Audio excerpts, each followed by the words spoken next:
Welcome to Elestrals TCG.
welcome to the December 6th webcam premiere tournament. My name is PK Sparks. I am joined by Andrew, aka Prime Artemis, and we will be your opening casters for today's tournament. We have two more in the year, one yet to conclude today, and then we have one more happening December 20th. Afterwards, we're going to be going into the new year. So many new strategies yet to be fulfilled, yet so many new things yet to see. We have Sunstrike that was announced not long ago, so we'll probably start getting information on that sometime in January. I'm excited for all things Elestrals, Andrew. I am as well, PK. Stellar tidings on this beautiful, beautiful morning here in December. I am so excited for seeing how we close out the year with tournaments. There's lots of exciting things to be had. We're joined this morning as well by the last member of our dream team, Swole, who will be excited to see in the next round. And of course, today, I promised you, PK, if I came back in December, I would have the red suspenders for you and a Santa hat. So we are here enjoying this stellar season. I'm excited to be on the mic. I gotta admit, I love the color scheme. It is very me. I had to change up my color because, you know, I'm always wearing my red and black. But hey, I'm represented by you, and I appreciate it all the same. We have a lot of things to talk about today. We have a good amount of people registered for the tournament, and we're seeing a lot of what we expect to see. We already know that Locker God is going to exist. But if you look down just a little bit deeper, you are going to see some diversity. Hopefully, we get to see that as the tournament progresses going on. But I'm sure our producer and production in general will make sure that we get a wide array, eclectic view of decks as we go into our later rounds. So make sure you guys stay tuned and participate in the chat, especially if you're watching on Twitch, because there will be polls later on about what decks you want to see up on stream. So make sure you guys follow Elestrals on Twitch. You can watch on Twitch. You can watch on YouTube as well. Why not? YOLO swag. We also have these other wonderful socials down here. The X account, Twitter, Discount, the community Discord. We have Instagram, which they always posting some amazing things, including, have you been seeing them do the pack openings in like fantastical locations? We've had a mountain backdrop for a pack opening. I've seen some on a boat. Like, I'm just taking a cruise on a river. Here's another pack opening, pulling a full art. The Instagram for Elestrals kind of goes crazy. You need to open some packs in some beautiful locations and infuse those packs with the stellar energy of the sites around you. You know, I think there's some magic to that. I can see it. There's definitely some value in just being, you know, good location. And we just pull out my utility pack here and just go off. If you don't keep an electric pack in your wallet for beautiful moments to rip some cards, what are you doing? You know. No, I really do love it. The Instagram goes crazy right now. We have a lot of things going on with you guys, so I want to bring you guys up to date on what you guys should be expecting today. First, let's talk about what everybody is competing for. Today's tournament, we will be looking at the premier pricing for everybody right now. And of course, our winner will be getting their prize, 250 qualifier points, and their invite to Elestrals Worlds, which has formally been announced for March. What was it again? Hold on, what is it? March 20th to 22nd, happening in Las Vegas. That's when it's going to be happening. So now you know when you need to be grinding and how long you have to do it for. So not only can you enter these webcam premier tournaments, you can enter your store regionals, you can come through and find all the ways to earn your qualifier points. But even if you don't get first place and win your invite outright, Andrew, that second place, still getting 125 qualifier points. That's right. You don't have to be the winner to go to Worlds. You just have to be a consistent performer, PK. And of course, there's all of the beautiful prize cards up for grabs. The champion not only getting their invite to Worlds, but that beautiful full art Centarbur. PK, you got to get in here and earn one of your Centarburs, man, you know?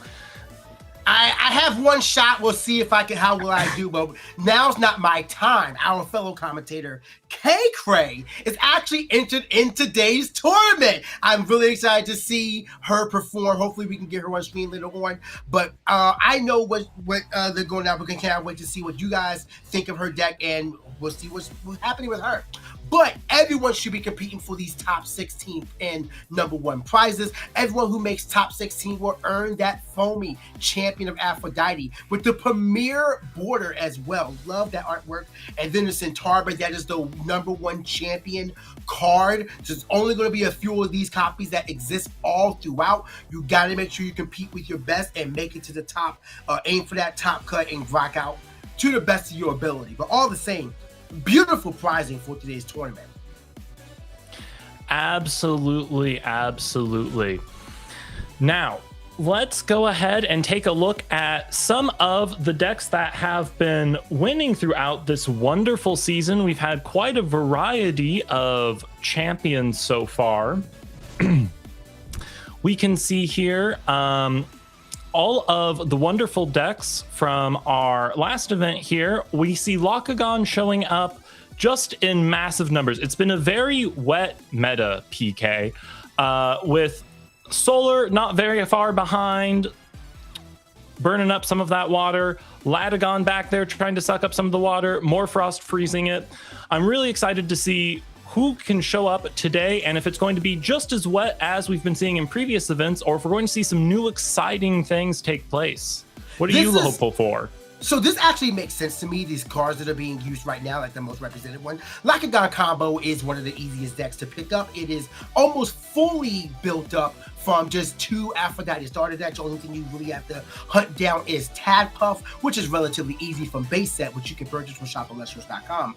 But it's relatively easy to build, relatively easy to pilot, and you get a lot of power for it. Celestial Fortell, I would argue, is the strongest deck in the format due to its burst format and consistency. However, it is a lot more technical and has a lot more skill ceiling, a lot higher skill ceiling than most other decks in the format.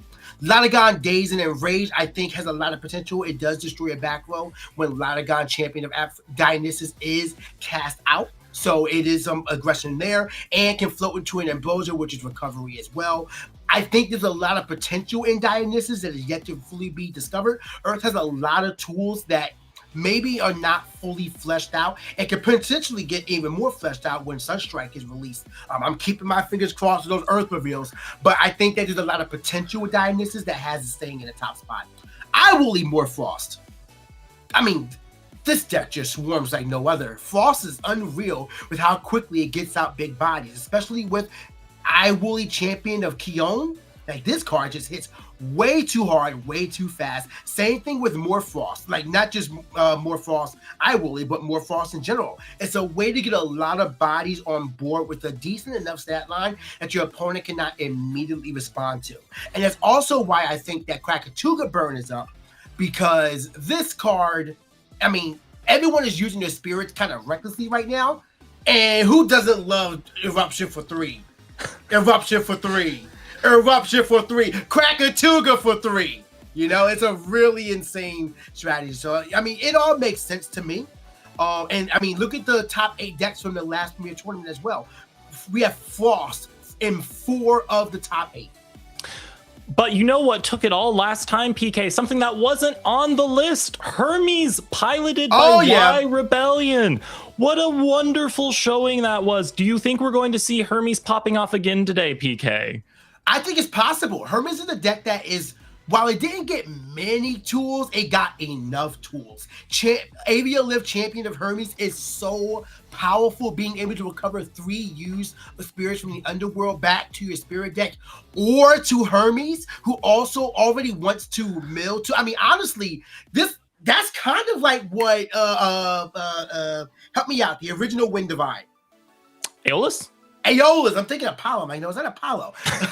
Aeolus, that's kind of what that one needs, and that's why Hermes is finding the success that it has found with Avia Lift. So incredible play there by Y Rebellion. That deck list and Hermes Trickery, I believe, being the real linchpin to why that deck won, being able to dodge so many destruction and be able to get more aggression in, get more bouncing off thanks to Spinal Set Champion of Hermes. There's a lot of value that can be found within that deck. So I'm not surprised to see it win. It also placed 7th by Kryber, but y'all gotta be aware of what Trickery does. And also, kudos to the Elestrals teams for really starting to diversify where the counter runes are, because now every deck has counter runes that are amazing, but only for that deck. I mean, there's nothing else quite like Hermes Trickery.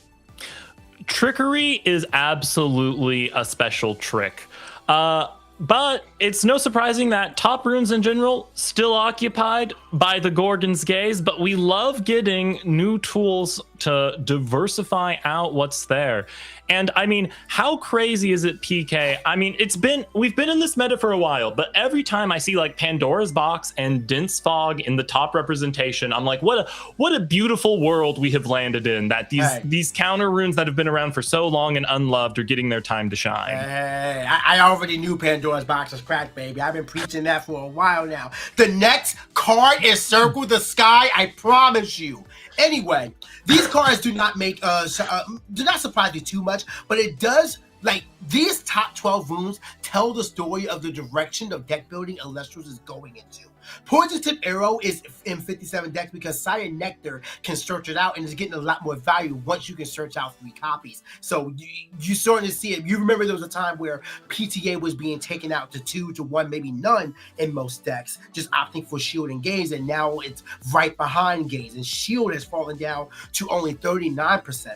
But how crazy is it that we're in a meta where 17 decks did not run Ambrosia? And not only that, we have 25 decks who are running Nectar of the Gods. We're starting to understand that finding your combo pieces and establishing a board strong enough that you don't need to recover is a strong way to play going forward in this format. Absolutely. And I think Ambrosia perfectly highlights what you were talking about with the counter runes, where Elestrals is moving in this beautiful direction where decks have their own ways to pull these things off in strategy. You have Guardian of Light and Solar, which heals you. You have Aviolith, we were already talking about with Hermes, that heals you. Obviously, Champ Locagon can heal you all day, every day. Shouldn't be this. But it's in 21% for Champ Locagon is what we see here. 1/5 of decks locking it in our representation here, with Tadpuff way up there. Another one of these early cards in Elestrals having its time to shine, Tadpuff. And Lavalith, the Lith's coming back up the ranks here. There was a time where Lavalith was the best thing in the game. It kind of started becoming less popular in the Moonrise to Firestorm era, and now it is back with a vengeance. And I love to see Hopperoo here in the top represented. Just the ability to go in and just kind of punch your opponent real quick, let them know that their spirit deck isn't necessarily safe, is an important thing in this meta where, as you already pointed out with Eruption, people are expending their spirits like there is no tomorrow to spend them. Yeah, Hopperoo is a really unique Elestral as well. 3/4 body, so a decent stat line. Attacks directly, can even buff up a little more if you figure out Bloom. I have not figured out Bloom. But what's most important is that it can get you an ad of any Earth card that you search from that you foretell from 3 off the top of your deck. So not only are you potentially adding more cards to your hand, but you're setting up your next draw ideally. Oh no, my opponent knows that Gorgon's Gaze is waiting for them. But wait, I have Gorgon's Gaze waiting for them. Like, it's an insane play. There have definitely been times where I have gone Hopperoo, search, and I've seen Earthquake on top and Gorgon's Gaze in the second or third. Oh no, I'm so terrified of what's going to happen these next 2 turns. But yeah, Hopperoo is a really good card there. But seeing all the water Elestrals at the top is not surprising considering how popular Locagon is. Again, it's very simple to play and has a high ceiling for its skill level. But Tadpuff being number 1, man, base set is eternal. Hey, speaking of water and punching face directly, if I can glaze my predictions for a second. Oh boy. You know what can punch direct to the face in water? The frog! The frog! My prediction today includes the frog because if you're a Locagon player, you're going to face another Locagon player. And what do you do when you have two Locagons on each board staring at each other? You hard ascend into the frog and punch face for game. That's what I want to see today, PK, is someone go in with the Zafrog tech in water and really show it out. And my other prediction today was Draking, because Draking is one of these cards that has been said before. Draking is an amazing card when no one is thinking about Draking. And we have seen multiple formats in a row. At the start of the format, everyone is aware of Draking, and then people forget about Draking. And then towards the middle/end of the format, someone shows up out of nowhere with Draking and surprises everyone and goes to the top. I'm predicting that this premiere is the premiere that Draking comes back out of nowhere and surprises people. What are you repping today, PK? Well, just to go on yours for a second, I think that both of your picks are absolutely bold.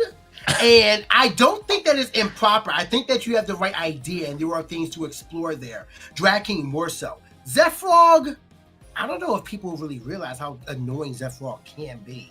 So I hope that people, even if no one shows up with it today, I hope that someone look at this and say, wait a minute, Andrew might actually be right and think about the card how you are in your picture right there.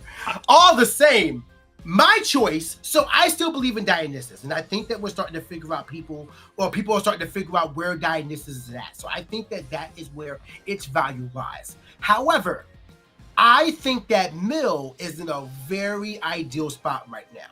Not only that, I think that BlueStacks is far enough out of the meta that people may want to start exploring Mill a bit more. Don't get me wrong, you still don't want to mill Frost that much, but you would rather mill them before they mill themselves.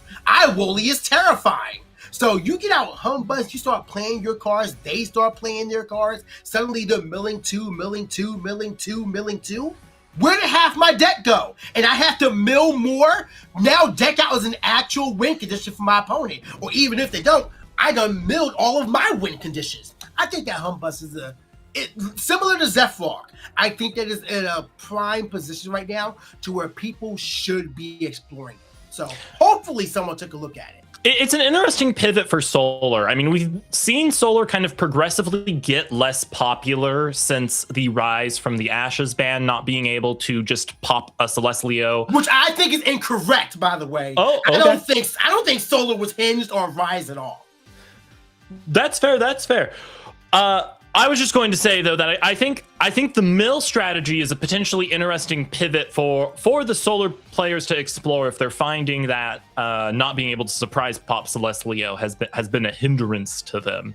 And you know, who doesn't love to mill the one of Dionysus that the Dionysus player plays to search with their Cyprong? You know, that always feels good.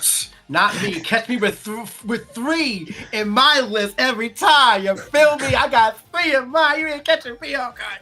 My Cyprong will be dazed and will be popping your 5+2 attackers. I mean, I think you're correct in doing that. I literally played a game last night against an Earth player who got me because they ran two Dionysus. I was like, oh, I got rid of the Dionysus, I'm safe. And they're like, okay, Dionysus, Enrage, Tritara, Latagon. And I was like, it's just over for me now. I think the only divine you don't really want to run more than one of is Hephaestus, due to what it searches. Hephaestus is still very good, but you're not going to be searching that many at least right now, that many artifacts in a single game. Now, if Sunstrike decides, you know what, we need 2 more artifacts for every single element and 2 Omni artifacts, then maybe you need Hephaestus at 3. I don't know what they're doing. You're correct. You're not searching many artifacts with Hephaestus because you're normal casting Smoltuga Champion of Hephaestus and searching Eruption. Yeah, exactly. So, yeah, you're not wrong. But yeah, that's all you really need it for. You just need the one to sit on the field. And if your opponent, destroys it, I'd rather them destroy Hephaestus than anything else, honestly. So I that's like the only divine I feel like isn't exactly great to be running one of. But otherwise, I mean, think about it. Zeus, who doesn't want Zeus at 3? Especially with the Shattered Stars Zeus now, that the Stellar one. I mean, not just the Stellar, but the new one as well. Like, honestly, you're going to play Zeus at 3. The Stained Glass 2? Oh, the stained glass one as well. Shattered Stars is doing a real big thing. Speaking of Shattered Stars, I have 22 bundles of Virgo coming today to hopefully pull my Stellar Demeter. So wish me luck there. If not, then hopefully I can get at least a bunch of reverses because I do need Darabog still. But all the same, was it you want Aeolus? I said it right. Aeolus. I think you want to run at least 2 Aeolus. You have probably. I'm trying to think of them all. Don't tell me. Wind, thunder, earth, fire. Demeter, you want to run a couple of, kind of like Zeus, right? Did I not mention Demeter? Well, you said you were hunting for Stellar Demeter, but you didn't mention I never went to it, yeah. But you definitely, I feel like Demeter should probably be at 3, if I'm being honest. At least 2, though. You want multiple ones of that one. Then you have Keon. You want 2 of that one, especially in Morphrost. At least 2, although I've definitely seen 3. Then you have Apollo. You need your Fortels. Run that at 2 or 3. Artemis might be one that you run at 1 just because you grab it with Fawn, let you do I don't know, dog. I personally run 2 Artemis. I run 2. Suppression getting kind of crazy. Moose wants Artemis around. You got Artemis's arrow and Deadshot as well. I think Artemis might be a 2 of at least now. Artemis got crazy. I agree with you. I agree with you. It's a full turn suppression too. Yeah, no, there are very few cards that allow you to inflict a status that lasts longer than the turn in which it happens. This does it for Dazed and Enraged, right? Artemis does it for suppression. And I don't know of many other cards that actually allow you to suppress something on your turn and continue into your opponent's turn with it. So the Divines, I think, are properly scaled right now, almost. Glares at Zeus and Demeter, but otherwise I think that they are really well balanced and understand like the power versus what the card is. So I do love Divines and how they're operating in Elestrals, and I'd love to know everybody else's favorite Divine in the chat as well. I do see y'all and I appreciate y'all, and of course let us know on socials using hashtag play Elestrals as well. Let us know what Divine you would rather build your deck around, and which one you're just like, yeah, this is I serve this Divine Demeter for me. Hestia, I think, is another Divine that has yet to. You want to play it at 2, but I don't think we're at the point where Hestia has found its value. Like it's definitely valuable, but like what deck can it optimize itself at? We had a Hephaestia. No, that's the correct thing. A Hephaestia deck with Hestia and Hephaestus in the last tournament that did pretty well, actually. Yeah. Oh, that's cool. Yeah, I forget really what position it placed. I'd have to pull that up in the background. But no, it did. We don't have to talk about Hermes either. We know what Hermes is doing. Hermes just won the last tournament. Hermes is fine at 3. Hermes is great. But hey, we do have our round 1 competitors lined up, and it is one that is fit for finals. We have Bean Soldier going up against Dooms. These 2 casters have amazing accolades to their name. Bean Soldier, the one with the most accumulated qualifier points in all of Elestrals. We have Dooms, who is also a Premier Tour champion as of September 13th, and a top 8 store regional. These 2 casters know what they're doing. Having these 2 to start us off, we are locked in. I'm ready to. Oh, I wonder if either of these 2 are locked in. Oh, we'll see. It looks like Dooms is going first today, and we'll see if they have pulled another Daybreak boss monster out of the woodwork to show off today. Yeah, Dooms is a caster that loves those Daybreak Elestrals. I'm still waiting for Imperil Watt to show up again, honestly. I think Imperil Watt, it's a field wipe. Why would you not want to run that? So hopefully, we've seen Vol Clips get screen time, so hopefully here we go. But here we go. Round 1 begins now. Bean Soldier versus Dooms. Let's get it on, and I cannot wait to see what these casters have for us today. Bean Soldier, now being way more than qualified, has been bringing a lot of interesting decks to the premieres. I cannot wait to see what Bean Soldier has brought today. I think both of these casters are going to have exciting stuff for us, PK. This is a very explosive clash to start off the day. This is better than a cup of coffee to get me energized for a wonderful day of clashes. So I got to give a shout out to the Season 2 Elestriat, Matt. Like look at so speaking of Impera, man, look at that playmat. Such a classic one, an amazing series of videos that you all can watch on the Elestrals YouTube channel. It is based off of base set and Frostfall format, but I promise you the quality of gameplay is insane there. And I think that, well, we'll talk about that later. But right now, we have our casters ready to go, and well, we have Dooms on the play here, so now we get to see what they will be operating on in this game, and if it's a Daybreak boss monster. Yo, Farrageist? I do love me some Farrageist. Maybe that's a mulligan? That's a mulligan. Two Thunder. Yep. Okay, and two Frost on Bean's side. You know, speaking of which, we talk about Daybreak, but Lycavolt. Base Lycavolt is much more powerful in this format, and we have not seen much Lycavolt since the early days of Livestream, so it could have a resurgence right now. Maybe, Lycavolt and Zafrog share a power in this format, which is hand discard, which there are so many key pieces to combos. You discard the Foamy, you discard the Thunderstorm, and then suddenly that player can't do what they were planning to do their next turn. Yeah, and not to mention the fact that we all know that Elestrals is a huge game of resources, so y'all can.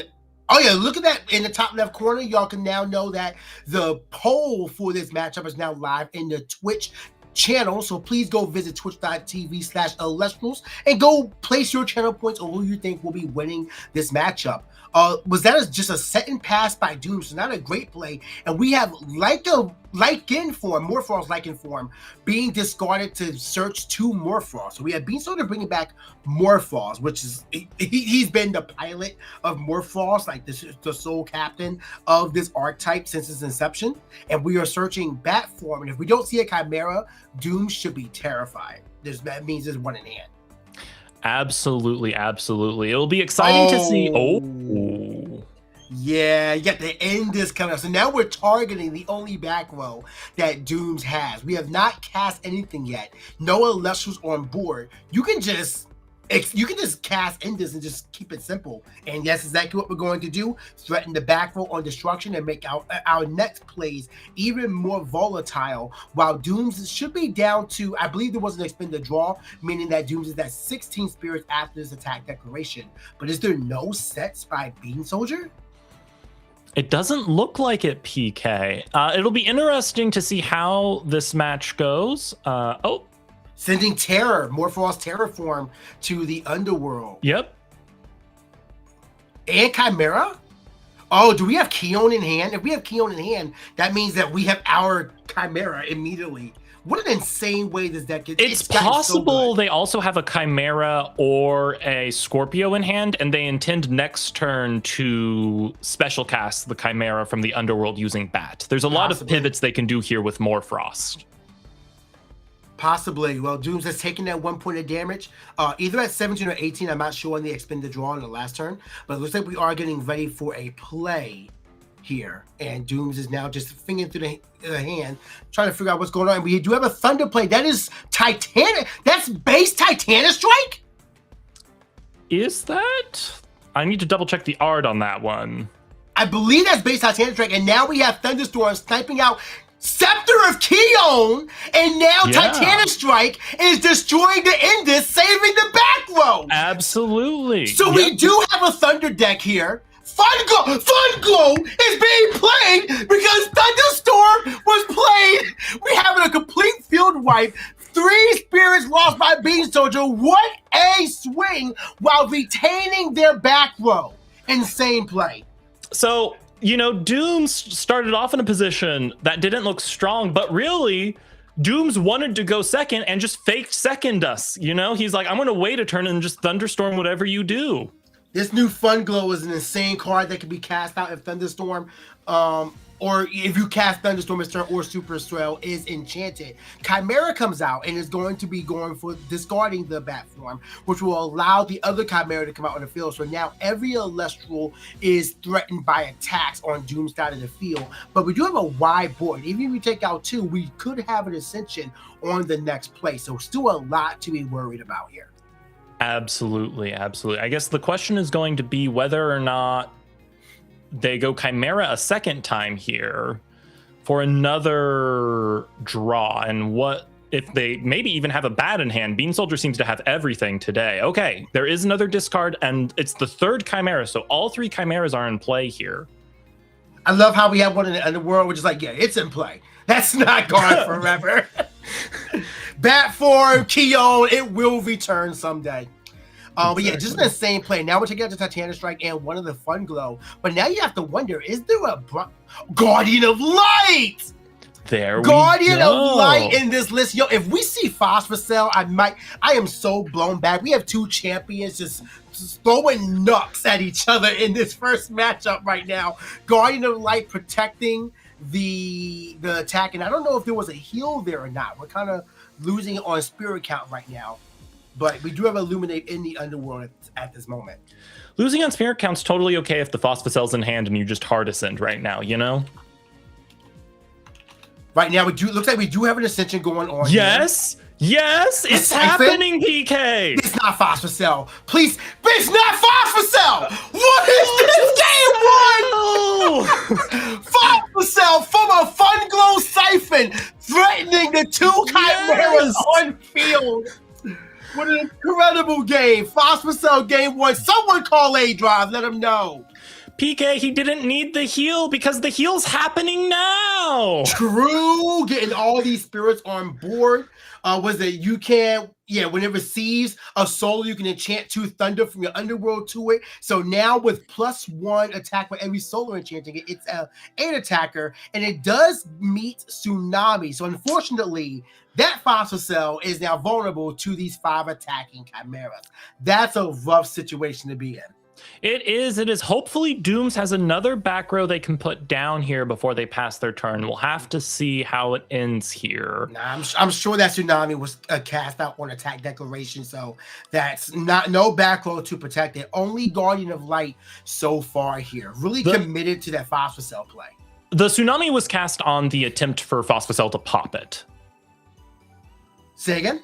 The Tsunami was cast on the Phosphocell's attempt to pop it, not an attack declaration. But we did see the turn pass here, so no back row for Dooms. This Phosphocell is sadly not long for the world, and unfortunately, we're going to see a conga line of Morphrosts as 2 bat look like they're going to hand here.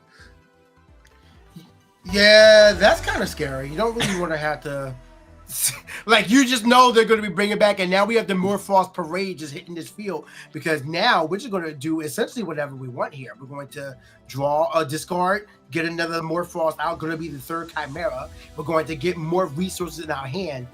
We're in a tough spot, and if we find Keon, I mean, what do? Dooms has spent a lot of the hand. They have 2 cards in hand. Fun Glow, Titanic Strike, Thunderstorm. It was an amazing combo, but Morphost's ability to just recover so consistently is terrifying. Now, Dooms isn't necessarily out of it, of course. It depends what his deck looks like, but there's a world where you go Larvacell into Solar Charge and just get Phosphocell number 2 next turn. You know what? We're seeing Phosphor Cell Solar Charge is absolutely possible, so I'm not going to write that out either. And you're absolutely correct. But I mean, it's not impossible. Let's see what Dooms has in store. I mean, they're not surrendering yet, so they know they have a way to play out of this. But man, we are in a tough spot here. Bean Soldier only on 6 spirits at this point, but look at this board. Look at the plays that have been made. And now it looks like we're going for another Chimera here. I'm assuming. I saw a point to it. Yeah, we are going to. Okay, we're figuring out something between our opponents here. Phosphor Cell only being a 4 defense for a 3 cost is really rough. Because I mean, it just leaves you susceptible to the base set classic of Tsunami. It does, and it's surprising to see Tsunami in Bean Soldier's deck before siding. Most people have been leaving it out this format because of how prevalent Lockagon is. You don't really want a dead counter rune in your first game. You're not wrong, and you know that always comes down to is that Morphrost? Is that Shivervore? I think it's yeah, it is. That's full on Shivervore.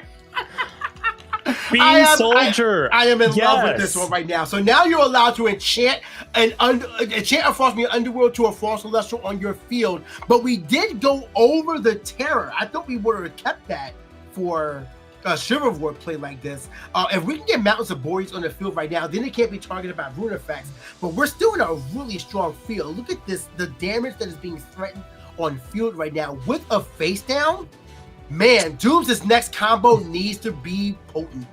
Absolutely. And even without Chivalror's effect, the 7-5 stat line is just an amazing stat line. Very hard to get over. Better than 7-4. Oh, poor Phosphocell. I mean, it's okay. Doom's right now is just going to amp up. He's just going to amp up and Lycavolt. That's possible. Yeah, if that happens, then we're just getting over this Chivalror right now. Although you just gotta work with the I believe that was an expend to draw. So Doom's doing another one down. Wow. 5 spirits in deck. So we'll see. We'll see what is that face down? This game on board. I don't, off the top of my head, is it Tsunami? Don't know. It has to be Tsunami. It could be Tsunami. I'm trying to think here. Would Guardian of Light negate Chivalror, heal? I think that's enough to keep him in the game. Yeah, but what's the quality of the games at that point? But we are going to go for Chimera here. We're going to, we're going for Chivalror enchanted from Underworld to Chimera. And now we're going to be, will we be getting 3 more draws? How many more frosts do you have in your hand? We are sitting another card. I want to assume that one of them is going to be Blizzard Whiteout. I wonder if there's a Brumalinx in this list at all. You want to assume since there's Chivalror, but you never know. Yeah, you would think Brumalinx. Brumalinx is one of the classic utility pieces of Frost these days, with it being able to search both versions of Blizzard, Whiteout being very potent in this format, being able to negate a target or defend something from being attacked.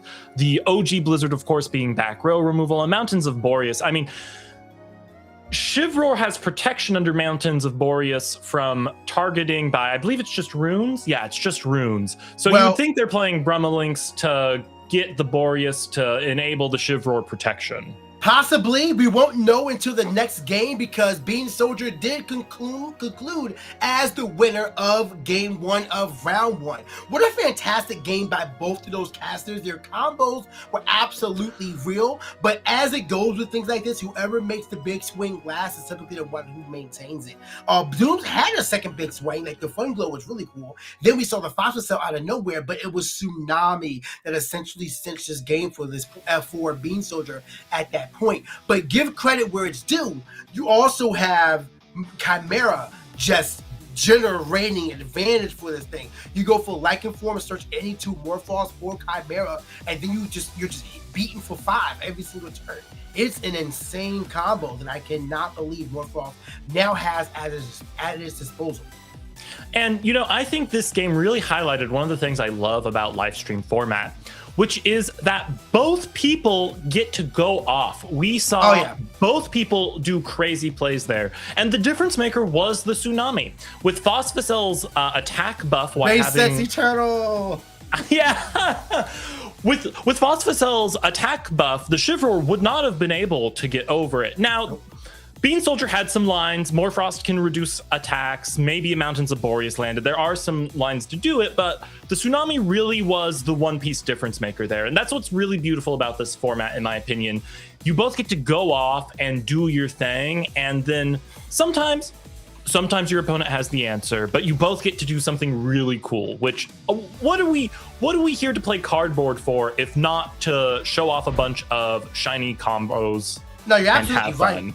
One thing that Doom should be aware of Bean Soldier's shiny cardboard is the fact that you now know that Terraform Chivalror is a very real combo. Terraform lowers the attack of every Celestial your opponent controls by 1 for each Frost enchanting Terraform. So you Chivalror onto Terraform, that's now -2 to all of your opponent's stats, your attack. So, and you just keep going on from there while Morphos is being a 2-3 body, which if you're minusing everything by 2, that's potent. If there's a Mountains of Boreas in here, now you're dealing with the 3-4 while you are -2, -2, -3, -4, -5. It gets worse as the game goes on. Well, I mean, if you keep adding to the terror, right? The terror, if you under Boreas, is going to get 1 attack per frost. So you have right. Yes. Wow. You have 2 on the terror. Now it's a 4. Also -2ing your people, effectively making it a 6, right? Like powerful stuff. Really insane card. And you typically don't want to play terror at like 1, more than 1, maybe 2, depending on your list. But man, Bean Soldier has a potent combo that Dooms need to be aware of here. Looks like we have another mulligan and expend the draw by Dooms, while Bean Soldier goes for Indus. We have a replay of game 1. We'll see how much of a replay it is. Maybe Dooms gets out the Phosphocell without a tsunami this time. Maybe we see a different Titanic strike, so that way we don't have to destroy it. Like, you never know how this next turn go, but I would love if we actually just saw base Titanic strike Thunderstorm again, just because it'd be fun. Yeah. Let's roll back the last game. Drop Phosphocell, no tsunami, and let Phosphocell pop off. Also, think about the possibilities for Dooms in a Thunder Solar list. Like, what else could you? I'm sure the Guardian of Light is going to be staying in at 3, but like, you know, you could have Champ Pup package in the side and just replace Phosphocell with it. What if Phosphocell was just a one of? What about Brontiglow? We only saw Fun Glow. Do we have Brontiglow here? Do we have double Fun Glow charge with Thunderstorm? There's a lot of possibilities that Dooms could have that Bean Soldier need to be aware of. Absolutely. I think we saw a good part of the Bean Soldier strategy. For Dooms, we just saw 1 round of Thunderstorm and Phosphocell, so the rest of the deck could really be anything. And I think that's terrifying for Bean Soldier, because now it's like, okay, there's a myriad of combos you could be throwing my way. Myriad of plays here. We have base Fun Glow coming out from Dooms right now. I don't know what's going to happen. Is he going to Thunderstorm himself? Games 2 is going to be insane. We have Supercell. We have Thunderstorm Supercell being played in the stadium room. Yes, there we go. We now know our answer. The other things that are in the deck are Brontiglow. You don't know if there's in the main or the side either, but hey, here it is all the same. I am excited because now we have healing coming out for Doom's Infinite play. Whenever Thunderstorm or an Elestral with that mentions Thunderstorm is cast, you can return a Thunder from your Underworld to your Spirit deck. And now we have Brontiglow coming out here thanks to all of these effects. It's just a lot of things going on right now. Absolutely, and Brontiglow being able to burn for the number of Fun Glow on field is going to be important. Frost is one of those strategies, like many of the strategies in this format, that can burn itself fast. And if this Brontiglow and Fun Glow can stick for a turn or two, there's a good chance Dooms can whittle Bean Soldier down and reduce the number of options Bean Soldier has for playing in future turns. Doesn't base Fun Glow also get... Oh no, Thunder Elestrals get +1 attack. Exactly. So this thing is a 4 attacker right now. Yeah, you gotta be afraid of the mushrooms. Yeah, this is a really strong board, and we got rid of everything, and that is Keon. Full art Keon being played here. So we're getting back the Indus. I guess maybe the Lycan form. That we can get another search or 2, which is, again, really strong. And yeah, like it's going to be coming out, so you can assume that Chimera will be online this turn. If that face down is a Gorgon's Gate. Oh, Pandora's Box is played by Dooms to save the Lycan. Now, this is what's important. The normal action from Bean Soldier has not been played yet this turn. If there's a Chimera in hand, then we can still do normal plays. But there's a lot of resources that Bean Soldier was definitely going to look forward to that is not able to get that. And we are milling Gorgon's Gaze and Mountains of Boreas confirmed in the list. Now, the real question is, was that the only mountains? It's pretty common to only play 1 mountains if you're on Bremelink, so mountains might just be out of the game for Bean Soldier. We'll have to see.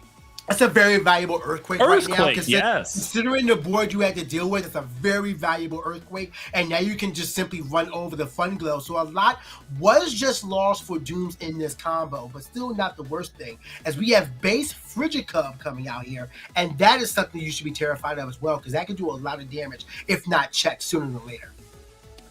Absolutely. So this does make sense with what we saw with Terror. I'm going to predict that Bean Soldier's whole strategy is to just stack as many spirits as possible on a Terror form using the combination of Frigicub and Shivroar. And we've definitely seen this strategy before. I remember a board that Bean Soldier built that was incredibly scary. Love that they decided to bring this to the premiere for this one, and everyone, well, I hope everyone checks out round 1 because this is a game and a deck you should be terrified of. Dooms is now just mulling over what their best options are, trying to see how many cards are in hand, but you know, keeping that close to the chest. It looks like Dooms just passed their turn altogether. So wow. Bean Soldier getting a second crack at it here with an empty board. That's pretty rough, and that goes, I mean, we're seeing the problem here with the list, or, you know, the strengths and weaknesses per se, is that Bean Soldier's able to crack back every single turn, while Dooms, they've had one good swing, and then that was kind of it. So hopefully the next draw can be what Dooms need. Otherwise, this game is going to get out of hand really quickly. We are going for the Lycan form. We got Chimera being searched out, as well as probably a Bat form. Unless you already have 2, there's probably a Chimera. Yeah, and I can't see, I think Dooms has 2 or 3 cards in hand. So the thing about Thunderstorm and Brontiglow, right, is like one Fun Glow and one more Thunderstorm gets him right back in the game, right? Yeah, exactly. Like, you do have a way to break everything your opponent is doing, but how many cards are you going to have back? Because you still need to have 2 Thunder and Spirit deck in order to activate Thunderstorm and get one back thanks to Supercell. Chimera is going to come out, so if we have Bat form in hand already, which I want to assume we do, we are in a terrifying game state for Dooms. But I can see, yes, we already did Bat form. We got to draw it. We'll bring it back to Lycan form because there is no Chimera in the Underworld. But this is still 3 bodies on board. And if we can get a Nexus Bank on field, Frigicub can get 2 more Frost available for damage. It's looking kind of scary for Dooms. Looking scary, but... Oh, we're going to Nexus off the Lycan? We are! Oh. We're going to get that damage no matter what. That is confidence in the fact that we're going to keep these Elestrals around. 1 more onto Chimera, 1 more on the Frigicub, 4 points of damage, bringing Dooms down to 7 with another back row set. Only 6 spirits for Bean Soldier, though. So not a finite amount of time that this can be done. But we are going to be spending 2 Solar and 2 Thunder. Dooms is a pretty decent hit, but with that even amount of spirits being expended, I want to believe Dooms believe they have a chance. Absolutely, absolutely. They have absolutely enough spirits left to go ahead and do Fun Glow. It's happening! It's happening! Oh! Fun Glow getting a heal out.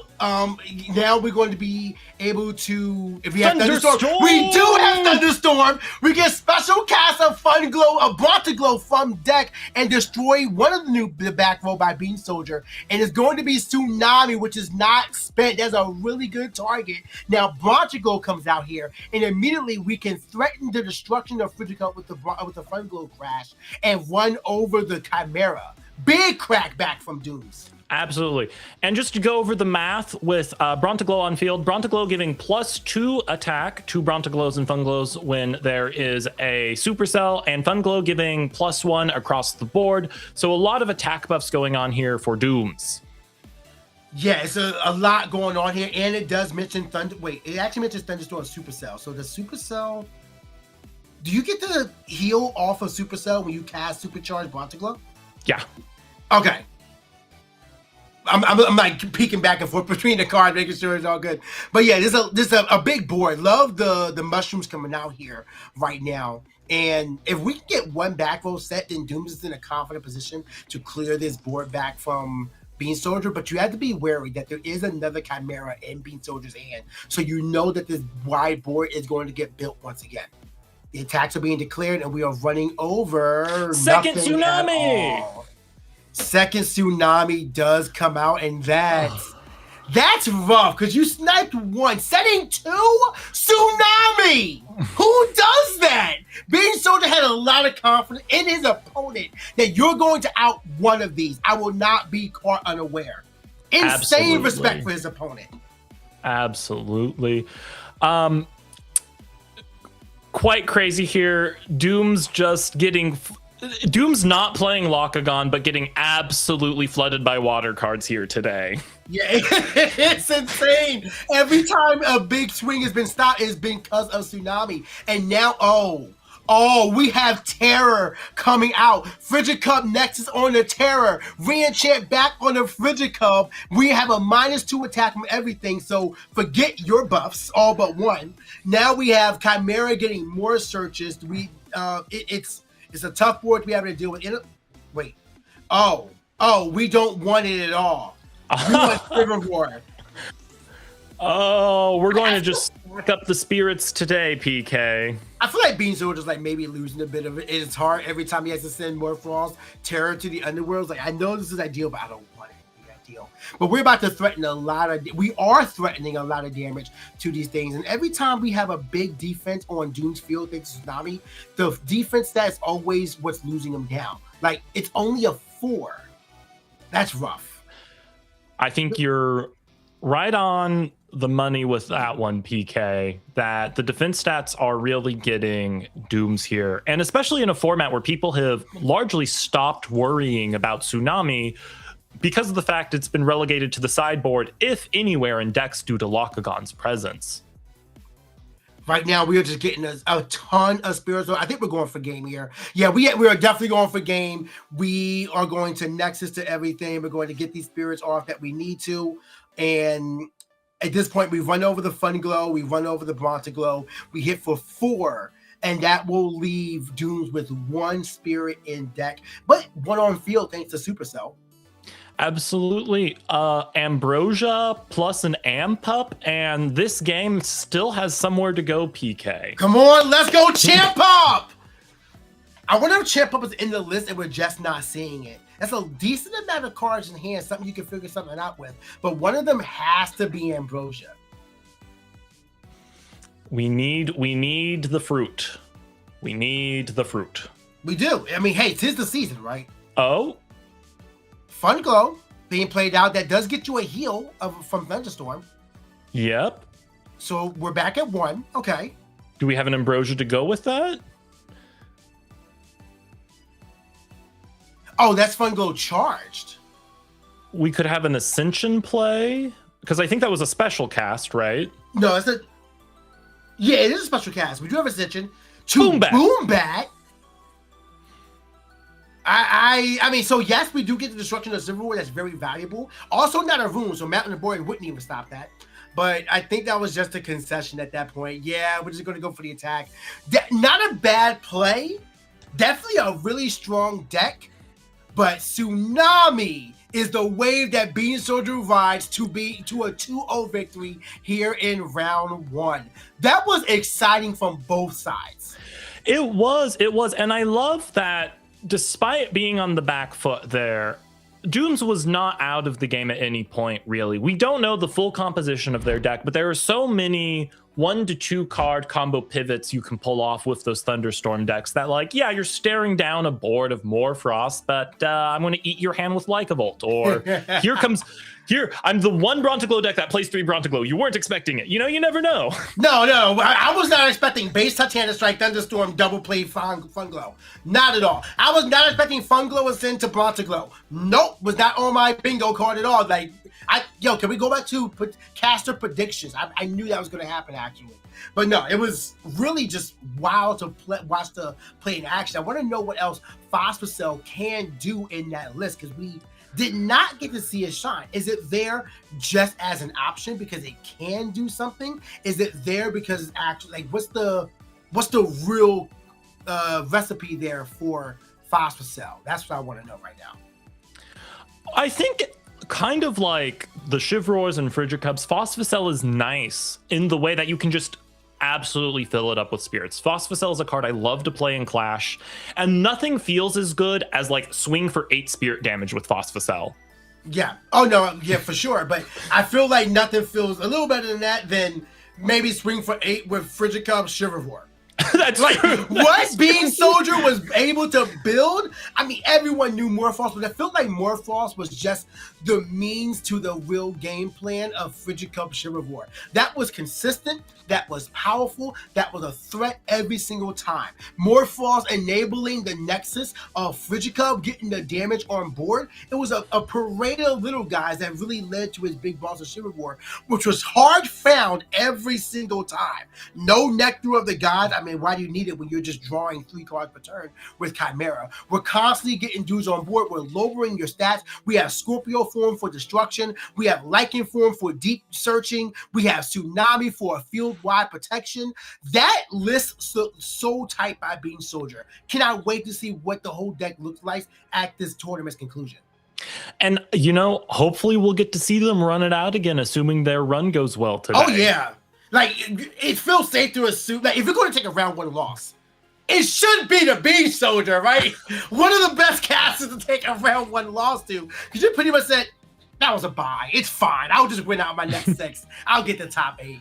And if anyone can win out the rest of their games, it is Dooms. I mean, we saw them move, you know, we doubted their set 1 pass move, but then they just turned around and went crazy with thunderstorms on their second turn. That was so cool to watch.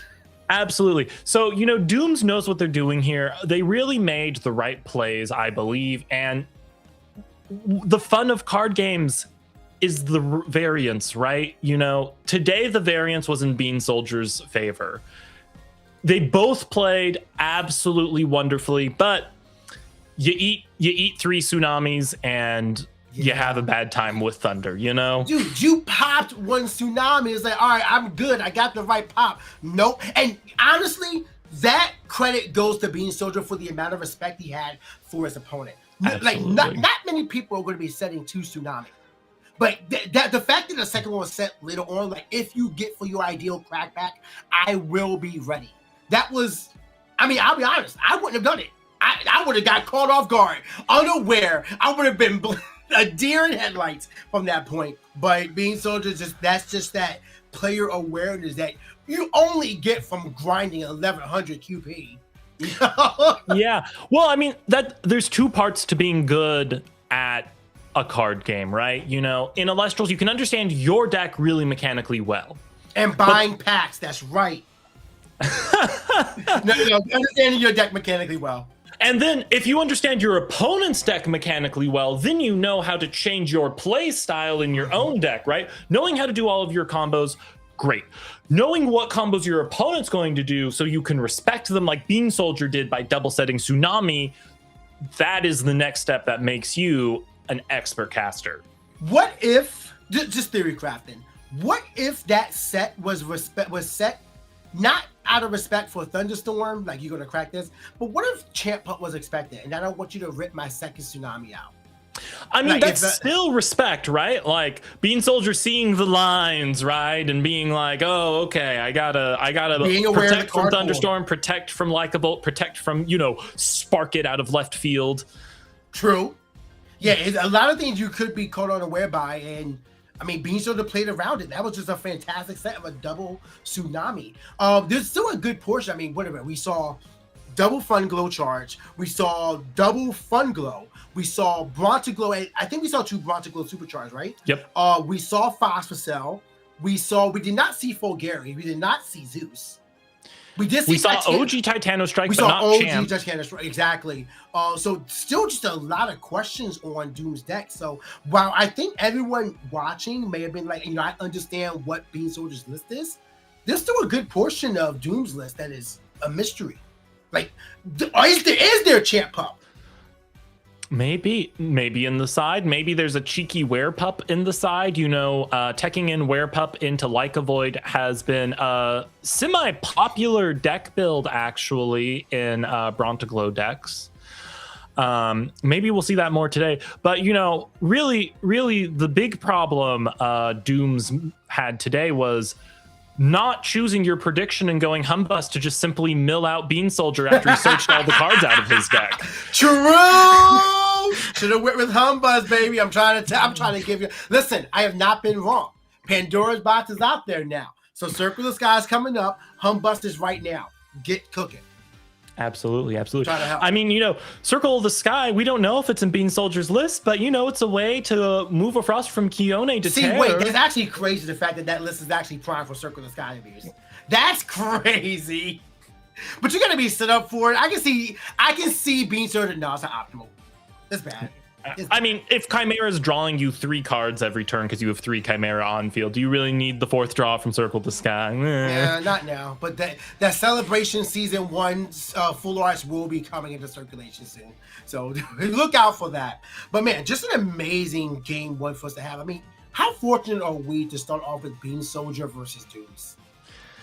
A legendary game, you know, the type of things we hope to see at the end of the day, we're seeing to get us kicked off at the start of the day. And two beautiful decks, you know, two decks that are expected, Morfrost and Thunderstorm, but with such fun pivots on them with the Phosphocell and the Frost Nexus lineup Bean Soldier had. You know, I love seeing the little pivots people make as we get farther into the meta and people explore a little further into what the decks can do besides what's written on the tin.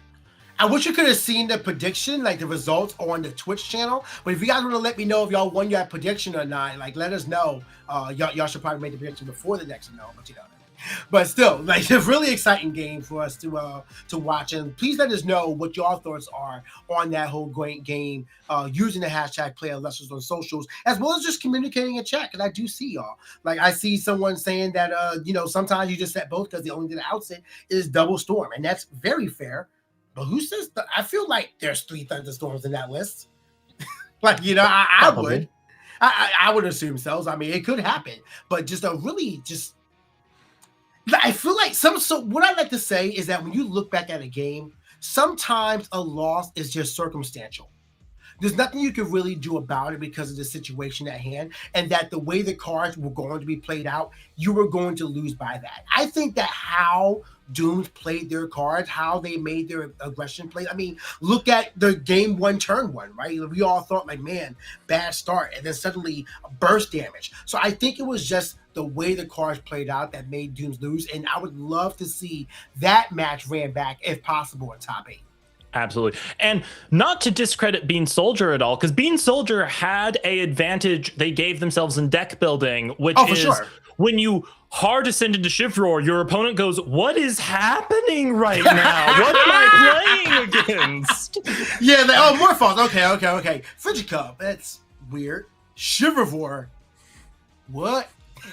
We did not see Boomerlinks though. We saw a lot of cards, did not see Boomerlinks. And I imagine just seeing how the deck was played.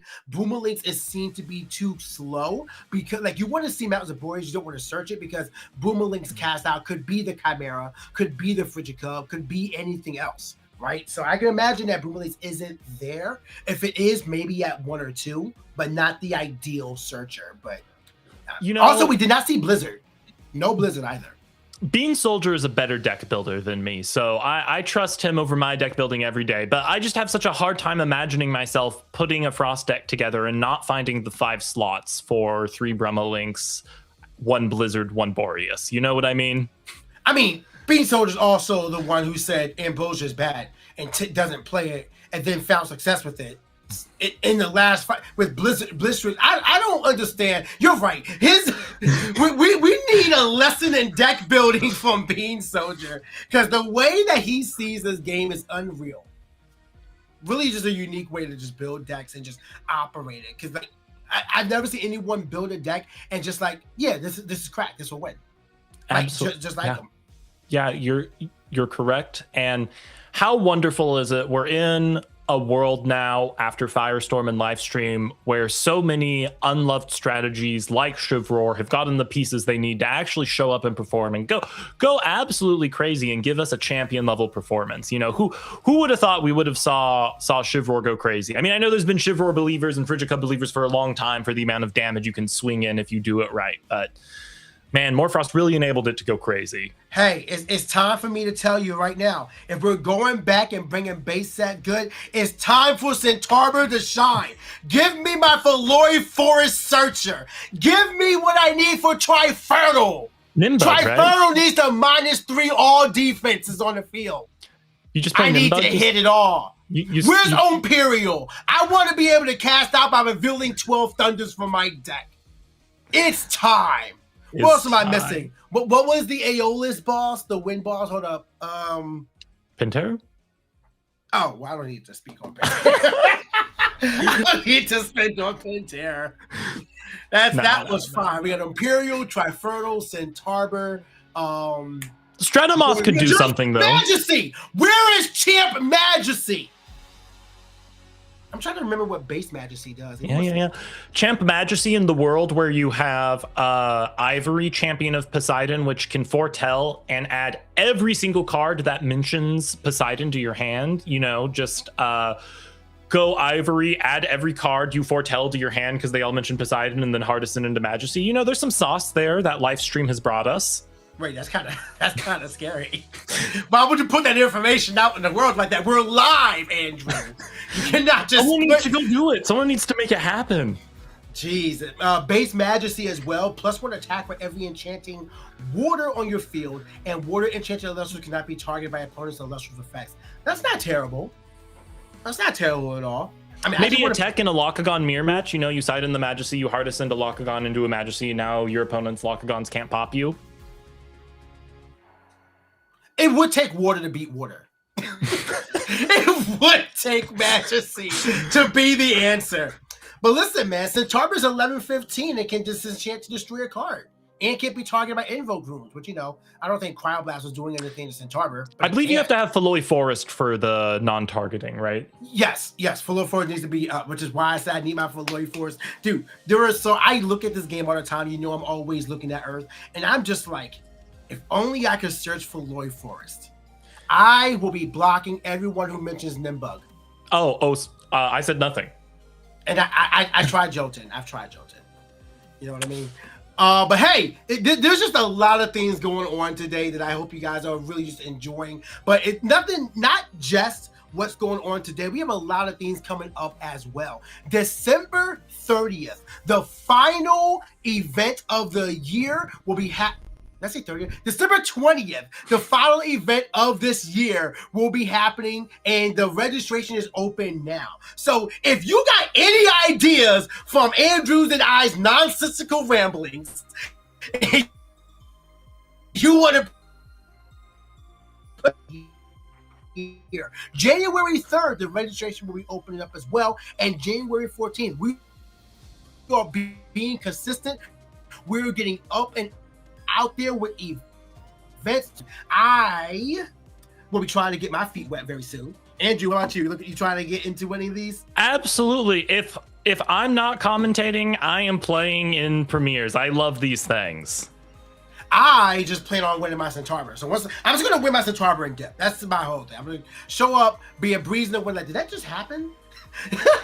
They're gonna look back at the recap, and be like, oh, look at everything that actually. Hey, producer, can we go to that screen? I want to show everybody the amazing work and the amazing casters of people who have won these premier tournaments in the past.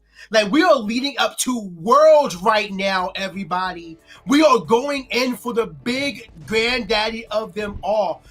And look at these amazing casters who have won their entry to Worlds outright. Being Soldier doing so on June 7th with BlueStacks. Drag King, your prediction for this tournament, showing up in June 21st. Torchin, of all things, from the Cards HQ tournament as well. We had Nick Samara. I wonder if people really forgot about Nick Samara, but like, that thing is still here. Caleb.exe won on Morphos, who Bean Soldier just did crazy with. I mean, look at the variety of decks that are doing so well right now, Andrew. Absolutely. It's a wonderful thing to see. And I'd love to see some of these decks come back. Let's get Chronodial back in the top. Let's get Nixamera back in the top. You know, let's get something absolutely crazy back in the top. Centarbor to the top, baby. Let's get one of these to show Centarbor. Yeah, there we go. There we go. That's who I want. Hey, I mean, you have to have a big boss unless you're like, I really want to build around this, right? That's one of the beautiful things about Elestrals is these awesome creatures and being able to pick one and go, I shall make you a champion. Yeah, I will do so. I just haven't figured out which one yet, but I think there's many who can do so. And I can't wait to see who the rest of these winners will be. We're only going to have 6 more people from the webcam premiere tournaments that are going to win their invite outright. That is not a lot of time, guys. So you got to show up to your opportunity events, get your QP, and try to win your invite either by winning the tournament or by getting those qualifier points for top 16 and above performances. Y'all can do it, but you can't do it if you do not register. December 20th is the next event y'all got, and y'all only have 5 more events until Vegas. Actually, wait, there is one on Vegas. There's a last chance qualifier happening at Vegas, so that's your last chance.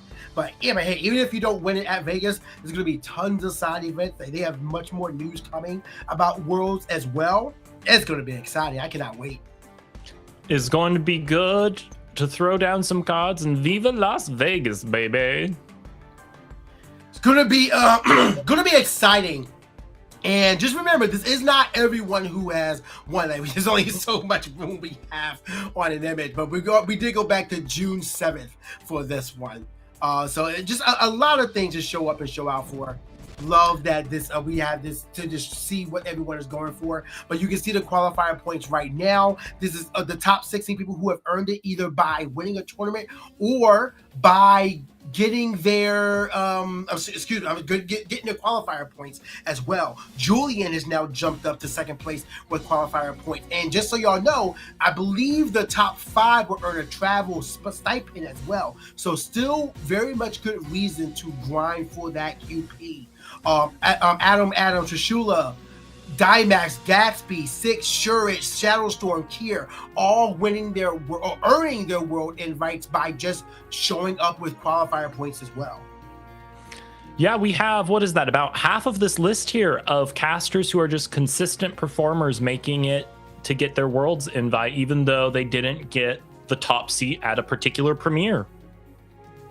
It's going to be just a lot of things you guys got to look forward to. So I cannot wait to see how this changes. Because, I mean, everyone's going to be competing. We have a lot of people competing today and a lot more competing in the next 6 events, including the last chance qualifier at World. So it's going to be an exciting time to see what decks are going to be showing up. And we have Sunstrike going to be part of that soon. Like, I don't know what that's going to be about. Yeah, well, we'll have to wait and see what we hear about Sunstrike. I'm sure. I love that name. I just keep saying it. Sunstrike. It's a good one. It's a good one. Whoever is choosing the names for the Elestral sets, good on you. Kudos, Firestorm, Livestream, and Sunstrike all just kind of really roll off the tongue and feel wonderful. It's a simple 2-syllable name. Every single time, it's just like, it's nice. It's nice to hear.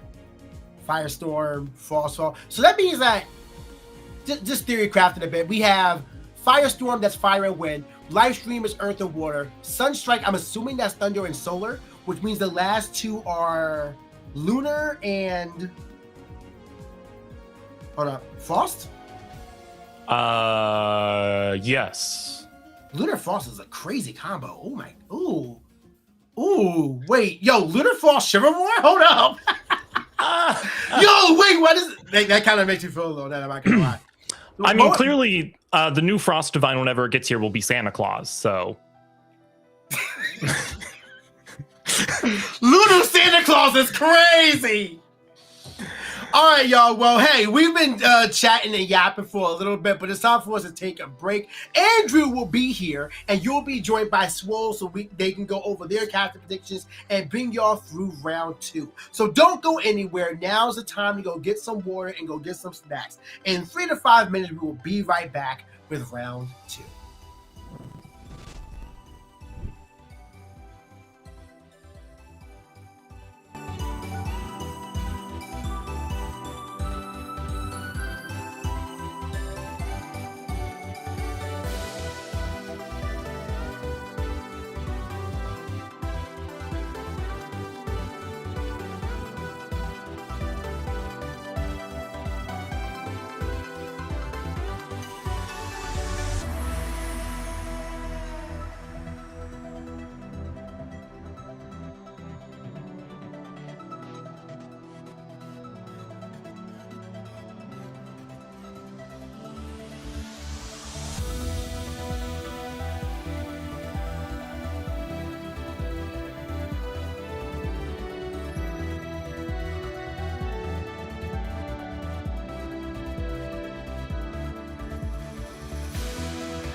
Swole, welcome.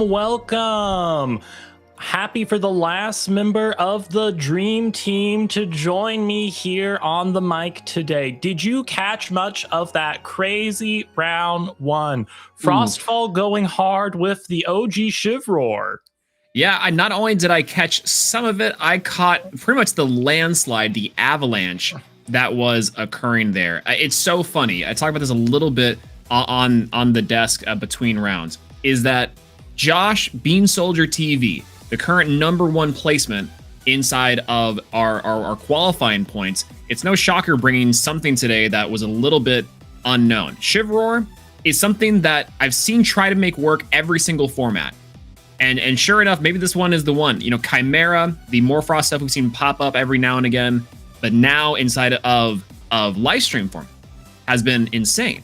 So maybe it's Shivroar's time in the sun that might melt it, but we'll get there. Phosphocell 2 was really cool to see. I love the Australian deck building, with Phosphocell being one of the most underexplored Elestrals in the game. I'm excited for Sunstrike. I'll say that. Oh, you and I both. I don't even care about the elements of Sunstrike. They've just been hitting it out of the park with the Divine Champion sets. I'm just excited for more of Divine Champions. I can't agree more. Well, and hey, both Thunder and Solar, two elements very close to my heart, and so that combining there, that's just green flags all over the place. It's incredible.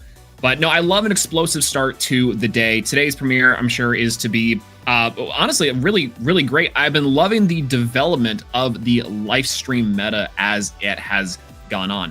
We have ban lists in between this.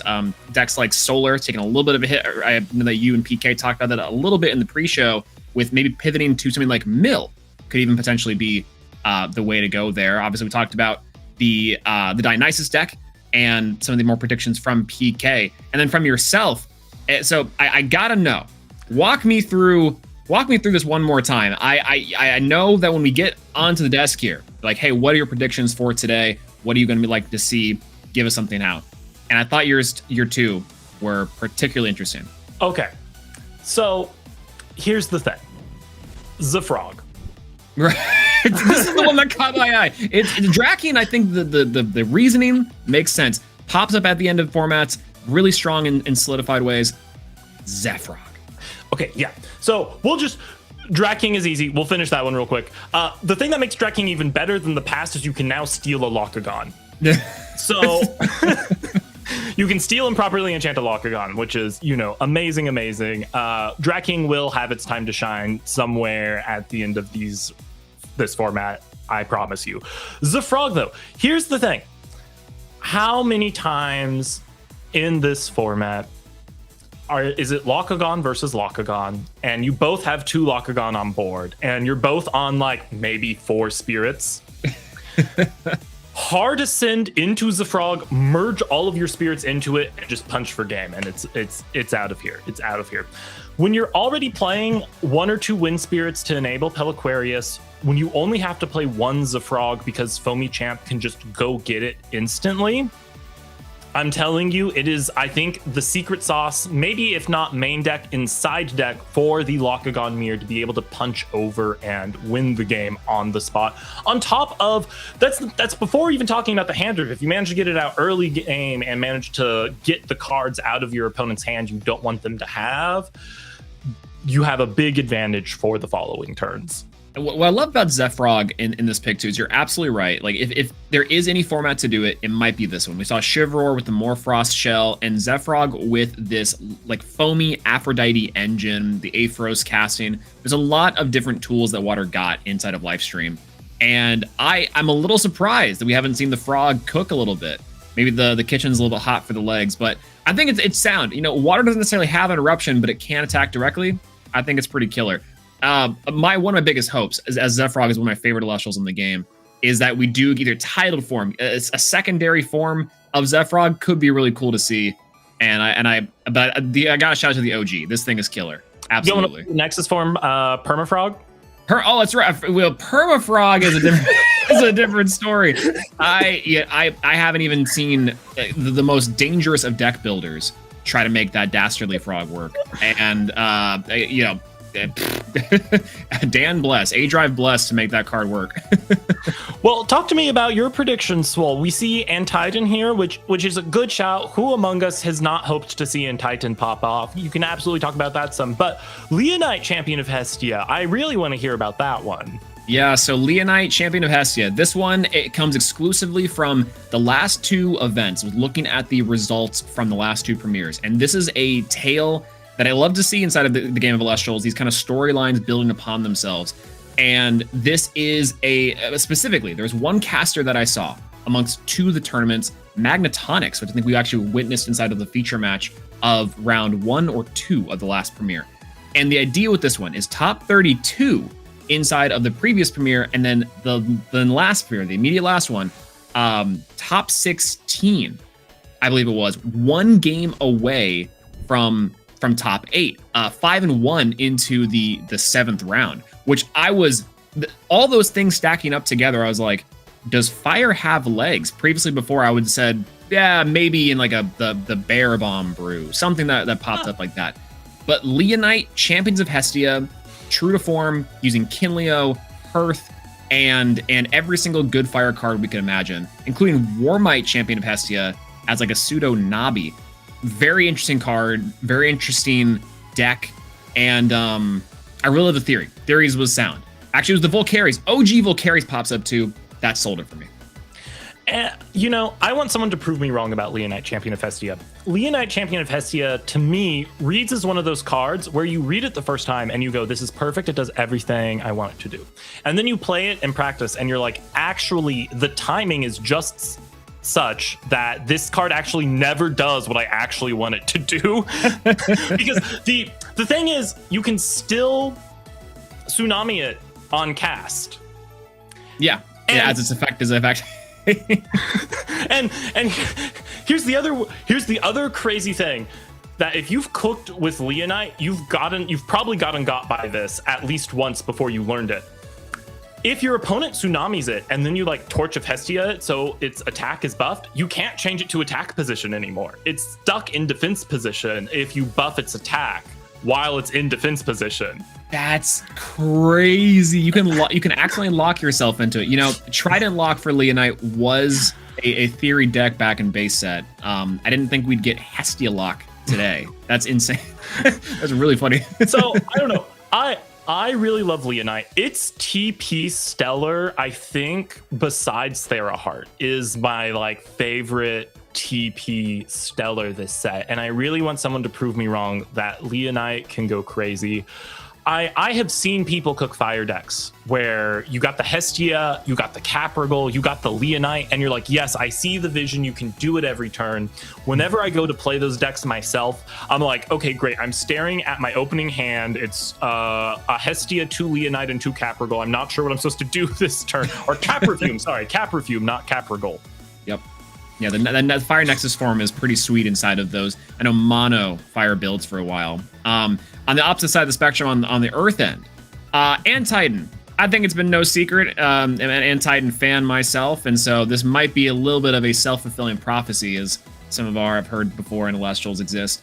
However, I think it's pretty well positioned. I think the idea that suppression is there, that it really helps against some of the stronger matchups like Lakagon and potentially even decks like Solar, which is I think pretty good overall. Toxiri is a card it has access to. It's native in element with those Lunar Spirits. The other thing about it that I really like, and this is a key card here, and this shouts out to one of our favorite little bug Elestrals here, is you can native put in and run without fear Nabi. Nabi is a crazy card, I think, into this format as boards are building wider and wider and wider.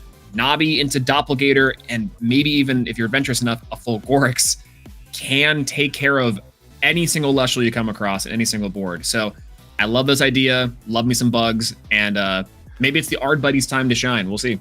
Well, you've hinted at it here, but what what form of End Titan are you the biggest believer in? Because there's Lunar End Titan, which is kind of what you were talking about. There's Hermes End Titan, which has shown up in past formats and has even more tools this format. There's Earth End Titan, which is more of a reality now, as you have amazing Earth bugs that came out in live stream. Senector to go search your poison-tipped arrows, Hopperoo to search for any Earth card in your deck. You know, if you are playing against Hopperoo, your opponent's Hopperoo reads they add Earthquake to hand, unfortunately. That's how it works out in practice. So which version of End Titan are you the biggest believer in? Definitely got to go with the Lunar. Lunar is a little bit slept on this format. I'm just gonna say, you know, we'll go across the desk a little bit on this, and I think that there's a lot of great tools that are fairly underexplored and very well positioned. Down to things as simple as Spectaris, the OG and the champion. That PTA Artemis's Arrow is deceptively powerful. Initially, you know, I think the idea was that maybe you run one copy because it's searchable. It might come up.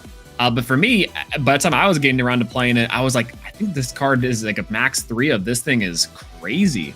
So there's definitely a lot of tools that Lunar has in the arsenal that End Titan can take advantage of.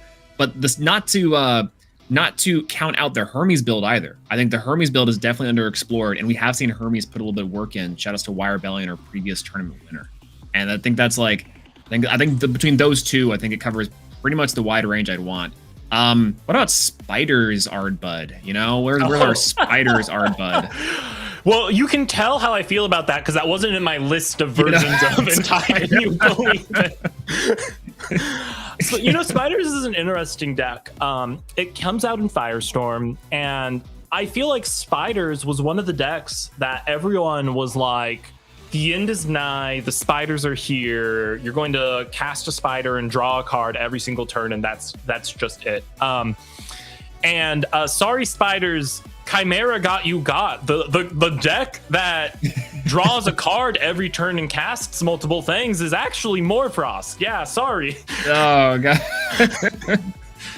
The Spiders enjoyers out there, I'm sure will have their day in the sun. Will be proven that Parachne or Paranch will have its day, and we'll all be laughing when maybe Worlds comes around and we have a Spiders in finals. Maybe it's a Spider v Spider finals. You know, it turns out A-Drive's final act in terms of the first large section of Elestrals history, all the way up until Worlds, is that every single deck that's good is bugs, or that'd be hilarious.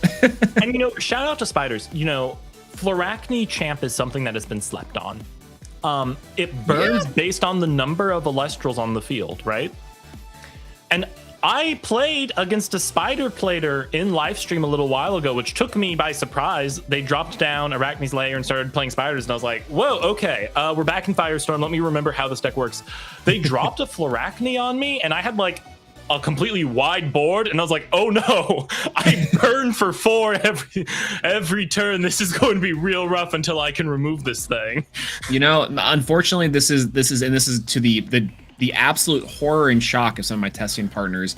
I've been known to enjoy an interesting burn deck every now and again. Sunburn was my deck of choice for a little while in Firestorm and Moonrise. And unfortunately, the words that you just whispered into my ear, the Spider Burn, is now going to be occupying my brain for the next forever. And I cannot wait. my apologies to everyone you test with, and I'm sure the people in premieres who are going to be taken by surprise, I'll make sure to put Parachne on my predictions list next round you're in and I'm commentating. Well, and I got to get some practice in before then. I think like one of the big things that I've been really loving recently, and again, getting back into it, are something like these casual tournaments that we have going on. We have the premiere today, which I'm super looking forward to getting into our round 2, as well as seeing our excellent performances inside of round 1. But our casual events are some of the best ones to not only get into the community, practice some decks, but you know, some crazy brews pop up every now and again, and I think it's a great time. I know we have some coming up here in the coming weeks, and for if you're practicing here for our live stream and also trying to really hammer in, again, Worlds is not too far away. I think it's March 20th through 22nd, and I'll be there. I know I got the Worlds invite a little while back, but it's steep competition. the people on the leaderboard that I've been seeing, these names are intense casters. So I will be taking every opportunity I can get to hop on Elestrals. Well, I look forward to seeing what you bring to Worlds. I'm a third-rate caster that plays fourth-rate decks. So I'll be on the sidelines for that one, but I'm super excited to see what you and your fellow Worlds invite winners will be cooking up and bringing. Yeah, it's honestly, hey, we still have time. There's still plenty of events left. The store regionals too are coming up soon, and I know a lot of players are going to be vying for those points. There's still plenty of opportunities to qualify for Worlds. If you start now, hey, listen, you could get there by the time it comes around. Easy peasy. Or hey, as the simplest route is a straight line, right? Enter Premier, win a Premier. And that's all you really have to do.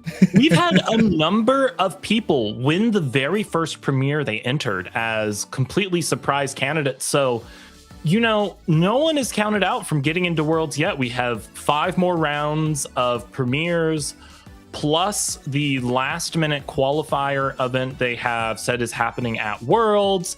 Plus, as you've already shouted out, if you are a player who hasn't earned their invite yet, but you have some QP laying around, maybe a store championship or something like that is enough to get you there.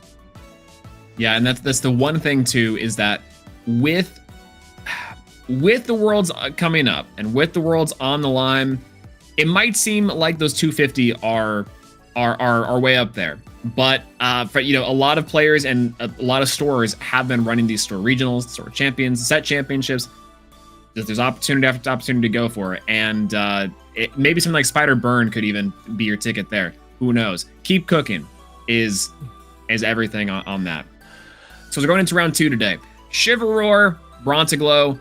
I love to see it. I love to see this experimentation, a little bit of cooking on the day, which has been phenomenal. I would have never predicted that.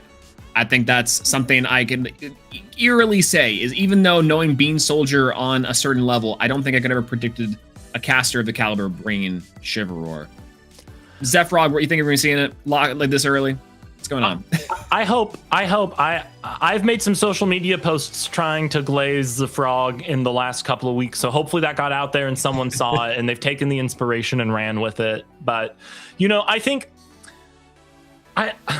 there is so much value in a meta where people can get complacent. The meta is diverse, but understood to a degree, right? You're like, okay, well, this is the Locagon player, so that means I expect ... Okay, this person is on Dionysus and Latagon, so I expect ... If you can take a couple slots in your deck and put a little spice, a Frog, a Shivror, a Draking, the extra pivot you can take that your opponent isn't expecting can be a real advantage, I think. Yeah, I mean, I think that's one thing that the pool of cards, as it widens and as it gets much deeper, there's plenty of things to re-explore. It's actually, oddly enough, the story of like what happened with this Titan deck.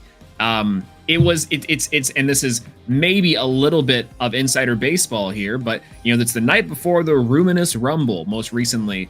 Late night tournaments running in here, and I'm like, what deck should I be able to run here? And I was looking at Rumantis. And I love this card so much. I couldn't bring myself to run, unfortunately, sorry Cobalt, Crabs or a Ruminous deck, which I think would be killer, but Rumantis had some legs to it, at least 2 of them. And through that testing, I was like, yeah, I think we'll lock it in here. I couldn't find my extra copies of Rumantis, so we swapped in for Titan. And just looking at the potential there, you see that maybe how far you can go. So I wouldn't doubt at all that there's plenty of other decks, other brews, other Elestrals out there that are just the key. And you gotta dig. You gotta find it. You didn't have a bundle of Celebration sitting around to rip out the Shattered Stars Rumantis arts? Well, what's so funny about that is I was thinking, I'm like, I have plenty of Rumantis. I'm almost certain I have these cards somewhere. And for hours I spent there digging in my bulk, Twin even. I was like, where are these things? And yeah, I'll find it here eventually. We got to go through it. The big one too, that's the big lesson, is either need to open 1, more Celebrations, or 2, more Livestream. And both those I think are fine with me. But both of those seem like lovely things to be opening. I have Shattered Stars Thunder getting delivered today, ideally. So maybe if it shows up when I'm on break, I'll grab a bundle and open it on stream when we have some downtime. Yeah, be still my beating heart. It's so funny because obviously we know from historically on the desk between PK and one of the casters playing in today's tournament, K-Cray, that we have some pack openers on the desk, even live. I think there was like, I want to say 8 reverse stellar mudlets at a certain point showing off on stream historically. That might be a little bit of fabrication or exaggeration, but the point still stands that we do actually pull cards in this house, and some of them are pretty good. And we play our stellars. We play our stellars, you know? Absolutely. Hey, there's certain stellars that I am definitely chasing. That Zeus is a big one. The Zeus, it looks insane. And the Champions of Zeus deck is pretty nice too. I gotta go for it. Thunder is near and dear to me, so I love the Stellar Zeus. I love the Stellar Zeus. Although I think the full art original Zeus from base set goes the hardest of the original base set full arts. I really love my playset of FA Zeus from base set. You know, I can agree with that. That between that and the Hephaestus, I really love that one. The it is really interesting. The spirits though, on the new Shattered Stars, I gotta get me a playset. This might be the one time that I get 20 of a spirit, and to the chagrin of most people on here, I will not be just having them be bulk spirits whenever I play Thunder. They might just be these ones because God, they look so good. They're Elestrals is making it hard on us here. We have the beautiful spirits for those who backed Awakened that are coming soon. We have the new ethereal spirits. We just finished the Shattered Stars stained glass line of spirits, which are some of my favorite. I've been a big stained glass spirit lover, to the chagrin of many people I play who go, what spirit did you just do? I can't see what. But man, it's spirits, you know, you may need a lot of spirits, and they may be like the extra thing you get in packs and stuff, but they don't slow down on the art. They still cook so hard. Yep. But what I'm excited to see spirit wise is what is in the deck of our players today here. We have Brewlock versus Kier, another absolutely exciting game for round 2. We've been having absolute bangers of who we're seeing playing here today. Yeah, I think we had, so Brewlock, I know, is a consistent Elestrals enjoyer. We've seen in a couple tournaments past before, 2 premier top 8s, and 1 premier top 4. Top 32 at Dallas is also pretty insane too, the Dallas Open. And Kiri, top 64 at the Dallas Open. So these 2 players even could have met there. And I think that's really exciting to see. I think we've seen Kiri before in previous premieres or previous feature matches. I'm trying to remember exactly what they may have played in those. But Brewlock we know to be a big Moose enjoyer, a big Lunar fan. And so, you know, I'm hoping to see maybe some Moose action. It's been a little bit since I've seen Brewlock cook. What are you hoping to see? Do you think Moose is on the gamble today? I absolutely think Moose is on the gamble when Brewlock is in the room. Maybe they are the person, though, who brought Drag King. I mean, Brewlock is in general a lunar lover, right? So Moose is the obvious pick there. But you never know. We could see a cheeky Drag King brew here. I mean, you could go deeper into the Drag King, but Brewlock is going to be going first today. So hopefully we will get to suss out what they're on relatively quickly. Yeah, let's get into it. You know, maybe one thing on the Lunar casters here, and this is the most incredible thing that I have witnessed recently. It's the -2/-2 be upon ye. That is so I crack up every single time casting Talk Siri. It's so fun. Yes, the official welcome sticker of the Lunar Discord server. Well, let's see if Brewlock took some notes from the server. I am curious to see what our start is here. If we see dropping down a Fawnlet, I think Luna's hand is pretty perfect. But I think both casters deciding here. It'd be Kiri to see. Yep, it looks like Brewlock cap. We'll see if Kiri is going to mulligan. No, looks like we're keeping both. Is that a Nectar? Yeah. That's right. 2 fire spirits. Ooh, fire spirits on the Brewlock side. And another Nectar of the Gods here. The full art Stellar is gorgeous. Two more fire. Are we about to see the Hestia? Oh, is this your time? Leonite deck might actually be it. I love the idea of it. Let's go. Well, let's go for a rabbit. It's a decent start. Ast Rabbit, a card that has entirely fallen off from being in every deck to almost no deck. Yeah. You know, the classic start, Ast Rabbit, add a card to your hand, have a 5-buck that's annoying to get over, set 2. You know, hasn't been seen as much this format, but still has massive value to it. It is really interesting, the idea that Rabbit has this iconic place in Elestrals history as the mascot, if you will, the big one to be like, that's my Elestral. In Firestorm, still really powerful too, with things like the Champ Galaxy. In Lifestream, a couple sets into the lifespan, there's a question for players of if Astrabbit is too slow. But this card definitely is a solid start regardless, and maybe just good enough here depending on what Kiri's got. And I think, in a weird way, Astrabbit is a better... a better start. I mean, if we're talking about good starts, Werepup's a pretty decent one. I've seen this play around before, and the new Lunar Eclipse card is so powerful here, being able to snipe some back row immediately. Yeah, I totally agree. Is that what we're seeing? No, we're seeing the traditional full moon. Okay. Oh my god. Does full moon come common? Wait, it comes, I think it's in the new starter deck, isn't that right? It's in the new starter deck as common, and it came with an alt art in Celebrations. That's incredible. I'm so old. I'm like, hey, that card's a holo, by the way. Kids, make sure to... Professor Swole here behind the times. Legitimately, I need to get back.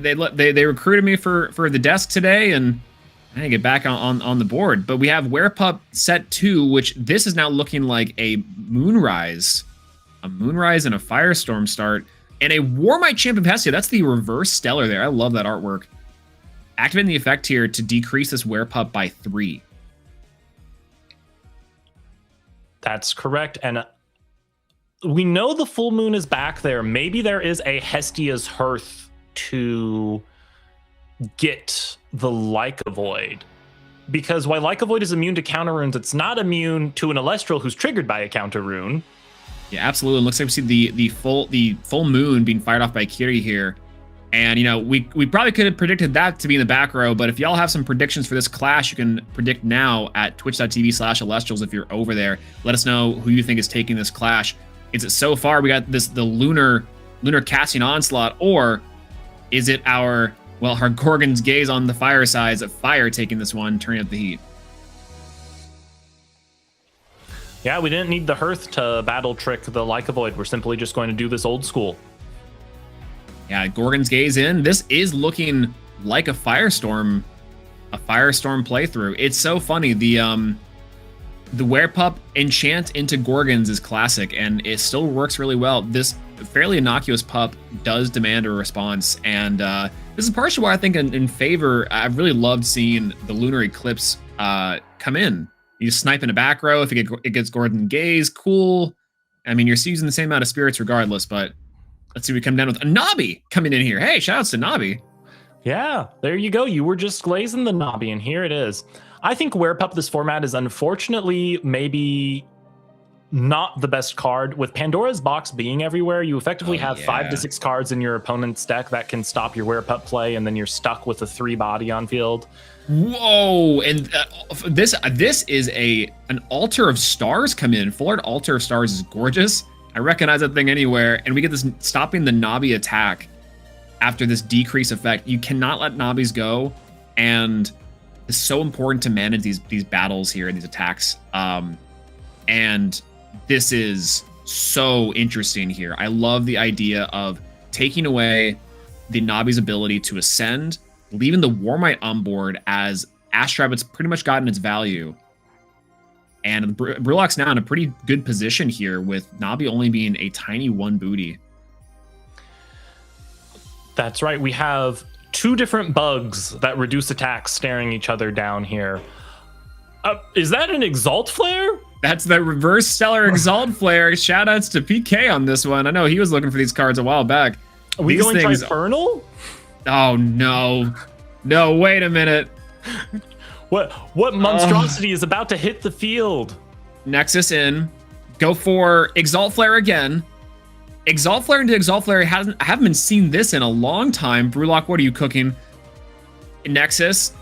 Okay. Nexus to Ascend again. Minus the Navi's attack. Oh no. This might be, and it looks like that's the Leonite I think you were talking about. That's the TP Stellar Leonite, I believe. That's correct. Holy. With a water speed underneath it too. So, just extra making sure that we can't do any sort of main phase shenanigans on the next turn. But going into Ascending on the Nexus with Exalt Flare that's a little bit new. I love these older school cards coming in here and really hyping up this. Wow, what do you notice on that play? I'm just shocked to see a Leonite line without Hestia. I mean, that's...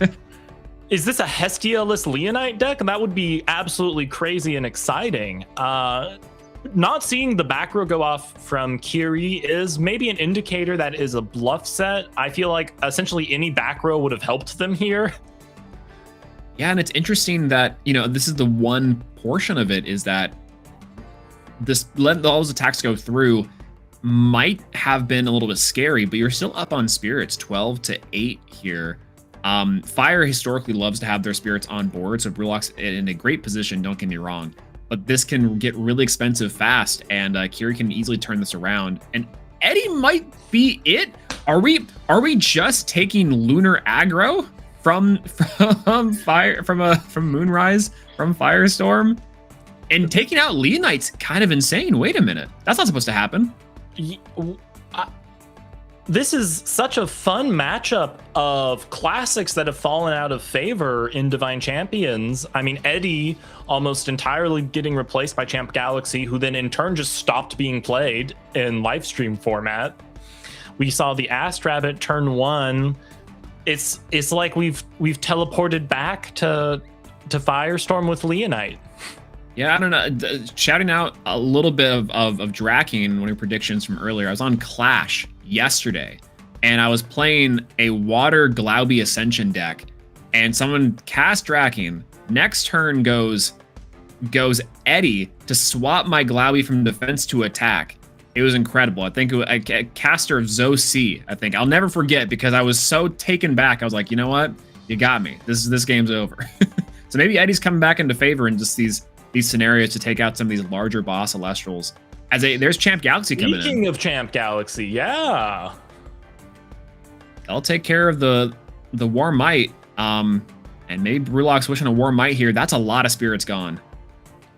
Champ Galaxy being a perfect response, because if there was a Hearth down there, minusing the attack of a swapped Champ Galaxy is not going to do anything to help you. What? Yeah, Smoltuga here in attack position. I love the aggressive Smoltuga coming in, and we have kind of this on both sides, these throwbacks of cards. For a long time, I think we've seen that Livestream is a very turbo type of set. Cards that are getting you cards into your main combos, but these two players have elected to go into fairly low to the ground strategies with things like Eddie, things like Galaxy, Werepup, and now Smoltuga. These are both very interesting cooks from these casters here. I'm curious if the Smoltuga is just to search fire, or Monsoon. Oh, we're doing Galaxy Battle Trick, except isn't Smoltuga also a 5 defender, so they crash? Yeah, I think this might just be to take some extra damage even. Okay. Because now, well, the thing about this, and I do like the concept and the idea, if there was an overloaded Galaxy with 2 spirits here, you're still going to be tying up the spirit count on Brewlock's side, making it 5-5. But the removal of the Smoltuga might be worth it here, depending on what Kiri has. Maybe matching value for value is just really important in this matchup against the Leonite. And only Brewlock on 4 spirits now, it looks like. So, I don't know. Maybe Fire can't do much with it. We know they added a War Might to hand, so Kiri's going to have to be mindful of anything they put in attack position. Yeah, that's one thing about and we're talking about this earlier with Nabi. in the late stages of the game like this, a 1-spirit Elestral that can effectively out any Elestral worrisome that you might have is a good position to be in. Saving that for these later dates is pretty awesome. But we'll see what we got here. It looks like some consideration on the hand. Trying to think, maybe there's something in here. Notably as well, because of the Gorgon's Gaze from Brewlock to start out, a late game Werepup here could also be pretty killer. Drakid? Oh, wait a minute. This deck is for you. Is there a Draking in there, Kiri? We'll check both of our decks off the bingo list here. Water Enchanted Drakid has hit the board and swinging in for 1 on Brewlock's side.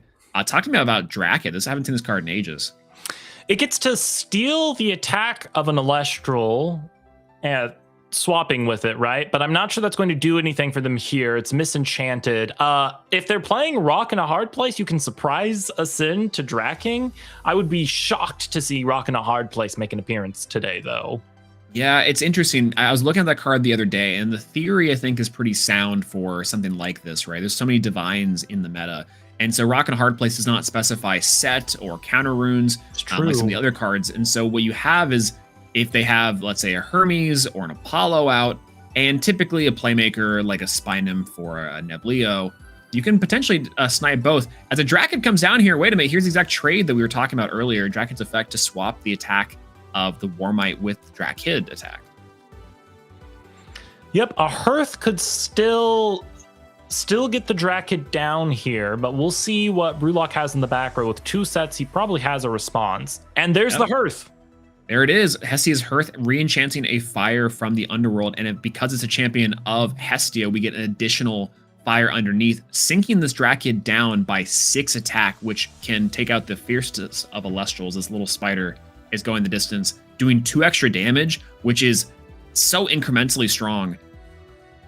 Especially when you're on low spirits already. I think that puts Kiri down to 1 spirit. I think so. And there might not be a whole lot. That other back row from Brewlock might also be a second Hestia's Hearth, which can pop up. And now Brewlock's in a pretty decent driver's position.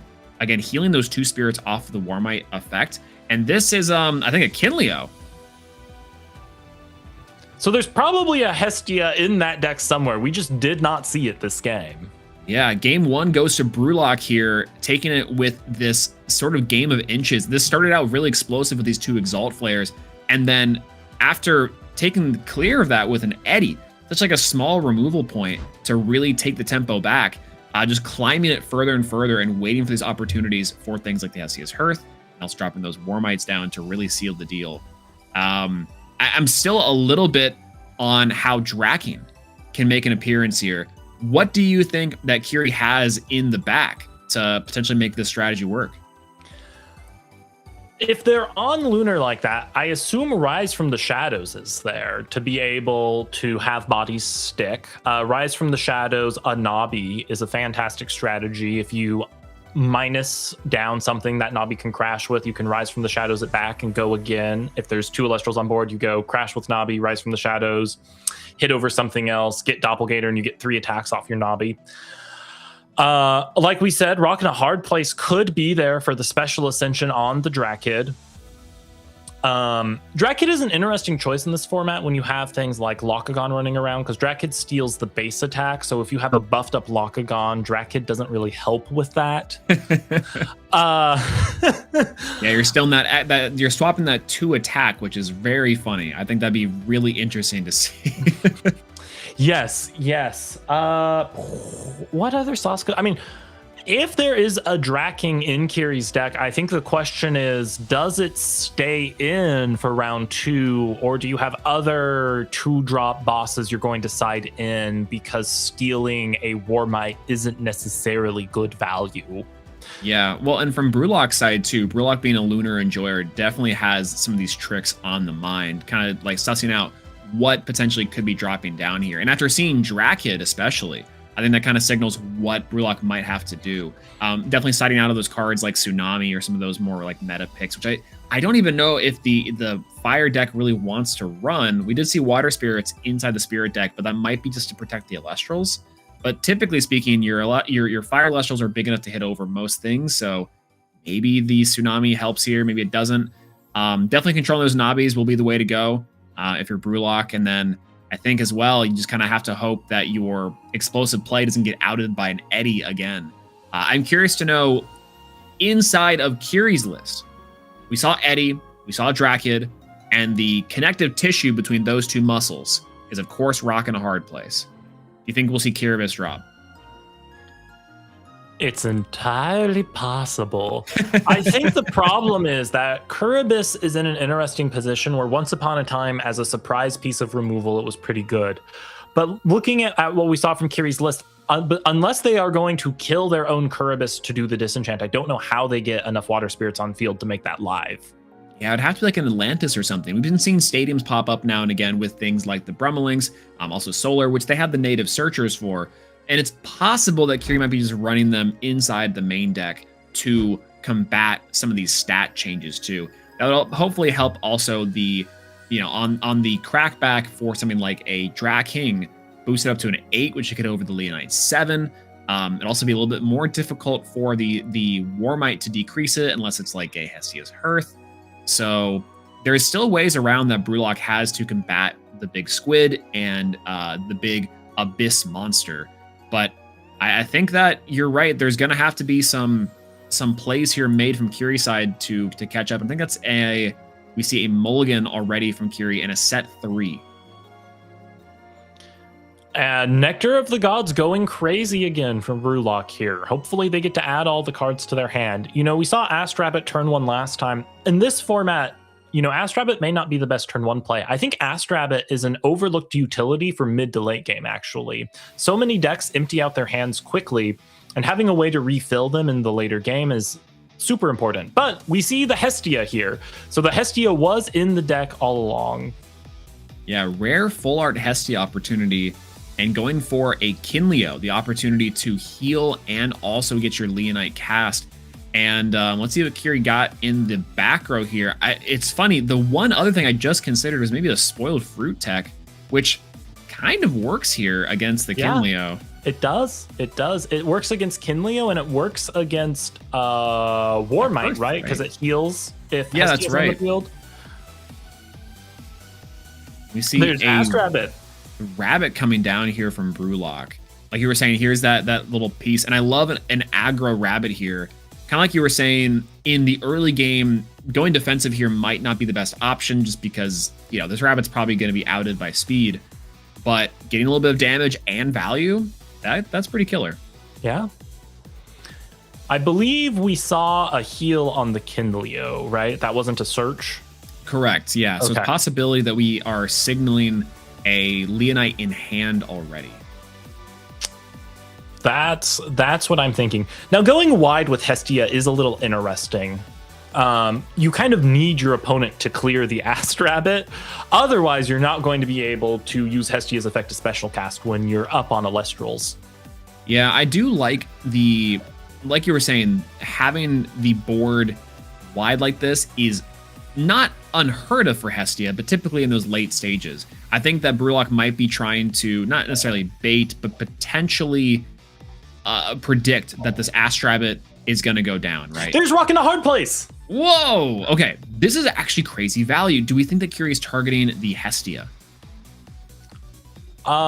Unclear. With 2 sets, I feel like going for the Hestia would probably be the strongest bet, but the Elestral is what gets taken out here. Now, what's interesting from Kiri is they're on Rock in a Hard Place, which Dra King has to be in this deck now, right?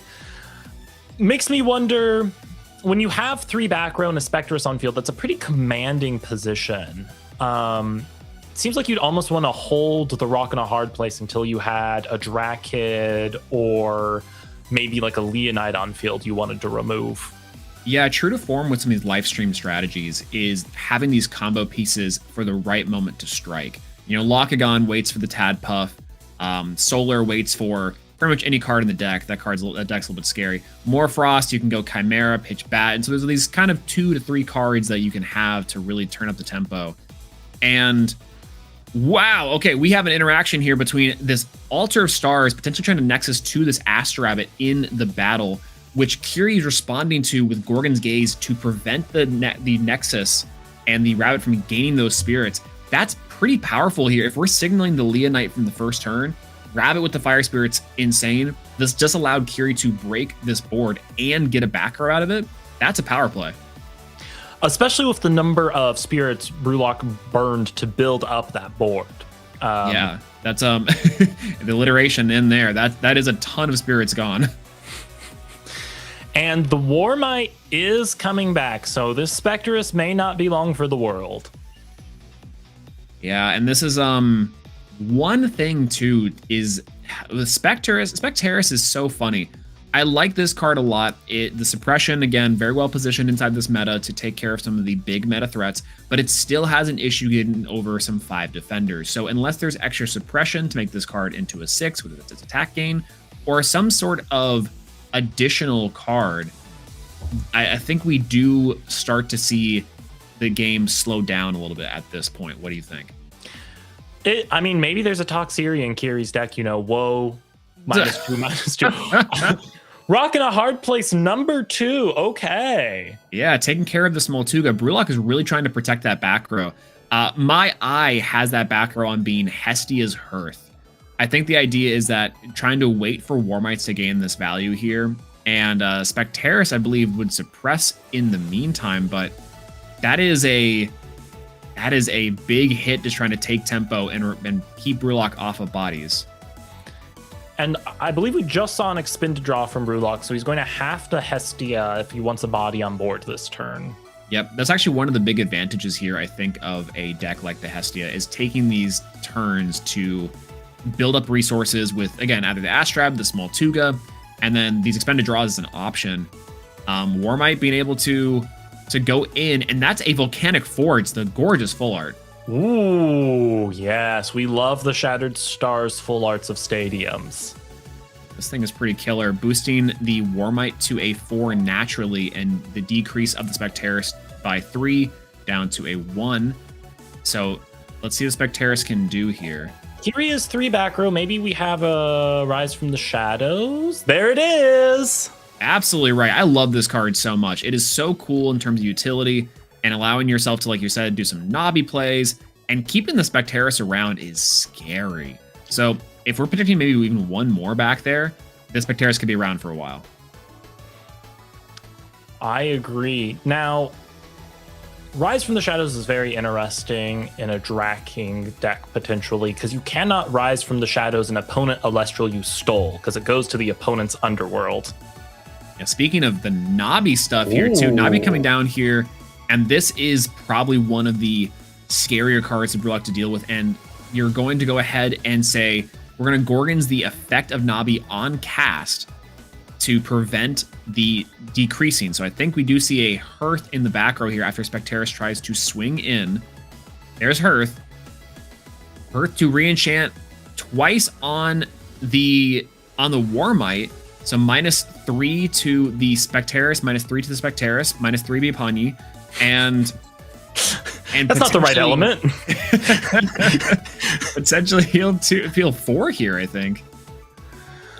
Now, it looks like we don't have a Gorgons to stop that. Do we have the second Rise to just pop the Specterus back?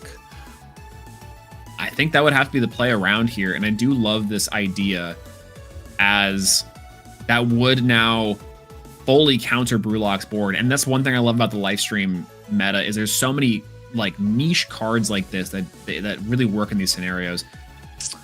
Madness. Getting clarification on when this would go, trying to say Madnessing into Daze, potentially the Specterus. I don't think that's how that works. I believe you can do that on resolution of the Warmite, right? There is the resolution step after a chain resolves where you can play another counter rune. Yeah, am I misunderstanding the wording? I believe that is Dionysus not Daze an opponent's Elestral. If it's Daze and Elestral, this is pretty big. I believe it is Daze and Elestral. Let me pull up the wording in the background here. Yeah, this one would be pretty killer as a play to go around this big 3 spirits and just to put Brewlock on, hey, out my board in the first place. I think right now... It is an Elestral, not an opponent Elestral. Ooh, all right. So we're on Gorgon's Gaze rules here, and let's see. Both players currently debating on what to do. Kiri's going to reach for the back row, and it's another Rise. You were absolutely correct. That is huge for Kiri to be able to bring back the Spectaris onto the board, and take down this Warmite, as Warmite is now still 3. The Spectaris comes back to a 5. Oh boy, but Volcanic Forge is boosting it by 3. This is a 6. Volcanic Forge is in play, which is unfortunate. It's a 6. Oh, and this is a Leonite, and we already know that the back row is a Dionysus Madness, which can stop this Leonite. Wait, I'm a little confused now. How did the Leonite get out? Because wasn't that just the battle phase we just witnessed? No, I think they just passed back. Oh, it was the battle phase on Kiri's turn. That's right. Brulok was making so many moves. I was like, oh, clearly it's their turn right now. Yeah. Yeah, this is the funny part, is that I think so Kiri passing back to Brulok just draws and somewhat, I think, opts to just ascend and try to punch into these bodies. Dionysus Madness to daze the Leonite is very strong, but once again, this is a now 11 attack Leonite under the Forge, which Nabi is not going to take care of. And Eddie can't change its position now. I think you're going to need Galaxy Champ to deal with this. Galaxy Champ would be pretty nice. It would still be, what, a 7 defense? I think... Does Drakid deal with this? You swap its base attack to 2, it gets +4, making it a 6. That doesn't quite do it, no. Well, Drakid would become a 7. So then... Oh, that's true! Yeah. Yeah. The only way out is down into the abyss, it looks like. So we'll need to go onto the ocean floor to dab up with our Drakid. And that might be what we're mulling over here from Kiri's side. This is a super difficult position, as sometimes in Elestrals you have all these crazy effects, things like Lockagon, things like Celestlio, things like Chimera and Iwooly and Blizzrix. But sometimes a big Elestral just does it. I mean, who among us hasn't lost a game to Pinter to face, you know? Yeah. Well, one thing too is so funny is that the Pantera being the 15, scary. Leonite being an 11 and can only get hotter from here might be scarier for me. I don't know about you. Leonite does have a little bit more protection there. It's immune to Tsunami now. It's immune to Eddie. So we'll see. Kiri, like we said, Kiri does have some options with the potential of something like Champ Galaxy. So we'll have to see what all they have. If I recall correctly, Kiri played Monsoon last time. Monsoon could suppress the Volcanic Forge and make some room for going in there. There are some lines that can be made here. Yeah, the one thing too is this. Oh, that's an expended draw from Kiri. The low spirit count does make this a little difficult, having to invest into this. And it looks like you're just going to put your Elestrals into defense to say, I'm going to try to buy a turn or two. Maybe there's some sort of card that outs this Leonite immediately, but there's no current way to do it. Reaching for those Chicago Eddie sleeves. Again, we're talking about being Eddie immune, but it's probably always good to be immune from Edward. But holy, going into an Exalt Flare here. Are we going to see double Leonite pop down? Or is this just for the spirits? I think this is just for the spirits. There we go. Yeah, big bodies on board. And I do like this idea. Exalt Flare becoming a 5 now instead of sitting at a 3. Werepup plus back row can do something here. If you go Werepup, Eclipse to clear, like a Void over Exalt Flare plus a back row to defend for a turn, like maybe you can do something with that. Yeah, if we're reaching into the lunar side of our deck, for sure. I think there's definitely an argument to be made that going for like an Artemis's Arrow, if we're really, really trying to knock in some options. But Ambrosia here, it's a good start. Coming in with the equalizing spirits, maybe trying to find something that they do not have before. Looks like a water and 2 lunar spirits. So maybe another, maybe finally this is going to be our copies of Kiribis and Draking coming down. Maybe Tadpuff into Draking, let's see. Yeah. I would love to watch some Tadpuff here that's not into Lockgun.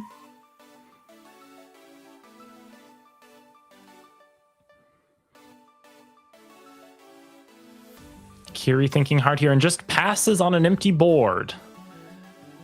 Well, you hate to love to see it, but you're gonna see Brulock taking in this game 2. Oh, and it looks like there's the Like Avoid and some larger Elestrals in the hand. That's kind of the big one with these Ascensions. Is sometimes I think there was a Like Avoid and a Doppelgator in hand. That's that is classic. You see these big game winning Elestrals just sitting there for, and Kerbis. That might have been also been Kerbis too. Well, congrats to you on getting the first victory for a prediction here today. Well, hey, I think also Drakeen could have made an appearance here, so I think that's one thing I'm excited about. But if we don't see Drakeen the rest of the day, I'm going to count this one as a win. But I'm going to hold out hope it actually hits the board somewhere. Well, and I think that was really cool to watch the fire deck cook. I've been loving this strategy. It's super interesting to see these kind of battle focused decks and different builds pop up. Leonite being one of them. You have effectively Warmite and Leonite to activate as these sort of stat reduction and math based cards. You know, Elestrals players being bad at math is always one that I find historically funny. Shout outs to my attack swapping rulings, but. The Exalt Flare attack is so fun to me. That's such an interesting little thing. We saw that previously with the Blazers OTK and some of those strategies before. What do you think about that one? That's a nice little spice.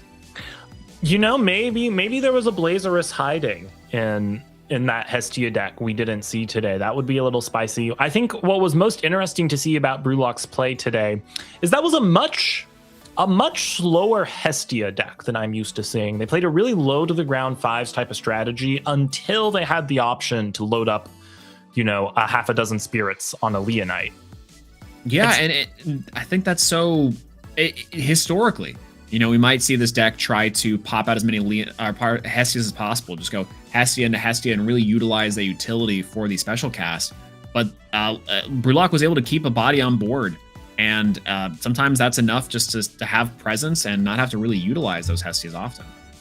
And I mean, what an effective use of Warmite we saw in this match. Warmite plus Hearths all day, every day, giving Brulock value. Did we see a single Lifestream card from Kiri? I think that was a Firestorm deck. I think that was Firestorm Lunar Aggro. Well, there's some crazy casters out there that would say that that's all you really need nowadays, including the OG Like Avoid to make it all work and tie itself together. But you might be right. I think that was Specteris. I think that was Nabi. We had Doppelgator. We had the classics, which I think work out really well. Full Moon and not Eclipse? Yeah, wait a minute. This would be an interesting challenge here is, can we top an Elestrals Premier with only the previous set cards and before? That'd be kind of fun. I like the concept though. Again, speaking to kind of the design of the Elestrals and kind of the strength of some of these power players inside of Kiri's deck, they are still effective. We saw Specteris put in a lot of work, and the one card, which actually now to make the biggest correction, we did see Rise, and Rise is super cool. Rise from the Shadows to bring back the Specteris and the Nabi for some effects. Really might be able to take Lunar over the edge and to help stick a body for some of things like these Ascensions. So I do like the concept. I think the idea here being that Brulock was able to take the tempo just a little bit faster and stop some of the offensive onslaughts that Kiri was able to present. And that's maybe the biggest difference maker between Fire, a historically very nice battle-focused archetype, and our Drakeen list, which, like you're mentioning, loves to swing in and try to take. And, I think this game demonstrated something I hadn't realized really well. Historically, Thunder was the I'm going to minus your dude and kill it deck. Yeah.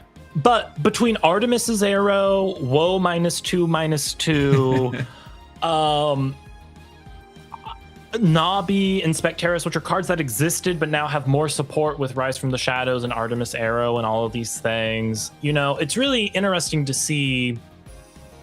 It was really interesting to see a match that was basically attack stat control. You had Drakid swapping stats. You had Warmite into Hearth minusing attacks. Like, this was a really interesting clash from a like logistics standpoint, because it wasn't just, okay, compare stats. It's, okay, I steal your stat, I minus your stat. We swapped stats with Champ Galaxy. Call in Skyhawk to run the math on what the stats on the board currently are. Yeah, we're so far past Whale Arrow question mark. It's now Lion, Hearth, Spider, Bug, Rise, Specs, Squid. Suppression, Squid. Yeah, we've got several layers here inside of the inception of the Elestrals Dream. You gotta love it. And I think that's one thing too. A lot of these decks playing around with certain of these mechanics. You know, we saw the Nexus scene come in pretty heavily from Brewlock 2 to kind of enable some of these plays. Hearth doing a lot of the damage calculation and really protecting that Hearth, by the way, using things like Gorgons and using some of your cards and just tanking the damage from those rock and hard places. You saw Brewlock making the decision every single time to keep the Hearth, which is so telling of how powerful that card can be. Yeah, the eat all attack Warmite play, it gets you. It gets you. Well, and I love to see too from the experimentation side on Drakid. Drakid and some of these sort of equalizer cards, for a long time, we thought to ourselves, you know, how can we utilize them in these simplified game states? Drakid, Rock and Hard Place, and the Eddy can easily send into their bigger bodies, which are some utilities. And Werepup too, shoutouts to another card that can ascend into itself. I think maybe that's the concept here behind this deck is there's a bunch of cards in the game that say when activate something else, ascend into some of the strongest bodies we've ever seen. And I like that coming together here. That is kind of neat. I wonder if there's a scenario here in testing from Kiri, if we're like, yeah, I had Kiribus, I had Lycavoid, and Drakion on board. What are they going to do? And if you were playing a normal live stream deck, maybe you would have got it, you know? It's I've had this experience in premieres where I go in and I go, look, these are the top 5 decks everyone is playing. I'm going to build a deck that is perfectly tailored to do well against these things. And then I have a whole premiere run where I play none of the standard decks. I just play random rogue stuff and I just completely lose because I'm like, well, I have tailored my deck to what was expected and been punished for it. Yeah, sometimes, you know, you're grinding out for days on end and you say, you know what, I think Phosphocell is the meta call today, and then you cure into Chivalror. and absolutely, yeah. No doubt there is some calculation. They're like, no, this goes crazy into lock. Here's how I play against Morfrost. This should be fine. Little do we know, under the surface, there's a lion waiting in the wings. Oh, that's so true. I would have loved to see more of Kiri's deck. Hopefully they do well today and we can see them come back into the top and show us what that deck was all about. I would love to know. I mean, I'm going to assume Draking was in there. We don't know for sure. Were they maybe on Aetheros to get some extra water bodies on field? You know, there's so many other interesting pivots that deck could have. We only saw maybe 5 or 6 total unique cards out of Kiri. So there's a lot of mysteries left in their deck. I hope they make it to the top and we can see later today. And absolutely still possible. You know, a lot of these times, and we saw it earlier too, mentioning it before on the broadcast, for why I kind of picked Leonite in the first place. Magnetonics, I think, lost the feature on stream and was able to claw back into a 5-1 into the 7th round, 5-2 on the day.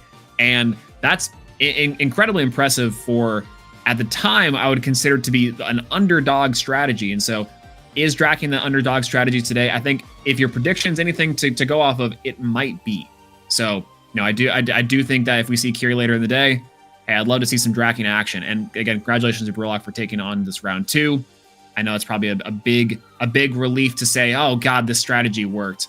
Oh, thank God. I tried in the casual tournaments. I tried on the casual Tuesdays to rock up with Leonite, and it worked for me. I don't know if I'm just playing this deck wrong or not, but it's super fun. I love the strategy. I'm going to want to cook with this again. I know that for a fact. Well, maybe Brewlock will make it to the top today, and you'll have something to work off as a basis. Hey, I would gladly steal that list and say, you know what, let me just run this one back. Let me just run this one again. Those Astro Rabbits might have been the difference more specifically too. And as well, if anyone watching this at home wants to practice their their Elestrals and strengthen their sword and sharpen it down. We've got some Casual Tuesday tournaments coming up here in just a little bit, and they're incredibly fun to do.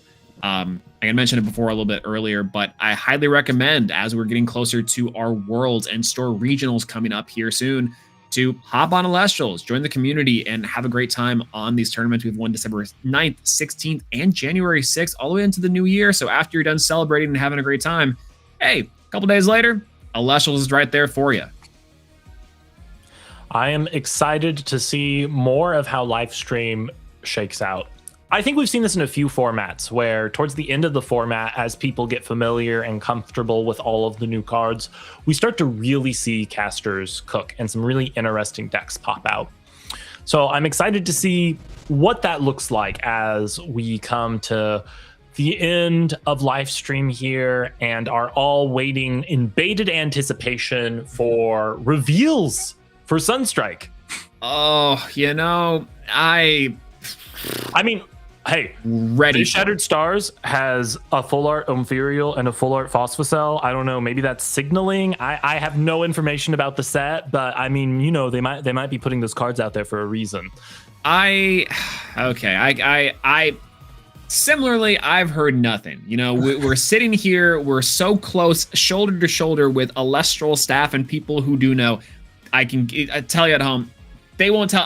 I've tried so hard to be like, hey, so what's the lowdown on Solar? What's the key on Thunder? Nothing. Tight-lipped as hell. It's crazy. And the one thing too is, you're right, Phosphocell's right there, Imperial's right there. These cards that we've seen for a long time that have great utility and maybe have some usage in the coming sets. I'm curious to know where we go from here. So, like you said, live stream is incredible, and we're always there to predict for the future. Gardon is mine, by the way. I'm going to put that out now. Gardon will have its time, I swear. Okay. We'll look forward to that in commentator predictions in the future from you. Yeah, we're a couple months away too. We'll have the World Championship for Las Vegas inside of that new format too, and here in March before we get to that point. So yeah, we got some time. Small correction, I don't believe they've announced what the format for Worlds will be yet. No, I mean, probably. I listen, we have time away until we have Sunstrike in the first place. So we have stuff to do in the between time. I'll say that. Absolutely. And who knows? I mean, we've gotten a few bits of Sunstrike information. When Awaken was going around, they had that little reveal of Ares, right? Ares being a solar divine, with Celestlio. When Dougie was revealed, that was said to be coming out in the next set, which is Sunstrike. So, Earthmill and Sunstrike maybe. Oh God, Dougie, a card after my own heart. Maybe Earth will have its day, and PK can finally say Earth best deck. Which, hey, Earth at its time. I want Earth to come back immediately. Hey, I mean, today might be Earth's day. Just because people haven't been cooking hard enough with Dionysus doesn't mean it's not a top deck. We got plenty of time left in the day for Latagons to munch their way to the top. Be snacking on those Ambrosias too. One deck that I have heard of a lot is sort of this Earth control strategy using things like the Dionysus, like the Cyprongs. We're talking about a little bit like what's coming out in the Sunstrike meta. Inside of our live stream meta, of course, there's still a lot of decks to look forward to. And there's still the crabs out there as far as Earth decks goes. I was shocked by that deck several times over, and it is very good and very scary. Crab is real, and crab can hurt you. I tried to cook crabs in theory early for live stream. I couldn't make it work. I'm glad someone better than myself, like Cobalt, was able to get the pieces to fit together into something that performs, because it's a very fun deck in theory. Yeah, I think when cooking crabs, you had to actually use double the salt necessary, and then you really should end it with some butter emulsion. That's kind of my thought process behind it. I typically go for like a boil time of you gotta make sure the water's right temperature. That's the first thing. But if it's not boiling, then it's not ready. Okay, you got your crab boil going. Are you doing a Moss Station or a Moose Station crab boil? Moose Station or Moss Station crab boil? It's got to be Moose Station crab boil. Throw in some. You got to go in for. Let's see. You got to go in for Moose Station. Do we have a shrimp Elestral? I don't think we have shrimp or prawn Elestral. And for some other than that, we have a sausage Elestral. Do we have a sausage Elestral? Yeah, we got to put some tang in that. I mean, if your crab boil is not overly done, dumping in those seasonings. I think it's. You could do moss. You could do moose. It's gonna taste the same. Oh yeah. Now we just need a new ambrosia card that's like butter. It's butter just butter. Yeah. oh, good ambrosia boil. I know ambrosia's a fruit, but in my head right now I'm thinking about it as an artichoke. The ambrosia as an artichoke. It's dragon fruit, no? No, it is, but in my head right now with the boil, it's an artichoke. Oh, you know what it is? You know what it is? Cornucopia ambrosia, the earth card, even though it looks the same, is actually an artichoke secretly. That's what I'm saying here today. You know what? That might be fair. Hey, listen, we'll wrap our heads around it here. We'll go to a short break and we'll be back for round 3. We'll join for PK at the desk here. And yeah, I'm looking forward to it. But stick around. Don't go anywhere. We'll be right back. Sounds good.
And welcome back to our round 3 of our Elestrals premiere on this December 6th, 2025. I'm joined once again by PK. Hey, welcome back to the desk. How's it going? What'd you think of that last match? That last match, it's told me that I don't know what to expect from this tournament. We saw Warfall Surfer and Brought to Glow, and then we saw whatever that fire brew was with stat manipulation from Brewlock. That was an insane game. We saw Drat Kid be cast, which I'm just like, will we see Drat King? We did not see Drat King, but I don't know what else is going to be cooking up. I think our predictions will not be correct, but at the same time, I'm hoping that somebody was brave enough to break Mill.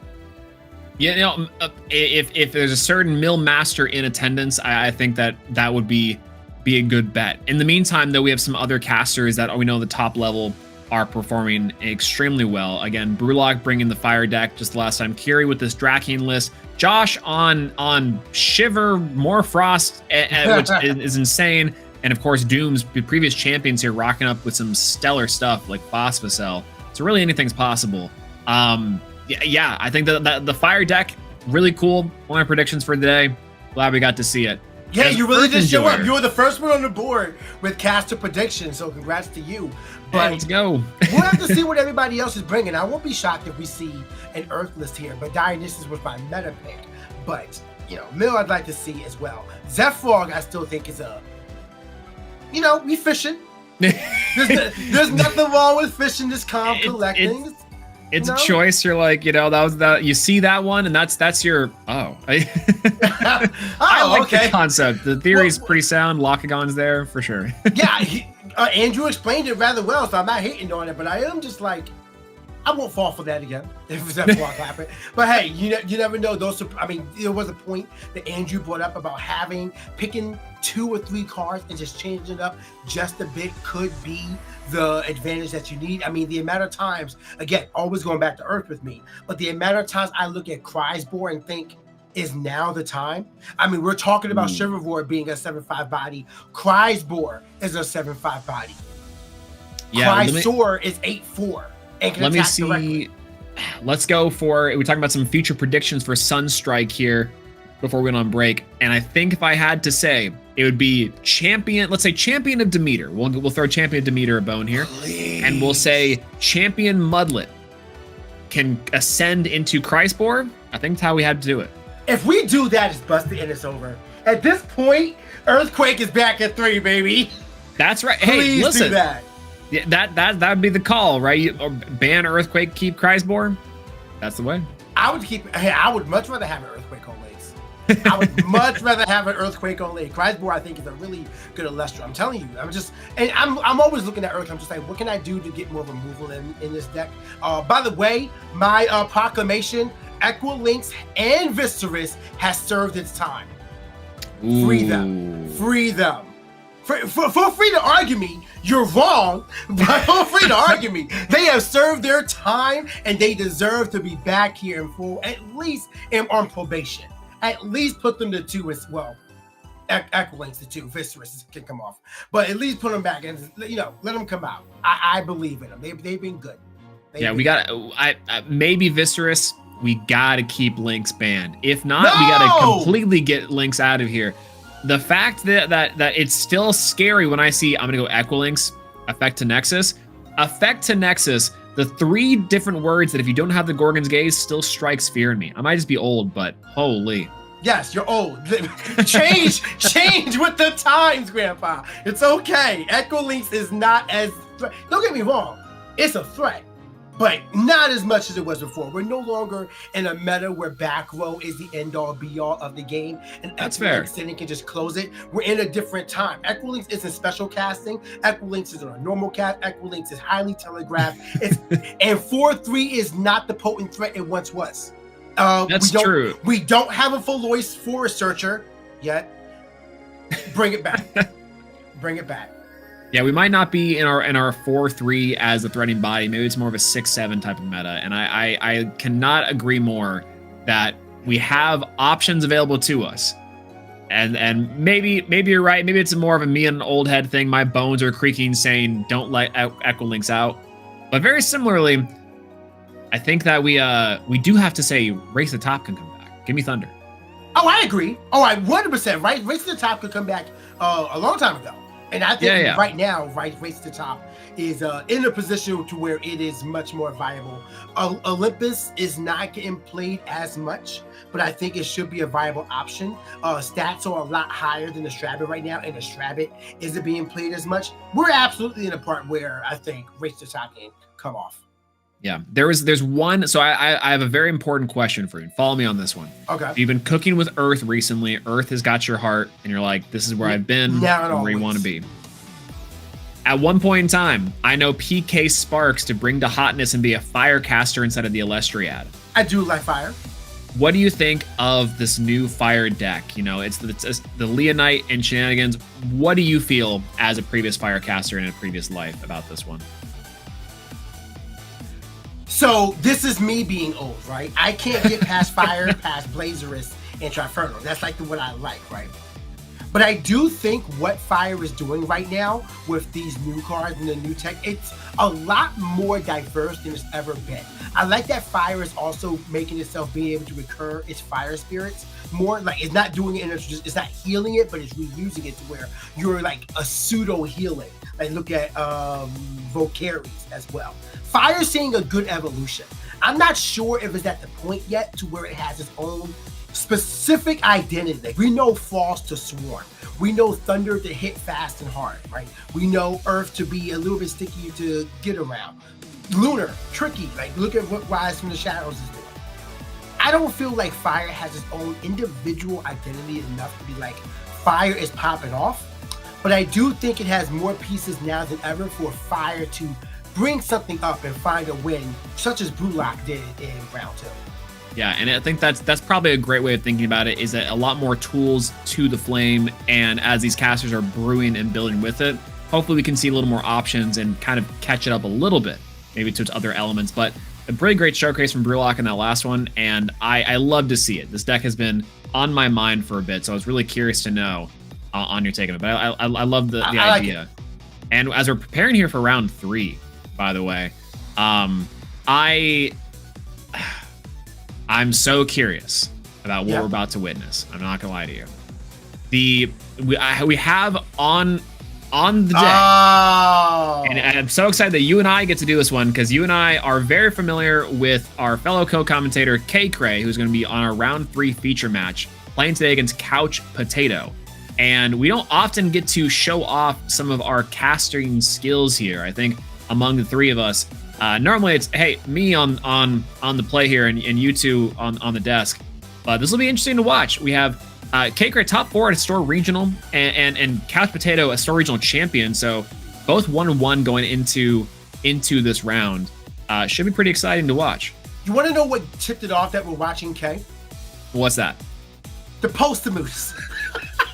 Only 10 people in the world have that, and we know that Kay will flex it every time she can. So this is give me one moment here. Don't worry, production. I'm not doing anything crazy. Well, it's relevant, I swear. All right. Well, now we got running off screen, going something for the Postamoose. On the day, we're just gonna bring this back out. I cannot believe I have to, and I get to do this one more time. She can't keep on getting away with it. Still torments me, even when we're not at the desk together. Driving me absolutely crazy. I'll say that. Holy. That is a lot of mentioned moose. That is a lot. I get to do this one. Wait, hold. Where's the Sharpie? It's not blue, but we get to do one more here on the desk. Does it count for BlueLock, or is this just from K? This is just from K. Jeez. I love that. Love how the old, you know what? She's proud. She is proud of her X of 10. She should be proud of her X of 10. And all registered Stellars should be registered on collect.elestrals.com. So I agree with this. So good on you, Kay. Mention it 4 more times for the culture. Just every once in a while, no, you probably can't do that. I was going to say just flash it on your play map, but then it'll probably be like a irreparable game state and you'll get a game loss. Don't do that. Listen, I hope 4 more times adding an additional tally mark here would be phenomenal. Normally the tally marks are for what I forget, And for this, nope, you got it. You got it many times over. You remember clearly. Absolutely. I cannot forget. And who can forget the Stellar? It is gorgeous. To be fair, I would be insufferable too. This thing is super beautiful. Today, though, against Couch, whose birthday it is today, actually. Some happy birthdays would be phenomenal. Happy birthday, Couch. And we'll be going first on the play in this round 3. Excited to watch some action here and to witness some good Elestrals. Let's hop in. Our casters are ready to go. I'm excited to see what these two have brought. Both of these casters are 1-1 right now currently. Bo K-Cray having a matchup versus Bo in round 2, so that's certainly a matchup. Love how Moonrise is getting a lot of love on these play mats as well. The Temple of the Moon mat over on the left by Couch Potato, and the Volclips mat, Vodusk mat. There you go. Yeah, that's that full moon mat. It is really pretty, and you got the sleeves to match too. You love to see it. The aesthetic is real with K right now. But Couch Potato not looking like a slouch, getting ready on their first play, and she is looking, well, just kind of mulling over the first 5 cards, which makes sense. I think we might have a mulligan here. I don't see the spirit deck. Oh, yeah, it's just off screen. Okay. Yeah, we got a Synectar Champ on the start, and I really, this is one of the best plays inside of live stream. It's such a solid start to either get removal in the way of Poison Tipped Arrow, the OG, or you hop in with the new Artemis's Arrow for some utility. Incredible here. And as an End Titan enjoyer myself, strong start here from Couch Potato. That mulligan was probably very worth it. We're just setting their face down like you already know is going to be. I don't know though. You got to add it to your hand and at least set it. You got to give your opponent the mystery of what that face down could be. You never really know, because now if there is a thunderstorm, it's getting sniped immediately. But is that it on Morfrost here, and I'm going to utilize this transition again. Who could predict that? And if you would like to predict on this match, go into twitch.tv/Elestrals and let us know who you think is going to take this one. Morfrost showing up here, or maybe some bugs and Synectar. We'll see. I do like the transition. I'm also loving how Lycan is transitioning from itself to a Chimera. Stellar Chimera form. What in the world is she doing? And bat form as well. But wait a minute. Oh, okay. We're getting a quick swap out there. So not bat form. Bat form is probably already in hand. We are pulling Scorpio and Chimera form to hand. So likely Chimera will be meeting the PTA from the Synectar Champion of Dionysus. Or we could see the Scorpio just to out the Synectar. Many ways to go here, but I think just getting Chimera out ASAP, because if it's in the underworld, it's basically in your hand, as well as 2 more cards thanks to this Nectar of the Gods from K. Yeah, I think going for this deck thinning here before jumping into the Nectar of the Gods, probably some smart work. But like you were saying, the nice part about this matchup, if you're starting off with Synectar, is starting with that Poison Arrow, the OG, is super powerful. You do combat these bigger 5 bodies that can sometimes really hurt these 4 breakers. And we'll see if the Stellar can stick. That Stellar Morfrost Chimera is absurd. You can't flex the Moose on us, and also the Chimera. But we'll see. Going back to your previous thing, I actually kind of like the power play of just being like, yeah, you know what this is. It's PTA. Yeah. And there's the PTA. All right, yeah. We're playing open hands essentially right now. These 2 casters are already knowing what they're doing. We have a lot of channel points being predicted on the Twitch prediction as well. So if you guys want to go over to the Twitch channel and still drop your predictions, it is not too late. But right now, Bat form is being discarded for an extra draw and getting Lycan form out. So we're starting to build our board a bit wider, although the Synectar is threatening the Lycan form even in defense. So the back row has to be potent to really bring K through this next round. Yeah, and bringing back just the bodies in the Lycan form can be really worth it for Morfrost. Like, yes, this Chimera can't swing over the Synectar, but still can be a pretty powerful position. Couch Potato has a lot to work with, though. This is kind of the scary part about the Synectar lead, is that you can just have PTA on the play, and you can say, yeah, the rest of my cards could be live. Otherwise, let's just get into it. And I saw Fire Spirits being expended there. I'm curious to know if we're seeing any sort of fire tech, maybe chains or any sort of artifacts could be kind of cool. That is a possibility. Chains of Prometheus has been getting a lot of value lately. I also wonder if the fire is just there as a way to deal with potential burn decks, such as Krakatuga or anything utilizing Eruption. But right now we have another Earth card coming down. It is Drataya, Champion of Dionysus. This is terrifying because if we have a way to enrage this Drataya, we're threatening the back row right now, which would need to be Gorgon's Gaze or is getting removed.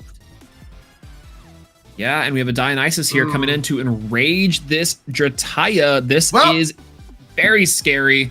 Let's see if we go into Latagon here, but Kay's reaching for the Spirit deck. Let's see if we have a response. It's not scary for my caster predictions. I am now on the board, and Gorgon's Gaze is the play. So I love this. We allow the Drataya to get enraged, then we stop the effect from going off. Does waste one spirit off of the Dionysus, and unless we have a back row to really get the advantage of it, Project Nectar will be great right now.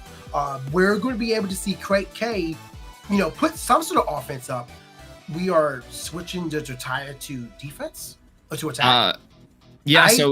So the Gorgon, it's Gorgon's Gazed. Yeah. So it cannot attack here, but it has to swap positions. Oh, right, because it's enraged, right.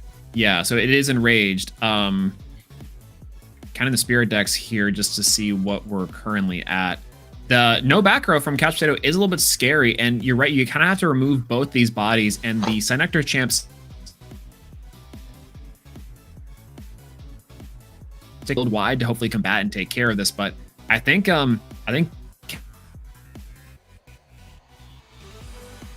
these bodies touch down.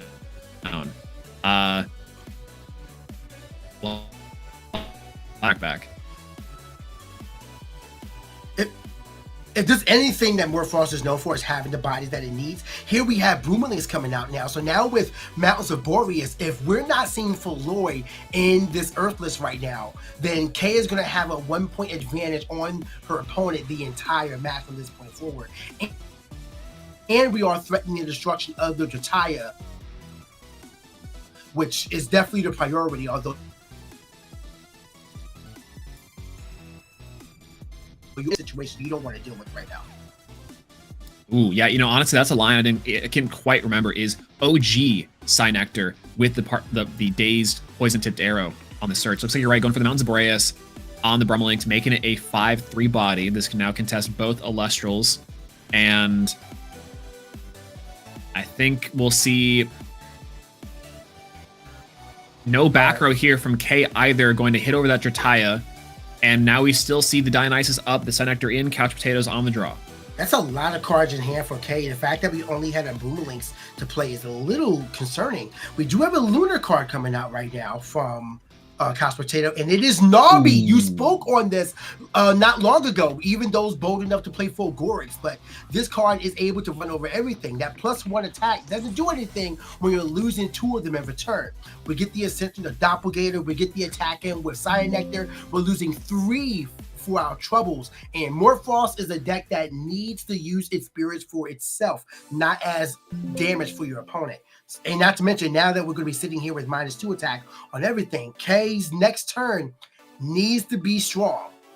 Yeah, this is something that I think from the bugs and kind of earth side of things, Nobby as the kind of sleeper hit for a while. Initially, it's thought like, okay, with the amount of water decks running around, Nobby is never hitting in, but wow, that is a ton of damage, taking care of the Brummelings, and K's got to be able to respond. Luckily, no back row there to help a potential onslaught, but like you said, there's a lot of cards in K's hand, maybe even clogged up with some Ascensions could be kind of rough. Still though, on Morphrost, I think you can never count it out. Yeah, the question now is what build of Morphrost is K on? We saw on the most recent decks that iWooly Morphrost and Morphrost were 2 separate builds in and of itself. So yeah, we have the Cryovern list from players like 6-2 that we saw come in, so let's see if we have some spice on the we got a little play. bit of the hand. I believe that same peak was afforded to Couch Potato, but goes to your point, I did see an iWooly in the hand. Is that a Leviathan? I think so. Or Gonna probably try a floor mine. We'll see floor what's mine there, here so. for Scorpio. That's a good play to get rid of the doppelganger. You can insulate yourself from a huge offensive play and be able to do things better. As we have Bat coming out as well. Yeah, this one's killer. So that PTA'd Chimera that we saw earlier, get removed. Welcome back, stellar form. I thought, why is there 2 7 of 99 Chimeras going on? What's going on here? Wait, I thought these were serialized. But yeah, the Chimera, I mean, this is a good play right now because now after the Doppelganger is removed from the Scorpio, you will be able to have a 5 attack on the field that the side nectar cannot get over without getting dazed and using Artemis' arrow. We are using Chimera to pitch a second bat form. I believe the only other Morphos is the Lichen, however, or another bat. I think you can bring back bat. So we do have Lichen hitting the field that is at least building wide, which has its own value in and of itself. And looks like we're doing that with the Fleur Mine as well, using the stained glass spirits from Shadow Stars. And now we're sitting pretty. I think this is an okay board to at least break. If we have one back row to set, we have insulated ourselves pretty well from this board that Couch Potato has built. Yeah, the difficulty here is kind of the Doppelganger sinking down everything by 2 attack. And that's going to be the part that is somewhat killer here. It looks like we're going to move to end phase and just pop the Doppelganger, leaving you on a Morphrost Scorpio form that is a 3-3, a 6-3, and a 3-4 across the board there for Morphrost, with Psynectar being the 4-1. Still, Dionysus up, though, and we did see the Drataya drop earlier, so Latagon would be killer here. That's a huge body to go off of, and Captivator goes for an Earth Spirit. And that's a second Drataya coming out here. And that's definitely not what Cade wants to see, because now we are threatening the destruction of the Mountains of Bori. I believe, can Champ Latagon destroy a face-up moon? Like any No, moon? it's only face down. It's so only face down, okay. This Boreas is safe, but that's still an 8-5 body that you have to contest. And the Psynectar Champ can also hit another one of the stray bodies, so... Ooh, that gorgeous full art Latagon coming in too. That textured is crazy. It is. I've have one of those. It's so beautiful to hold. So here's the thing. If we don't have a complete clear out of K's field, the Iwilly in hand will come down and will challenge the Latagon on K's next turn. So we have to remove everything as much as we can. And Psynectar can only take out the Scorpio. Latagon can take out either the Chimera or the Lichen, but that would leave one Frost Elestral on field. But we do have a set by Couch Potato now. Yeah, both these casters playing that's not a set, with... that's a spirit. No, I think that's a set down. The spirits are in the black sleeves. Oh, yeah. Spirits. Okay. I'm sorry. The sleeves were kind of tricking me there.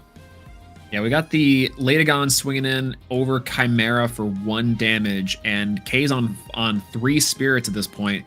And a little bit dangerous, but like you were saying, the Iwilly can contest given the back row for Couch Potato doesn't go. We have a Scorpio form going down as well. That's a clear board. Let's see how K responds. This is such a great back and forth between this matchup. You have the idea of breaking this board and then reestablishing it, going back in. Doppelganger coming down was a serious threat, but now this Latagon's got to stay. At this point, this Ascension has to go out. That face down cannot be anything real. And if it is Iwilly, we need to build wide ASAP. But we can only do so with 2 spirits in our spirit deck. But Champion Iwilly does hit the field. Under Mountains of Boreas is a 9-7 attacker. And we have Catarant, Keon going to the Underworld. Nectar we do not need right now. And Gorgon's Gaze. So Catarant Champ comes out. Not the worst thing in the world. I think we do take it, even considering the spirit count. But only seeing that, I mean, would you foretell? I think so. The idea here is you're still stacking your top of your deck for the next draws here. And the Iwilly, or the Catarant being a 5 defender, is still really strong. Almost missing the one of that here. But see, now we have a potential Ice Age we can grab off the next turn. Huge reveal! Now, Couch Potato needs to hold their breath. But the thing is, we don't have enough spirits to play that. We need to play 3 from the spirit deck and remove 2 from the field. This is not an ideal condition for Ice Age to even seem like a threat. Yeah, it'd be really funny if we just try to equalize with that. But I think sending the Ursicle to the Underworld here, and then Iwilly is a 9-7 under Boreas, a 3-5 with this Catarant.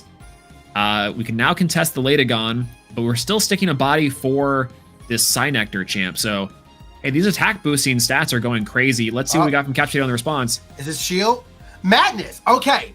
Not the worst case scenario for K. I thought it was going to be shield, and we do not have Dionysus on field to re-enchant. So we do stop the attack. The Latagon sticks around, but it's not threatening the biggest Elestral on K's board right now. So we should be able to see next turn, barring an Earthquake. Do we think we see a Thyrisis of Dionysus come down, the artifact Rune to boost Latagon to a 10? I think that card is very tech right now and can be played. I think that any Dionysus main deck that wants to be in race should consider it. But in terms of, like, I'm not sure. We're paying off the Psynectar. It's Earthquake. There's Earthquake coming in here to take care of the Iwoolly. Wait a minute. I've never seen that before in my life. I spoke that into existence. That's an unreal play. I know you're not aware, but hey, Earthquake uses 2 Earth Spirits just to destroy the Elestral on board. And now we are casting out Nobby once again. I think that pretty much wraps it up. Kay's even waving her hands. I think that's a concession. And yeah, that was just a consistent board. I've never seen Earth stay so up to beat, well, any deck really, stay up to tempo with what Morphrost can do.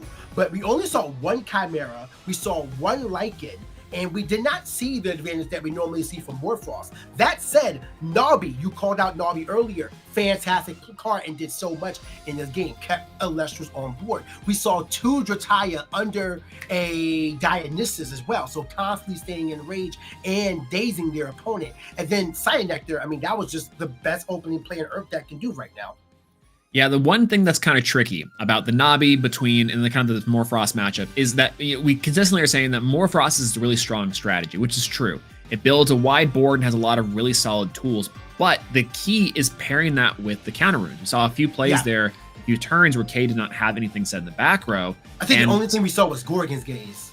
We saw Gorgon's Gaze, and then I think we saw maybe one other card, but even then, the idea is that the Morphrost can put up the bodies, but if they can't stick around, then the avalanche doesn't start to snowball, right? But on the opposite end, if you are Couch Potato, playing that pretty perfectly, you're putting the Nobby in a position for the Doppelgator, and then Doppelgator is a really hard card for the Morphrost engine to out natively. So you are consistently trying to put your position in tough scenarios and saying, okay, I'm just going to take my time with it, get to my Latagon, and then having the Earthquake for removal, that's definitely the killer there. You said, that's a solar card as far as I'm concerned. I've never seen that card with proper Earth Spirits. No, that is a big one there to hold for the right moment. And I think if you're facing off against Morphrost, those Iwoollies or even Blizzstrix, that can be the way to go. So I think if you're K, you're hoping to side in maybe to potentially more back row here, as you kind of were lacking in the first game. And if you're Couch Potato here, maybe even to more removal, more things like the Thyrisis for attack boosting to help get over Breas. Holy Forest coming in, what do you think? I think if Holy Forest is in the side, it should be considered. You don't really want to deal with Morphrost constantly having a leg up on you, especially after seeing what Bean Soldier did in round 1. If this list is anything like what Bean Soldier has, then I would want to remove Boreas as much as possible. So Florida Forest should be considered from the side for Couch Potato. What is it? You already, otherwise, I think, what removal options you have. If you have Resting on Your Laurels, throw that in. If you have Pandora's Box, throw that in. To make sure you stop what Morphrost would even do it. Because that's exactly what was the win condition for Couch Potato. You stop Morphrost from doing what it wanted to do. You just won. You just kept out a steady parade of Elestrals. Same thing on K's side, though. Like, I feel like in this scenario, you want to prioritize helping your guys stick around. So anything you can do to find more back row, whatever it is. Like, imagine in that scenario, if we have Blizzard out there, you pay from the Spirit deck, or the Catarant and protect the Iwoolly.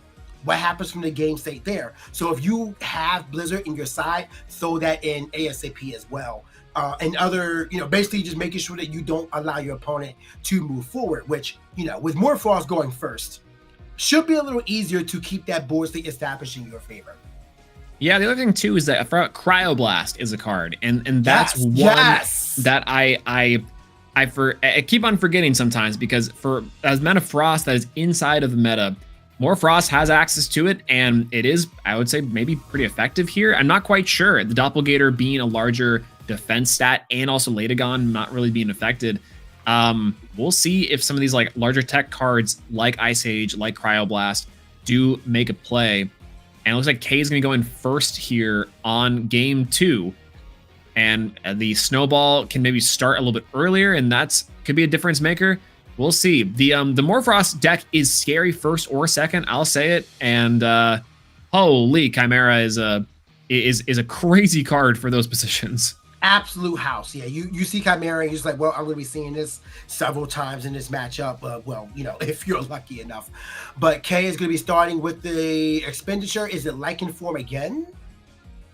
I assume it is Lycan. Yes, we are going for Lycan and no chance to set a Pandora's box. You are able to search out. Now, the search of 2 Morphos does help dictate what the hand is looking like for K. I'm assuming. All right, so we do have bat form, so bat form is not in hand. Do we see a Chimera? She's probably searching for the Stellar one. Yeah. Stellar Chimera does hit the hand. We could already see a really potent Morphos in hand as well, but pretty much searching the 2 essential combo pieces kind of says, hey, you know, the hand isn't so great, or that the hand is full of back row this time.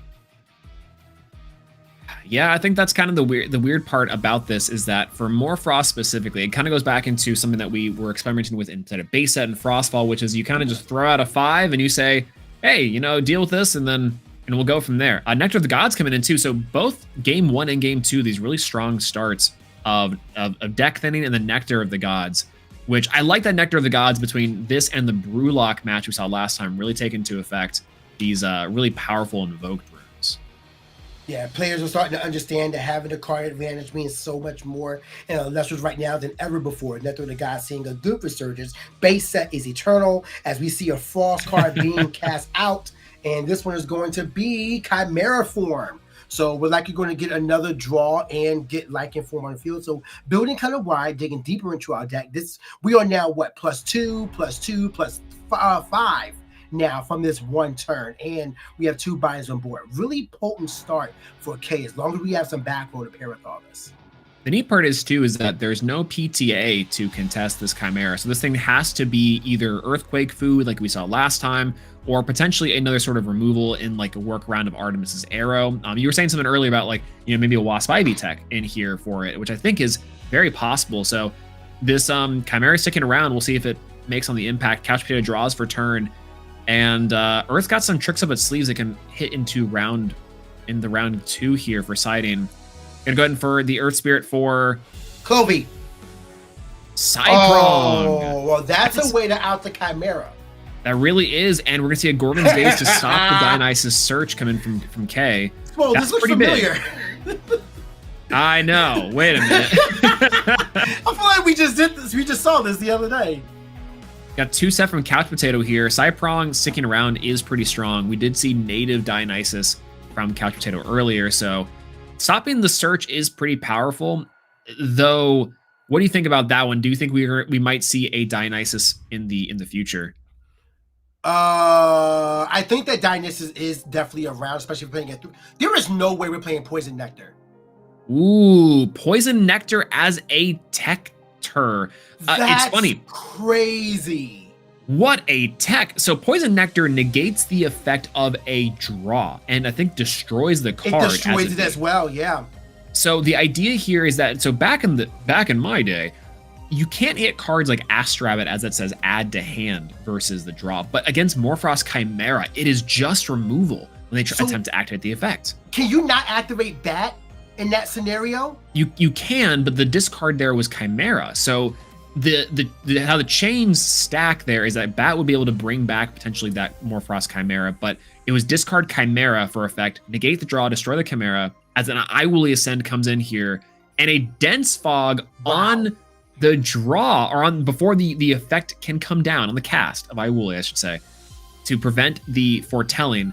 So this is now back into those back row, really making the difference here for Couch Potato. I think that passes back to Couch Potato from that. Just a big mammoth on board. What does Couch Potato have to say about it? Which is definitely, if we have a Dionysus in the hand, that I Woolly is just side prong through at this point. But instead, we are going to attack. Wait, Oh, no, right. no. Dense Dense fog fog does not. Right. We're thinking Gorgon's Gaze. Dense fog does not cause it to not be able to attack. So we can't run over the Cyprong. Very good for K down because now we have another. We need another Cyprong in hand. Which hold my breath. There it is. Second prong coming in here. It's a 2-pronged attack, if you will. With the Full Art Dionysus is kind of a nice pickup there.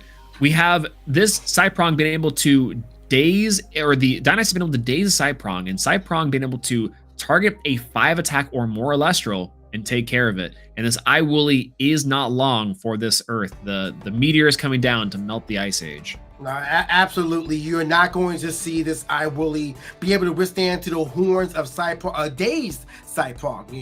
A sane one maybe, but when it's out of his mind, not many people can stop that one. But I mean, the thing is that this caused the normal action of Couch Potato, so we can build up if we have another Chimera in hand. But we are also loading up this Dionysus for 3. Notable attention there, but at the same time, Frost isn't really known for back row destruction outside of Blizzard, and that can only target face downs. So Dionysus with 3 should be safe. This is kind of the trade-off here, is the dazing of Cyprong puts now Couch Potato in a lower offensive pressure, but now we have a resting on your laurels coming in to take care of the Cyprong, which is huge for clearing those spirits. Like you're saying, loading up the Dionysus might be a little bit risky, but no background now from Couch Potato, so K's plays can go unimpeded. The spirit count here is still also 13 to 11. It's still pretty tight. So a lot of things have happened so far between the Eye Woolly Ascension, the stopping of the Eye Woolly Ascension. Brummeling's now coming down to search out potentially a Boreas or a Whiteout potentially. And we're still so many spirits to play. This is an essential mirror besides the resting on your laurels.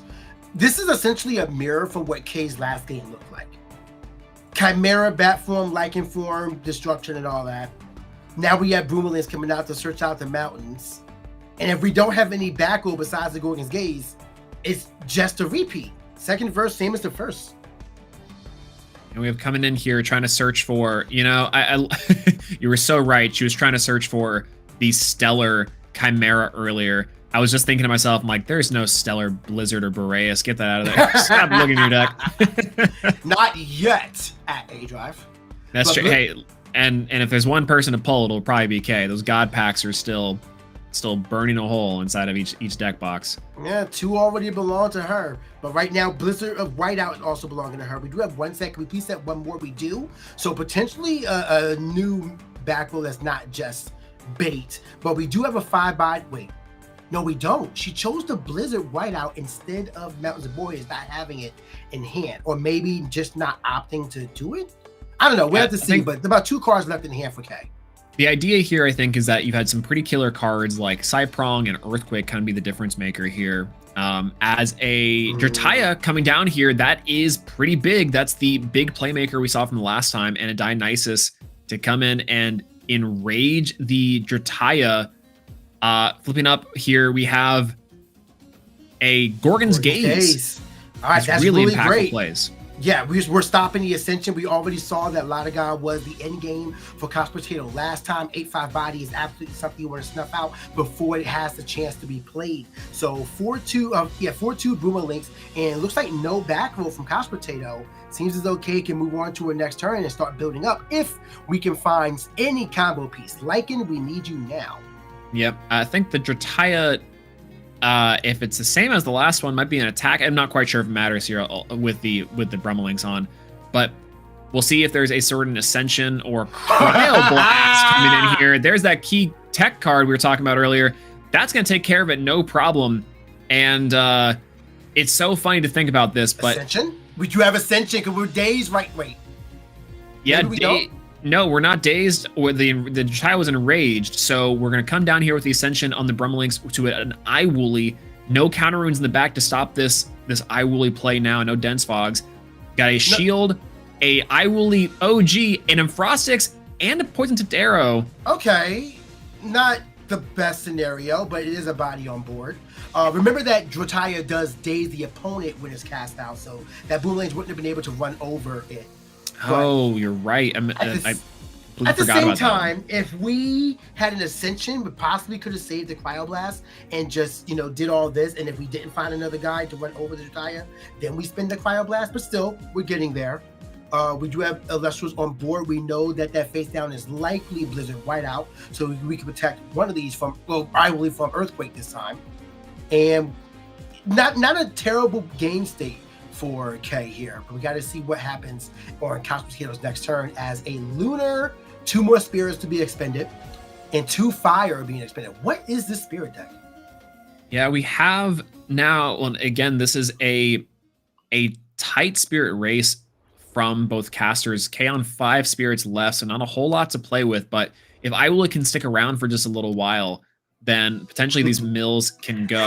Another Drataya coming in here, and that's going to be pretty big. This is an 8/5 body to contest the Iwuli. This is the exact same game these two just played. And we know the back row is Blizzard Whiteout to stop from targeting protection there, which I think, again, the Drataya, or the Ledagon being enraged, can now target the back row, destroy the Blizzard Whiteout, and now K's got to contest the 8/5 body. Yeah, with one Iwuli already spent and the base Iwuli in the Underworld already. Scorpio form has to be it, but even if it is Scorpio form, that's an expensive play right now. Yeah, so many low spirits. Luckily, there's no spirit damage being taken here. Gonna be targeting the back row. That's the Blizzard Whiteout. Gonna be taken, and now Couch Potato on essentially 9 spirits to K's 5, and there is now going to be an Ambrosia coming in here to heal up a little bit, making the spirit differential a little more comfortable. Yeah, definitely sitting pretty, bringing back 2 Earth and a Lunar, keeping that likely Poison Tip Arrow, Artemis's Arrow ready to go, or other Lunar tech that may be ready for Couch Potato. Looks like no back row, but just a steady parade of Elestrals on board is keeping Couch Potato in as much as they need to, getting all use out of that Dionysus as well.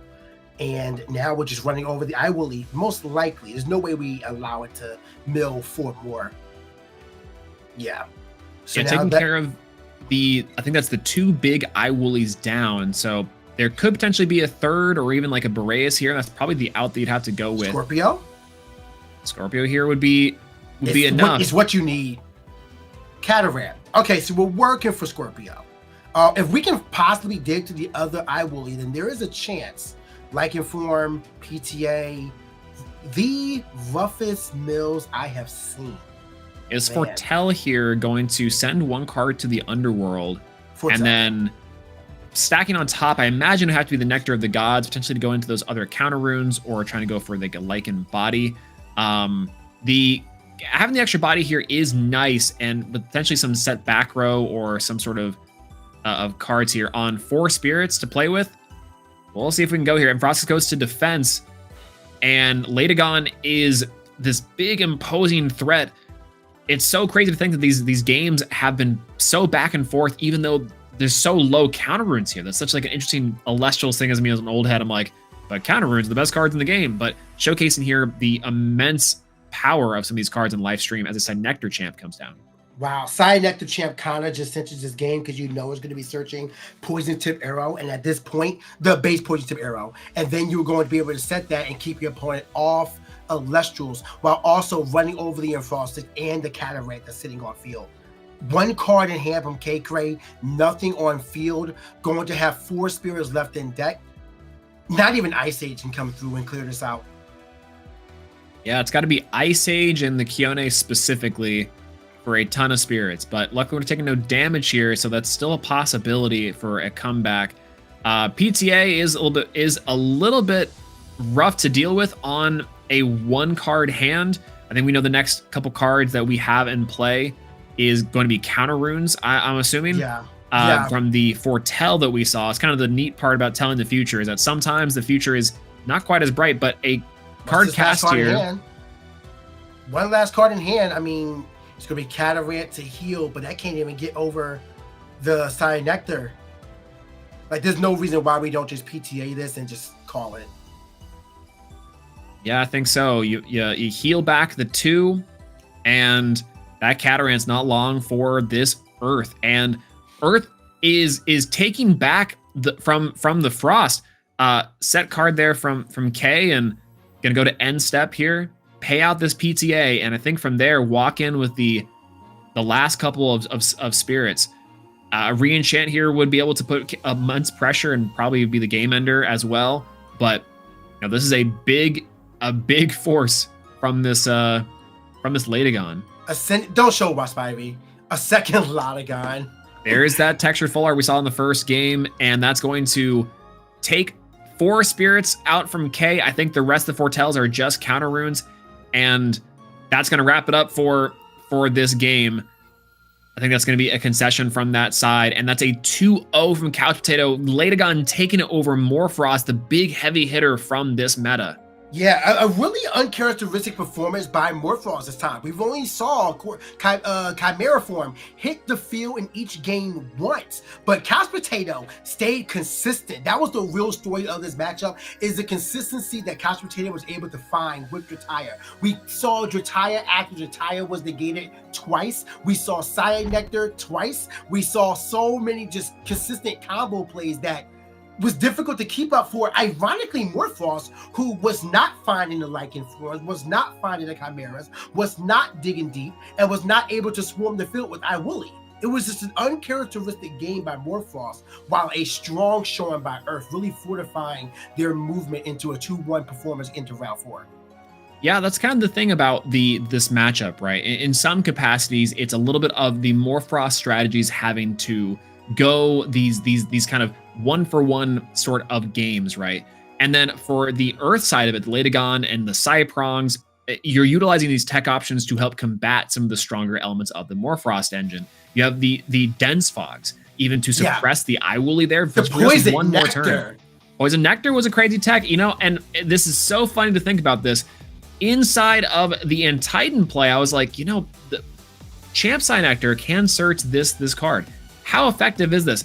Everyone kept on telling me, they said, they can just pitch bat to revive it. I don't know if it's super worth it, but turns out that was an insane meta call there to help remove this Morphrost. So it ended up working out. There's a lot of tech options into some of the best cards in the meta. We saw that with Lakagon previously before, and now on the Morphrost play there. So congratulations to Couch Potato for taking that one. And I think that was an insane feat to see, even regardless. I love seeing a good Latagon deck work, but Morphrost has also still got it, and we've still a lot of levels left to play. But that was just like a near perfect game by Couch Potato. I mean, again, having the Poison Nectar unsearched, just Poison Nectar, base Poison Nectar, and Dense Fog to stop both the Chimera, get rid of the Iwooly, and it just went down from there because you were able to get out your Latagon, which Gorgon Gauge was there, but then Drataya got repped out. You had double Cyprong after the first one got searched out to get your Dionysus out, double Drataya to make sure Latagon got out. It could not have just gone more perfectly. And it's unbelievable to see that you have just happen without any hard searches or anything. It's just unbelievable. Yeah, sometimes it just the way the Elestrals goes. The Spirits deck falls in such a way. But no, I think that we have plenty more Elestrals to play throughout the day. Hopefully we'll see K once again riding down this avalanche and seeing how we do. And again, we'll probably see Couch Potato rocking up with Latagon into these later rounds.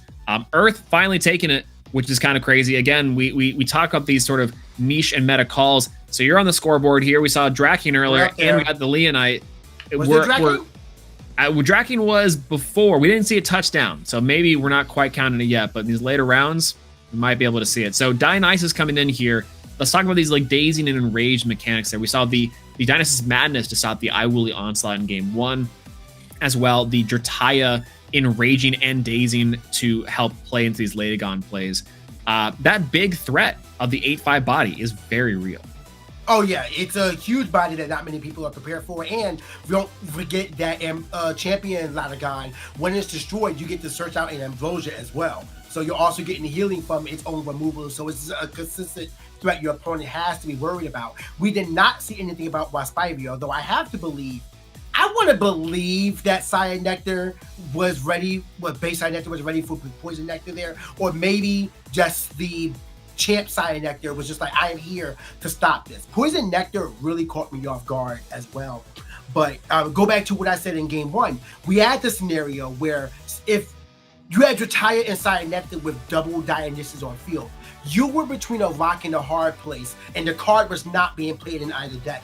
That was, if you run over the Cyanectar, then you're going to have to deal with Enraged Drataya. If you run over Drataya, then Cyanectar can likely be dazed again, get out a Poison Tip Arrow, or now that we know, Poison Nectar, a clear, perfect counter to your Chimera, your biggest Elestral that you want to play in that list, and just go from there. It was just, what a...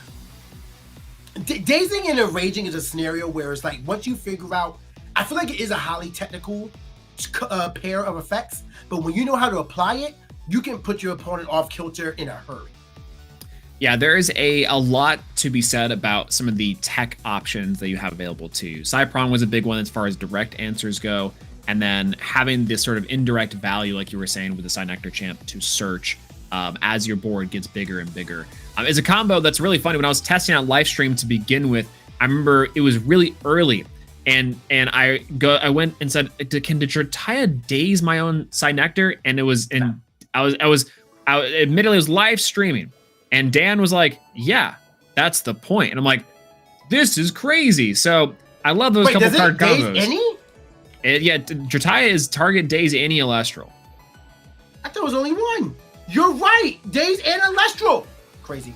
It's insane. The value proposition is crazy, and again, those tech options really making the difference between digging deep into the card pool. Poison Nectar, a card that we did to get a titled form inside the most recent set. I know you're familiar with the Dionysus Chalice, but the OG Poison Nectar making an appearance here is pretty killer. Yeah, that was really cool. I never really thought that Poison Nectar, until I'm witnessing it now, was just such a perfect counter to Chimera form. It's like everything that Morphos wanted it to do, it was not allowed to do. We're going to allow you to take your break, though. You've been here for 2 rounds. We're going to allow you to go in and get your stretch your legs and all that. I'm going to sit pretty because we have Andrew on deck, so we can talk about that match together before we move into round 4. So, Swole, anything you want to say to the people? Hey, I'm looking forward to the rest of the day. We've got a lot of crazy stuff, and we've already seen some insane things from the first couple rounds. I didn't think I would see a Frostfall card like Poison Nectar come in, Shiver Roar, or did I expect Leonite this early? So, a lot of great stuff to be played here in the future rounds. I'm looking forward to it.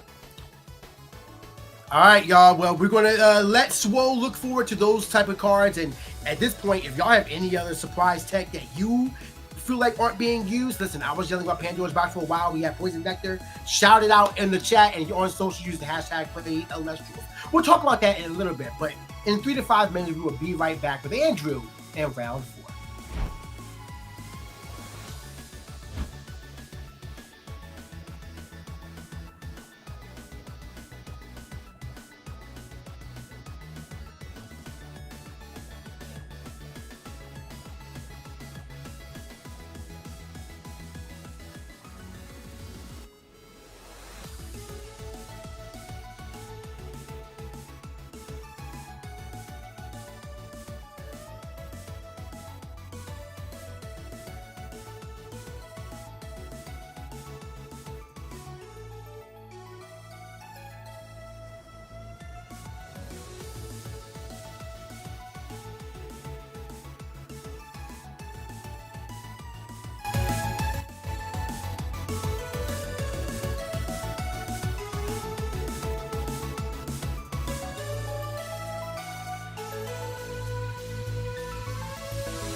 It's crazy how quickly the day can go, Andrew.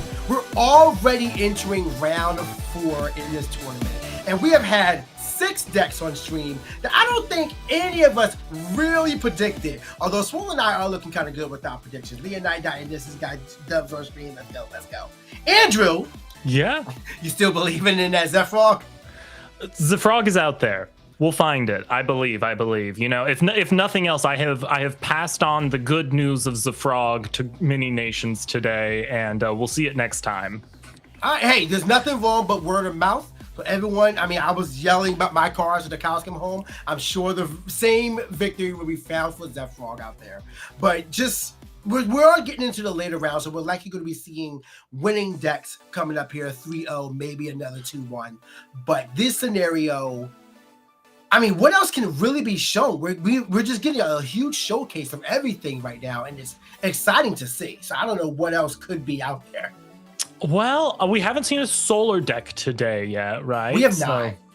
But Solar's identity is kind of shallow right now. It seems to be Celestial Foretell or, you know? Mill, right? Your prediction?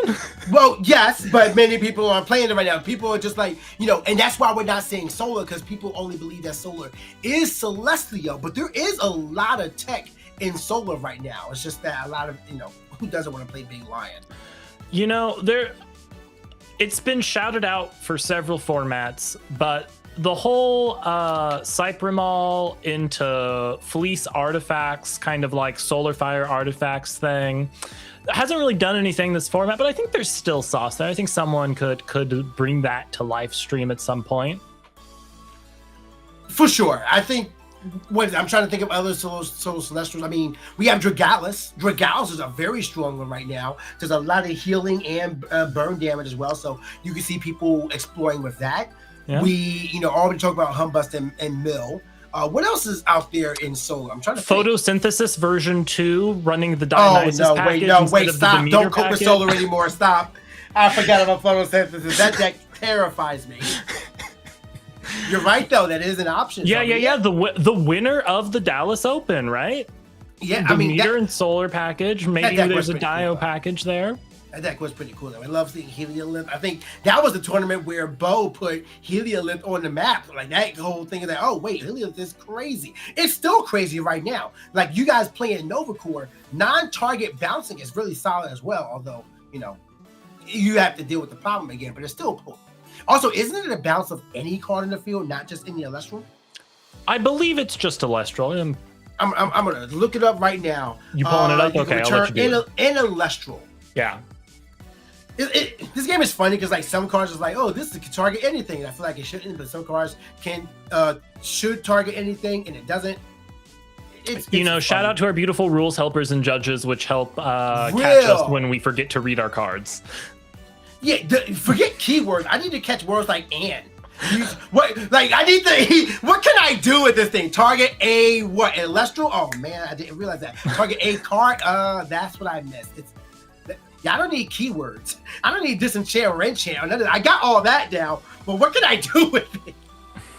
Yeah. That's what really catches me right now. But we are going to be moving on to round 4 in just a bit. So I would love to hear about what you guys have been loving so far. And most importantly, if you guys are cooking any decks right now, let us know in the chats. Let us know on socials using hashtag #PlayElestrals, because I am scouring that and waiting for y'all to be chatting, yelling at us, because I want to yell back at you.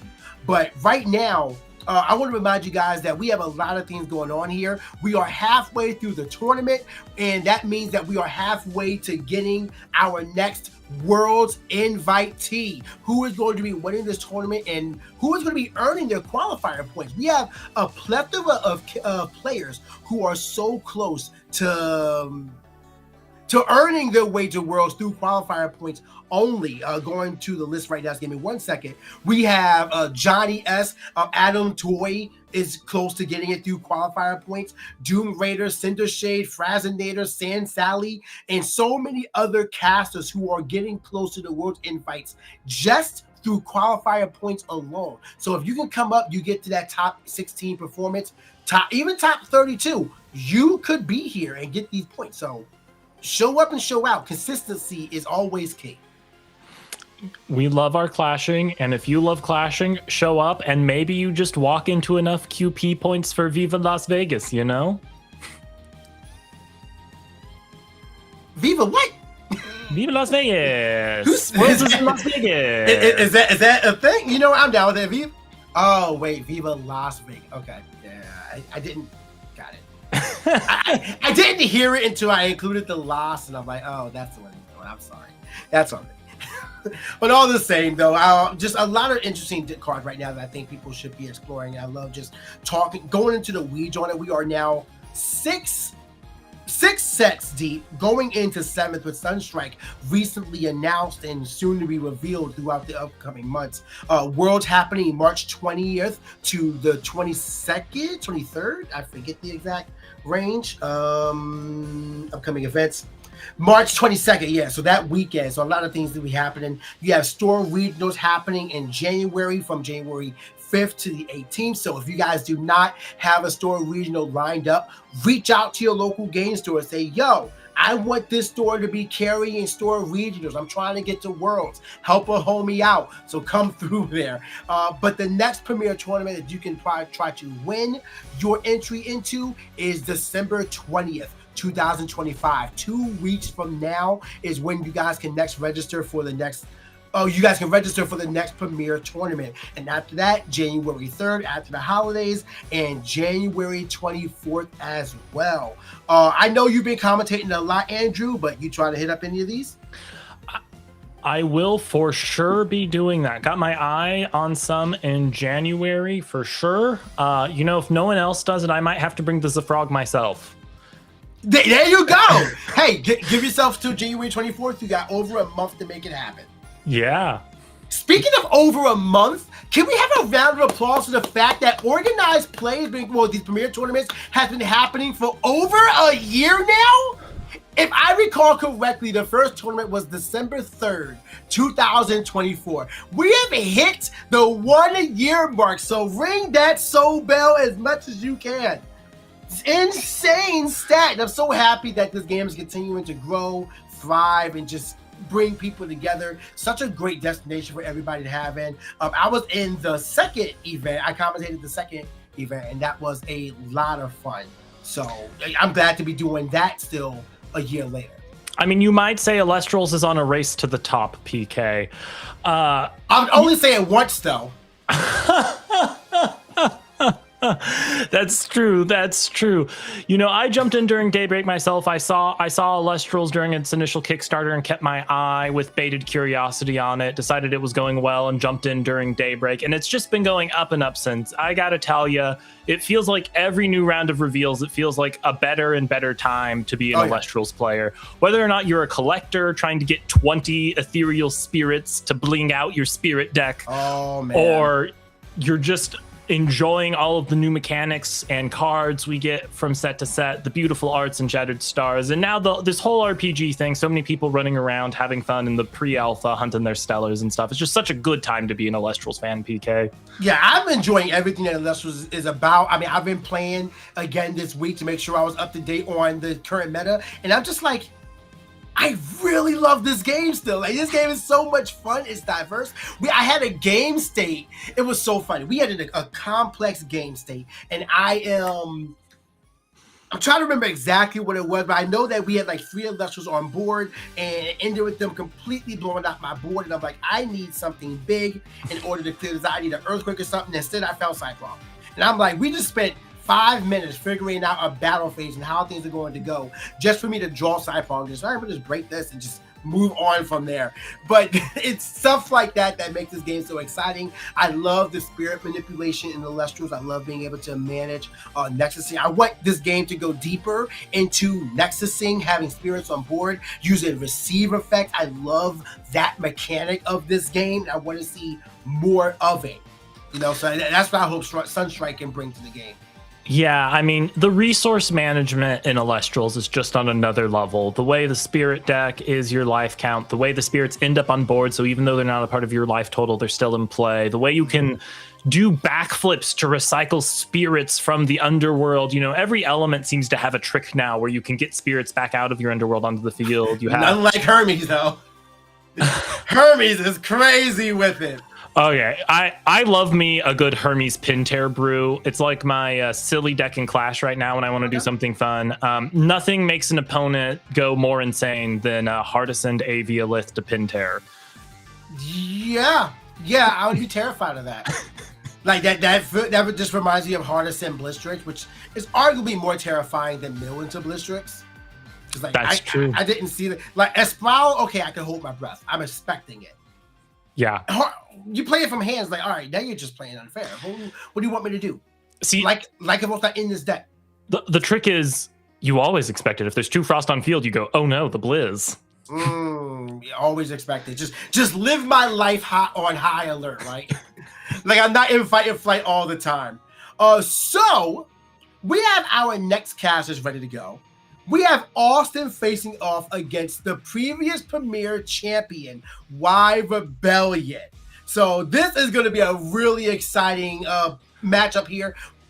Austin has reached top 8 at a store regional before, and Y Rebellion, 5 Premier top cuts, championship caliber as well. So I cannot wait to see what these 2 casters are bringing.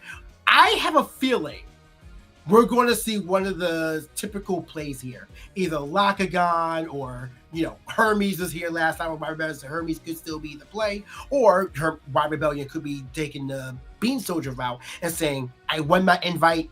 Let's do some goofy, wild nonsense right now. Yeah, Y Rebellion being Hermes' strongest soldier, possibly. It'll be interesting to see if they run it back. There's so many things you can do with a Hermes deck that even if they wanted to stay Hermes, they could go way out of left field and play Dracadoodle or something. I agree.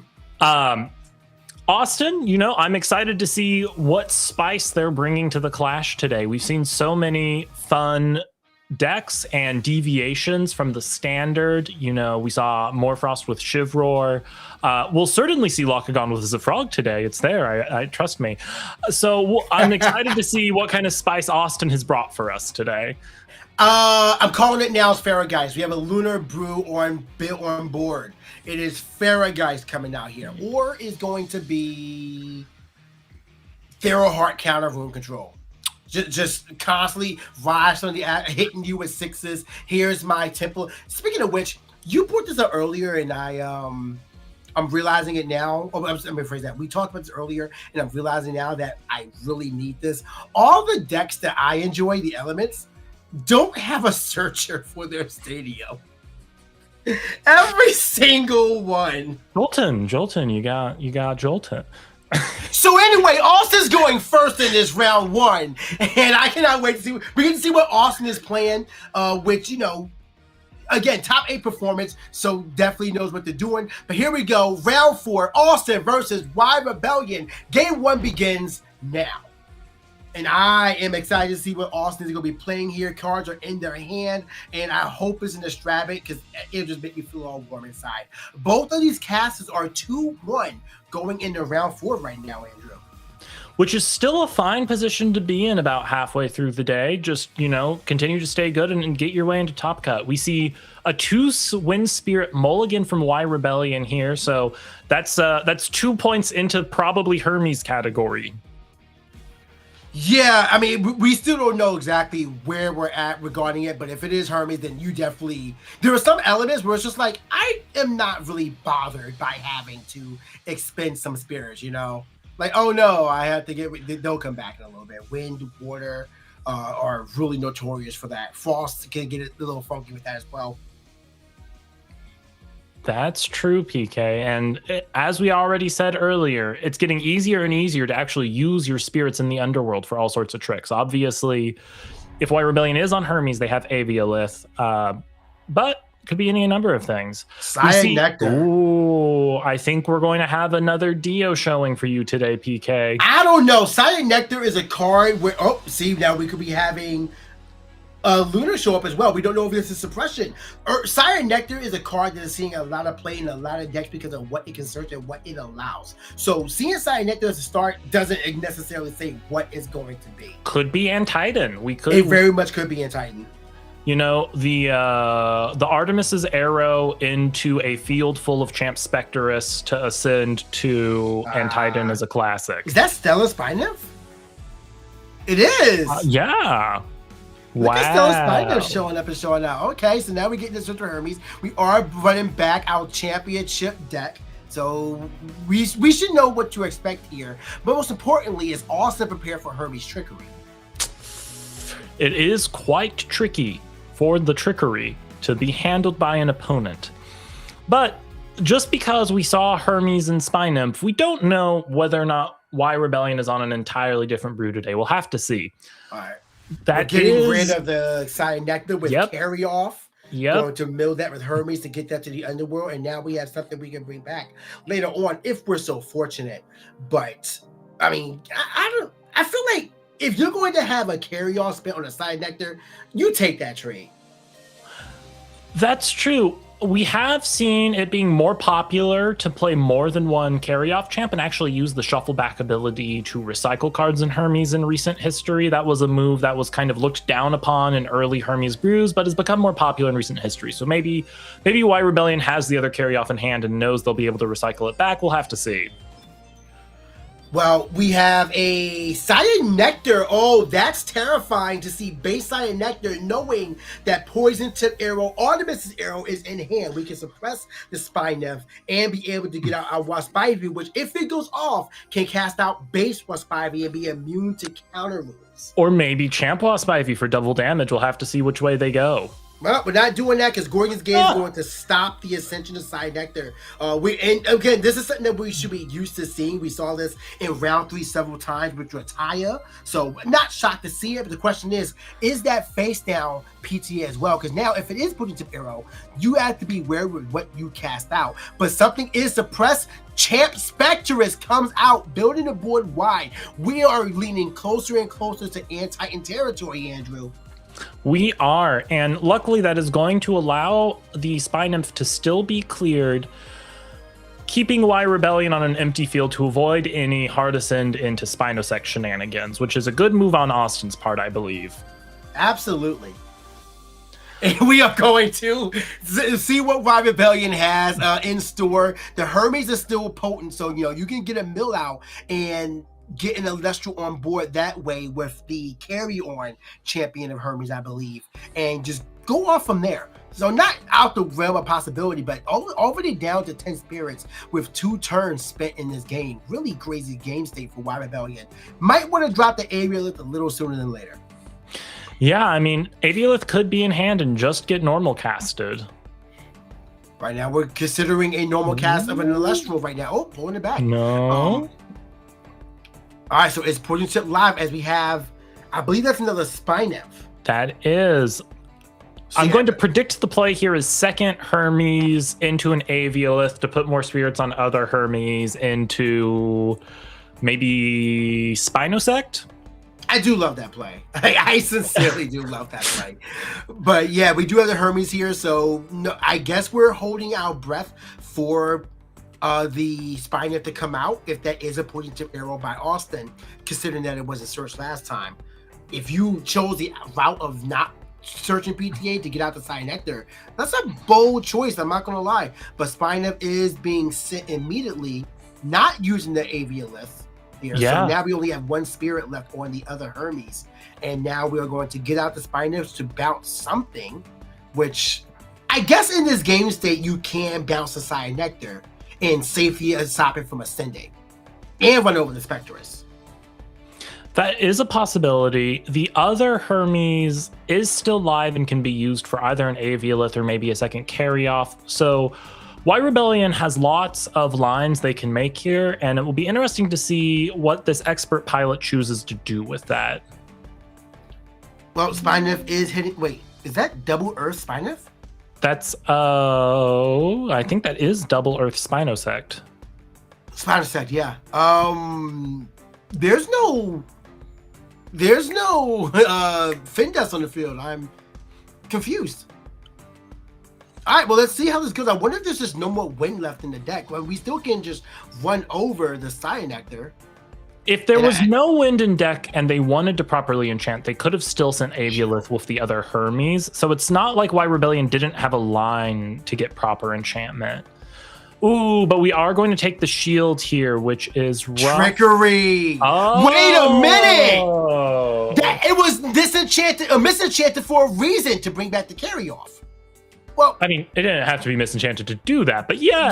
Yeah, I thought it was, but, all the same, it does get you where you want to be, and it does allow you to get over the Cyanectar. The Spinosect is just kind of sitting there now as a 4-2 body, but it is a body on board that could convert to an Ardvaro.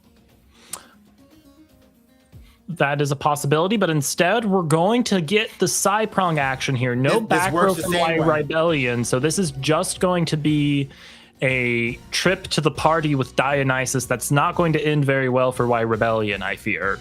Yeah, we do have a confirmation of Dionysus being the divided choice for Austin here. At first, we just thought it might be Antitan. Now, I don't really know. There's still many ways this deck could go, so hold your breath, viewers at home. Dionysus is going to come out, likely going to Daze the Psyprong with a 3 enchantment right now. Daze the Psyprong and then destroy the carry-off.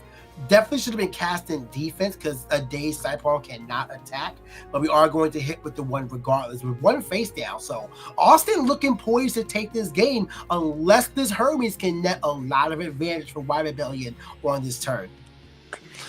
That's the thing about Hermes. It has so many moves. If there's an Aviolith in hand, dropping an Aviolith in defense buys Y Rebellion a few turns here to figure it out too. Well, a lot of cards in hand, a lot of options at Y Rebellion's disposal, but not a lot of spirits. So if you have an Aviolith, I'm assuming this is Aviolith. We're getting the Aviolith now, but now you know that 2 Hermes are already spent, as that is. We're going carry off. Do we have a hard ascend here? Possibly, which would make sense, but the Spinef is in hand. It would get a bounce of an Elestral on board, but what is that face down? Like a poisoned Nectar right now would be devastating. Well, Spinef is coming out. Is that properly? It is properly enchanted, so it can bounce. Spinosect is properly enchanted. Bounce, Champ Spect, swing over Psyprong is the play? Yes. Is it allowed? Wow. A second shield, that's pretty much going to end the game. And we do have another body in hand, so that's all that she wrote. Yeah, that's going to be it. With the Spine up in the hand and 2 Elestrals on board, Y Rebellion's last 2 spirits will go to the Underworld. Austin closes out game 1 in definite fashion. That was a really strong performance by him. Well, we have possibly 2 more games to go here, so don't forget to get in on Twitch predictions if you haven't already. I gotta ask, PK, do you think this is secretly Antitan, or do you think they just teched in Champ Spect for fun? You know what? I am not sure. I think there's a lot of value in getting Elestrals on board. And the way that Cyanectar works right now, you can easily set up a Spectrus to be able to stop your opponent and get more Elestrals on board. So this could still be a small Antitan package. But the fact that we saw Dionysus and Psyprong, the fact that we saw base Cyanectar and Artemis's Arrow, there were a lot of ways this deck could go. So I could not tell you what version this list could be beyond Earth Lunar, but we already know those 2 elements. Early live stream Zombie Fruit was a thing where you would play Rise from the Shadows. Fruit. Right. Rise from the Shadows and a Dionysus package and a Pharaohgeist potentially. So you might be right. This might secretly be a Pharaohgeist deck under the hood. Oh no. Not like this. But we did not see a Solar Expender. We had a lot of spirits that was not revealed by Austin. So who knows? Y Rebellion, I mean, we saw everything from it. I don't know if that was a sequencing issue or what, but the fact that, we saw double Hermes, we did not see a single Aviolith. We saw carry off on the Psyprong, I believe. No, the Cyanectar. So I don't know. I feel like they may have just been like, there are adjustments Y Rebellion can make to have a stronger game 2. I don't think the cards were there. I think the sequencing might have been a bit off. It's possible, although I shudder to imagine why Rebellion making Hermes misplay worse than myself. So, well, no, not to say it's a misplay. You know, like not everything you do is a misplay. That's true. But, that's you know, true. just put things in a different, like prioritize differently. Understand, like this is what your opponent is doing. So maybe pull out your plays when you want them to come out best. Yeah, I mean, White Rebellion did a pretty decent job stopping Austin going off to the races, but ultimately just got kind of shielded out of the board state advantage they had built for themselves. Yeah, exactly. Yeah, the Spy Nymph was weird. It was just a weird game state, but double Spy Nymph, double Hermes, Spy Nymph twice. We saw carry like the deck played. It was just, and we even saw trickery. Just sequenced it a bit better. But it looks like we are getting ready to go. Looks like we have a mulligan by White Rebellion going into this game 2. We already saw one at the start of game 1, so not the best start. But if any deck wants to do that, it's going to be Hermes right now.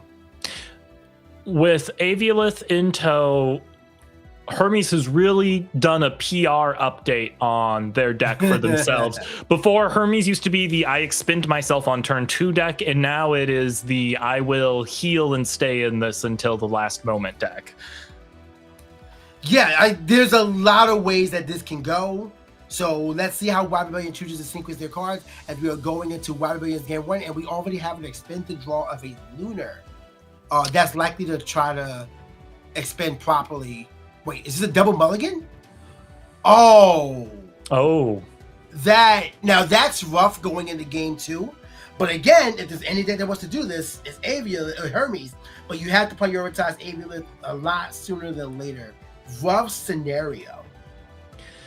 Now, we have said that the Dionysus package is one of those decks that sometimes just has it and sometimes doesn't. So we didn't see a mulligan from Austin, but there's a chance they just don't have all the cards this time. We'll have to see. Yeah, but if last game is anything to go about, Dionysus is going to do whatever it wants. Like, I will have the cards I want. Dionysus has been doing well today, and that is exciting to see.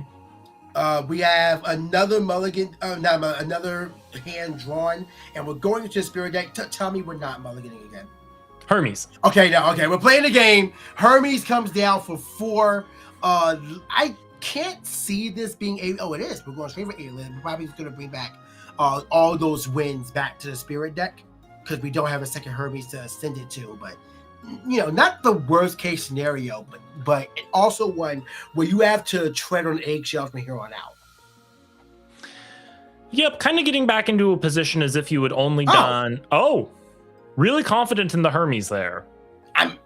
I'm just saying, Latagon would be terrifying right now. That's what I was thinking too.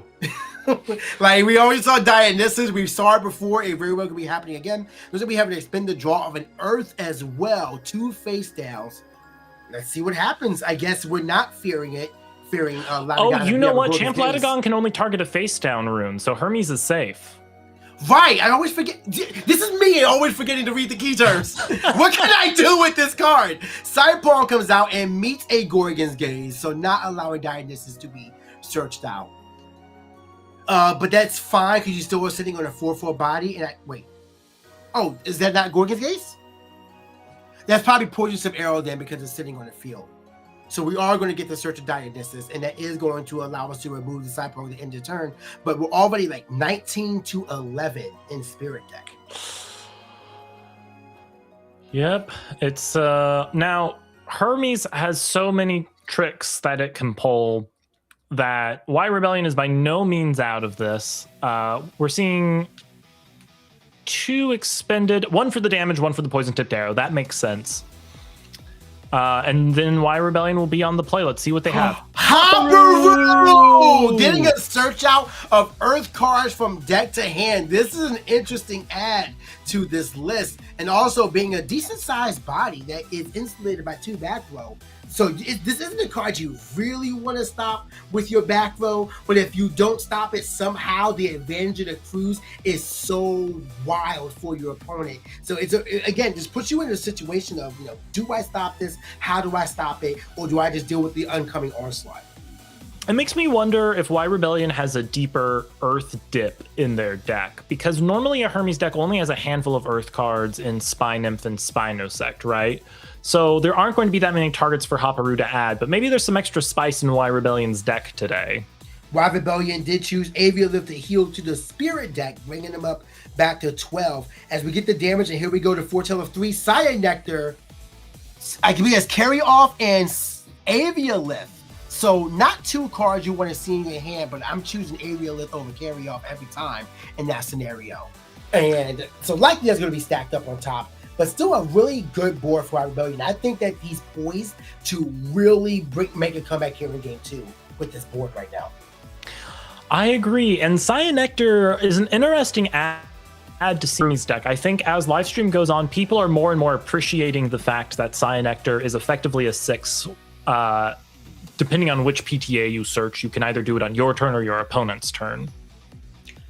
Yeah, actually, I just got Elechick flashbacks there for being an effective high number, but 2 face downs not being a threat. And yeah, you don't really want to use your back row on a Haparu, but what do you do? Because you're only taking 1, they're only getting 1, but it's consistent. It's the constant needling of Haparu that really brings out its full power.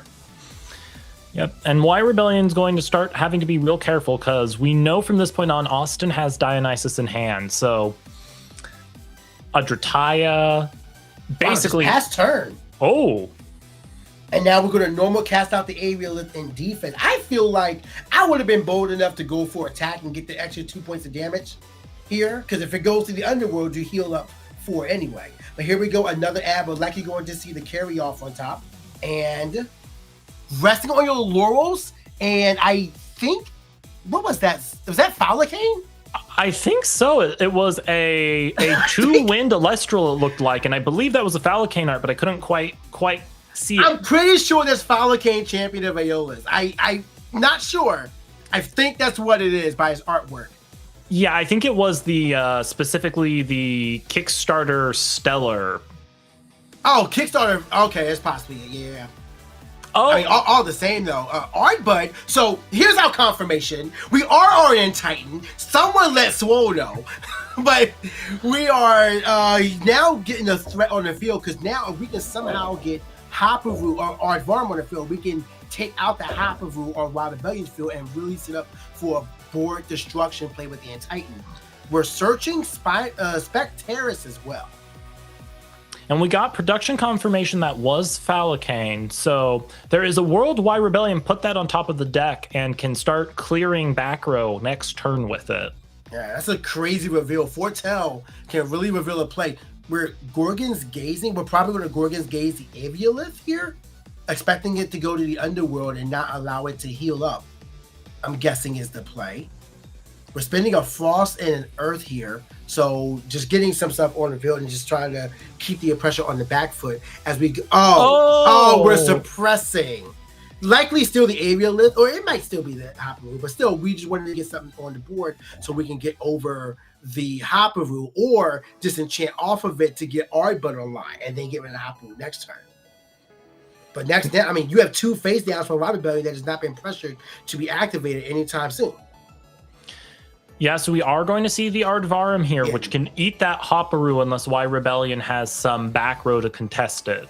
I don't know. You probably should have did Gorgon's Gaze on the activation if that was the case. So Aardvarm is here, going to eat the Haparu and now just do whatever we want. If we can get rid of that Hermes on the field, it's going to be crazy. But instead, that is Gorgon's Gaze. Is that no? It's Poison Tip Arrow. Yeah. And getting rid of the Haparu, so now you don't have a target to do what you want to do. But we still have the Spectaris being searched here. So now the question is, was the Aviolith the one that was suppressed by Gorgon's Gaze? If it was, we do what we want anyway. And I think that's what it was. Champ Spectaris is going to come out, and Titan comes out. Y Rebellion's board's about to be out. A whole lot of outness is happening right now, and I don't think Y Rebellion is ready to be called out. Oh man, Swole's not here to see his prediction go off to the races today.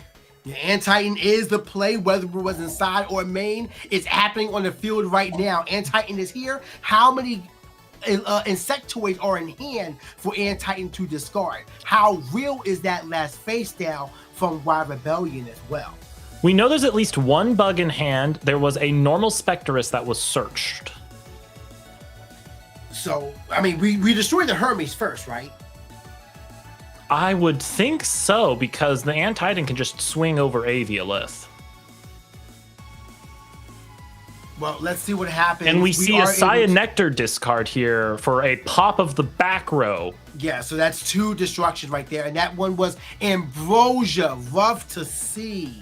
Just an extra bait. And now we can destroy the Hermes, run over the Aviolith. Yes, you do heal 4, but what are you doing? And that was a discard of Wasp Ivy, so the Spectrus is still in hand. Oh, Ambrosia. Wow. Ambrosia, yes. Really just hitting just everything you don't want to see. And we still have one face down by Austin. A huge combo being played right now. Man, this showing up against the previous champion is impressive by Austin. It is quite impressive and really shows that Antitan has been given a lot of tools this format and can really hold its own now. What I love about this current iteration of Antitan is it shows casters' ability to evolve their play. As we have Resting on Your Laurels sniping out the Antitan, we just saw 7 cards get blasted by 1 limited card. Resting on Your Laurels taking out the Antitan, but nothing, no other follow-up here, it looks like. I think Austin is now on the play. So, not the worst case scenario, as Base Spectrus is going to be cast out here. So now we're having to deal with a pseudo 5 attacker on your opponent. Y Rebellion not in the worst position, but still with a really bad spot. I don't know about you, PK, but I had already forgot that the resting had been foretold by the Hopperoo. Yeah. There was so much that happened. It was a forgotten foretell. But we have, I believe that was an expend to draw, or that was probably damage from the Spectrus. I believe that was Spectrus damage, yes. Okay. So now we're making a play here.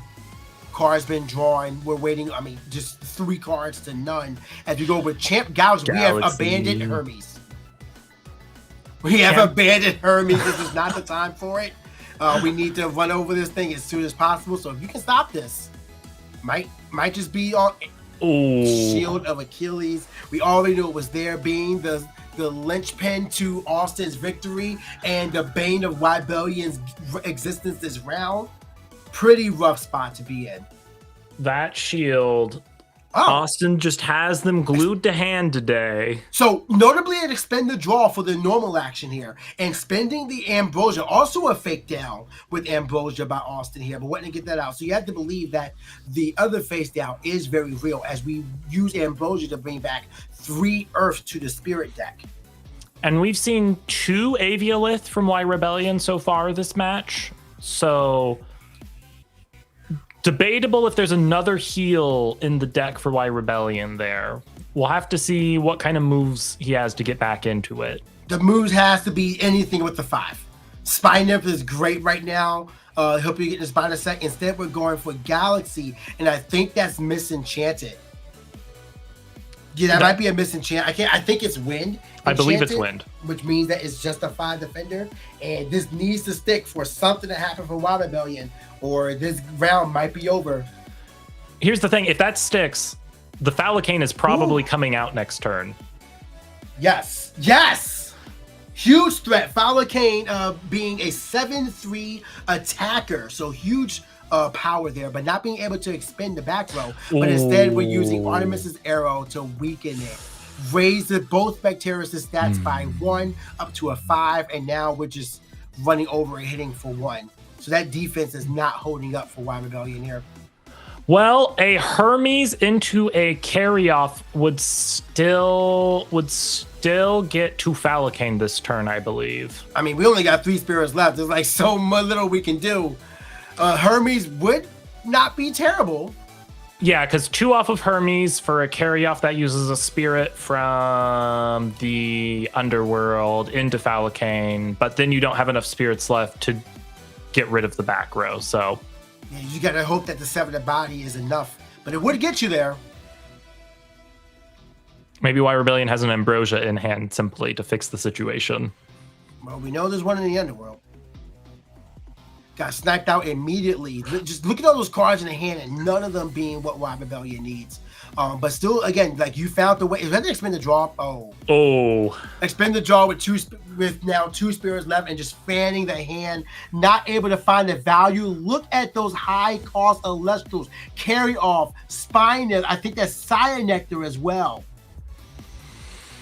And Falcane was in hand, just bricked up on the 2 cost Elestrals, not able to get anything out. What a rough 7 cards to have in your hand. But Austin, phenomenal performance, played to the out, and will move on to 3-1 as the winner of round 4.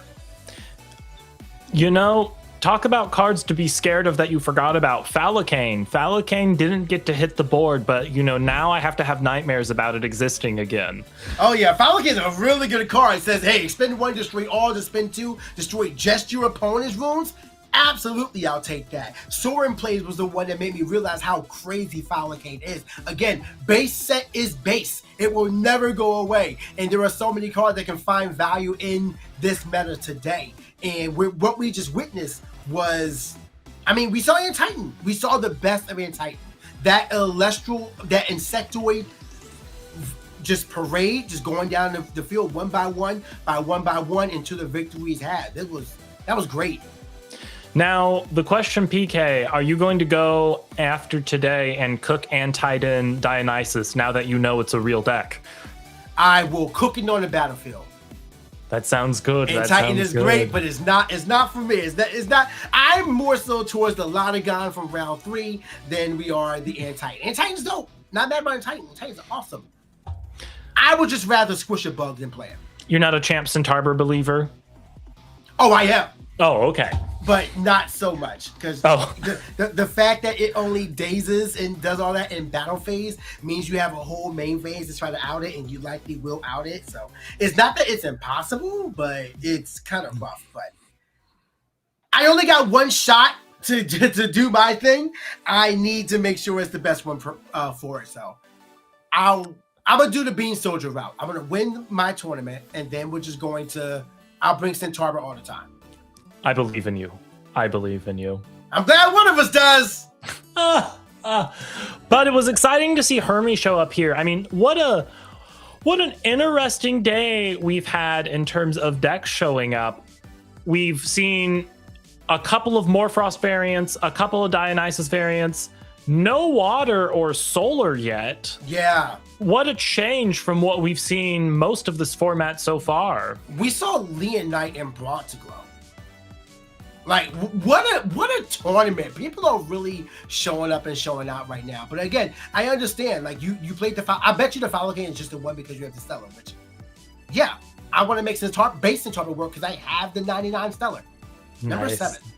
So, I mean, absolutely, I think that I respect wanting to play your Stellars. That list was good, but Wild Rebellion, I'm not sure. Like, game 2 was definitely just, you saw all the big guys you don't want to see, not enough for the little guys. But at the same time, there was a Spineth, so like, you know, but then again, Spineth is an Insectoid. So, rough spot.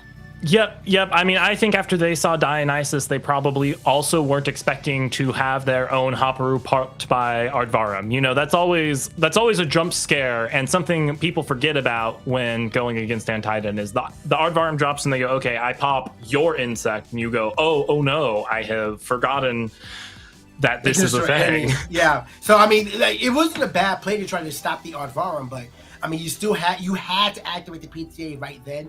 And once the PTA was seen, it's like, all right, well then my Insectoid search will just be the Spectaris. And now I'm going to continue doing everything I want. I'm going to play out your field, and that's all that they will do. What Austin's deck really has me thinking though, because it's Wasp Ivy and Titan with Dionysus. I'm like, what does the math look like on the number of cards in that deck to fit? I am really curious on that. Yeah, it's like we saw 3 different decks melded into one. We saw a bunch of bugs. We saw a bunch of but again, the Spineths, the Cyan Nectars are all Insectoids. the Spectre isn't Sectoid, the R, but I mean, it makes sense. But like, man, also we did not get confirmation of, well, no, we can assume Waspivey is there. We attempted it, so yeah. Waspivey was discarded, so we saw, okay. We actually saw the base Waspivey. It was discarded by Antitan. Okay. I'm still, my version, I'm so torn between the two, because base Waspivey is immune to counter rules when ascended from Sire Nectar, which is valuable because counter rules are very wild right now, very real. But the double burn damage from Champ Waspivey along with the burn from Poison Nectar, Guidance Chalice, I mean, that can do a lot as well. And not to mention 9/1 body.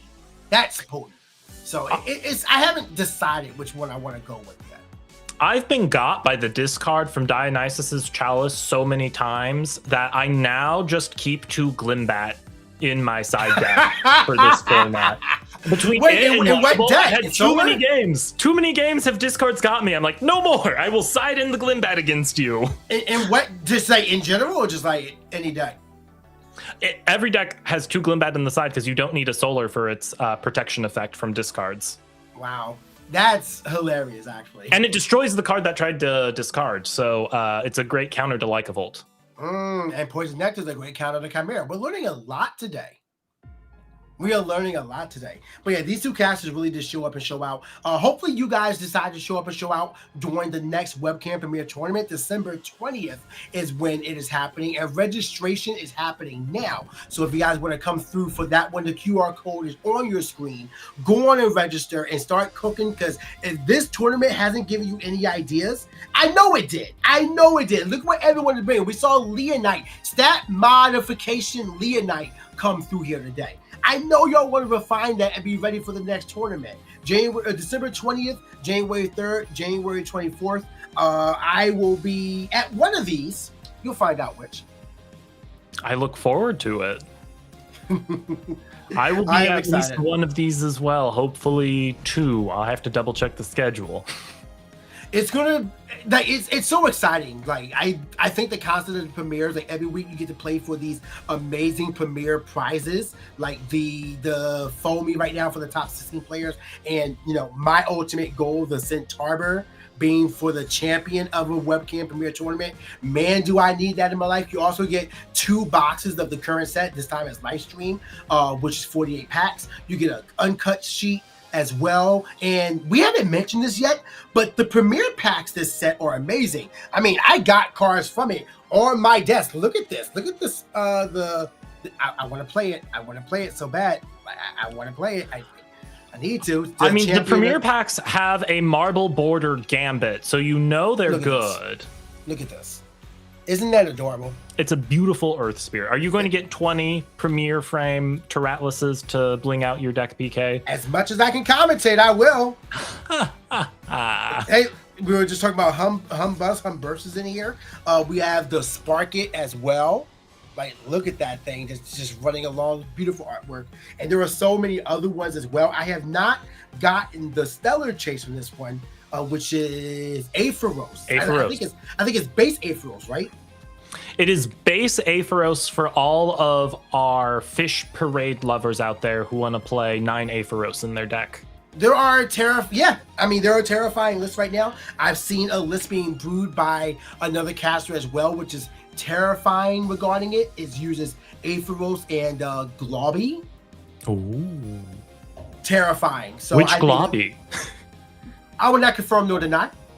Fair enough. We're not going to leak everything there, but there's a lot of exciting things going on. But we have the Stellar Aphoros in the premiere packs, and we have the Reverse Stellar Magnaros Champion of Aphrodite in this month's Shattered Stars. So I keep checking my door for my mail. I'm like, I know what's coming today. I want to open some packs on stream. Let's go. Well, I got Virgo, not the Shattered Stars yet. I do have Zeus showing up today, so hopefully it'll be here in time for some stream packs. Actually having Zeus on stream. If you guys want to tell us about some pulls you guys have gotten recently, if you've been diving into Shattered Stars, you love what's going on there, let us know using the hashtag #PlayElestrals on socials, or just tell us in the chat if you are looking at the chat. But right now, there's just a lot of exciting things in the world of Elestrals. I mean, Elestrals Awakened, the RPG, to touch on that a little bit. That thing is looking really exciting every single time, and everyone who is playing it are having themselves a great time in the pre-alpha. So imagine what the final game is going to look like when it comes out in 2027. I just got my Stellar Cryo Scorch the other day in the pre-alpha. They exist. It's a good time. It's a good time. Okay. What is it? We have a lot of things I want to talk about, but one thing that we do have to talk about are the top 6 decks from this tournament. We have our tournament data ready to go, and holy, is Lakagon way up there. Also, Morphos, huge jump from last time. It was 4th and 3rd, and now it is the 2nd most represented. Also, Blistrix is still here. Wow. Would you look at that? Hermes is more popular than Solar this time. What is going on? And Titan, only 6 decks in the tournament, and it just had a dominating performance on stream right now. I think Champion Spectaris is really giving new life to this. We're not seeing the I don't know if Iwooly was mixed into Morphos or this show's not differentiated this time, but Morphos is a second one here. We have not seen a Lakagon yet. I wonder how many will convert to the top cut. Hermes Toolbox, we just saw that, and I wonder what the differences are between everybody's decks on that one. This is telling me that I think we have a really diverse showing today, because the most represented deck is only at 15%. If I remember correctly from the stats earlier, Lakagon last time was the most represented deck and had somewhere like 24% representation, or maybe it was 20% representation. So it's there we go. Here we go. Yeah, 20% representation. So that one fell and is still the most represented. Look at the fall of Celestial, though, from 11 and 8 decks being played all the way down to the bottom. Still in the top 16, though. So a good comparison. Thank you very much, production, for coming through here. Morphos jumping from 7% to 11, almost doubling its presence here with more casters in this one. But yeah, like I was saying, the fact that the most represented deck is only at 15%, 12 entries out of the, I believe it's 84 total participants today, shows that we have an incredibly diverse tournament today, which is just lovely to see. I hope we see some more exciting decks in the later part of the day here. Bronto Glow. Look at these top 12 represented Elestrals here. Saya Nectar overtaking Tadpuff and being in 23 decks. 28% of the field is running Saya Nectar, Champion of Dionysus. Really wanting to get advantage of those poisoned cards that it can search, including Poison Nectar, which is now we know it's running around. Spectaris is up there to match up with Bugs. That's probably most likely due to and Titan. But I am shocked to see Lavalith still being in 27% of decks. Lavalith, they have reclaimed their seat as a format staple, it seems like here. I think the ability to drop it out into a wide board and clear out your opponent's divine is quite a powerful move in this format. Yeah, you see it compared to the last one, Saya Nectar, just going up slightly. Well, actually, no, going over Tap-Up. Tap-Up had a huge fall from Grace, going from 24% down to, there we go, 18%. But that, you can also see that falls in line with the other card that you see in Lakagon, Tap-Up, Harpoon, and Base Lakagon as well. That's true. Galaxy Champion also rising back up the ranks here, which is exciting to see. No, it's not. No, it's not. Oh, these whales are the bane of my existence. Swole said it earlier. Those who have trouble with the Elestrals math, it's me. I'm trouble with the Elestrals math. But Astrabbit, where are you? Is it rabbit season? Are they all taken out? I am confused. We saw Brewlock use it to great success in their feature match today. True. And I think the thing about Rabbit is it's no longer the best first turn play, because the best first turn play is 2 bodies on the board. Yes, Panzer with Demeanor. Correct. Exactly. But I think Astrabbit might actually still have a home in a mid to late game scenario where you have emptied out your hand on your combos and now you only have 1 or 2 cards in hand and you can drop an Astrabbit to sit on get a card back in hand, maybe turn the game back around. It'll be interesting to see if it rises back up in the ranks, or if Astrabbit has simply gone off to pasture, or if it's simply waiting for Sunstrike to take us all with a vengeance once again. Ooh, that is for Thundercasters. We could see Astrabbit too. Astrabbit 2? +2 defense for every card in your hand. Not a title. Just Astrabbit, the number 2 on the name of the exactly. card. Exactly. Astrabbit, W-O at the end. Astrabbit 2. Perfect. Look at these top 12 runes being represented. Of course, Gorgon's Gaze is in every single deck. Pandora's Box being in 95% really tells you where this meta is at. I am sad we're not seeing Poison Nectar in the top 12, though. Yeah, and Cryoblast looks like it's come back up the ranks here. That's due to Morphos for sure. For sure. Resting on your laurels, which fell out of favor a lot during Firestorm, seems to be more used than Earthquake now, which is surprising.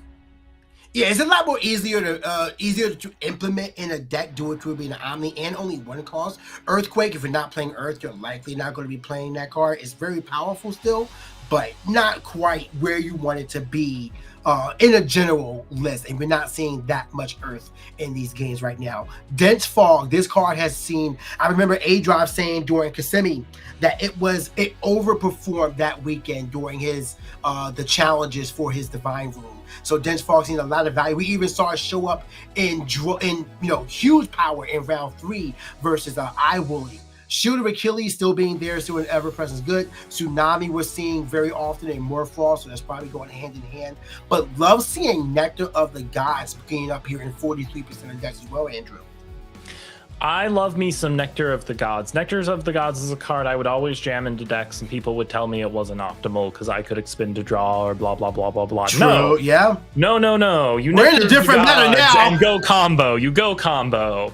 We do love our combos. Spoiled Fruit also being there. That's definitely for Lakagon. But every single card on this top 12 makes sense, especially stuff like Pandora's Box. I love it. Love where the meta's at. Cannot wait to see where it goes next. It's interesting to see some of the cards like Madness that people were so excited for at the start of this format. You know, people were preaching that Madness was going to be this new staple that overtook people's rune suites. And Tsunami out, Madness in. That's what they were saying. Where Madness? Where Madness in the top runes? You know, it just... I mean, Madness is still very good. The problem is Madness does not put Elestrals in a position where they can be destroyed or is destroyed. Tsunami pushes them to defense. Now you have a weaker stat you can deal with. Madness says you can't attack. Okay, that's good, but out me next turn. Well, 7's a big number. Yeah, I know. You know, like if you have Dionysus on field, then you can switch his position, and then as the end also you can re-enchant on the Dionysus. So it's worth it in the combo. But in terms of like a generic rune, Madness is not there for you. Just go with Tsunami and take it out. Unfortunate. I mean, we got to get Madness to be better so I can put that beautiful pottery art of it in more decks, you know? True. Hey, just play Dionysus. Oh, you're so right. You're so right. I am a genius. Catch me in top 4. I hope so. I hope we do. I hope we do, PK. You will be the one who gets Dionysus to the championship seat. Let's do it. That would be incredible. I would love that. Like have a history like Caleb.exe with the heels. Like this is my list.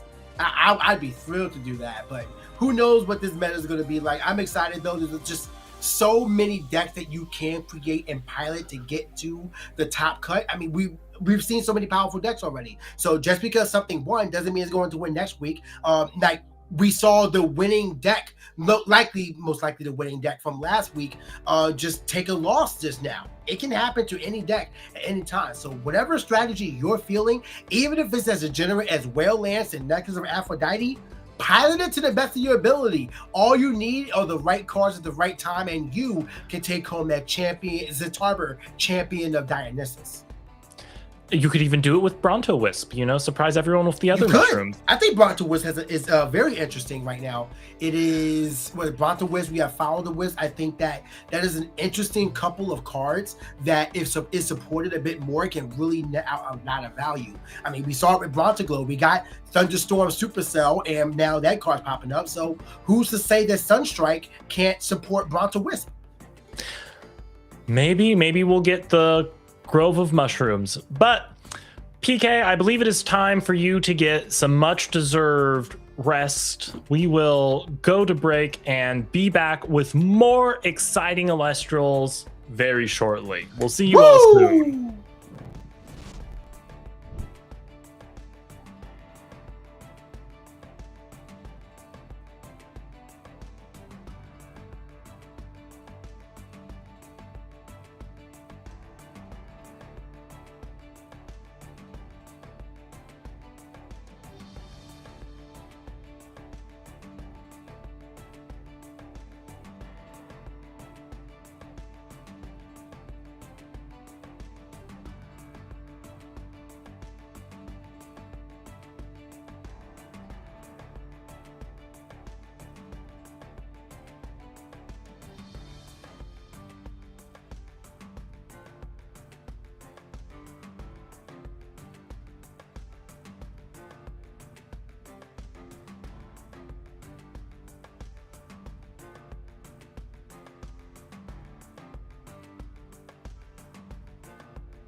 Swole, welcome back today to more wonderful games. Did you catch Hermes showing up once again? Oh, absolutely. And I also saw Hermes leaving once again. If I know anything from playing Wire Rebellion, Wire Rebellion playing against Titan, I should say, that's a hard matchup. That's definitely a hard matchup. And I was being a little facetious because I think the part of the clash you were most excited about was the Titan. Yes, yes. Absolutely. It's so funny. I'm sitting here and I'm like, Titan being one of the most represented decks inside of the tournament today, and we get to see it perform like that. Love it. Love to see it. Did you? PK and I weren't sure. We saw Dionysus first, and we're like, do you play Dionysus with Titan? We don't think so. We were wrong. Titan totally performed. What do you think about the Dionysus package with Titan? It's crazy, right? We're talking about this previously before with the Spiders engine, or do we play more lunar side of things? And I think it kind of goes into, like, I've seen it done both ways, like shout outs to my psych here. We have on the Dionysus side, you have the option to go for side prong, you maybe a little more battle protection, because the other idea is that if the Titan deck can stick a body, which the dazing can help facilitate, then you have more options to either hard ascend or potentially have more bugs on the board for Ardbud to slurp up. So now I think that's actually a pretty decent call. On top of the fact that we saw earlier, the side prong getting Dionysus to hit over 5s and big bodies is really big for decks like Morfrost. So I like the package a lot. I think it was pretty effective. And of course, having Insectoids from Hermes, that's one Ardvarum loves to see coming. Chomp, chomp, chomp, chomp, chomp, chomp, chomp. And you know what? We've been promoting showing up to the premiere yourself, but you don't have to show up to a premiere to slurp some bugs with Titan. You can find one of the beautiful LGSs that host Elestral events near you. You can check out the Play Network, find events that are near you. We got a lovely QR code you can scan here to get some help with that. We have such a wonderful network of LGS partners. You should definitely go check them out and enjoy Elestrals in person. I love these webcam events. I love the way they connect us all. We got Australians clashing people in the States and people from Europe showing up. It's so wonderful to connect the world. But nothing really beats the in-person feeling of cardboard on the table. You know what I'm saying, Swole? Oh, absolutely. Yeah, the one consistent thing about not only the opens, but also, again, these local scenes everywhere popping up is just sitting across the table, shuffling down and casting everything. It's really great we have Clash, we have the webcam premieres, we have the locals, ways that we can connect online. But just like you said, I love me some in-person Elestrals for sure. And I would suggest finding these Elestrals locals fast, because hey, we have some store regionals popping up soon in January. A great opportunity to pick up some qualifying points for Worlds if you're missing out on a few of them. I know a few people have some multiple locals close to you, so hey, if you got some time and you got the drive, then hey, might as well try out for a few of them. There's some great amounts of qualifying points on the line for them. 75 points going to the top first place champion of these, and the second place going for 50. So hey, if you're missing out on just a little bit here and there, trying to pick it up some to get your ticket to go to qualify in for Vegas, I think these are great to do so. Starting January 5th through the 18th, you can find the store regionals there, scan the QR to learn more as well. I think I'll be looking out for some in my area. I remember missing the Firestorm one and live stream. I cannot wait. It's so exciting. The meta is so fun, and I really can't wait. So make sure to hit up those store regionals there, and the list should be there. Even just to catch up to Bean Soldier, really, that'd be my main goal with these store regionals. I don't necessarily need to qualify for Worlds myself, but I gotta catch up to that top 16 leaderboards and the greatest casters in the world. We gotta get you up there, Professor. All of the theory meets the practice. You can write your thesis on it. Yeah, that's the Titan thing, It's like, oh, this deck is good in theory, but now let's put it into practice here just a little bit. Absolutely. We love a good theory. We love it even better when a good theory surprises an opponent. Yeah. Well, surprises, we get a good matchup into it. I think we have top level casters can even get a little bit caught off guard by our off meta kind of wonky picks. No, I think it's kind of crazy too.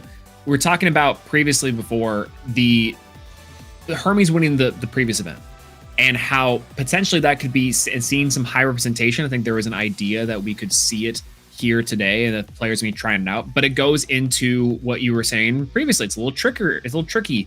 Trickery is a little bit tricky for our players. And so maybe that's the difference maker here as we're going to months today is what are these strategies that are able to give players not only the tools to succeed, but also long-term can adapt to their own play styles individually.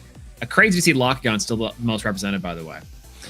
I think Lockgon is maybe the new fives in a way. It's like it has a very well-defined game plan that's kind of easy to wrap your head around. And there's nothing wrong with that, right? You need that deck that can hold its own, that is kind of easy to pick up and play. But then there are the decks like Hermes.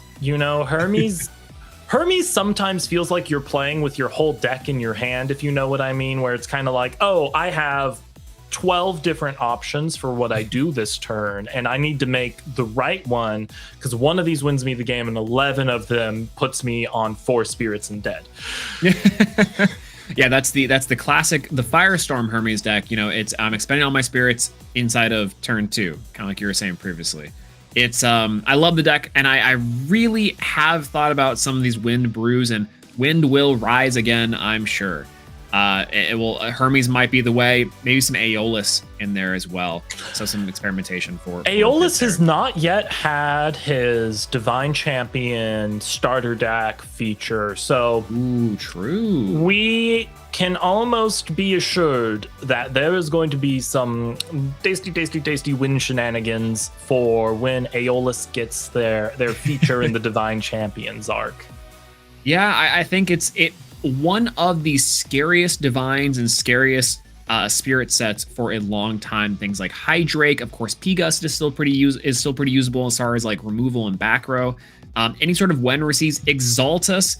This is a little bit of a story from base set even, but going into the Kickstarter, Exaltus used to be I think a 4/2, something similar to what an Equilink stat line would go into. And at the time, thinking, oh wow, that's really strong. That got brought down to a 3. And now I'm sitting here and I'm like, Exaltus burn for 2 is great, but that stat line is not doing it any favors. Got a slap in an island on it. So maybe on one day we got the title form of the Exaltair. Moving in for another one. I'm okay for another third. Give me third Exaltair, We got third Foamy, give us third Exaltair. The 9-copy Exaltair deck is real and can hurt you.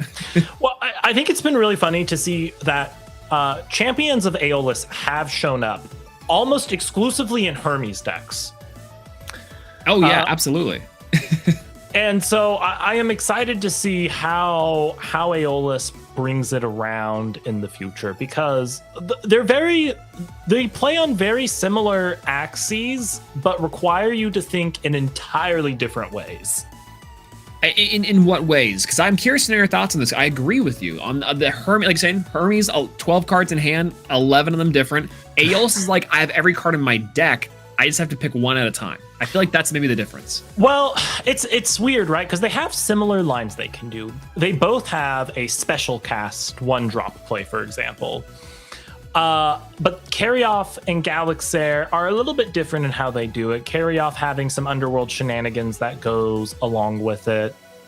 Hermes is you take action and it happens now. You send the thing to the underworld and now you do the thing. Aeolus, you can be a little slower, a little more methodical, and be like, I want to put this card in my hand, and you're going to know it's in my hand, but 3 turns from now, you may not remember, and it shall get you. And so there's a bit of a different axis they play on, where I feel like Aeolus can be a little more methodical and do a little bit more setup over time, whereas Hermes is kind of Lycoris to the wall, everything to the underworld now, pedal to the metal. And so I'm excited to see the kind of Aeolus version of Wind get built out more and see what it does. I have no idea what the champion boss of Aeolus would be, but I really hope it's Pinter. Pinter, champion of Aeolus, would go hard. Ooh, that would be a big one. You know, Ari, we know our local legend Wind player enjoyer, I think probably would have a lot to say about a champion form of Pantera. A Hydrake line, even, you know, fan favorite of that one. And plus, it would give Joey Pokey more things to collect. I'll say that. You know, that's the one in the world that I know to own 1 billion Panteras. So we love our Pantera. I got my uncut sheet behind me here of the Kickstarter Pantera. Yeah, it honestly looks beautiful. I gotta find me one of those. It's so funny because for a long time I was like, you know what? That one, my head might be blocking it, but that's gonna go right here. I'll say that's gonna go right behind me there. It's a beautiful uncut sheet. One of my favorites that have ever been put out there. Now, when's the Moose uncut sheet? You know, that's what I need personally is the Moose uncut sheet. And I believe, right, you take away an uncut sheet as the champion. So if you want an uncut sheet of your own, you know, get in here and win some games. Oh, absolutely. On top of those beautiful prize cards, again, the Centaur, insane. That champion Felmino, very sought after today, and the uncut sheet for live stream. These full arts and these holos are absolutely gorgeous. As a quick here too, we have our round 5 here setting up for us very shortly. 2 casters here, very familiar to our tournament experience. We have JT Cast versus Jack Gam 6-7 here. So Jat and JT here on the play, and we have a top 8 and a store regional from Jat and JT. JT is three premier tops and a store regional champion, top 64 at Kissimmee and 32 at Dallas. So very decorated here. And I'm curious to know, I know JT being a Thunder enjoyer for a long time, Voltempest even for a bit. I wonder if that's still the way, if that's still the ride. Well, hopefully we will get spirits in the underworld and cards on the field soon, and we'll get a good idea of what our casters are cooking today. I'm hoping for another shocking round of decks I didn't expect. That's always the best thing when you're commentating, is just some really fun shenanigans. Yeah, and as we're getting these later rounds here, so both casters 3-1 on the day. We're currently going into our round 5. We start to see a lot of these decks start to tighten up, you know, those, and tighten up, if you will. We also have, you know, more represented decks start to show out more, start to be our top performers along with some of our top players. So I wouldn't be surprised even if we got a little bit of more Frost action, or maybe we're back on the Leonite strategy and that's what people are burning for. I am so curious as the later rounds show, hey, what's really going down? Where's Solar after all this time, you know? Where is Solar? Where's Locagon? Are we going to not see Locagon through all of Swiss today? Will we see it in top?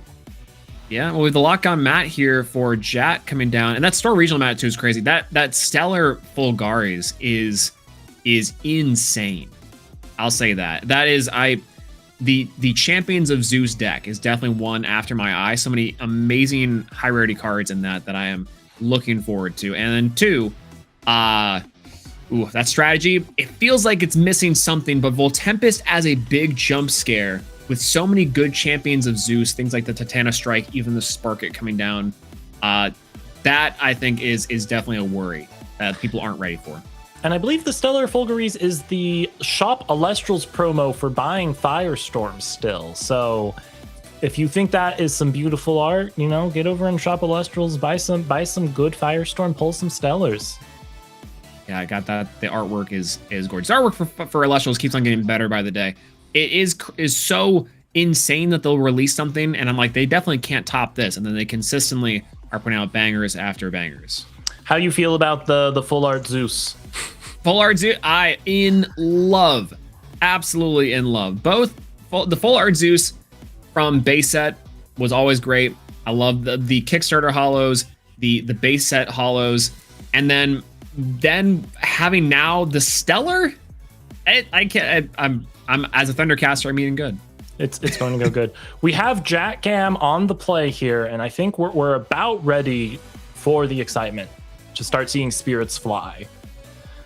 So big hopes for what we're going to see this round here. Hopefully we get to see a little bit of that thunder goodness for your sweet soul. It's so funny here too. Yeah, we have, like I said, JT historically I know to be a Thundercaster, but we have Jat on these Zaptor and Zeus sleeves, and the Zaptor sleeves are really nice too. I love the spirit artwork for this set, and the Firestorm ones are so cute and cozy.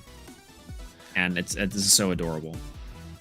Yes, I've especially loved what they've been doing with the spirit arts recently, like in live stream, where they're kind of building out the world of Elestrals. We're starting to see more normal people interacting with the spirits and the Elestrals and stuff, and it's especially with the RPG. It's really fun to see this world I have grown to love so much come to life even more. Oh, and the RPG, I don't know how many times we mentioned the RPG today. I know the Kickstarter's gone and passed, and there's those pre-alphas are already out there, and I've been seeing, again, I saw full frontage go for a Stellar. I know you've been going for Stellars and trying to Stellar hunt a little bit. It's so cool. It's a good time. It's a good time already in pre-alpha. So it'll be exciting for more people to get their hands on it as we go.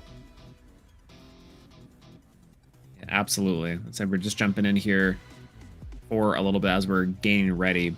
I'm trying to think of, for JT, the last time that I saw JT in tournament, because I'm not even sure if we've played necessarily, but the last time that we played in person might even been Dallas, I'm almost certain. But the longtime casters here for playing, I know there's also a few others that are playing in this tournament specifically, maybe home for the holidays and just trying to hop on some Elestrals after a little while. But really, it's a great time to come in if you are returning. I'll say that the cards and the decks that are here fit right at home with some of the best ones we know and love from way back in the day. All right, it looks like we have judge confirmation, and we are ready for the excitement to get started here. So without further ado, let's see how Jack Gam is going to get us started and see whether or not they are on Thunder or Locagon. And they expended Solar, so the option might be a third thing. We might be seeing our first Solar deck today. Hard to tell, but Mulligan Solar is a good sign. We might be seeing some Foretell shenanigans. Yeah, and I was talking about the Where is the Sun, and here it is. I like this deck lost a little bit with the Rise from the Ashes hit. It was limited before, and just the one copy was enough to propel the Celestlio strategy through Kissimmee specifically, just to kind of toot the horn a little bit. And so I'm not quite sure where we'll go from here, but I'm excited to see. And if you at all have some predictions here, let us know on the twitch.tv/Elestrals if think Solar is going to take this one, or whatever JT's going to cast here. Almost like double mulligan from these players too. Water and Well, we saw Glimbat for Temple, so I think we have a strong opening for Solar here. Maybe just getting the Temple in hand. I don't think Jack Gam is going to want to drop a Nova Core turn 1. We are putting the Temple down right away, so are we going Nova Core right away? Or no, we're going for that. What is that? That looks like a Champ Glimbat in defense. It does. I was just surprised to see a Champ Glimbat get cast. Ooh, I wonder if just kind of sitting on the body here is just something to maybe protect or ascend on the next turn. I imagine just a little bit of extra boosting from the Temple is enough, but this really makes you susceptible to things like Laurels, which if you're hoping this thing to stick, that's really risky as a play. And we have Foamy coming here from JT. All right, so we got some Locagon action potential against Solar. So very classic. We're going back here a couple weeks. The Zafrog is in JT's deck. I can feel it. That's right. This is the one. You're right. The Glimbat in defense makes me wonder if Jack Gam really doesn't have any other plays, or if they only play one Temple and they thought getting the body on field to die was just worth the normal cast for the turn. Yeah, there's kind of some risk reward here. I was thinking maybe Celestia or Neblio to come down here to start and having that be like a bigger body.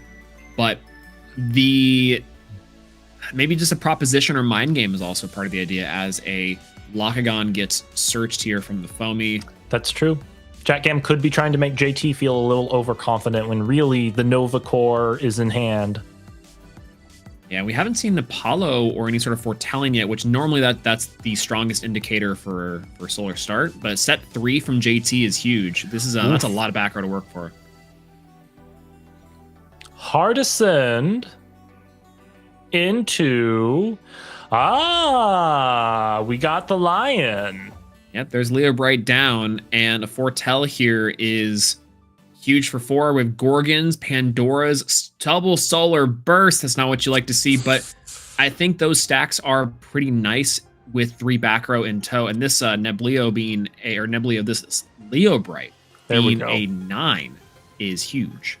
And I think they just pass here. Yep, you don't want to attack into a shield, and hopefully between your 2 or 3 back row, you have something to stop Locagon from going crazy. Yeah, signifying 0 cards in hand here from Jat, and JT might be looking at this like, yeah, I guess so. Let's see it here. Some camera adjusting here just to get everything down. JT checking over back row. Just what's going on. No, it looks like that is Jat's actually going to be swinging here against the Foamy, and Foamy's going down. Oh. Okay, I thought the signal from the hands was a pass, but I guess Jat was just doing a setup fix. And maybe just like a latency test to see if there is some communications here. We have Tadpuff coming in. There's that stellar Tadpuff. Ooh, those OG Kickstarter Stellars.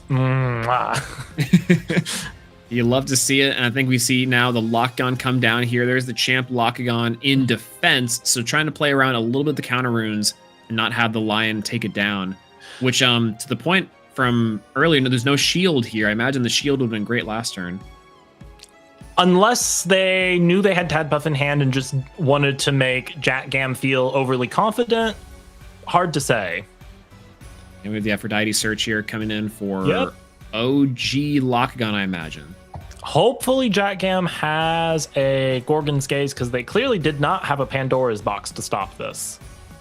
Yeah, we saw the 2 off the top and then 1 Pandora's box on the foretell. So the back row here could be things like Poison Tip Darrow or potentially Guardian of Light could be huge. And JT casts adds a champ Locagon, but special casts another Locagon, which is not what you want to see from a Locagon player, to know that their hand is already stacked up with all of the Locagon they could ever want. Yep. Oh, and Leo Bright goes down to the Locagon pop on the heel. That's pretty huge. And now at the bare minimum, even if there's a shield back here, OG Locagon can get in for 3 damage here effectively. It's a tough situation for Jack Gam to be in. I think they have no cards in hand, so they're going to be praying for a top deck. And that's a Chains of Prometheus to negate the Shield of Achilles. That's so insane. Do you think Jack Gam put a Solar Burst on top? Are we going to try and see a Solar Burst on the Locagon here? I think so. And which that's going to leave JT in a big position. Never mind. No, that was a Gorgon's Gaze. If I ever saw a Gorgon's Gaze draw, that's one. Yeah, okay. Well, some bad foretells are real and can hurt you. And it turns out whenever you're starting out with a Glimbat in defense, maybe that's just how the way the foretells go. But yeah, Solar Burst here, just to foretell an extra 4 Pandoras. There's the Burst, Corvishine, and Apollo. I think you know what's going on top there. Yeah. We're going to need some cards next turn to get back. Now, fortunately, because Locagon drinks Leviathans for breakfast, Jack Gam is way up on spirits here. So it's definitely not over and out yet. Jack Gam can definitely swing this back in their favor with the spirit advantage they currently have. Yeah, that's the really funny part about a heal deck, right? When you think about it, is that you'd imagine that they are pretty spirit efficient, but like you were mentioning, a lot of Lakagon is just, yeah, really drinking up the entire ocean and then putting out these big plays. I would love to see from JT maybe going into like an Ambrosia, maybe try to make the spirit differential maybe a little bit different, because if JT's not careful, Jat's gonna sneak up with these Foretells and these one Nova Core even could do it. Now, Lakagon got Gorgons. We're adding another Lakagon from deck to hand. We know there's a Champ Lakagon in hand. They could possibly hard ascend base Lakagon to Champ Lakagon, special cast the other Lakagon if they want to go crazy this turn, but that might be a bit of overextending on JT's part. They can probably play it a little slower here. Yeah, I think I would do it, even if the back row is anything crazy. There's a Peliquarius coming down here to get an extra Tadpuff search or a Foamy search. Peliquarius into Tadpuff so you can just go full combo again is much better than what I was just saying. Or Chautauqua here is also pretty good. You get the healing on. Okay. We're betting on the Lakagon sticking for another turn, it seems like. Yeah, I think I liked the idea of the Ascension here. But maybe JT knows something we don't. We're on the desk and on the play. Yeah. JT knows what's his hand. We don't. Yeah, and that's going to be down for an extra 3 spirits. And yep, there's the Apollo that we saw foretold. Now, we know what's mostly on top of their deck, and I don't think it's anything that super helps this situation, but we'll see. Yeah, Corvishine could be enough. It looks like that's going to be a scoop from Jat to pass it back. JT's like, yeah, that's about right. I'm gonna let that one go. You had full lock combo the next turn. You were popping things regardless. Yeah, that shield would have been pretty nice there just to kind of slow down the tempo a little bit, but a prime Chains of Prometheus coming in here is killer. Chains of Prometheus really surprises you. Now, something I noticed at the end there is that it looks like Jat Gam has the legendary double-signed playmat by both A Drive and Shady P. So they are playing on some blessed game board today, and hopefully those signatures will give them some better luck in their draws for round 2. The Dan and Shady divine luck, if you will, is crazy. Now, I don't believe we saw a mulligan at all from Jat Gam in round 1 there. And we saw mulligan from both players, and I saw 2 double solar, and then the thunder and water spirit from JT. Because I was just going to ask, as a solar player, is double Glimbat and a couple of back row a hand you keep? See, that's the crazy part. I would say that even maybe it's the better hand after one mulligan. Maybe that's the idea, is that you're like, I'll draw into a foreteller, I'll just draw into something after that. But I think solar right now, because of the loss of Rise, you do have to play a little more aggressive with it and have these hands that meet a little more of your win condition.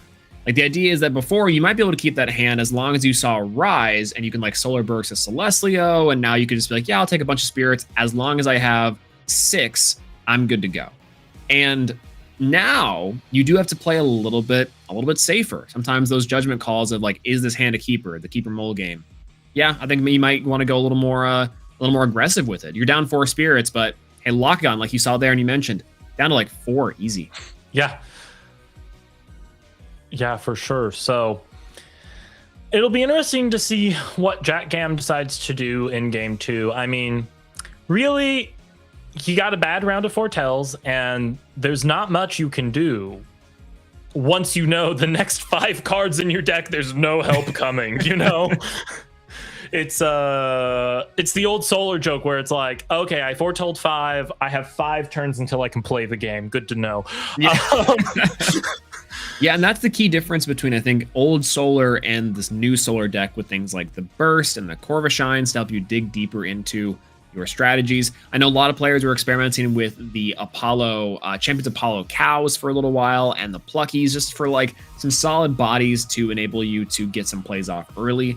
And so maybe on some level, we might see cows here. We might see some of those key solar players make an appearance. And so I'd like to see that a little bit more too. Going into this, if you're JT, how do you think you're siding into this? Because you didn't really see much from your opponent there in the first game. You might have some generic stuff like Dense Fog, but does that really help? Yeah, you have some generic ideas about what to do into Solar. I mean, I feel like Locagon is pretty well positioned as is into a Solar matchup. I'm not sure JT needs to do anything too crazy siding wise. Maybe they bring in Tsunami. You know, if you have Tsunami in your side deck because you're anticipating Locagon mirror matches, then okay, Solar, let's bring in Tsunami to buy more turns. Even if they get out Celestlio, a Tsunami into Locagon the following turn just cleans up board for you. But otherwise, I feel like JT can probably just run back Locagon as Locagon. You know, they're welcome to side in the Frog to punch face for game. But, you know, we'll see how it plays out. We'll see if any extra spice shows up. I know some Locagon players do semi-smoke screen things where they'll bring in a different set of water 2-drops to avoid spoil fruit in game 2. We see a much better opening from Jack Gam here, though, with a Corvishine and 2 back row, which is what you would like to see in Solar. We see Peliquarius from JT Casts here. I assume going for the Foamy, going for Tadpuff, probably signaling that the Locagons are in hand. So yeah, that's kind of the difficult part about this, is that if you're giving Locagon a slower start here, so having the Corvishine in defense can be really nice just to kind of have an established guy on the board, and that way your Foretells are a little better on the next following turns. But your Peliquarius setup now allows you to get Tadpuff or Foamy, these combo pieces, and you are enabling a little bit. But Apollo coming down here is pretty huge. Tadpuff is pretty rough to play around too, in the sense that even if you Gorgons it after it's cast, they might just have Aphrodite in hand and search another one. Our Foretells look pretty good on Apollo there. We get a Nebuleo, I believe that was. We saw a Solar Burst and some other good stuff there. And we'll go ahead and do a Shuffle and Re-Enchant from the Corvishine. So Jack Gam getting all of the Solar setup they could hope for here. Now it's just a matter of what they have in hand to continue to develop their board for the turn. Yeah, and that Nebleo ad is pretty nice too. You already know there's no sort of first lights or extra copies of Nebleo. And with the 3 spirits under the Apollo, the Corvishine, and itself, this is a pretty beefy lion. It is pretty beefy indeed. Unfortunately, no amount of beef stops a Locagon pop. So Jack Gam is going to need some back row there to defend his kitten. Now we have a Spoiled Fruit there, reveal a First Light and a Nebleo. Okay. And 2 Gorgon's Gaze reveal, so it might illuminate the fact that we don't have... Maybe there's the 3rd one in the back row here, but this is the kind of the key about Solar, is managing these Foretells, and you add these 2 cards to hand, get the value, and now you're saying, okay, here's what I got on board, and here's what I have to get, is maybe Solar Burst, maybe the Gorgon's Gaze next turn, and a Spoiled Fruit could be pretty huge if there's not already an established Locagon board. Yeah, unfortunately, we're seeing a lot of counter runes in that Foretell. We would prefer to be the face downs right now. Yeah, the double Guardian of Light would be unfortunate, just because of the like you were saying previously, the beef doesn't stop the Locagon pop, but neither does Guardian.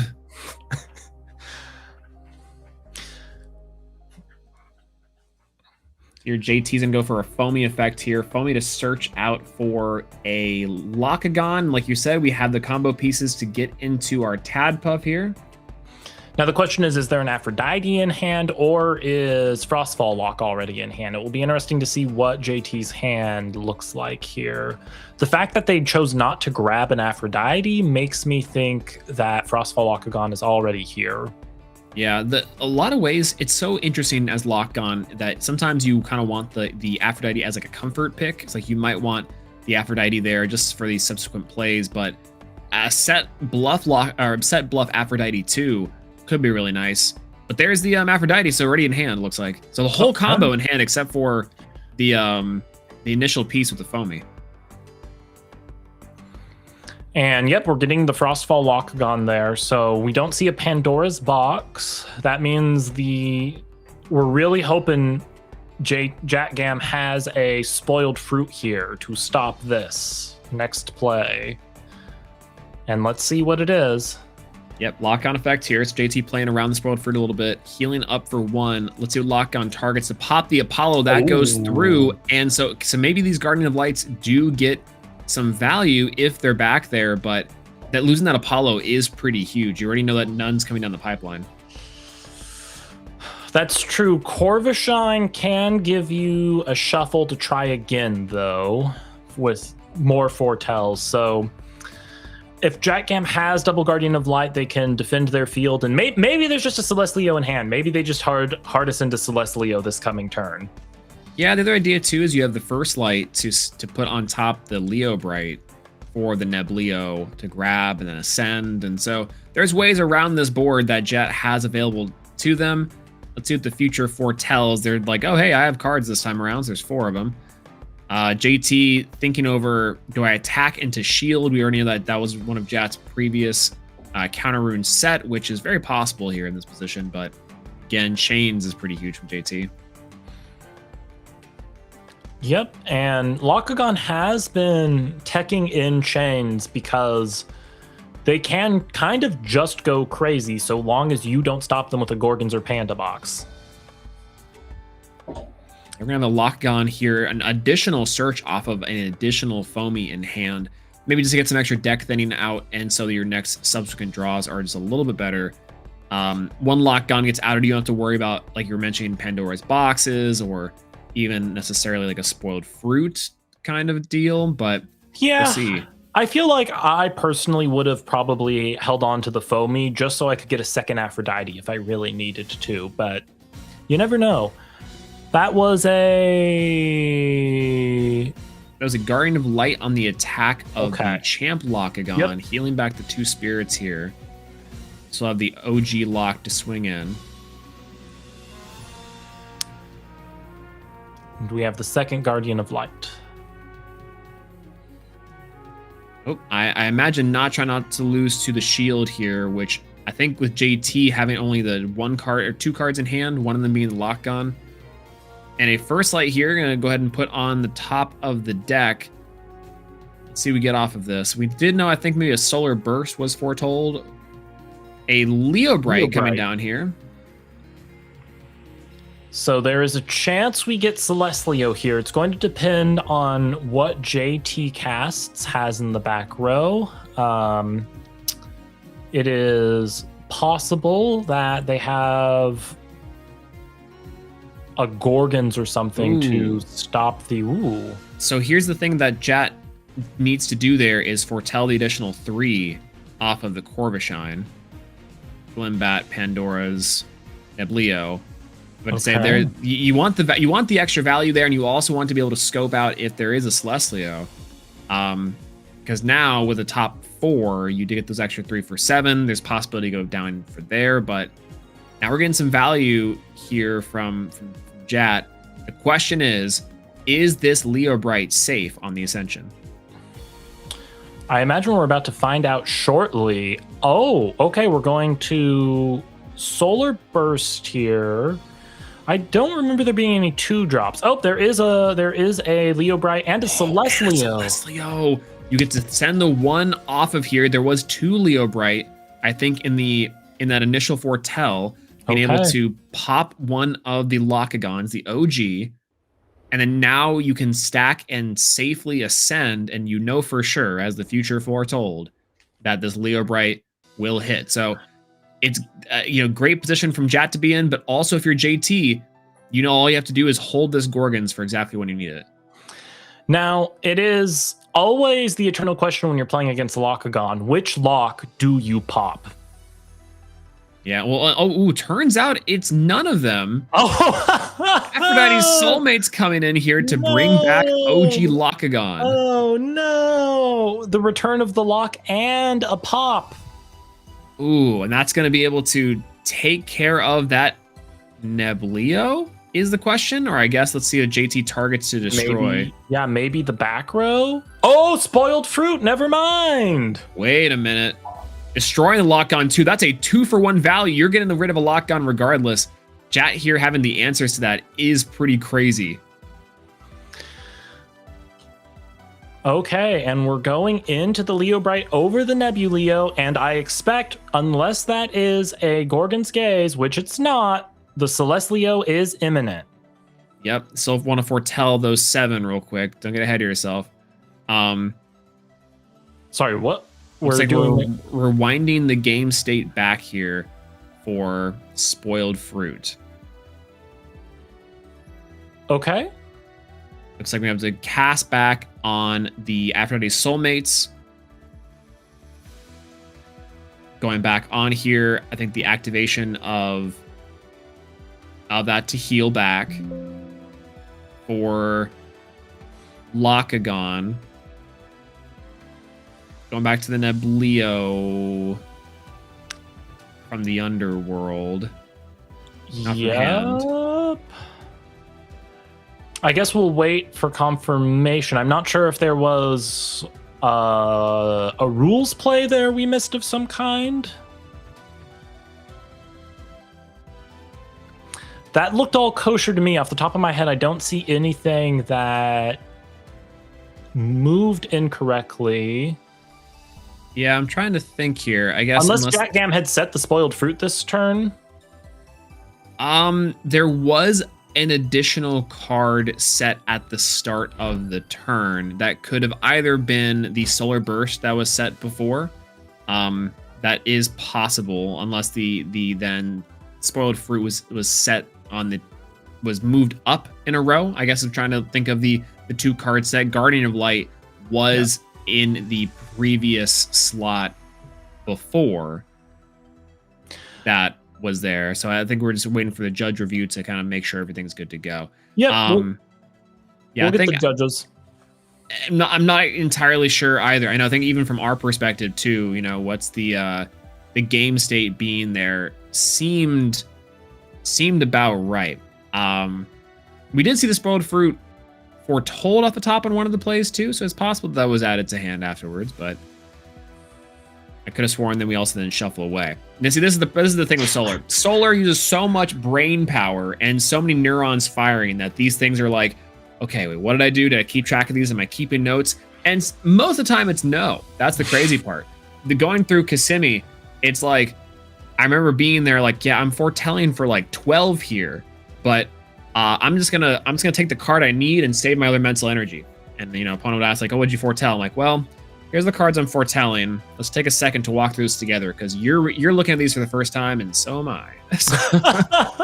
So we can memorize this together. Let's do mnemonic devices. Let's go PEMDAS for this one. Yes. It's I love that Elestrals is getting to a state where not everything is Oonga Boonga 5s. You have your 5-style decks, like we've talked about before, where maybe Lakagon is the new 5s, where it's a straightforward strategy, but then you have your brain power decks, your Hermes, your Solars of the world, where for the players who the facts and figures are on their fingertips at every single moment, they can use that brain power to their advantage to clash circles around opponents. Yeah, and that's kind of the cool part is that it used to be, again, doing the galaxy swaps and some of the attacks stats. That was something to keep track of and be like, okay, now I have to play around these 2 cards and I can do that in this measure. But foretelling, I think, really does unlock a key for a whole different dimension of Elestrals.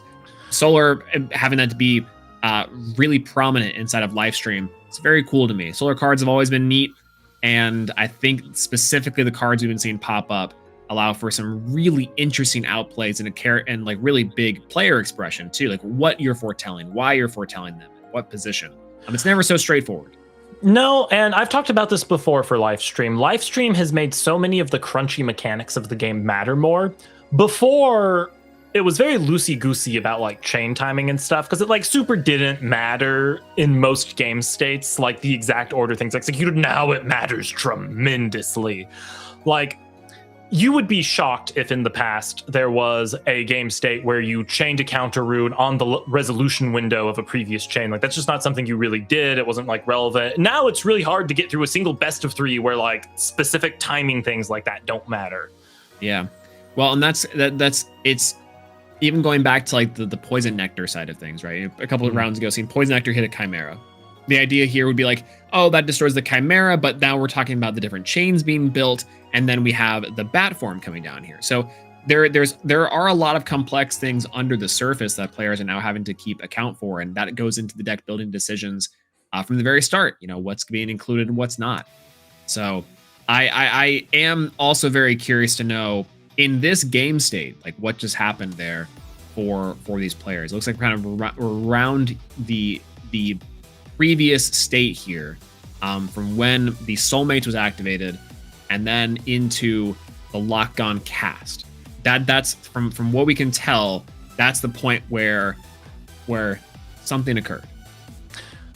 And maybe chat already knows. I haven't checked chat recently, but we'll wait for the judges to tell us for sure, and we'll let everyone else know. Nah, you can never trust chat. Listen, if there's one thing I've learned from my experience in card games, but also this is like the tone I take when it's like, I have a lesson to tell everyone, shake my old man fist of the sky. There's a billion judges inside of chat at every single turn and moment. That's the big one. It's like, oh yeah, you're for sure there. What's the armchair psychologist, the armchair Skyhawk? That's a killer. I'm gonna get that on a t-shirt. Armchair Skyhawk. Yeah. No, it's a lot of it is in the moment decision, trying to dissect the game and make sure that everything is as accurate as possible. I mean, I would say once a format. I know in the core of my being that I cannot play an artifact off of spirits on the field. I know that in me internally. Exactly. Yeah. And once a format, I will have an artifact in my hand and I'll go, okay, I'm going to cast the artifact using these. Wait, no, wait. I in the moment, I totally forgot that I can't do that. That's one. Well, and that's, again, some of the intricacies of it that also play into it. One ruling that's come up, surprisingly, if I had a nickel for every time this has come up, it's come up twice now recently. It's something with, and speaking of solar, Heliolith, right? Small things that say, like, if your artifact is enchanted, then that's a small differential that you can't have, let's say, a Torch of Hestia be water enchanted, because that's not going to work for Heliolith. Small things like that, and it's so minute, but you got to be able to catch it in the moment. Similarly, just kind of some basic mechanic stuff like, oh yeah, I can't cast this using a stadium, or I can't cast this using an artifact. Kind of just small details here and there that eventually add up to much more. Yeah. So, and it's so easy when you're trying to hold the game state in your head to forget those little nuances and be like, okay, I have a whole plan for how I'm going to take out 4 Lockagons this turn. Yeah, that's it's so funny. The one thing with Livestream we keep on saying is that we build these very intricate decks, these really cool game plans, a lot of these really cool interactions, but also means there's a lot more room for error, a lot more things like, oh yeah, I can't do that, or wait, that's worded very specifically. There was one where I was building, I spoke of this earlier, it was like a Galaubi Ascension deck, and it was Aepharos, and I was like, what's crazy for this deck? Atlantis Rise from the Depths. You go in for an Aepharos, you search Aepharos, you cast Aepharos. What could be the problem? It's worded very specifically. If you special cast an Aepharos, you can't do it. And it caught me up the first time I was trying the deck. I'm like, this is crazy. Then I'm like, wait, that works only kind of. Slow down there, Professor. We're getting a little bit nutty. I mean, shout out to our wonderful head judge and rules manager, SDF and Skyhawk. They have done such a wonderful job, though, creating resources to understand the rules. And I think one of the things I love most about Elestrals is the beauty and the simplicity of the rules. Now, it's a card game at the end of the day, so there's weirdness in the rules. That's card games. But they do such a good job of keeping the rules consistent and not crazy weird where it's like, oh, well, this actually works different for this card. They're very consistent with it, and it makes it a delight to play Elestrals because you feel like you can really grasp the rules and do cool things within them. Yeah, just don't ask, what those and how they apply to Gorgon's Gaze and all the intricacies of Gorgon's Gaze, because that's a whole other rabbit hole to go down, a Siberian rabbit hole, if you will. Just don't play base set Spinosect and everything's fine. No, that one is actually a ruling's nightmare. I'll say that. That's so funny. When Y Rebellion, I think it was Y Rebellion, dropped OG Spinosect last tournament, I just remember hearing people being like, oh no, oh god, not this. Not now, not here. Oh, You've been visited by Spinosect's past. Controversially, if you want to just hang out and chat with your judges, bring 3 Spinosec to a premiere. You'll get to chat up with the lovely judges who will have to answer calls several times a game for you. I think we're rewinding here, just kind of getting the final rundown of everything. Potentially an activation that's maybe a little bit off here. Again, the idea was this one was the actions taking place is Solar Burst, foretelling, sending a Leo Bright, popping and destroying OG Lockagon, chain to activation for the Aphrodite Soulmates to bring back that Lockagon and heal 1. That's the last time that we had things here, and we're trying to make sure everything's good to go. You know what we need? We need like the football thing where we just have like Skyhawk in a room wearing like a referee jersey, and he's just like yelling at us about like the ruling thing that just occurred. Yeah, that's what they hear the echoes of the Canadian basement of the technical foul on the fly. Yeah, absolutely. That'd be one of these days we'll get the hot mic on Skyhawk. We'll hear that beautiful voice tell us exactly why and when this Lockagon is there. So the results are in. There was an illegal activation of Spoiled Fruit. It was set this turn, so it was activated too early, and so they have rewind gain state 2 before that illegal activation. So this was a case of set this turn activation. Gotcha. That makes sense. Yeah, it's got to be really careful with those rune placements. I know a lot of players like to set, and if something gets moved, they move it to like a comfort zone, you call it, to where you're like, okay, well, this was here, and I'm just gonna move it up here. That way I know like I'm gonna keep on freeing, because I always set in like the left zone. So this going gets activated, we move it on up, we FIFO it. But it really helps to keep track of what you set when, making sure those confirmations are there. Even your opponent asking you, hey, what's the new set? Pointing to it. It's these physical sort of memory things that we like to do to make sure we're keeping the things going. And it's still going to keep a body on board for this Leo Bright Ascension. We do know Celestial is in tow, so we'll see if we can catch the tiger by it, or the lion, so to speak, and that's going to be the Ascension. Going for 4. Those are pretty good ones. So we know the Celestial has at least 1 pop live, maybe 2 if there is another Elestral that gets on the bottom from pulling Celestial off the top there. Yeah, there's here's the big one. I think we're maybe debating on if this cast is good. It looks like that's potentially the case. I'm gonna pause here for a moment just to kind of clarify. I think it's just a camera check here. There we go. Celestial should be good to go to come down here. Yep. I guess in this game state, as our resident solar player on the mic right now, with Celestial, what are you prioritizing popping? There's a lot of juicy targets on the JT side. What do you want to see gone? It's so interesting, right? Because I think on a level you're prioritizing, if you can, ideally you can get up to 3 and you can pop everything but 1 Lockagon and you just swing over it. But I think otherwise, for me, I'm prioritizing the Lockagons. And that's I think it's what you have to do. Like, even if that back row is something that's chainable or something kind of fierce, the Celestial will get 1 shot to help clear the board, and you do not want a body stick around for Lockagon for too much longer. And that's a little bit difficult. So if you're JT as well, we know they have 2 cards in hand, one of them being the lock on the search previously, and a mysterious mystery card. So what's going on, JT? Is that a Gorgons? Might be a Tsunami.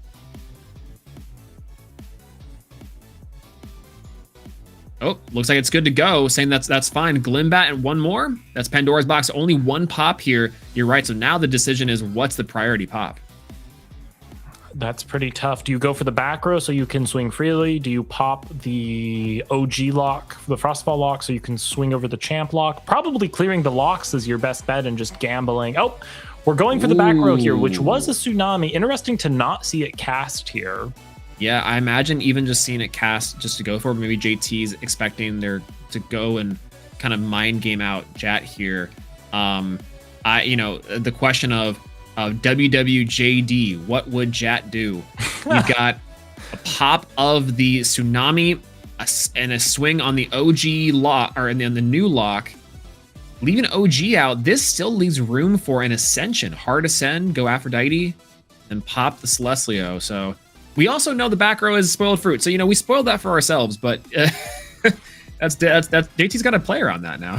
JT has to get 2 heals in to pop the Celestlio this turn, essentially.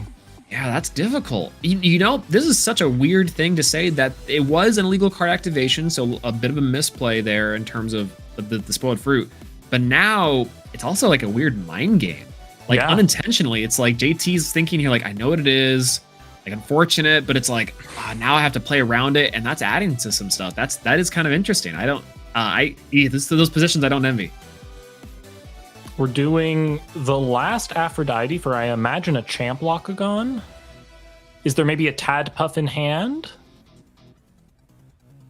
Oh yeah, that's right. We have to say 1 extra card here. There could be a Tad Puff. So going for OG lock. Okay. So potentially found a line here to get into a way to go. Alternatively, can you engineer a board state where you can hit over a Celestlio? I've seen it done before. Shoutouts to Evo Vamp at Kissimmee in our Swiss rounds. Went Atlantis to boost up the OG lock to, I think it was a 14 or a 15. See, this is the game state where you need Zafrog. You just put all of your spirits on as a frog and punch over for game. That's right. That's right. All right, so it looks like we're going to hard ascend here. Hard ascend to Champ Lock, maybe? Checking the spirit deck to see if they want to go for additional water. Maybe it's a thunder, maybe it's a wind. Yep, third water. Counting the water spirits in the underworld. Yep, there's the Champ Lock effect. Okay. Yep. Are there enough? I don't think there are enough spirits in Underworld to hit over Celestlio, though, right? Well, I think so. JT's activating this to get its own pops, and I imagine that's 1, 2, 3, 4, 5, 6, 7. That might be 11. So it's not enough. Oh, it's enough to trade. It's enough to trade, but that puts JT on such a back foot spirit count wise. I think you have to do it unless we're missing 1 extra, and that's a 14 spirit Lockagon. That must be a 14 spirit Lockagon. Okay, JT's got it then. Wow, using Spoiled Fruits to your advantage, not only to say, yeah, you got to out the body. I guess alternatively, you could have crashed that Lockagon in the first place. There's a lot of ways to do it here. That was pretty masterfully done. And wow, out in a lion. That's crazy. And we're getting the Temple of the Sun here. So do we have the Nova Core in hand to pop the lock? Yeah, that would be the way back here for Jat. Gonna go ahead and go for that temple. Drop down the 2 spirits, the honorary Lith. There it is. Nova Core, pop the lock. No Aphrodite Soulmates to bring it back here. Swing 2. Clean as that. Look at that. We're back. Even if there was a shield here, shielding a Nova Core with a temple on field is the worst feeling in the world. Yeah, I mean, Jats would only be taking 2 extra damage. You're not too sad about it. We got a game on our hands here. 5 spirits to 3. We do. I think so. We've seen 4 total Lockagon from JT now, right? I think so. Yeah, we've seen the 2 initially that were there. We saw the OG that got ascended, and we got the OG that was searched, and then we have the champ that was searched. So we've seen 4 so far. Okay. So to be determined if JT is a 3/3 Lockagon player then. I haven't seen it happen recently. I think Julian, previous champion of the premieres, did in fact say like, yeah, you go for it anyways, but was also on a Jotagwa build. A Thunder Enchanted Champ Galaxy. Try to build up a wall defense here versus this big Nova Core. Just gonna go for a Plucky here. Plucky to search Apollo. Ooh, okay. Now I wonder what JT's back row is, because Nova Core is still a 6 under Temple. So Whale absorbs some damage, but doesn't buy JT much time. Yeah, I imagine the play here would be an Ambrosia or a Tsunami into an Ambrosia just to see, And then maybe if you were playing the third lock, mentioning previously, you can sit on that to buy some time, as the Nova Core only being a 6, and even a re-enchant would make it only a 7. What we got in the foretells there? Was that a Champ Corvishine we saw added? Yep, Champ Corvishine. I think that was an additional Plucky and a Burst. And a Solar Burst, which that'll be really nice on the follow-up, just to clear board. And we'll see. Are we going in? Yep. Okay. Making 1 damage here, down to 1 spirit. JT draws. Do we have the Ambrosia? No. Game 3. All right. Apollo foretold the right cards this game. Yeah, even with the little bit of the pause there we had to take, Solar still rocks it out there, which I think is kind of a testament to it, you know? Again, very complex game states we can get ourselves into and a lot of things to remember, but shouts to our judges for repairing that state and getting everything back on track. And speaking of back on track, Jat is in the driver's seat again, probably feeling pretty good about the Nova Core popping, the Celestial getting off. That's what you like to see if you're Solar. You love to see those states where you are consistently getting your foretells and consistently seeing those big bodies. Big shift from the first game where I think those foretells were less than stellar. If you're JT there, what are you noticing about your play you might have to fix up inside of this game 3? Oh man, I think JT made a lot of the right moves there. I'm trying to think, besides maybe doing that crazy aggressive play where you just ascend Lockagon into Lockagon and go to town punching face for a bunch of damage. I mean, if you land all 4 Lockagons and you do an Aphrodite Soulmates, like, your game's going pretty well. You know what I mean? Yeah, not really a whole lot to really do past that, right? You like I say, you got the game plan off. You got it off twice even, and you got to a state 14 attack Lockagon is mighty impressive. We were talking about previously, the beef doesn't stop Lockagon, but I guess the beef doesn't stop Solar either. That's true. I mean, maybe you side in something like an Atlantis. We saw in the first game, Jat seems to have a itchy trigger finger for dropping down their temple. So maybe you put in an Atlantis and hope that you can out their temple before they actually get to use the Nova Core. Yeah, and for a deck like Lockagon, it's so easy to compile and get spirits up on the board. Even some of them playing cards like Monsoon, which could be pretty helpful inside this matchup for suppressing things like the Stadium, like Apollos, and for Neblios on the turn. There's a lot of different ways here. I think that JT could even get those water spirits on the board to then, if they have an Atlantis up, get those attack boosted just a little bit more. It's gonna be a tight game 3 here. Both decks are pretty primed for removal, and that Aphrodite Soulmates came in pretty clutch towards the end there. So I'm sure that on some level, that Jat is looking out for that too, and maybe on ways to play around that. Yeah, Soulmates is a tough card to go into. It does cost the Watercaster 3 total spirits, but they get to potentially heal and pop off of it, and it kind of pays itself back in that way. Now we're into the all-important game 3. We have JT Cast going first here. See what they go on the play here. I think we got a Foamy would be a strong start. Otherwise, we have a Nectar of the Gods. It's the new Lock-On Classic. What I've loved recently, too, is this kind of uprise in, again, these strong invoked runes. I know PK was saying we're the Eternal base set. And Nog consistently will be a card that sees more and more play as these decks are getting to their combo pieces faster. And the cost of 2 spirits to see those 2 cards could be the difference maker. Conversely, seeing the balance between counter runes and Elestrals is still really important. It is indeed. The JT looks like he's doing a set 2 pass here. Yep. So I'm surprised we didn't get a mulligan out of JT if he didn't have anything live in hand. But maybe he has the starting of something live and knows something we don't.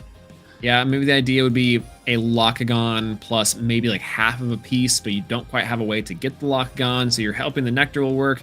Corvishine champ, though, pretty decent defense, unless against a champ Galaxy, which JT going a little bit of the aggression here, trying to out the solar board fast.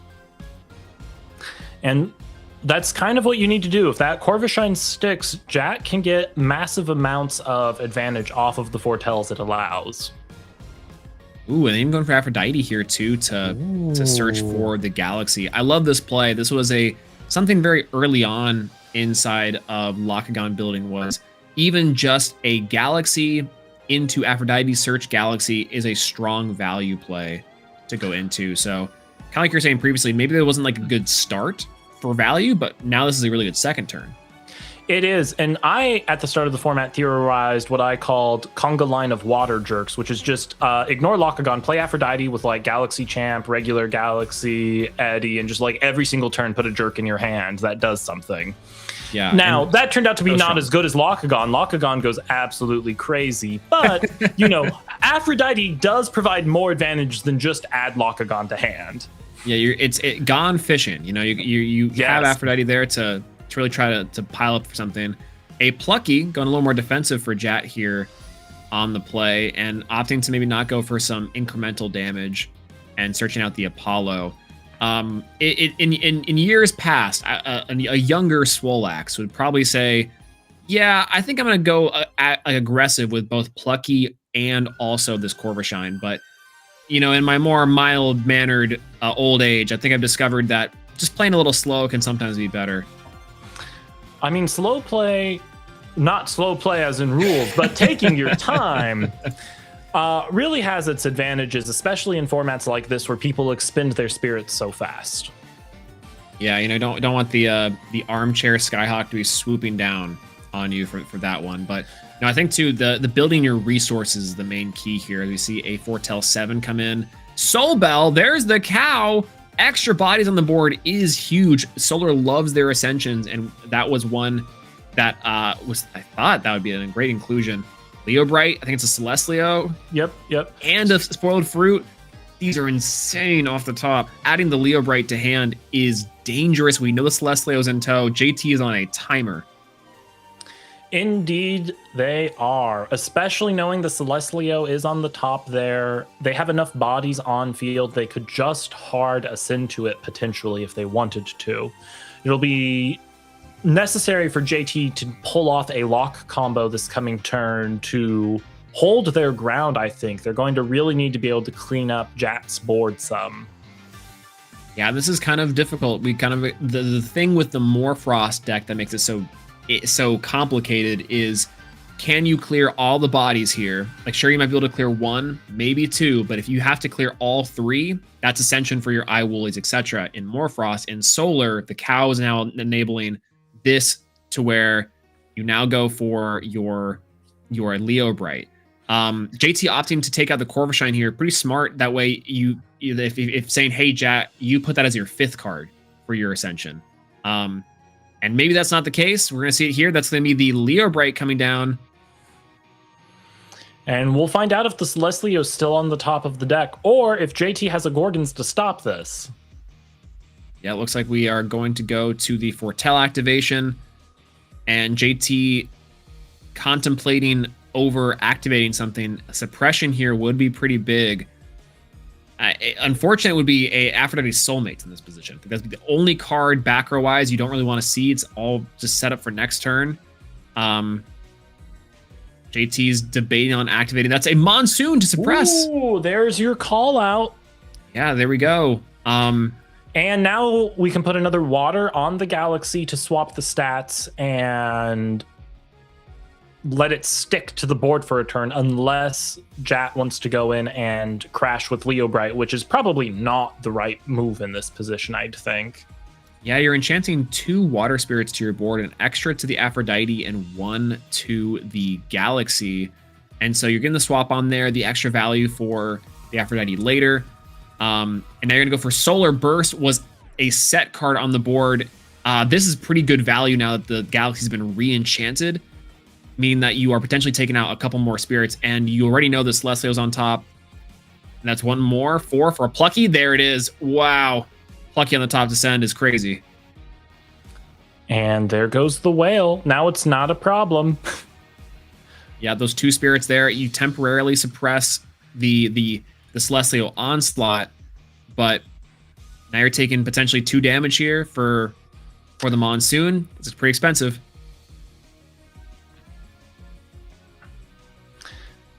Now, yeah, okay, so we have another set from Jat. So he has some protection. JT does have 2 back row as well. So Jat is going to get hopefully another go at the Celestlio Ascend this coming turn. Yeah, we'll have to see. This is actually the tricky part about Lockgun, is just as easy as the boards are broken, the boards are built. But it looks like JT is just going low to the ground with this one and potentially saying, I don't really have a lot here. I'm going to try to crash with this Leo Bright and stop the play. 3 card set from JT2 is also really scary. You are losing out a little bit of tempo here, but Lockagon can do a lot with 6 spirits. It's just going to kind of depend if Jat has the cards in hand to put on some pressure. I mean, 6 spirits is enough for double Lockagon, so... Now the question is, are we going to attempt the crash into Leo Bright? No, we're going over the Plucky. Okay. Okay, I think that may be signaling the back row to be more Suppression or Gorgon's Gaze, which even then, you don't particularly love to see it. Outing this Leo Bright gets more and more dangerous as the Lion's about to pounce. We have a set at the start of the turn into Glimbat. So this Lion's about to get bigger. Even if it does get suppressed, crashing with a whale is no longer going to be an option for JT here. Yeah, this puts JT in a very difficult position. That Monsoon before, I would say, was a pretty heads-up play to help take care of a lot of the solar cards here. But now, yeah, that Lion's going to be a 7. One of the big things that stadiums have been coming back into favor is that even if with Suppression or other cards having their effects, you have to now deal with larger and larger bodies. So let's see here. We have top 3 of the Apollo. Add Neblio, it looks like. Maybe the top card drawn was a Celestlio. I think Celestlio might have been like too deep or something, and the suppression forced Jat into drawing it. Yeah. I think here you're going to opt to go for the Corvishine add, and then normal cast a Corvishine, I think is maybe what we are thinking about. Celestlio being a 9/7 on the play. 9 spirits to 6. And passing priority back to JT just to make sure, saying, yep, is that good?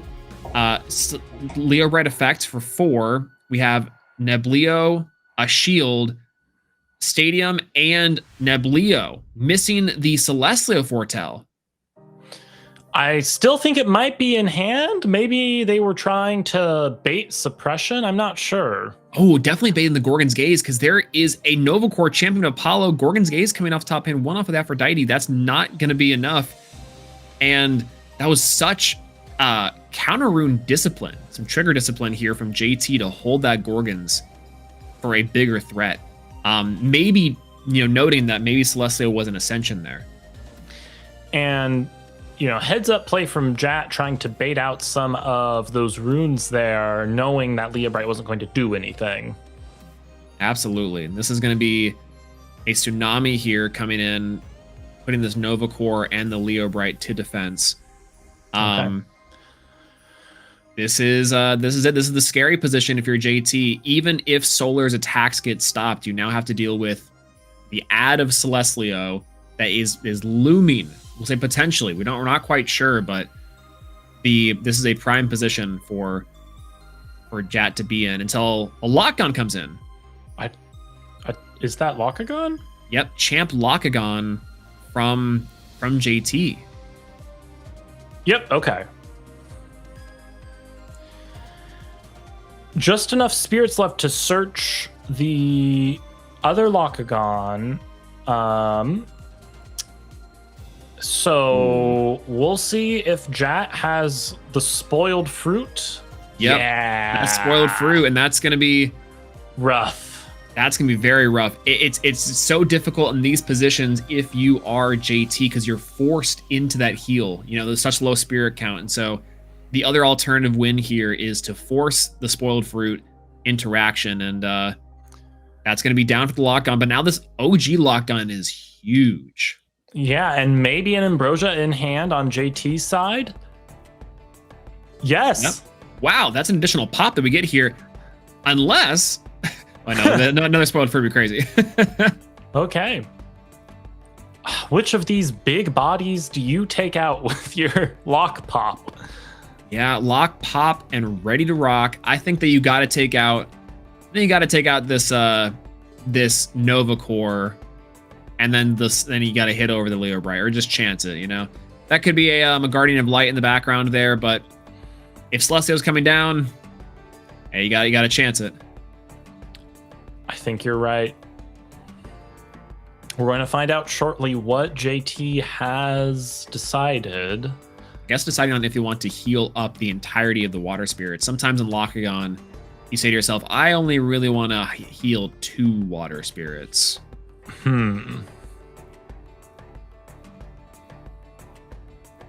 6 spirits on Jat's side, 2 in hand, 1 set, 2 big bodies.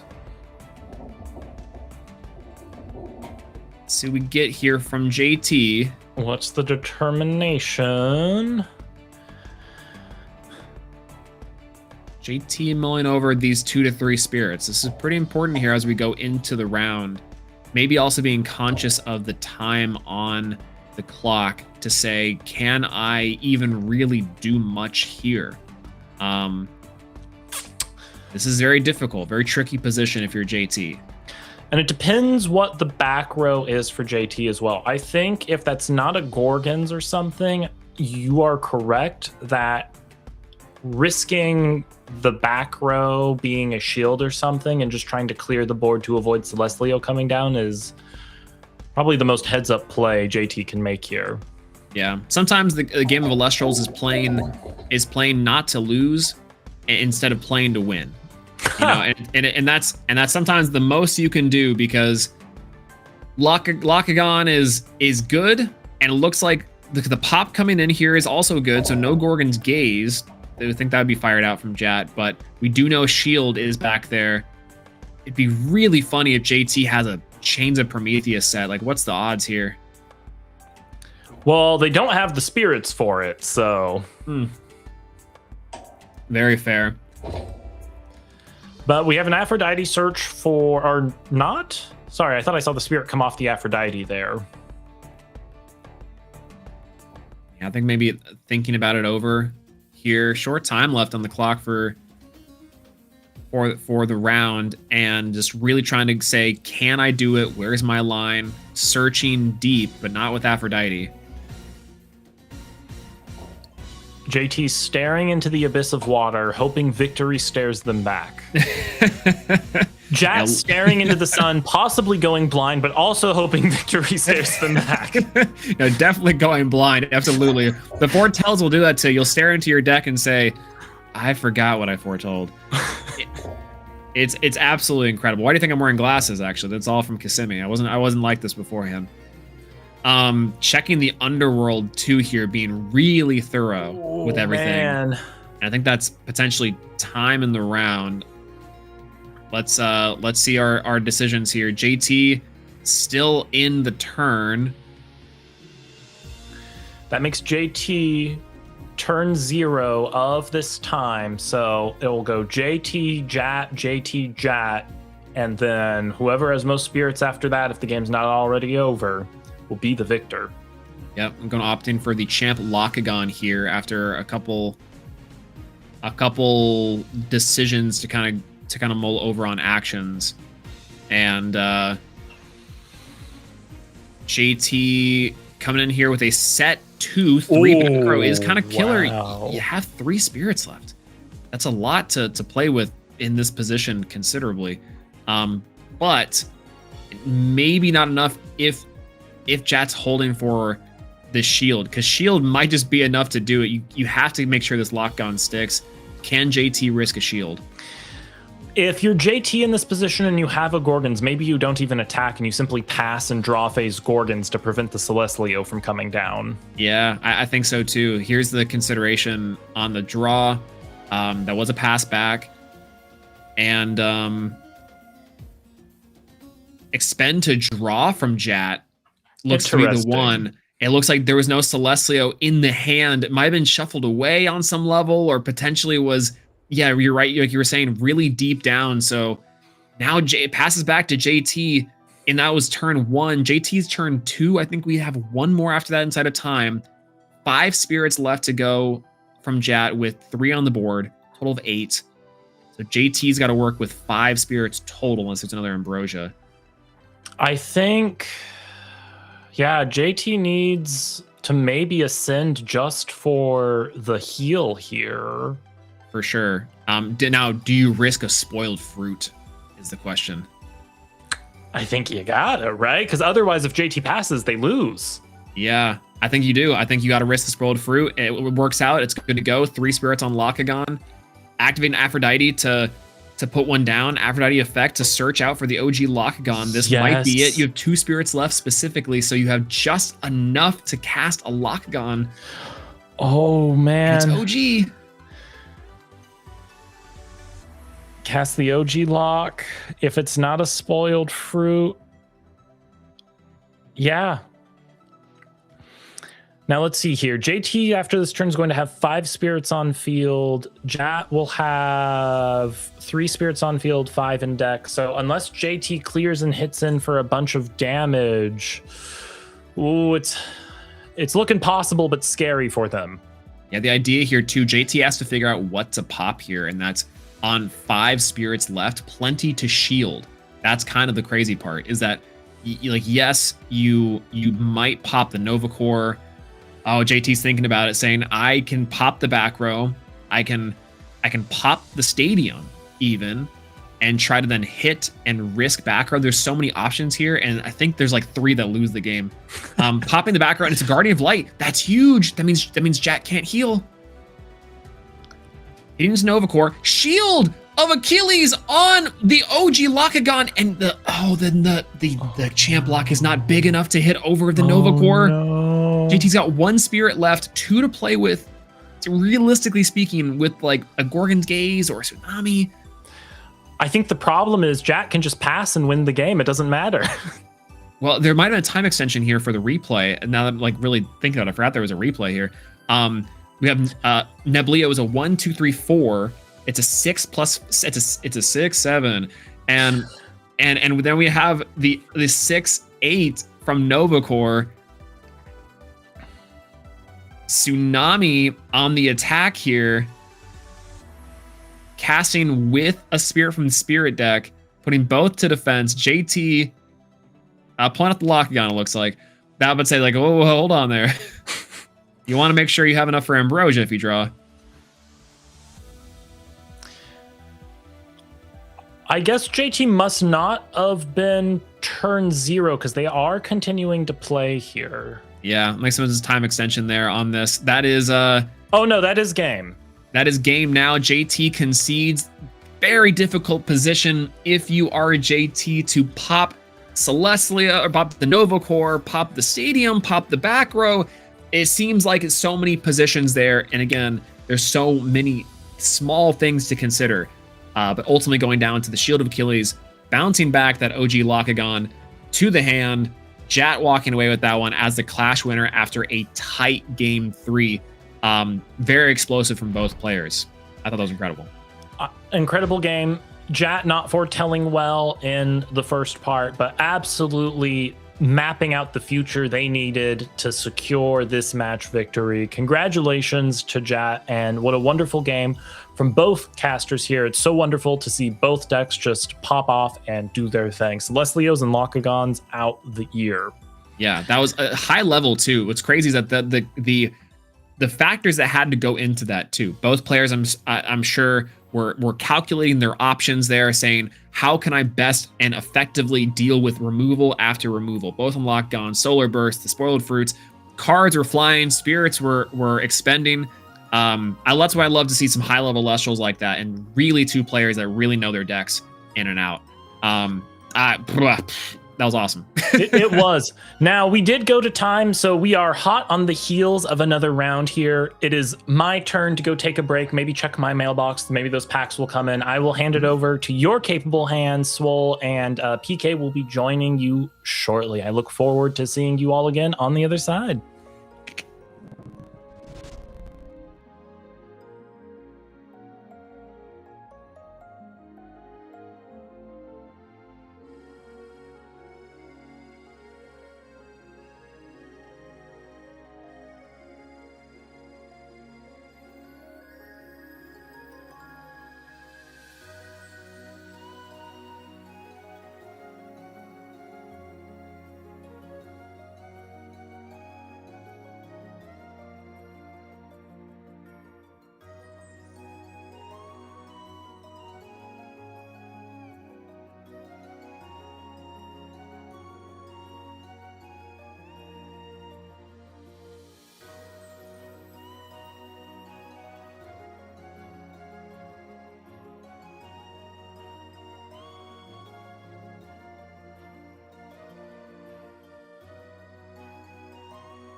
And welcome back to our round 6 for our Elestrals premiere event today.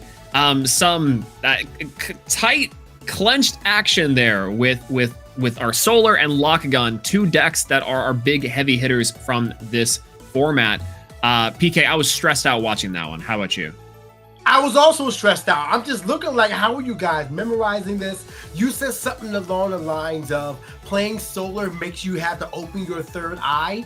It's absolutely true, because you not only are you having to focus on the game state, but you and your opponent have the idea of knowing what's coming. So you have to remember that stuff as well. That alongside the whole backtracking, which kudos to the judges for being able to manage that. That was an unreal, insane situation to watch refold into itself.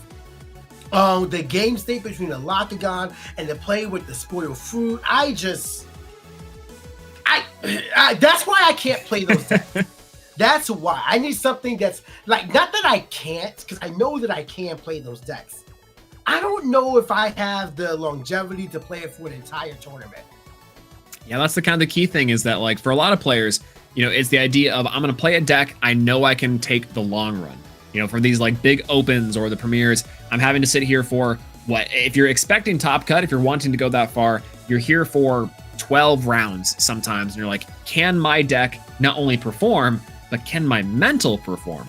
Yeah. Not to write the book on the mental aspect of card games or Elestrals, but you're definitely right. Solar is one where you do have to do it, and Lockagon too. We've seen really high level players like Julian even sit there and kind of know these lines and these intricate workings of a game state, and really have to be like, okay, can I do this? How does this work? Where's my out? See 4 turns ahead. It is mentally exhausting. I'll tell you that. I was watching that and I'm already like, yeah, I'm pretty sure that spoiled fruit wasn't actually set, or was set that turn, or wasn't. I can't remember. But yeah, and like the players had to go through it too, like just figuring out what exactly is happening from what spot. It was just, kudos to them for playing it, and I'm also not surprised that we're seeing Solar versus Lockagon in Top Cut. Love seeing the unique tech. I mean, that game 1 with Solar was, I'm looking at it like you did Glimbat and then Glimbat? I'm sorry. What are we playing here? Yeah, and then the bring it back there for the shield at the end there. Shield is so funny because it's a card that we saw like fall out of favor. And I'm imagining the play there of JT instead sniping the shield, or potentially even trying to take out that Nova Core in advance. And it's these small things in the moment that you're just like, you got it. And shield is one of those cards. For my money's worth, I mean, I don't know if I'm playing shield now anyways, but that almost convinces me. You gotta put it in. Yeah, shield is something you have to consider, because the game, it's tough to say, right? Because if you're playing without a timer, shield may not be the best situation. For that specific spot, with where those players were at and what the decks they were facing, that scenario coming up to where shield was the clincher is not often. At the same time, shield has shown up really well in today's tournament overall. Oh, absolutely. And it's again going this weird like battle focus is back, right? Like people now I think know how to play against Lockagon and tech against Lockagon. And so with Morphrost being a deck that's a little more battle focused, or potentially some of these larger Elestrals decks now just trying to swing in, you're 100% right. Shield back into favor, and we're all the way back into it. But does that mean we go back into like sort of all 12 counter runes, Tsunami, Shield, PTA, and Gorgons all coming in? No. We're done with those days. Now we play Hermes Trickery and Aphrodite Soulmates and Rise from the Shadows and Guardian Light and Dionysus Madness and apparently Chains of Prometheus. And Chains. Yeah, that's right. Like that counter rune suite looking kind of nice right now. I love it. Cannot wait to see what else A Drive has in store for us as Sunstrike gets announced later on. But I cannot wait to see what our round 6 casters have ready for us, as we have Lizard facing off against Jacques Keener. I'm assuming it's Jacques. I don't think it's Jack. I'm gonna go with Jacques. I am fancy, pinky out. But we have a Lizard who has a top 4 at a store regional and also has an appearance at the Dallas Open. And we have Jack Keener, who is a premier top 4 player and a runner-up at a store regional. So overall, I'd say these two casters are on even footing. And seeing them two show up here, I'm assuming at a 4-1 record means that they're both playing at the same amount of horsepower. That's not me foretelling AO's tale, but maybe we'll see what's going on here as these hooves start huffing on this match. Yeah, I think that's the one thing of Jacques, right? So we saw Jacques in a previous top 4 for the first time. I think there was their first tournament even on some level, cooking with, I think it was BlueStacks. It was maybe iWooly BlueStacks, I want to say.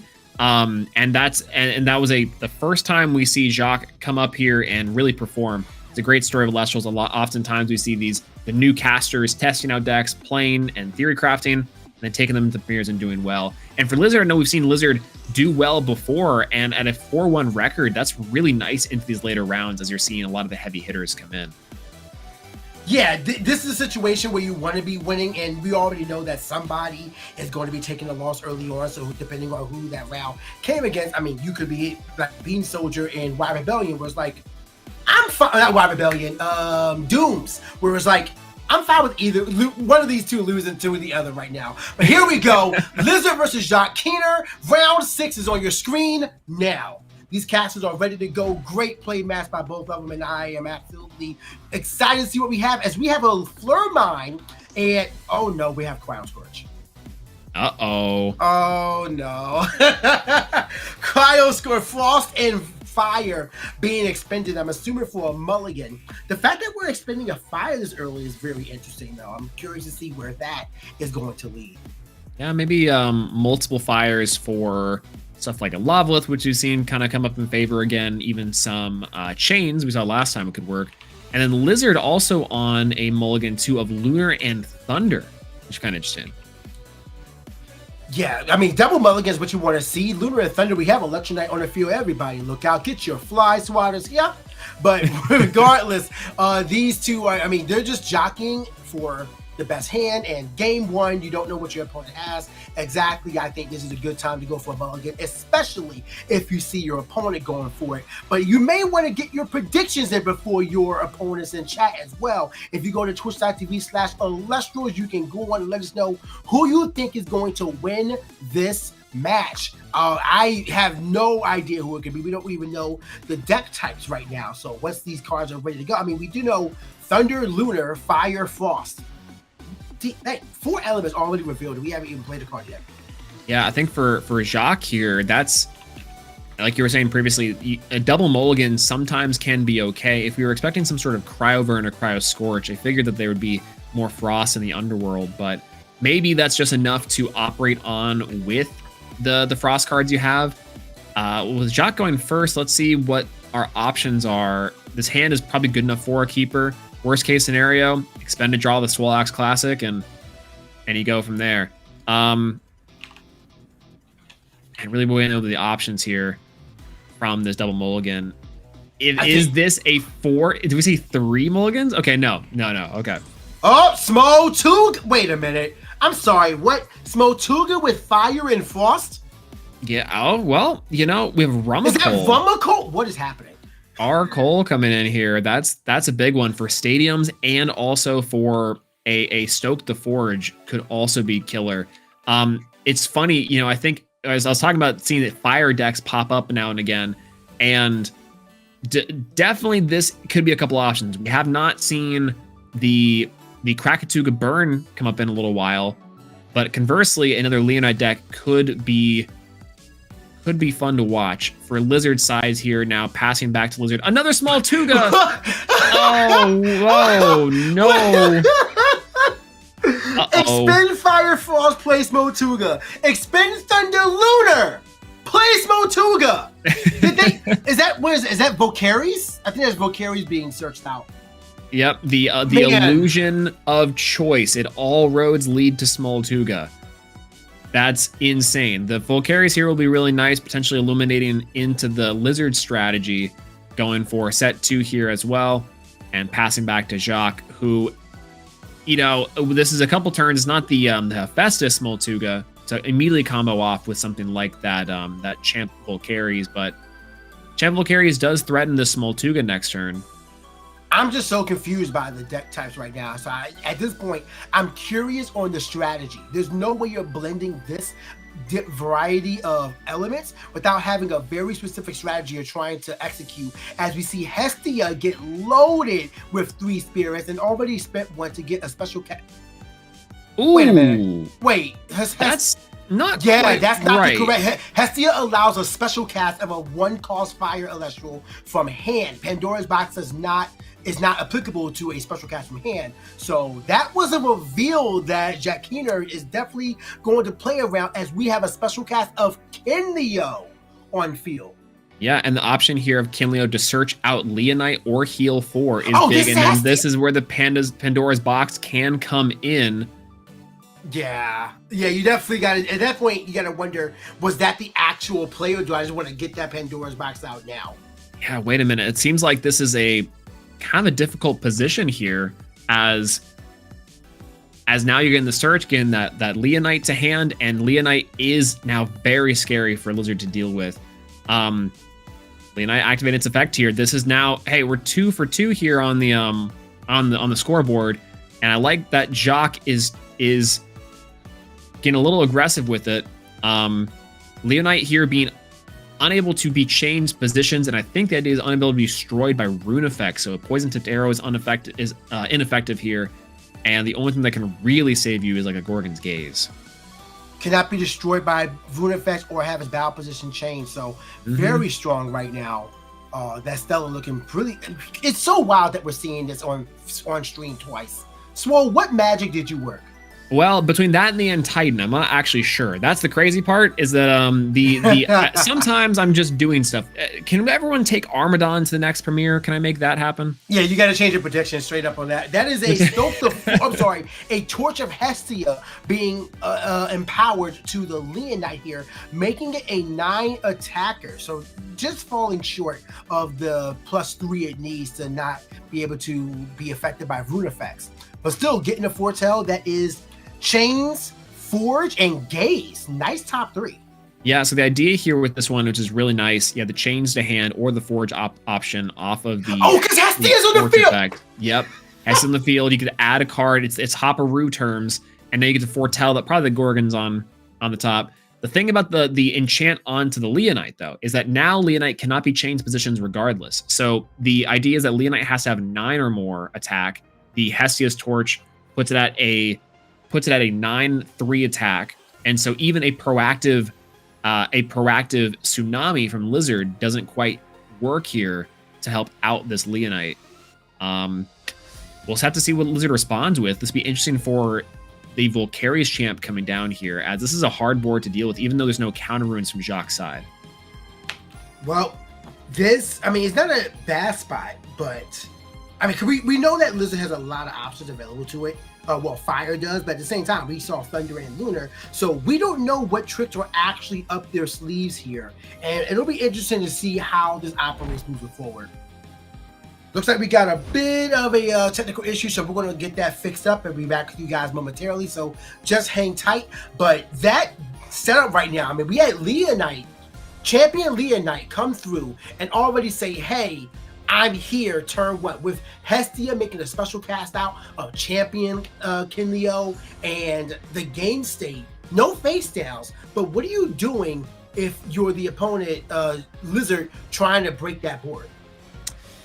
Mind you, you're apparently checking in Lunar and Thunder. Yeah, you got to have some sort of removal, right? That's the big one, is that despite the fact that Leonite is a big body, you got to have either those Earthquake Spirits or some sort of way to get over it offensively. And it looks like here, getting back into it, we have Lizard grabbing the Hephaestus to search out the Necklace of Harmonia, and that'll put the Volcaries to a 9 as well, which is pretty difficult to deal with. And so if there's one more piece of the puzzle here that can come down, I think we might just see a crash, which I think if you're a Lizard, you're okay with. Jock is down to 8 spirits, and so you might take 1 here to down to 14 if you're a Lizard, but you clear the big body, you deal with a potential boss Celestial from Jock, and you with 2 back row, I think you take that tempo. Yeah, you know the top 2 are not Elestrals at all, although there is Rummacoal in the deck. So if Gorgon Gaze was stacked, you Rummacoal, get out your Volcanic Forge, and then you can hit for 1. So you're still keeping Elestral advantage, but the big threat that Lizard is otherwise not able to deal with, like me, is, removed from the field. I would absolutely take that trade. Yeah, I think that's absolutely correct. Like the Rummacoal is pretty big too. I like these sort of ideas that Rummacoal and some of these searcher cards are good tempo turns where you have... You can kind of put a body on board, you deal a little bit of damage, you gain some value, and you're building to something more. And Hestia still having the 2 spirits on it as well is difficult, but Jacques here on 8 spirits, Lizard on 12. We're back to now kind of this this more simplified game state, but I would just be getting aggressive here if I'm Jacques. I think having the answer to a non-attacker on the field the immediate next turn is very good for Lizard. Just a way to let your opponent know for the rest of the game, I will be able to answer your 9. So don't think you're out the woods yet. But, we're just making this play. We do have a set of 2. That's concerning. We do not have the Rummacoal. I'm pretty sure that was added to hand, which I think is being played out right now. Yes, and that's going to search out the Forge or a Stoke the Forge. Ooh, yeah, there's a possibility that the foretell on the top was a forge, and so now we maybe could see a search for more consistency. I think you're right though. Maybe the Gorgon's is definitely the top spot with the Pandora's box. And finally, there's the Pandora's box coming into play. A Necrof and the forge off the top, coming down to the underworld. I believe that's 2 Pandora's boxes in main now, right? Because the first one was used on the Kinleo. No, I think this one was saved here. For this one, looks like the Kinleo was let to go. I think those 2 are just the OG, but I imagine there's maybe more copies in the pipeline. But there's gonna be 2 spirits down. Lizard's taking 4 damage, pretty much regardless. And now we know Jacques has a Gorgon's Gaze in the back here, so Jacques now back in the driver's seat. Yeah, but this is a pretty intimidating board. You only have 1 spirit sitting on the Hephaestus, so Kinleo isn't a great play here. If you do have Smotuga, then we're in a good spot to get out Krakatuga here. I'm sorry, Smotuga champion of Hephaestus here, because then you can search out an eruption or an artifact if you need it. Then get out Krakatuga and you have a 4/9 on the field, or potentially a 10/4 if you're playing the champion Krakatuga. Who knows? Yeah, let's see. I think leaving out the Hephaestus gives you a lot of different options here. Lizard is thinking about Magneros. What in the world is happening? Gone fishing here. Going to go ahead and eat up a Gorgon's Gaze, I imagine, just so you don't have to get into the 2/5 bodies, which I honestly think is a good play. Hestia can sometimes not have a great out to it unless you have specifically Warmite or you have the Leonite to ascend to. So leaving Lizard on the 1 body, eating up a Gorgon's Gaze, that's pretty good for the turn. Yeah, I would absolutely take that scenario. This 3/3 is a lot easier to deal with than double Ampharos, because I have seen a lot of nonsense happen with Ampharos, and I would rather avoid that if I could. So now we likely, did you know we have a search of Forge? Oh no, it got negated with Pandora's box. So yep. But that means we have Forge on hand, right? It should be Forge. Now. It was milled off of the Pandora's effect. Oh, right. So unless there's another one that maybe we saw a torch in here cast down from Jacques, getting to now search a Hestia or a torch, which is nice. I think you could definitely go for the torch. Gorgon's Gaze on that. Yeah. Whoo! Lizard's back row was potent and active. Yeah, that's so tough. It's so funny. You would think a 1/1 body like Torchin is not worth a Gorgon's Gaze, but it's so powerful to be able to have the negating of the search just for tempo. Absolutely. We're in a situation where you want to consider all advantages that exist, and seeing how your opponent has 5 spirits on board and you only have 1 more than them in spirit deck, any advantage you can hold them off on is good. But Hestia, ooh. Oh my, Chains of Prometheus to negate the Gorgon's Gaze off of the Hestia, retain the advantage, getting the search out, and I guess we're just talking about the searching. There's the Torch of Hestia being searched out now. Wow. Yep. That's pretty huge, because so the idea here too is that you need this torch to go off because the Magneros being a 3 does block Rumicole, does block your Smoltuga, and so you need to get that body off the board and apply some pressure, but you're down to super low spirits here, and that Chains coming in pretty clutch. Chains has been a card that I think similar to what you were saying with Pandora's, ages very gracefully. Yeah. For sure. It's definitely seen a lot more advantages. I'm waiting for Divine Blessing to find its value as well. We are gonna nexus off the Torchin to the Smoltuga, looks like. Oh, right. It can nexus 1. Forget about the little effects, man. But yeah, going to that, and now we're just gonna hit for 4. Getting a certain, that's a Hestia, that's a Necruff, and I think that was a Gaze. Yep, Gorgon's Gaze now. So I think with no back row here, I imagine the Gorgon's Gaze be stacked on top.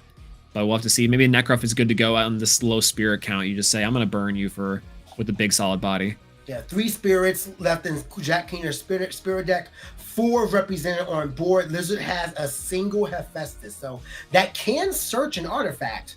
But I imagine you want a game state where Hephaestus can get value from the field. Yeah, this is kind of difficult because you have... That Champville Carries would have been great to be here in a large body that now Jacques has to extend to get rid of. And we know the Foretell's coming down, potentially can't deal with the body. So now Lizard has the option to say, I'm going to go for something. And if it sticks, great. If not, then, they might have to play a little more defensively on the back foot. You got to get rid of the Smoltuga, I imagine, though. That's probably the part that Lizard's thinking about. Like, how do I deal with the Smoltuga? Yeah, 2 spirits on it, being a 4 attacker with a 5 defense. If you're going to get rid of it, now's the time, but just what is the out? That is, help me out. Is that Aephros? That's Aephros, and that was probably drawn. Well, it could have been kept in the hand last turn, but because of the Gorgon's Gaze suppressing the Magneros, can't cast it. Aephros dealing with the Rumicole. Yeah, I see it. Not wanting to lose your body on field, forcing your opponent to destroy it, but your spirit's so low. Those 2 face downs have to be real in some regard. We might be making a big gamble.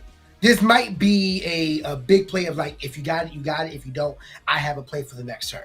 Yeah, I guess you'd be taking the incremental spirit damage from, because the torch boosting up the Smoltuga to a 4. You don't really want to trade, is the idea, and you don't really want to use all the spirits for the Hephaestus into like a torch search or like a Thyrisis search. We do get a Hestia coming down here, and Hestia effect activate to special cast. It's going to be that Necrof off the top, I imagine. No, it's Kinleo to heal 4. That's going to heal 3. Wait, don't you need Hestia on field to do that? No. Or is it just with a special cast out? It does heal 3. I think I said 4. 3 on there. It's a 4/1 special cast body. You can heal 3 or search for a Leonite. Yeah, and Gorgon's Gaze is going to meet it, but you still have a 4/1 body on field. So you could just attack it. Wait, yeah, you just attack into the Aephros. They're down to 0. Yep, and I Torch Foretell effect here. Do you activate like Tsunami? Do you get the information, or do you just concede? I get the information. There is a Tsunami there. I saw Hestia as well, and Gorgon's Gaze was on top. Fantastically played by Jacques with their deck. That was interesting to see. Lizard put up their best effort, just nothing was able to connect in time. Jack Keener is your winner of game 1 here in round 6. Oh, it looks like we're still going here. I think there's still 1 spirit left from Lizard. It's kind of hard to see with the glare, but it's still 1 on the board. It has to be Ambrosia off the top, though, so we might be getting close to that. Nope, looks like it's just Pelican Defense is a 4 body, might do it. And it's first to see Ambrosia, I imagine. Is now we're at the point where we're just gonna pass back and forth. 0 spirits back and forth. We're staring at each other, pointing, saying, okay, you go. Now all right, never mind. I called it a little too soon. My apologies. We are at this point, place your bets. Who do you think is gonna get it? Yeah, those Twitch predictions seen live. Let's go. Let's go. Draw, pass, draw, pass. No burning here. Oh, I love it. There's Ambrosia. There it is. Do we have a 5 from Lizard? A big body will do it, and even then, a 4 crash I think is enough to say you're on 0. So, yep, putting those spirits back, casting out. Do we have an eruption? Oh my! No that's way! Eruption for 1 for game. Oh no! Oh wow! Fire players, do you have no honor? Do you have no shame? They'll do even to their own. Even to their own, they'll say, "I'm going to burn you." Incredible. This is the game state I love to see. Let's go Eruption. Burn for game. Krakatoa. That's so crazy. So in a game state like that, like you're down to 0 spirits, normally as a caster, you're like, okay, we're going for Ambrosia. A body will do it. Let's just try for the body. I would never think, I guess, yeah, Eruption does it here too. That's ridiculous. It didn't cross my mind at all. That is the funniest way to win that. I've never seen Eruption for 1 for game, but I'm glad I did. You already know that Eruption. Well, maybe not exactly. You don't know if Krakatoa is in the list, but if Krakatoa is not, I imagine that Eruption is going out immediately. Thanks for the game 1. I don't need you anymore. Yeah, that's something that I was about to ask. Like, do we? I mean, it worked so well the first time. Yeah, I don't know. The side deck options, I think, in these, if it's a mirror match or if it's a burn or if it's an artifact deck, like that's my consideration here. If I'm both Lizard and Jock, it's like, okay, well, I saw Leonite come down from Jock, but Lizard didn't really give up a lot of information other than Pelquarius, other than the Aphoros, other than maybe the small Tugas. Like, we know maybe a low to the ground option, but is that right? Is it the same? I know what's right. I know what both these casters should be playing right now. Hey, Yeah. do you want to go get the reverse stellar out of your binder? You pulled it first. A reverse stellar. Yeah. Oh God. Yeah. Am I missing something? Did I get a reverse stellar like Krakatoa? What am I missing here? Fornax, baby. Oh, true. You pulled Wait it a first. minute. That's right. I was like, am I missing one? That card's actually out now. But when I got back, it was not even a thought. Yeah, for real. 4/7 stat line can return an Elestral to, or is it an Elestral or a card to hand? And Card to also hand, can become a 6 attacker plus, depending on every time a card is played with a fire or wind spirit. And Fornax is kind of real, and I think it could be valuable in this matchup. You know, that is one thing to cook up with the Hestia deck, is have like Hestia and Fornax. The only thing about it is that we don't have a Bellowbee champ to search. And that's the, when Bellowbee champ says search in a Fornax, I think we're definitely back in it, which I think is crazy. Bellowbee is probably the weak link there, but if there's anything we've seen from A-Drive is that we're going to be seeing cards to support other cards in the future. I mean, look at everything. Look at Champion Smotuga. You know, completely directly supports base Krakatoa. So you never know what's going to be happening here. Looks like game 2 is ready to go. Jacques will be on the play. Let's see how these casters have adjusted their decks to their opponent here in game 2. These two casters, I mean, just 2 fire decks going at it. 3-2 and 4-1 sitting here in round 6. And we're just waiting to see how they go. Jacques is feeling a little happy for this match. Just waiting and ready to go for their opponent. Will we see a double mulligan as well? Last time we saw Fire Frost, which, you know, why did we see the Frost from Jacques? Was that Cryoblast bait? Ooh, Cryoblast could be the big one. The idea, I guess, being there's a lot of Elestrals inside the deck that are just in Cryoblast range, and so maybe you enchant one with a Frost Spirit, or maybe you have Cryoblast yourself to take care of some of your crazier matchups, deal with Side Nectars and some of those stray Elestrals.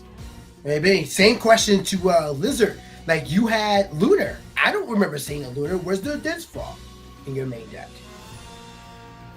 Who knows? But Nectar of the Gods, an interesting start as we expend a Water and Fire Spirit to get 2 cards. Definitely, again, we're just going back to Nectar of the Gods being so much more valuable in this meta for combo pieces alone. So let's see what Jacques is able to do with it. Yeah, that's kind of reminiscent of the Brewlock build that we saw earlier in the Eruption, rounds. it'll be funny. Where, there's actually Eruption at this point in time.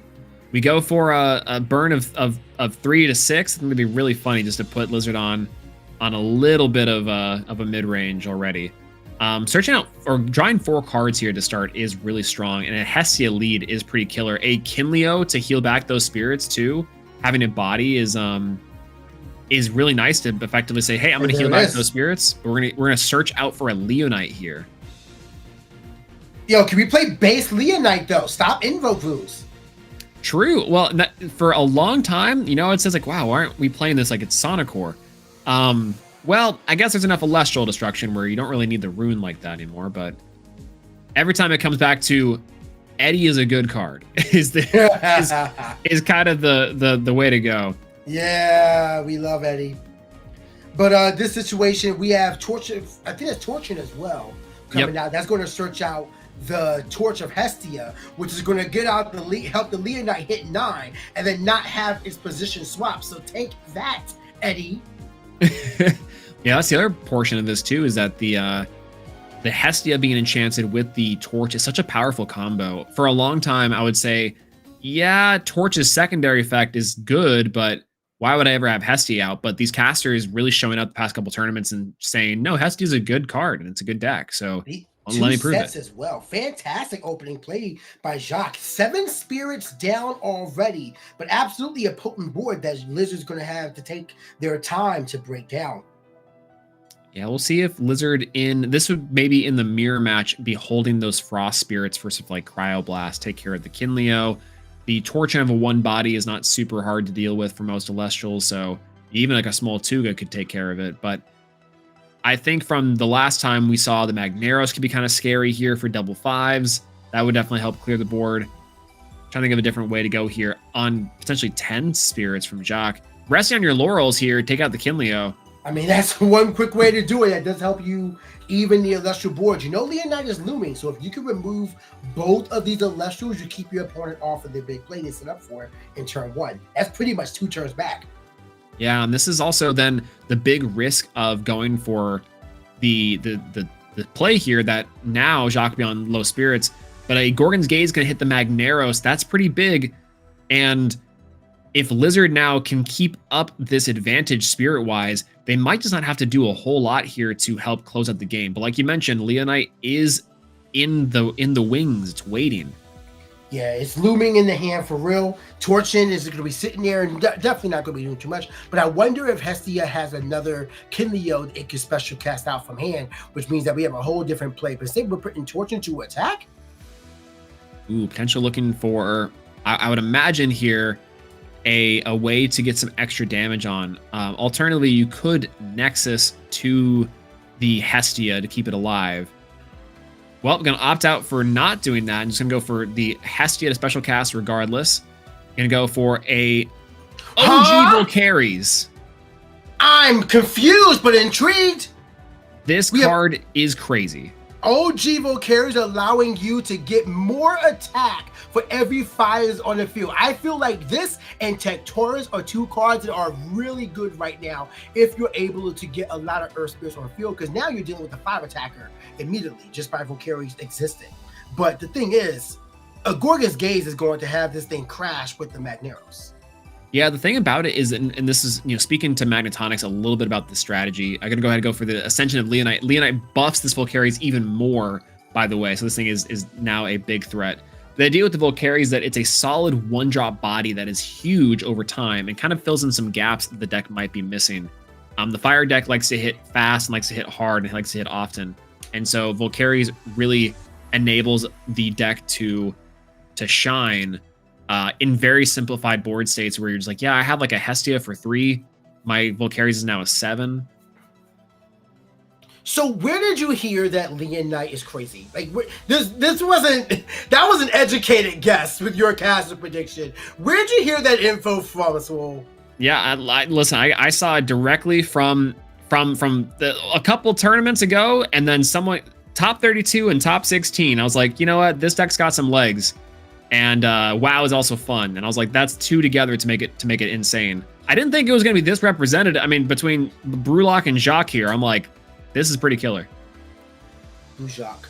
Anyway, we have a complete field wipe. Lizard is now on the back foot, but 11 spirit difference in Lizard's favor. So not impossible to beat up if you can get your opponent to run the run those back row out sooner than later, then yeah, you can do this. But Lava Lift coming out thanks to the spirit differential on board, not enough to get over the Leonite, but can run over the Volcaris and destroy a back row. And we're going to get the negation with Gorgon's Gaze. And honestly, I'll take it. You can't run over the Elestral as well, but you are causing them to spend more spirits. Now they have about one more counter rune activation ready to go.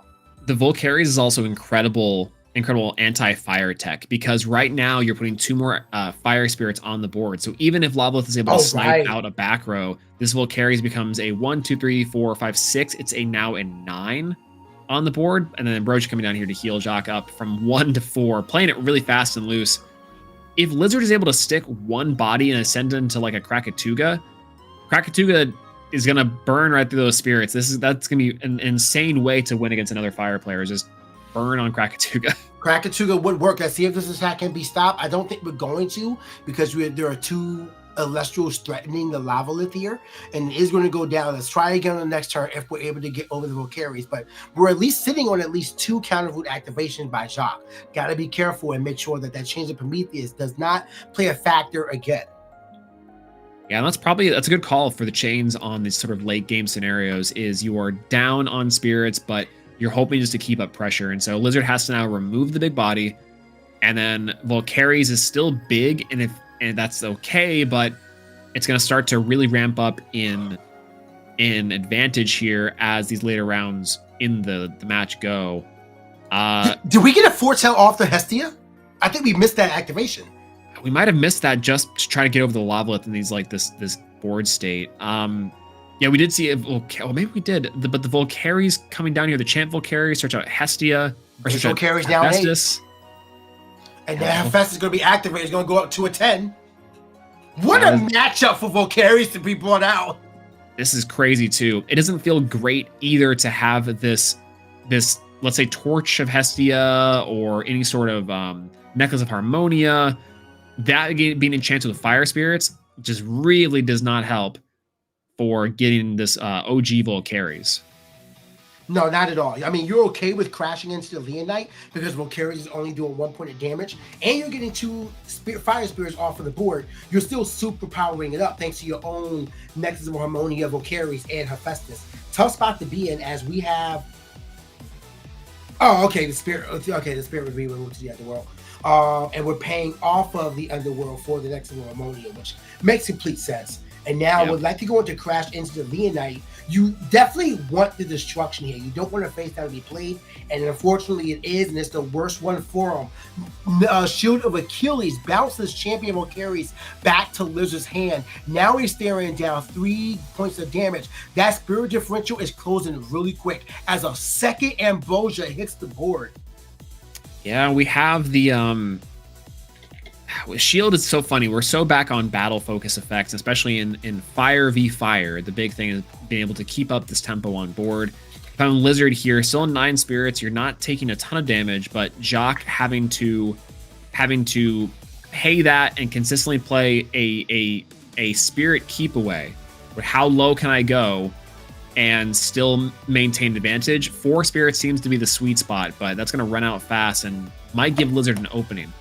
Remember you said earlier, like, is your, the resident fire aficionado, what do you think?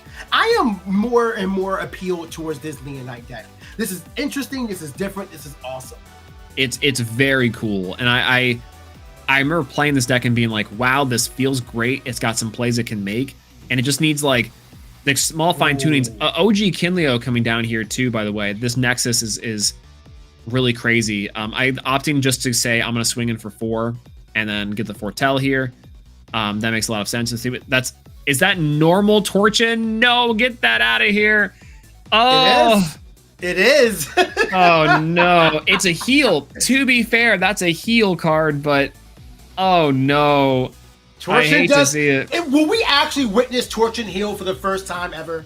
I love Torchin. I hate Torchin. I love Torchin. What a crazy card. I would love to see that. It'd be really funny if it could go 1, 2, 3. I think it's 4, 5, because 5 enchanting Fire Spirits. It would heal, or 6 because it's counting itself. Wild card that's actually in a prime position. And if that happens, this game just might be out of favor for Lizard here. But Ambrosia from Lizard, the first one from them, is going to allow them to come back up to a 7 spirit differential, or not 7 spirits to 3 in Lizard's favor, but still needs to get Elestrals on board. We have 6 represented, or 5 represented on Jacques' side.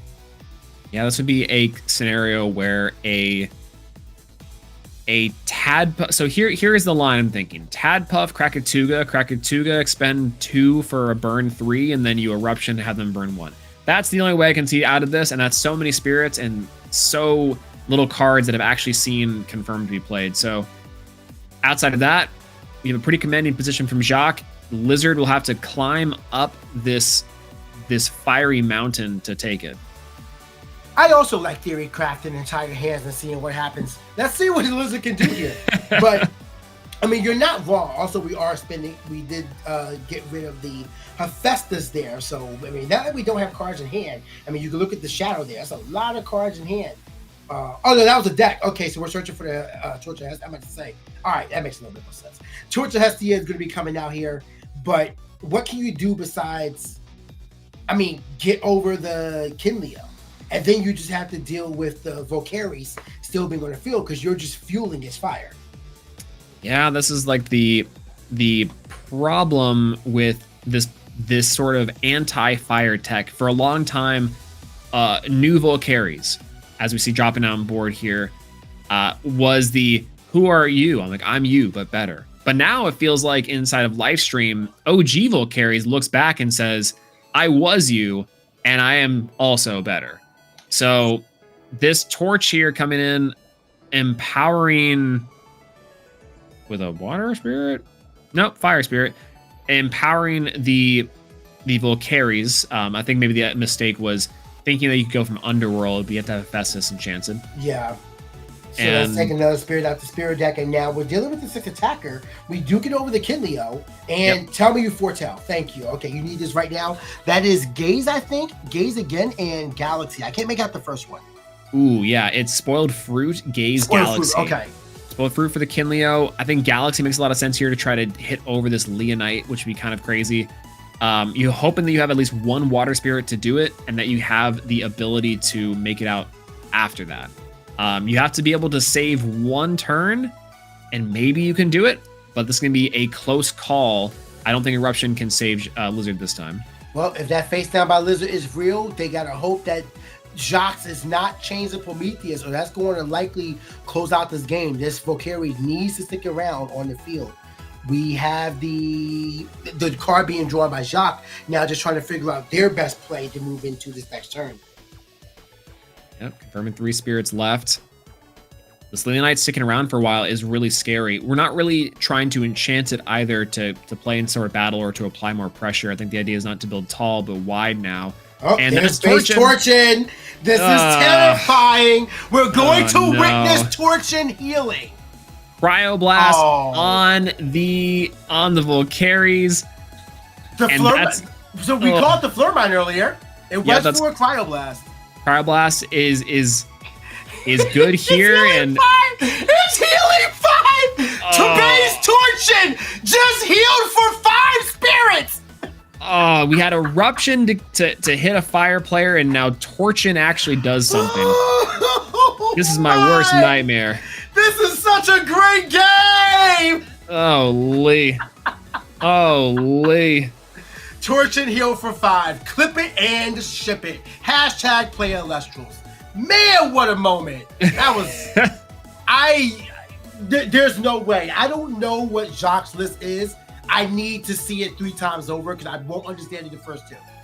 Yeah, the thing about the torch at the end is one of the bigger things that I know fire players for a long time, shoutouts to Zero on this one, have been cooking with. The idea is you do get into these board states that say, I'm going to punch and just heal and punch and heal.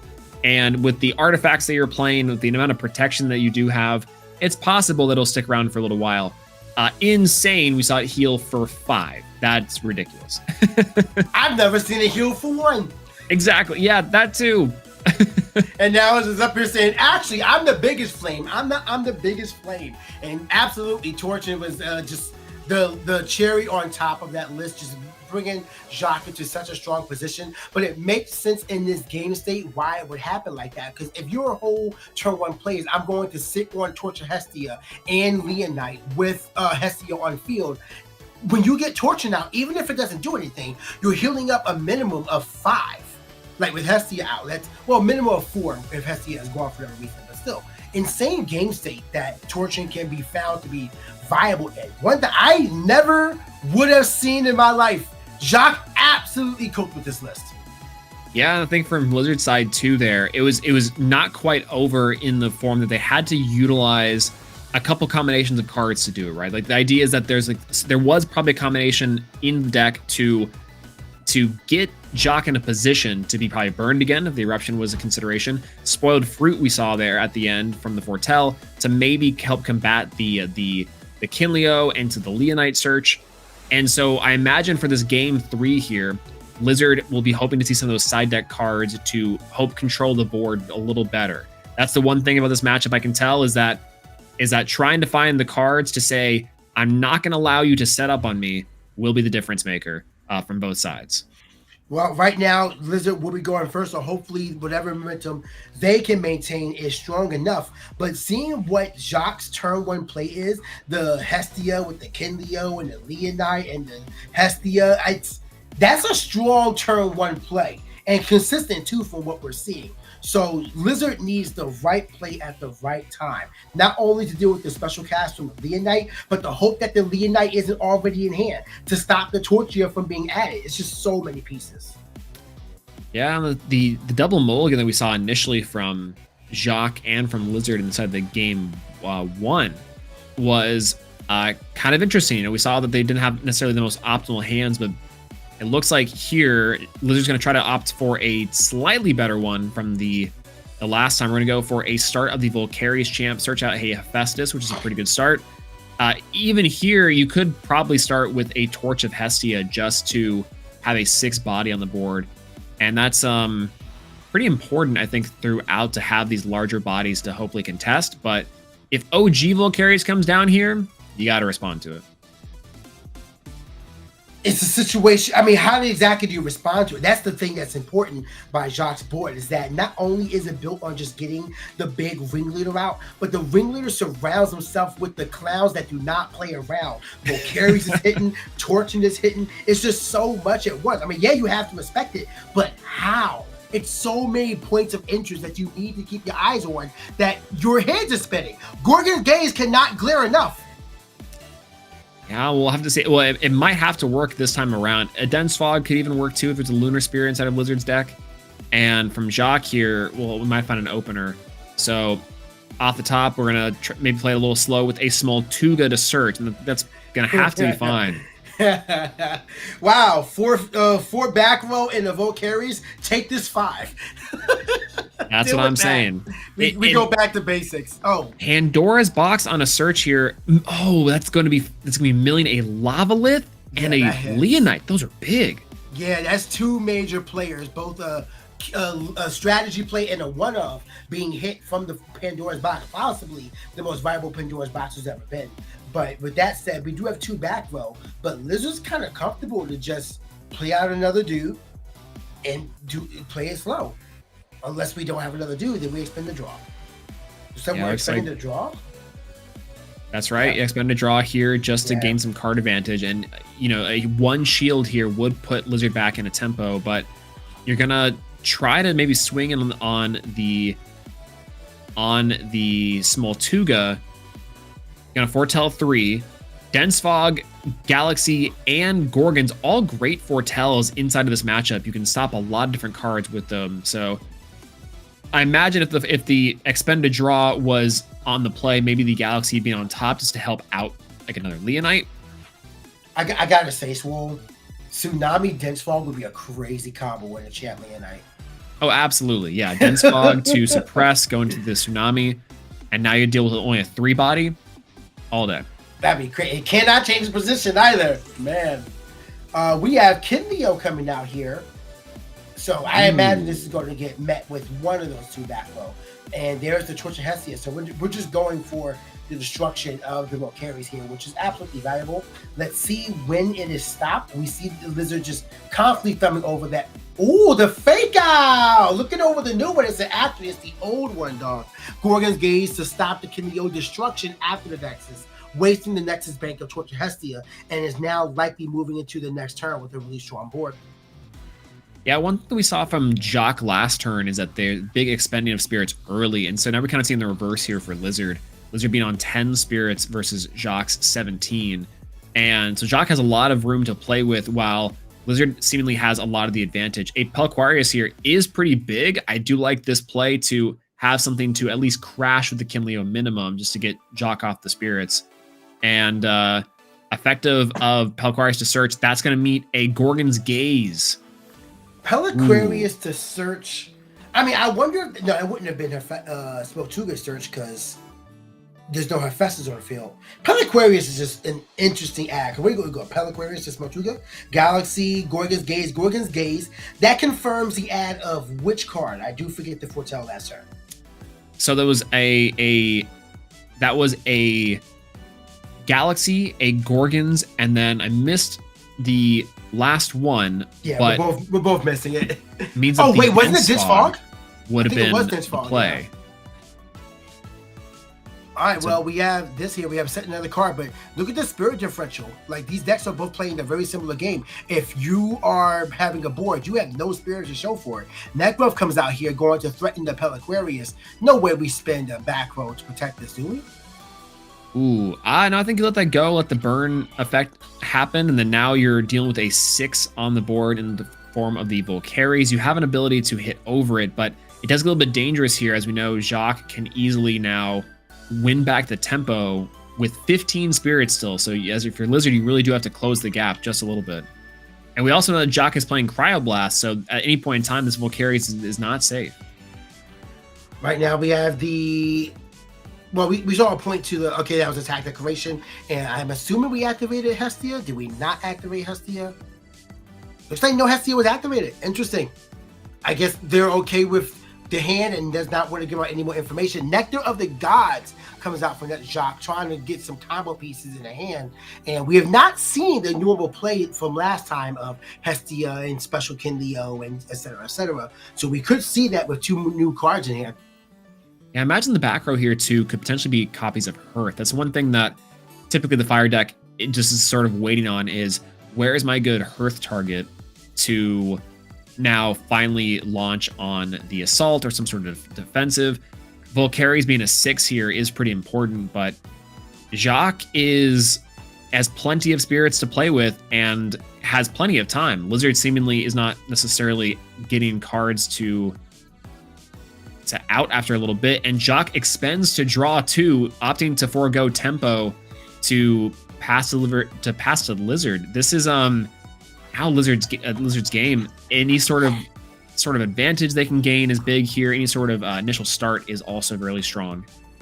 Yeah, it comes down to what Lizard's able to advance forward. We already saw Lizard not able to play anything, but Galaxy now comes out. Fire Enchanted, interestingly enough, that's kind of playing into Valkyries a little bit, so I would be wary of that unless we plan on nexusing off that later on. All the same, though, we are going to expend 2 spirits, and now we're at, I believe, 8 to 7 in Jacques' favor, but the amount of spirits and cards on Lizard's field is terrifying.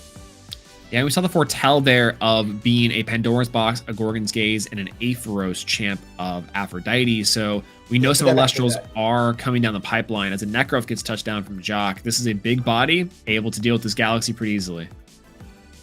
Yeah, and I think you just kind of let that one go unless you really want to protect it and re-enchant on the next turn because you chose one of the back row on your stacking of Torch or Hestia. But we're going to let it go.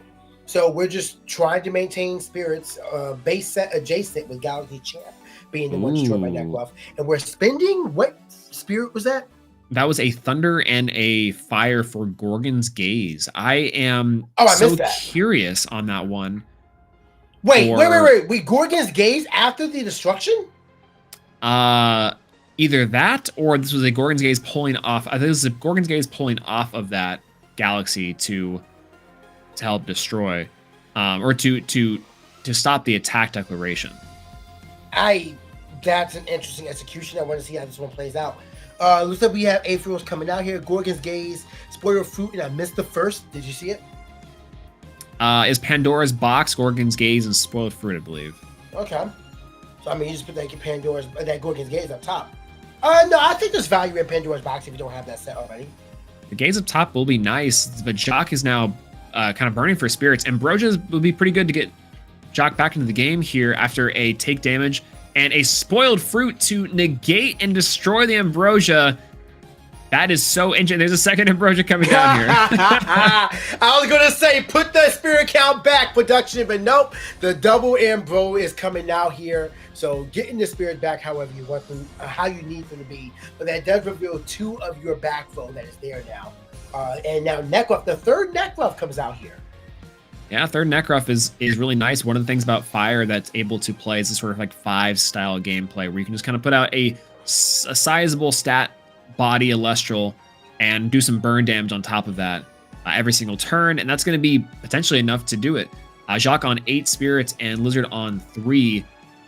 We see maybe a confirmation of the spirit count here before a much more simplified game state, but Lizard's been attacking clear with these the 6 Volcaries. Yeah, this is the longest I've ever seen a champ Volcaries last in the field. This is the longest time. It's been like 5 attacks at this point. So many foretells from Twisted Hestia, and you already know Jacques is being careful of not enchanting Hestia so they can't get an ad per turn.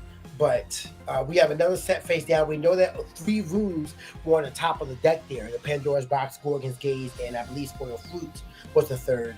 So now we're getting attack and destruction of the Nekruff, and we have...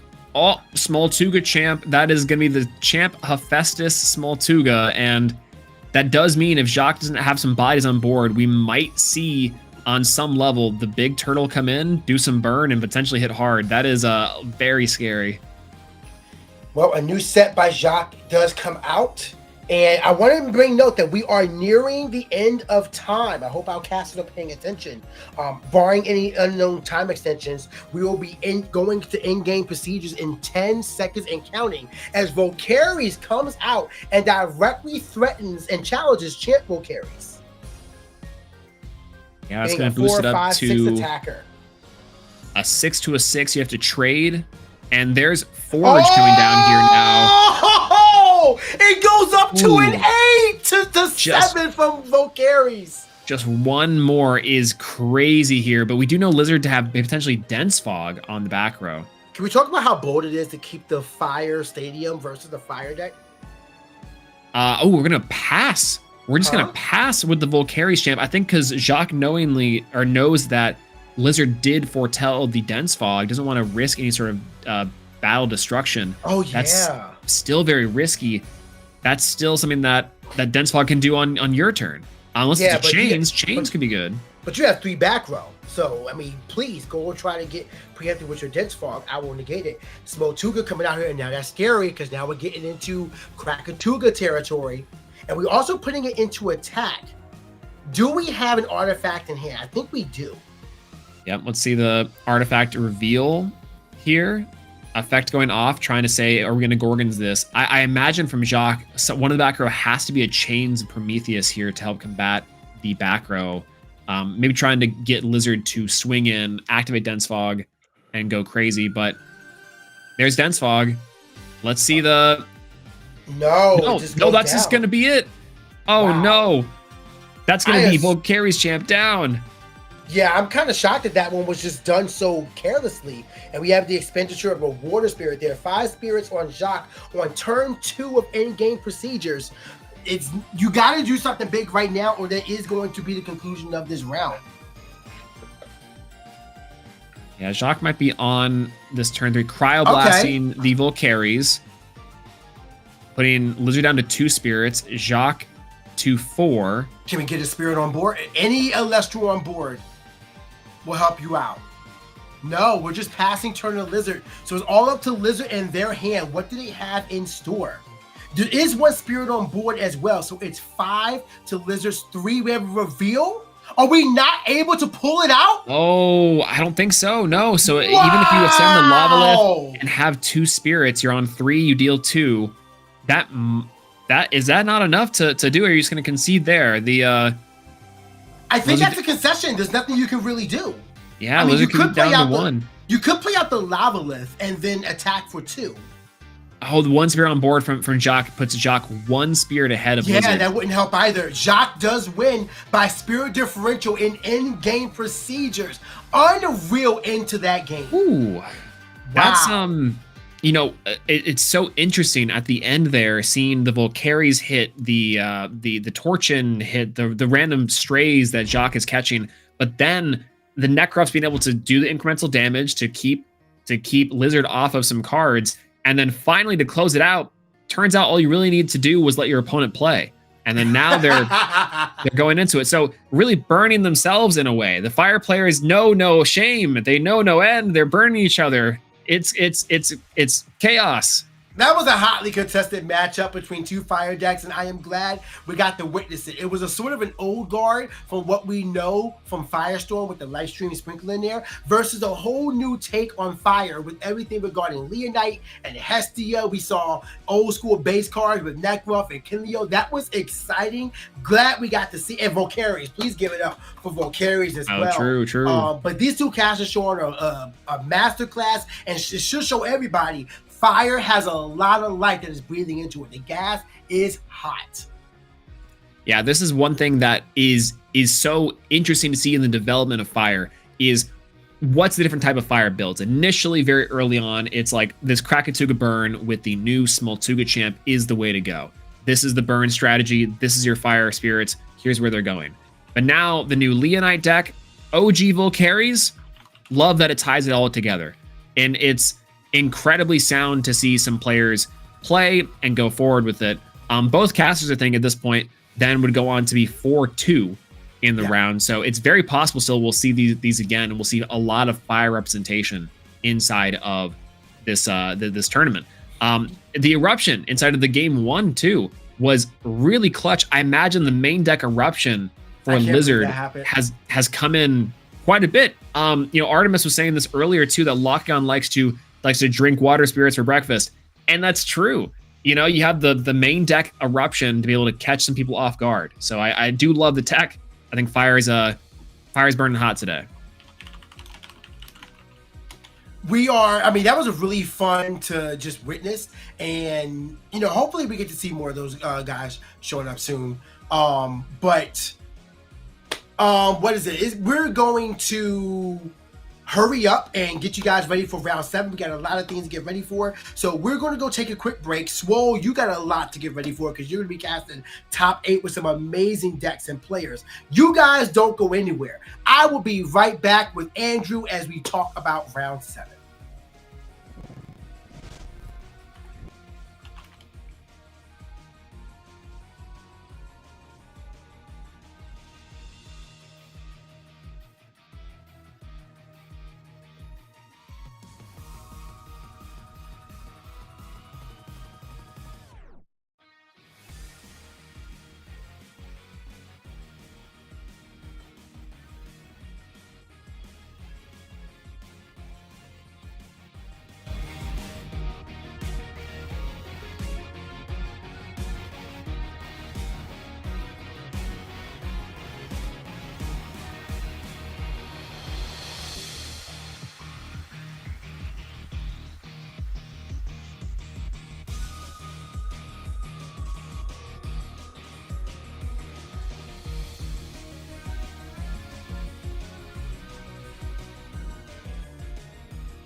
Had to take a bit to cool down from that round 6 because the fire was slinging and dog was it hot. That matchup was so cool to witness. Watching fire v fire like that is pretty much a passing of the torch, pun intended, between the old school fire kind of a build and brand new champ Leonite and everything we got to see. Andrew, from the back end, how did you feel about that matchup? I think I, like everyone watching, absolutely lost their mind at Eruption for 1 for game. I was quickly eating some lunch and just about dropped my plate. I was like, say what now? Yeah. And Torchin heal for 5. Let's go Moonrise Torchin. You know, I never want to see that again. There has been a tech for a long time that goes Torchin plus Necklace of Harmonia. You swing in, you heal 3, even though you expend 2, Torchin's a 6. You know, maybe it's time to pull that tech back out, PK.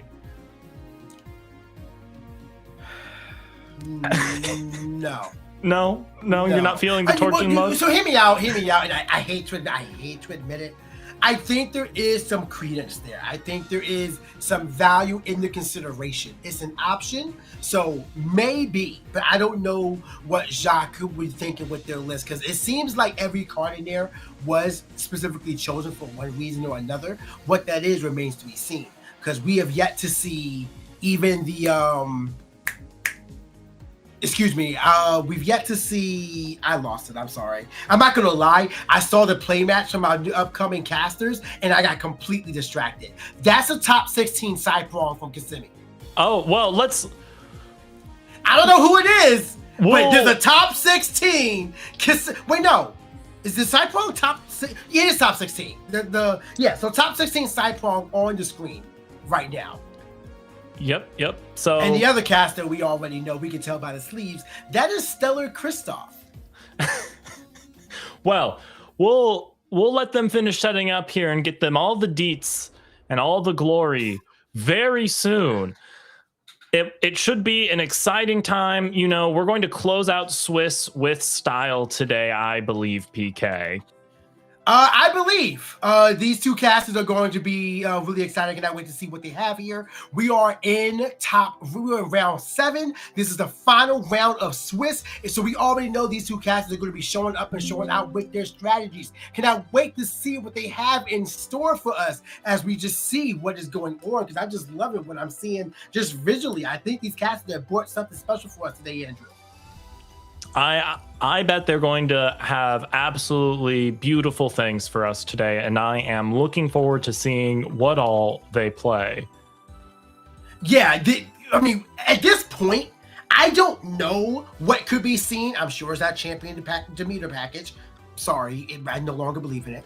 But it's going to be exciting to see what these two casters have been showing up, because we just saw Leonite in round 6. We're going to look at our top 16 in just a little bit as well, so stay tuned for that. But if y'all want to leave a prediction about what cards and decks y'all think will be converting to top 8, let us know on the socials using hashtag #PlayElestrals. Now is the time to let us know your thoughts and predictions. And of course, if you got a pretty clip from the stream, there's no way you did not clip Torchin healing for 5. That's probably the only time you're going to witness that. So I hope you immortalize it in a clip on Twitch or YouTube. But let us know all your thoughts, fun or otherwise, on social using hashtag #PlayElestrals as we get these two casters signed up. We have seen water, we've seen thunder, we've seen fire, we've seen earth, we've seen frost, we've seen wind. I'm still iffy on calling Hermes a wind deck because there's a lot of earth in there, but it's wind. You're hesitant to call the Wind Divine a wind deck? Because everything else uses so many other things. But yeah, I guess it is mostly a wind deck, so I guess we'll give wind that. Is there an element we've seen solar? I feel like I'm missing one. We haven't seen lunar. Well, we saw in Titan, but that's mostly an earth. Well, we have Spectaris. I guess that's true. We haven't seen a dedicated lunar deck. No, it's kind of tough here, but look at this on your screen. We do have the top 16 casters right now, and look at that. Okay. I'm kind of making sure that we're actually showing you guys the screen, but we'll take a minute. Once I get confirmation that it's up, we're Good. All right, so we are good. I think number 2 has to be corrected, but Bo is currently sitting undefeated at a 4-0 record. I'm assuming Froggy is also 6-0. Bean Soldier 6, Super Saiyan, Pope, Sansally, and Nova are all sitting at 5-1 record. And I'm pretty sure Sansally was really close to getting their qualifier point. Yes, they only need to get top 4 in order to convert to their qualifier point qualification to 255 points. So they are nearing what they need. And everybody else is looking really strong right now. We have some people who are close to converting. Doom Raider only needs top 16 to convert to their qualifying point registration. Distant Coder already registered, but it's sitting here for 2 right now. A lot of exciting things in this top 16. And Brewlock at number 9 there. There's a possibility Leonite makes it to top 8 today if Brewlock does well this last round of Swiss. Yes, we do have confirmation that Froggy is 5-1 right now. So there are 7 casters 5-1, 1 undefeated going into this round 7 right here. We'll be excited to see what kind of brew Bo was on today. Famous for showing up with just wonderfully artisanally crafted decks.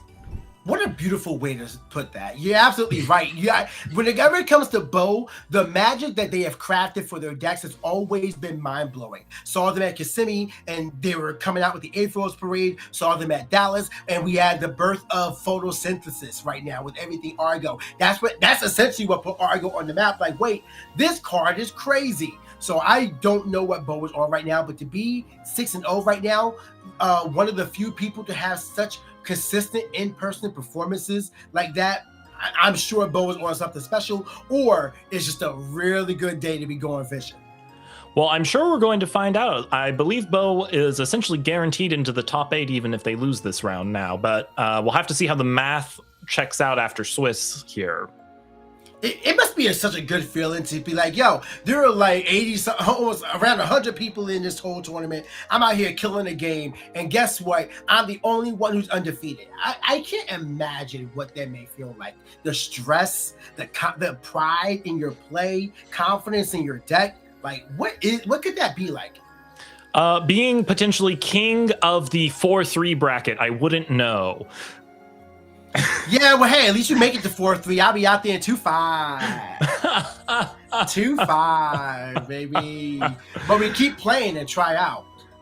But yeah, Froggy from the top 16 is currently 5-1. So there are 7 5-1 casters. There is 1 undefeated, and we have a ton of others who are at 4-2. So this top 8 bracket looking a little iffy. We do not know what everybody who's currently top 8 besides Bo likely needs to be playing through gritted teeth, because if you lose this next round, you could be knocked out of the top 8. It's a terrifying time to be playing, but now's the time to lock in, especially if you're playing Lockdown.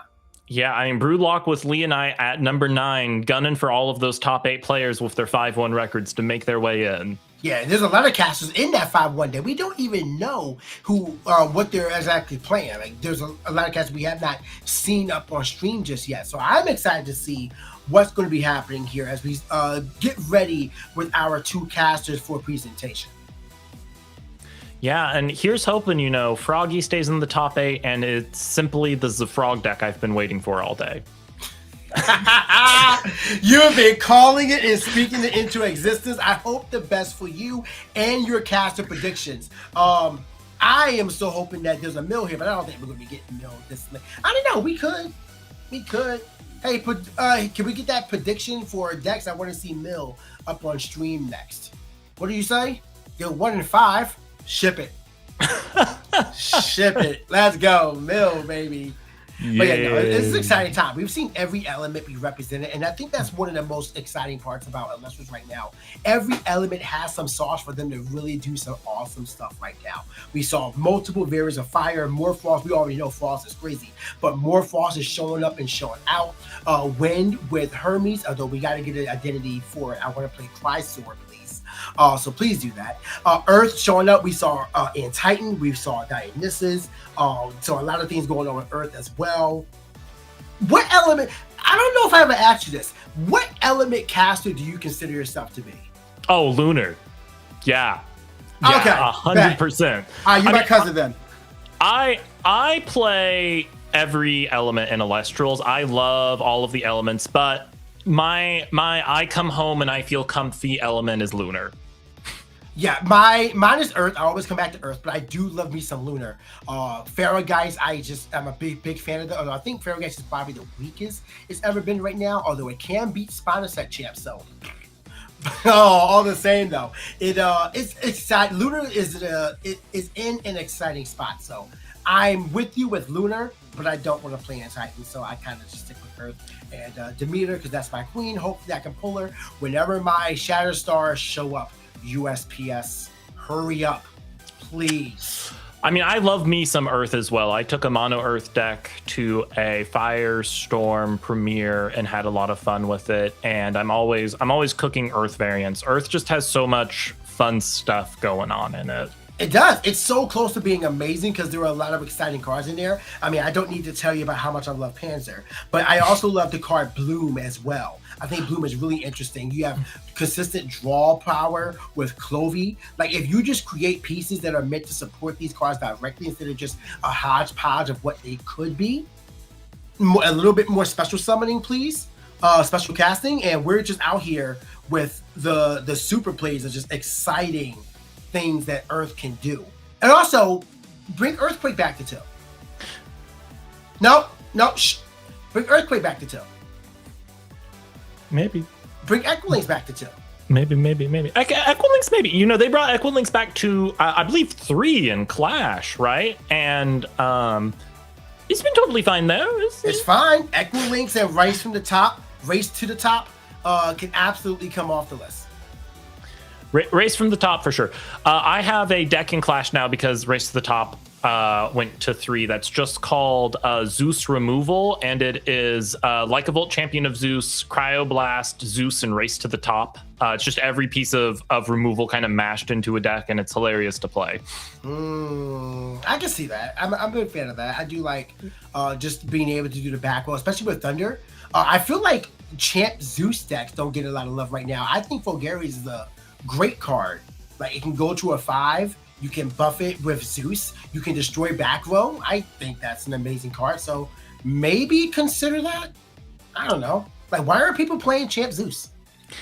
You know, people have tried to cook with it. I think it's missing 1 or 2 pieces. You know, I mean, everyone is happy the bird got fried. The Elechick is gone, but... I mean, yeah, but that had to. We still have Champ Zeus, though. Champ Sparkit. Yeah, but Champ Sparkit isn't a 7. No, but it shouldn't be. It should not be. Elechick was a problem. You know.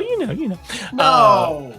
So, because Sparkit is a 2, a 5 with Zeus, you know, if Sparkit had been a 3, maybe it being a 6 would have worked out a little better or something. But yeah, I mean, I think the Champ Zeus stuff is missing 1 or 2 pieces before it goes crazy.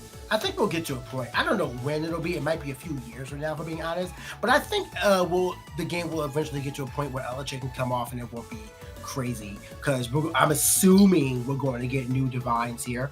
So there'll be a lot more different options than. I can't imagine in an Elestrals world where Demeter and Zeus aren't popular.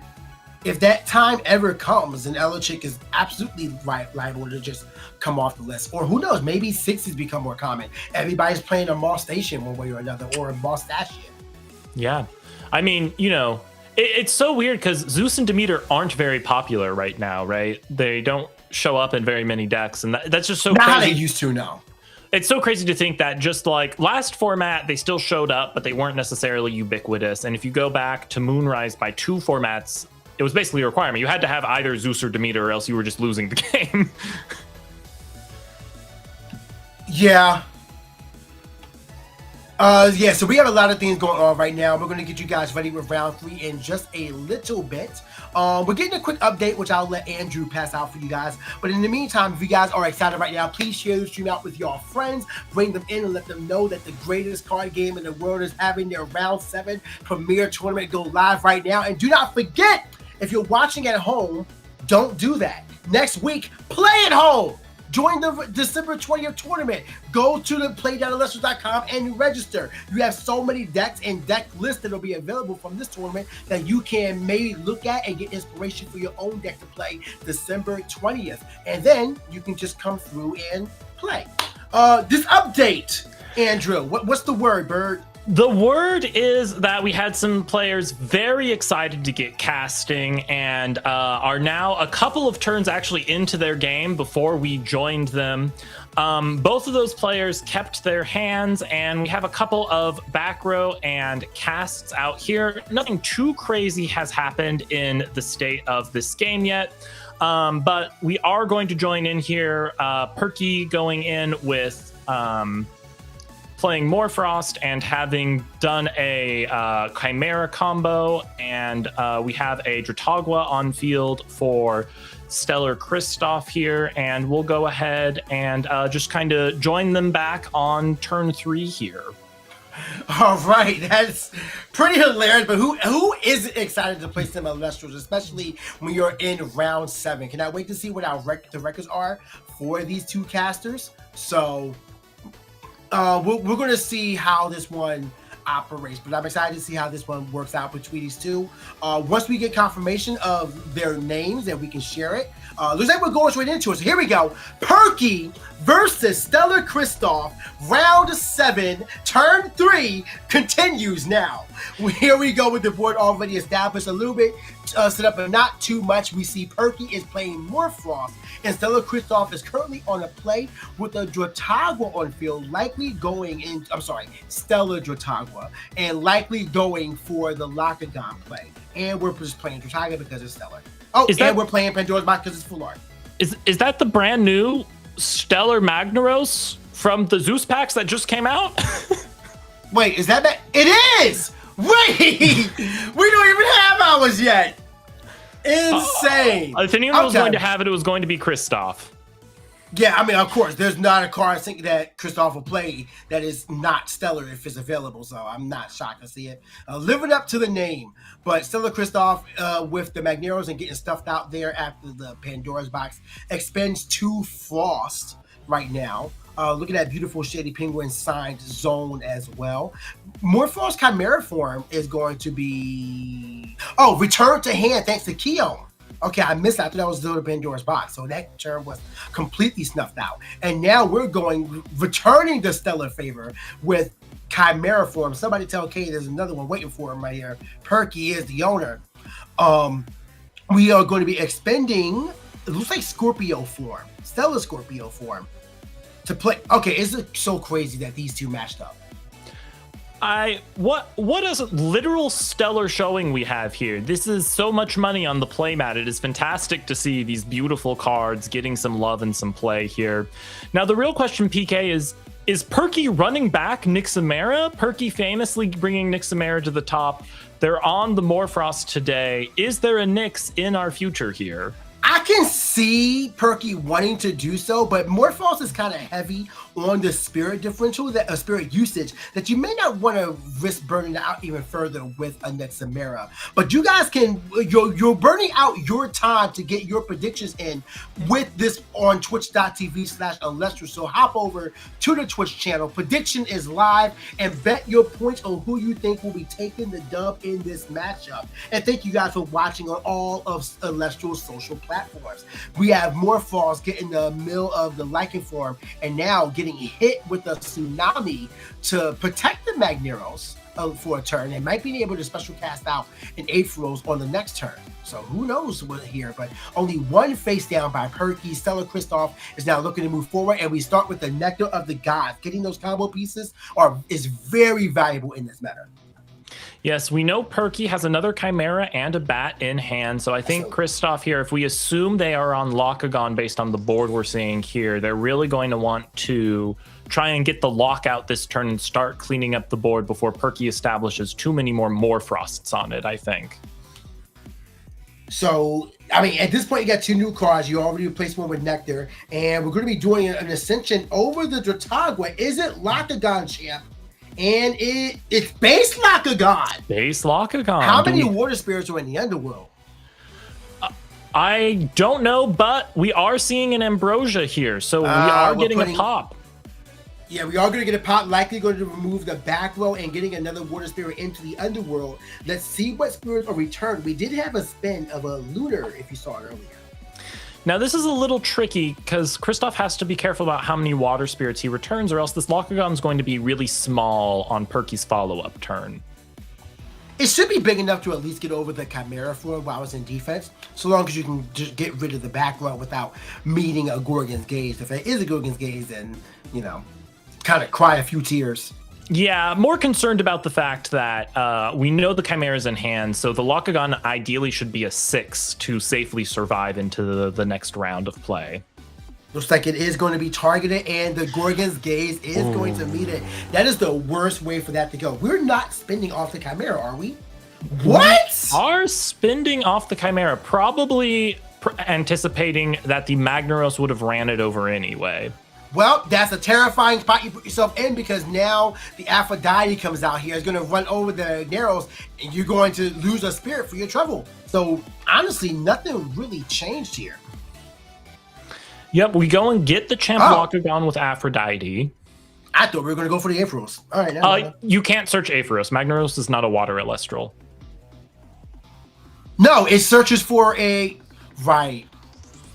Yeah, okay. You know, you're correct. You're correct. I'm thinking target anything. Well, then, yeah, Locagon is going to be the play there. Champ Locagon. Got to worry about getting that out, but at the same time, how do you do that with the board that you want? Are you going to send Locagon to the underworld to do that? You could ascend over the Locagon. There might be a Tadpuff in hand. We know Water has a half a dozen ways to fill a board with Locagons, so...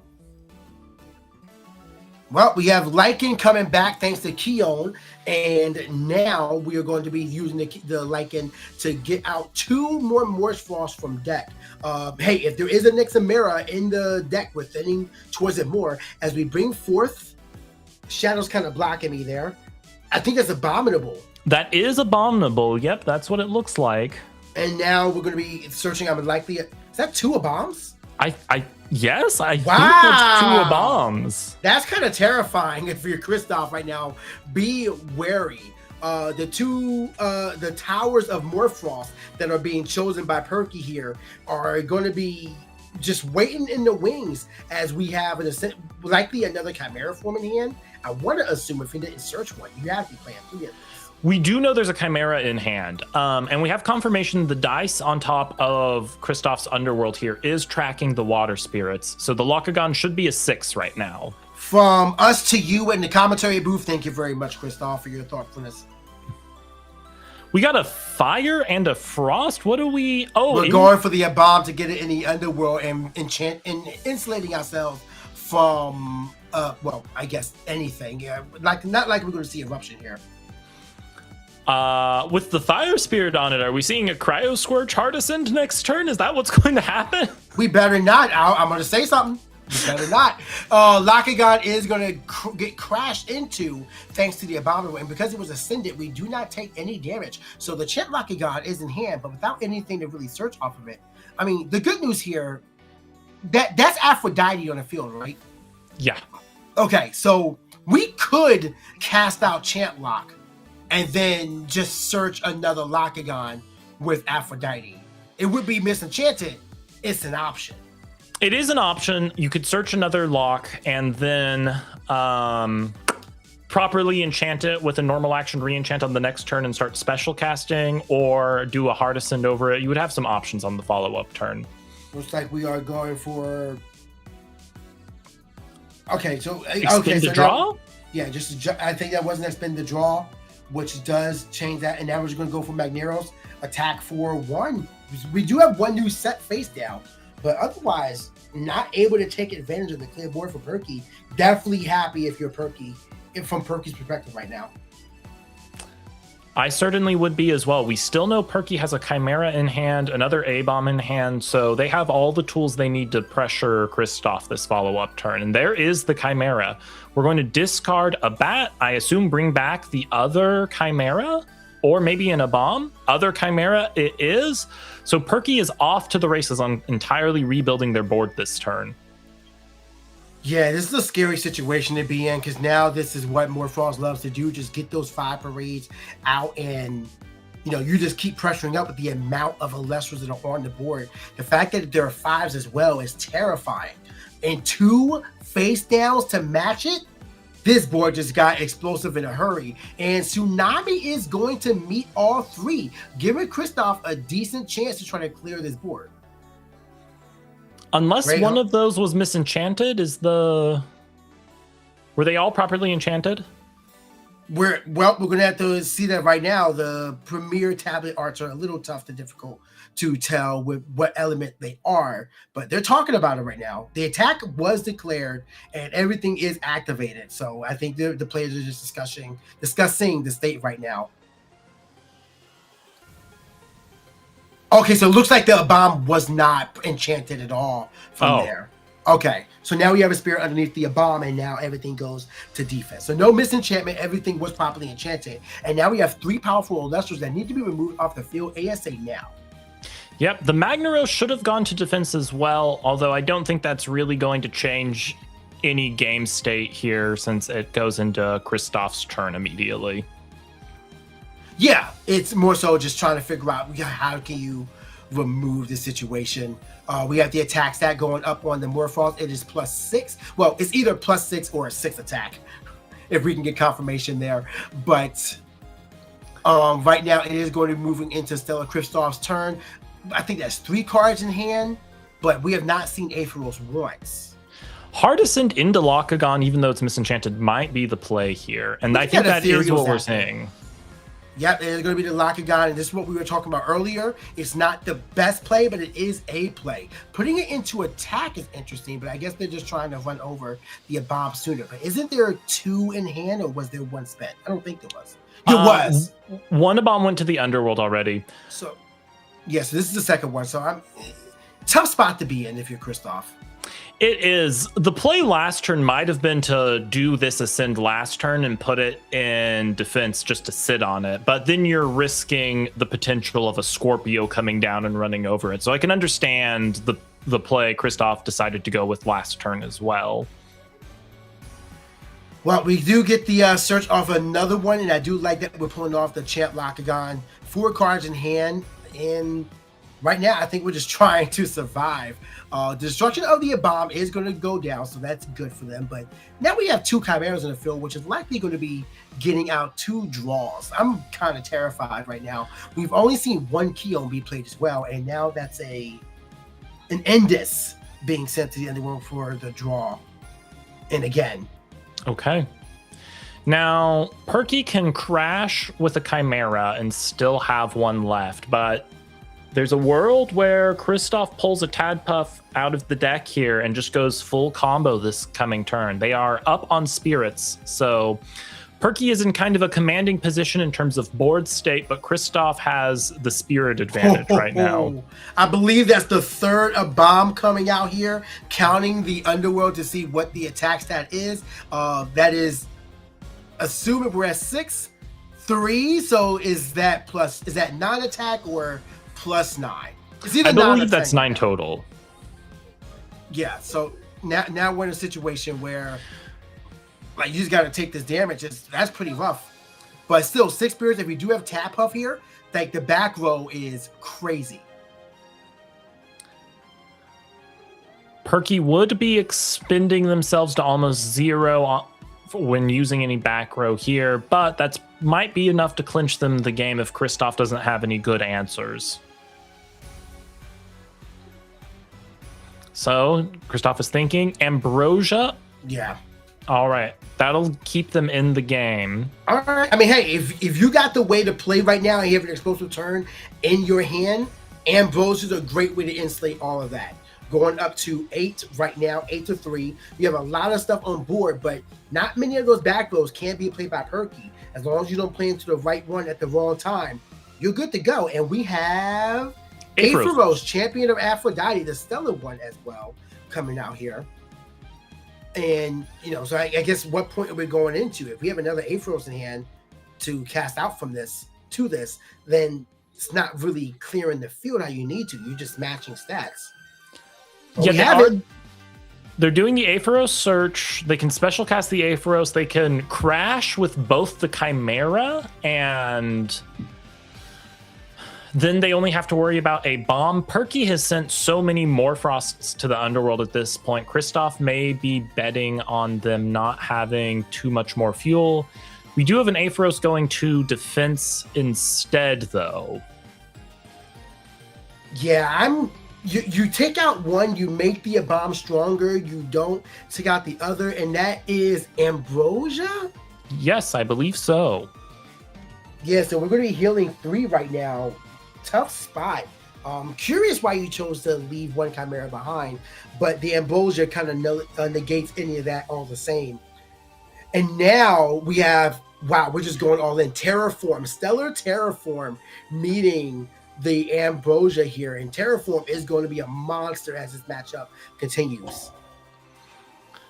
That is correct, PK. It's possible. Let's see here. What do we have on board? We only have 3 damage on board, so Kristoff is going to take 2 from the Spirit deck and be left with, if our count is right, 4 Spirits. 4 Spirits is more than enough for a Locked-On deck to go off.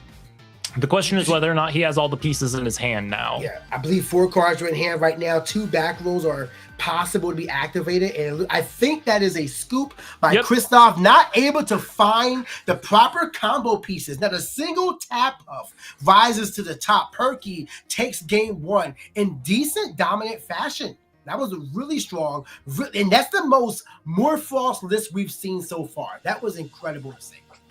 I believe Perky may, in fact, just be on pure Morfrost. That was a whole bunch of Morfrost we saw. I'm sorry they didn't mill down to Nexamir. I know you were looking forward to that one. Well, I mean, it could still be there. We never know. The side is a magical place where wonder happens. So hold your breath there.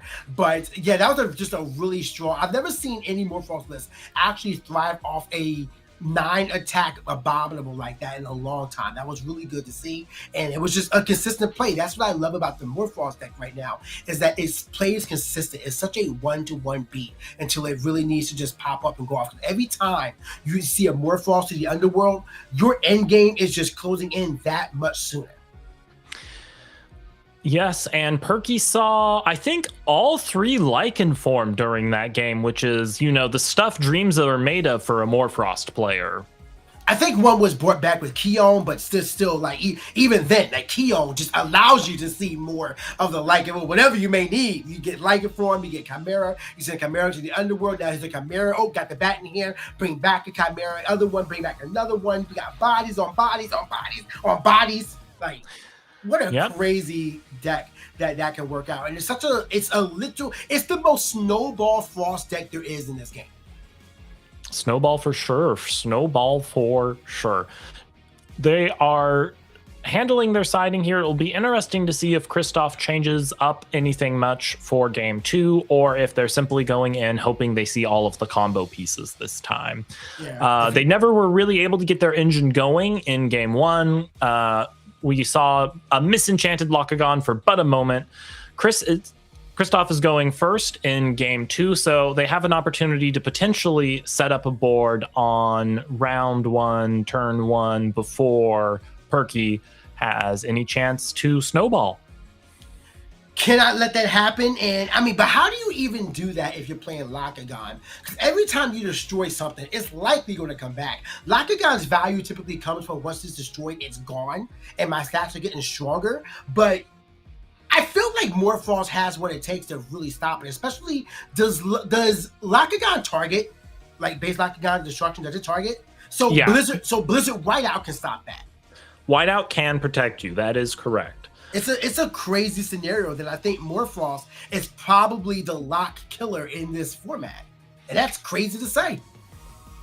It's really weird that a bunch of small dudes flooding the field is the thing that kills the giant sea serpents spamming the field.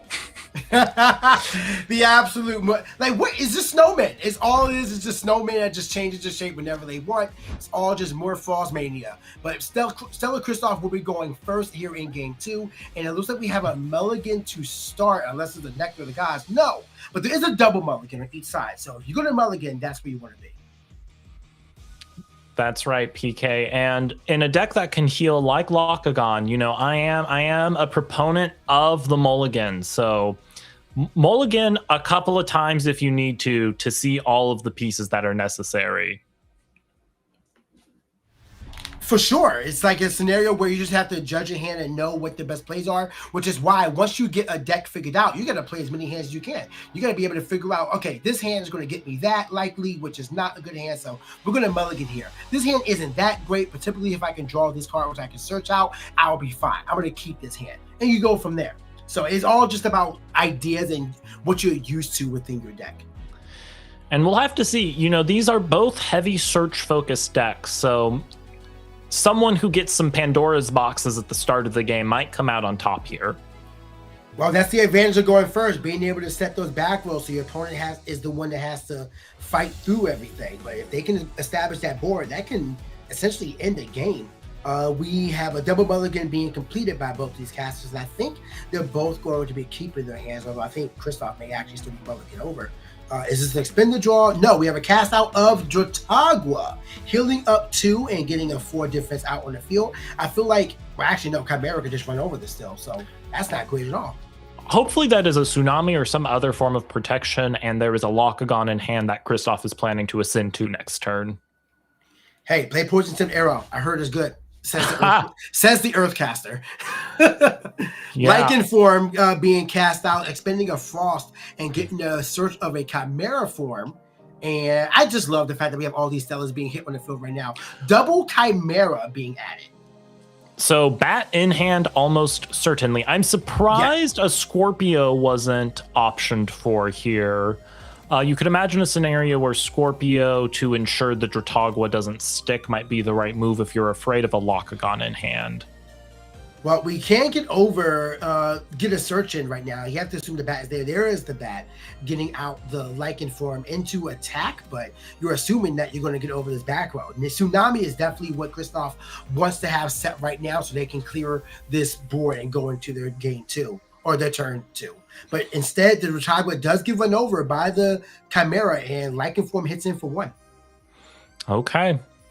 Perky got what they wanted turn 1. Kristoff, a little bit of an early back foot here, but they have plenty of spirits and plenty of lines in the world of Locagon to Tadpuff their way to victory. Well, it has to be Tadpuff right now. We have not seen it yet. I assume that Kristoff has 3 stellar Tadpuffs here. Perky, look at me, only had a second pass from Kristoff, and now Terraform is coming out with 2 Frost Spirits on it, which means that every Elestral that Kristoff plays will have -2 attack. Keon comes out to bring back the Lycan form and get a search of 2 more. Likely one of them will be Chimera, and I think that's a bat? That is a bat there. That is correct. Double bat. Double bat. Oh, look at that. The Stellar is beautiful. So You think Perky is, Kristoff's impressed? I bet so. Perky's off to the races again here. Chimera is going to be able to discard one of those and fill up the field once again and potentially bring massive damage to Kristoff this turn. Yeah, like it comes out. I mean, that face down has to be Tsunami. But what you really need are Elestrals on board, because the damage that is being threatened is crazy. And the fact that anything you cast out is -2 attack, that's just going to get worse and worse as we go on. The attack go on, this damage is going to be taken. Looks like at least 2 of them are being spent. And that's the Owloon. And I'm assuming 3 warders going to the underworld there. Spirit count is currently 13 to 10. 4, 5 represented on board for Perky. Crazy situation. Indeed, but a Locagon and a Tadpuff is still all Kristoff needs. This Locagon deck you cannot count as out too soon. They can just go wide right away.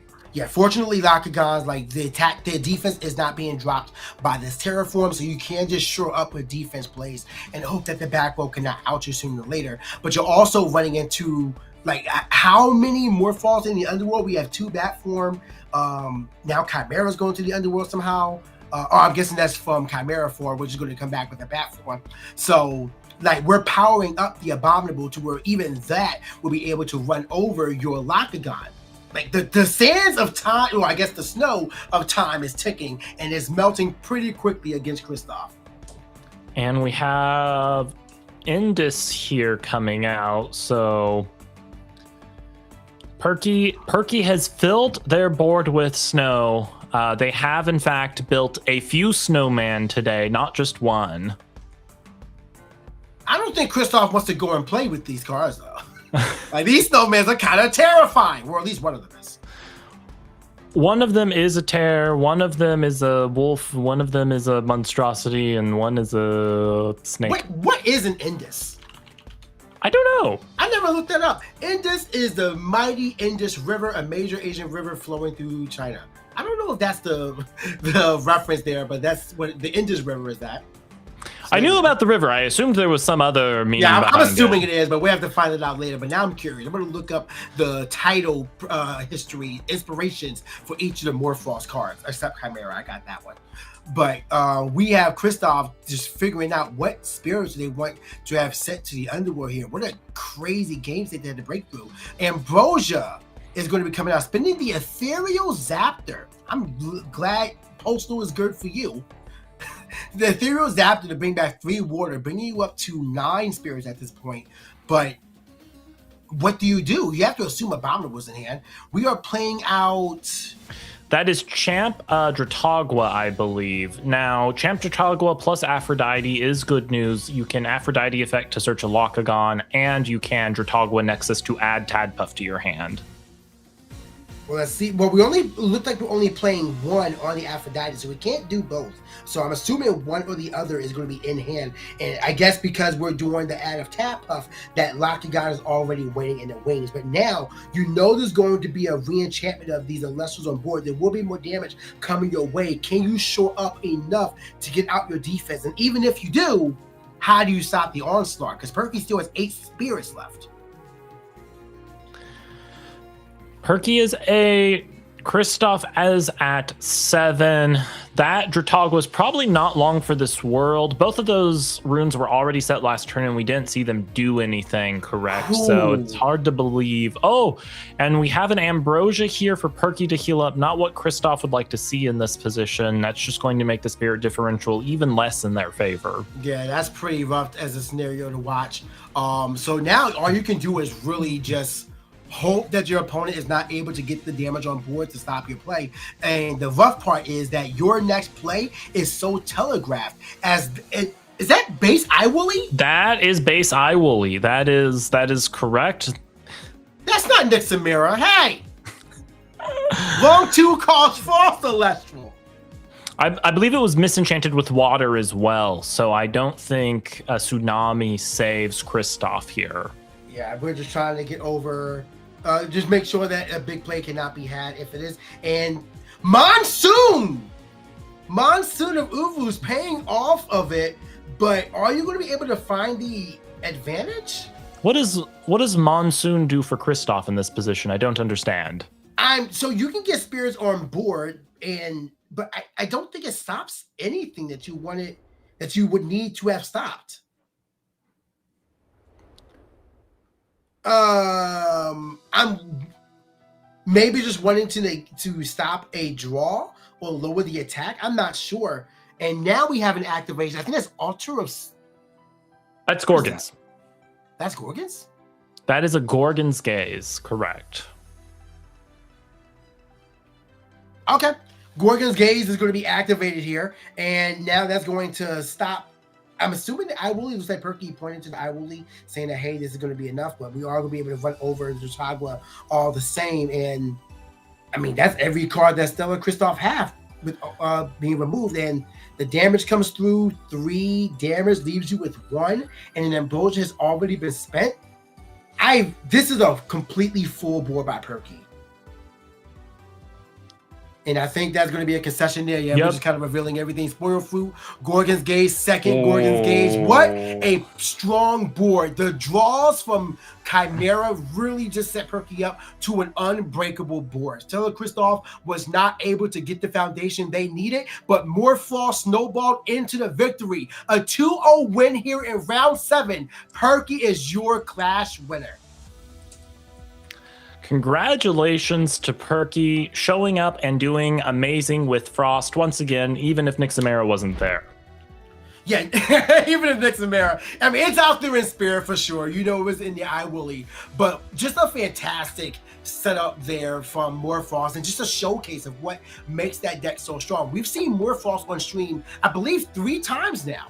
We saw a Shivervore variant, we saw an Iwoolly variant, and then we saw a pure variant of Morphoth. And all of them are saying, you need to respect me right now. It's a lot of little guys that are so consistent and get even stronger as the game comes to its conclusion. The Lycan form is getting you a Searcher 2, the Bat form can bring you back 1, Chimera is getting you more cards, which as you thin your deck from the Morphoth, thanks to the Lycan form and Keon, you're getting the runes such as Gorgon's Gaze, Shield of Achilles, whatever it may be. Even Blizzard is possible. It's such a complete deck. I'm difficult to look at any Morphoth list and say, yeah, that's bad. Don't play that.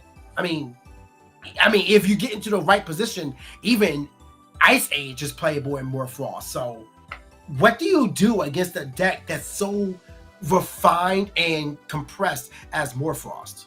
You do better. You do better. How? Don't just tell me what to do. How? You Teach me. You need an equally refined deck, right? Yeah, I don't know. It's Lakagon. Christoph just did not manage to get any of the Lakagon pieces to hand, which is quite unfortunate. I mean, we know Lakagon can pop off, but I think we saw one misenchanted Lakagon hit the board that whole clash, right?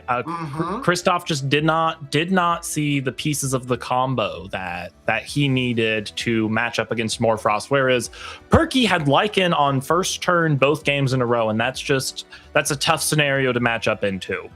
Yeah, it's a really tough. I mean, sometimes that's card games, especially when you have one where it's like I'm constantly drawing into my combo pieces. I am searching my combo pieces. Like, you need to make sure that the cards you have in hand are going to get you turn to turn to turn. Meanwhile, Morphoth is essentially brute forcing itself to say, I will always have a playable card in hand. Chimera is crazy, demands an answer. Bat is crazy, demands an answer. The Backo is crazy, demands an answer. And you won't have the answers all the time. You won't have the. I mean, and Perky had 2 Gorgon's Gaze set that last game. I don't think the stars aligned in Christoph's favor, unfortunately. No, not at all. What is it? Do we have a minute? Let me find out. So what we doing? I'm talking to producer now, so excuse me, guys. But yo, there's just a lot of different strategies that can be played here, and I just love how with each set that comes out, we are in a spot where more cards need to be understood. We can go forward and rock out. So we're going to do something real quick. Hold on, give me 1 second. So just me now. We're going to do something real quick. We're going to give Andrew a quick of a break so that they can go get something and be back. So you and I, everybody at home, are going to have ourselves a discussion because there is something that's been on my mind. So Andrew, run away. Get on out. It's time for me to have a one-on-one conversation with chats. Hi, YouTube chat. Hi, Twitch chat. My name is PK Sparks, and I think about this game a whole lot. And yes, that is a Luminate and Volcus with goggles on. They like to play with Nerf darts. Anyway, one thing that I have learned about this game, and this is an open discussion here, is that as cards come out, as sets keep progressing, we're going to see old cards pop out. We saw Poison Nectar come out thanks to Side Nectar and can be essentially the winning component of the game, and I believe round 2. So my question to you is, what cards are you just waiting to see break into the meta right now?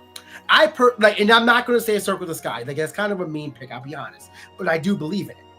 But in all honesty, I feel like Divine Blessing is the next card to really show up and show out. We're seeing Chains of Prometheus come back into the fray. Like, this card came out in Frostfall, was played for a bit, and then everyone said, why am I healing my opponent? But now in this game, in this meta, and it's so weird to say, people are realizing that stopping the counter runes is so much more important than the spirit you give back to your opponent. Stopping the counter runes is valued more than the spirit you're healing back to your opponent. And the reason why that is because the long game is more important than the short-term win. You know, like stopping the counter rune can help your Elestral stay on board. Poison Tip Arrow, Gorgon's Gaze, help an attack go through, such as removing their threat thanks to not allowing the Gorgon's Gaze to come through. It's really crazy. We have preemptive suppression. I think there's a value in that for sure. In the sense of like, if you can find a way to have cards hit the field suppressed, and there is one actually, Postumus, Champion of Artemis, every card that's on the field does come out suppressed. So there is a value in that, chat, where preemptive suppression is available for you as a viewer. But what other cards do you think are just waiting to be broken? Again, Divine Blessing is my pick. I think that one is crazy, and we have an agreement from Twitch chat as well on Divine Blessing. Poison Nectar, I have been looking at. I was literally looking at it yesterday while getting last minute practice. Well, just playing the game and trying to make sure I understand what's going on. And I was looking at it with Cyan Nectar, and then to see it show up in practice for my theory makes me feel like I may need to consider it in a deck where I am playing Cyan Nectar. We've seen Bronzeglow pop up, although we did not see Lycavolt at all, which I am kind of shocked by. I figured Lycavolt would be in every list as well. But yeah, I do think that there's a lot of variety waiting to be shown up here. So counter runes, I think, are great, but I think the evolution of this game, we might be in a format very similar to Moonrise, where by the time live stream is done, we're going to look back and still question to this day, what was the best deck? That's my tech talk. Thanks for having me. Welcome back, Andrew. Don't ever think I can't rant. We out here. I Hey, never doubted you, PK. I never doubted your ability to gab. what's your can you believe that I actually didn't even start speaking until I was 4 years old? That's a true story. Wow. Yeah. And now here I am just talking. You're catching up for lost time when you were younger. Nah, my mom already did that. I have two very distinct memories. My mom saying she's glad I'm speaking and she'll never tell me to shut up. And then when I was 10 years old, my mom telling me to shut up. Ah! Like, that's, again, very true story. But hey, you had to go away and get something. What you got to go get? We have... Oh, did your Stella Zeus just come?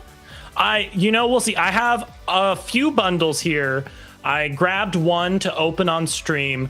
My wife is the one who opened both a Stellar Artemis and Stellar Hephaestus for me, so I got to save a couple bundles for her to open to hopefully find a Stellar for me. But I grabbed one bundle here we can all open live and hope that the stream infuses the Stellar luck into the packs. I want to see the Ethereal Spirit. Show that off for me, boss, please. Here's hoping. We got 3 packs here. There's 6 different FAs total, right? So I think it's like a 50% chance we get the Ethereal. Stellar Spirit. Stellar Sticker. Look at that Zeus. Everyone is going to want that full art. That's the sticker? Artwork. It's Stellar! Stellar Racerage. I don't know. Is that even out yet? Wait a minute. Has that ever been... Is that a card? No, I don't think there is a Stellar Racerage. I'm going to collect.com. Racerage. Do you have a Stellar? No! This is the first time I've seen the Stellar Racerage art. Maybe world's first view of the colors of a Stellar Racerage. Very beautiful, very beautiful. It has a green body instead of yellow and a red tip instead of the blue. That's awesome. Okay, I love this thing. Yeah, so do I. That's really cool. Okay, let's grab some packs here. We'll go pack 1. And we'll see all of the beautiful alternate arts we have here. We have the Ampup. We love our Champ Zeus here. The Grifuse. Great lovely art in this month's packs. We have the Sparket looking very nice and ethereal here. Maybe it's hiding an ethereal spirit back here. The base set Lycavolt, of course, showing up, getting lots of attack, ripping your hand. That's the premier Lycavolt artwork for sure. That's your favorite? Yeah, it's vicious. Look at it. I think it's ready to go. It is. I think there is a artist, the original artist series had the Lycavolt that was pretty cool too. Yes. We have the Brontiglow supercharged art. We saw Brontiglow showing up earlier today. You can get your copies. I love this. I don't know what a Killer Surge is. Is he vicious? Is he a sloth? What is he? He's my friend. I love that so much of the Ankylosurge art has been like relatively serious, and then it's like also here's him taking a nap on a log. Yeah. We got the Ast Rabbit. I really love this Ast Rabbit art. Unfortunately, there are so many good Ast Rabbit arts. It's tough contention for which you put in your deck. Whoa. We got the reverse hollow Grafuse here. A beautiful Zeus's Call. I love the pottery arts. They are such a fantastic treatment of the cards. Design concept is really great. And there's the felt art Zaptor. Yes, we love the physical felt arts that appear to be showing up in Dan's office. Maybe he's going to make a diorama out of them. Yeah, he always just shows one out of nowhere. I'm like, dog, give me Tyratless. Oh. Yeah, just give it to me. Is that? Yeah, it's fine. What you got to do to get the Tyratless? What do I have to do? I gotta pull a Stellar he wants, clearly. All right, we'll go a little faster through the standard cards here this time. We, of course, got the Ampup again, the Grafuse again, powering up our Stellar luck through the standard cards here. The Fierce Lycavolt, may it discard mini cards. The Brontiglow shocking you. The Ankylosurge representing Swole taking a nap in the background here.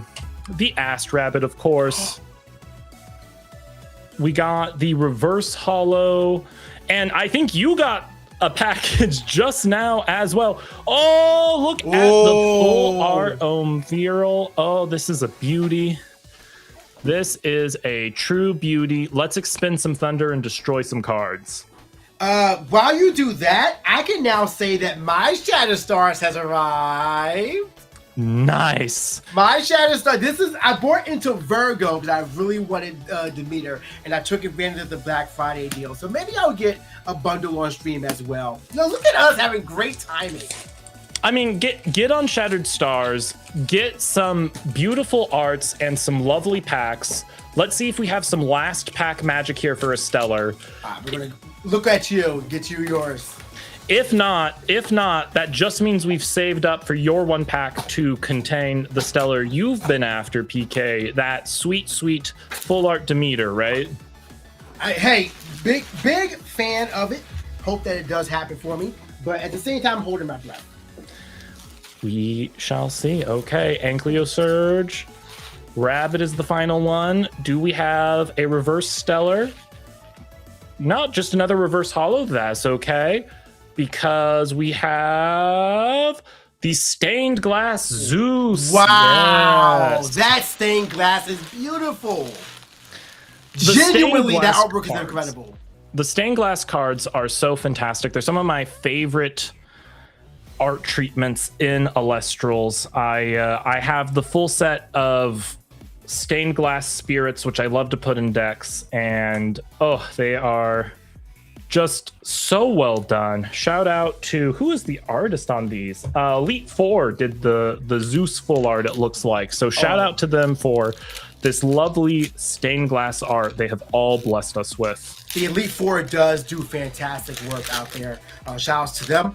We have my Shadow Stars bundle here for Virgo here. So let's see what we can get. Do I have a Reveal Stellar sticker? What is this? Oh, it's Lavalith. It's full on Lavalith. I didn't know they put this one on an art. New stickers all the time in Shattered Stars. Always exciting. New stickers, PogChamp. New stickers, PogChamp.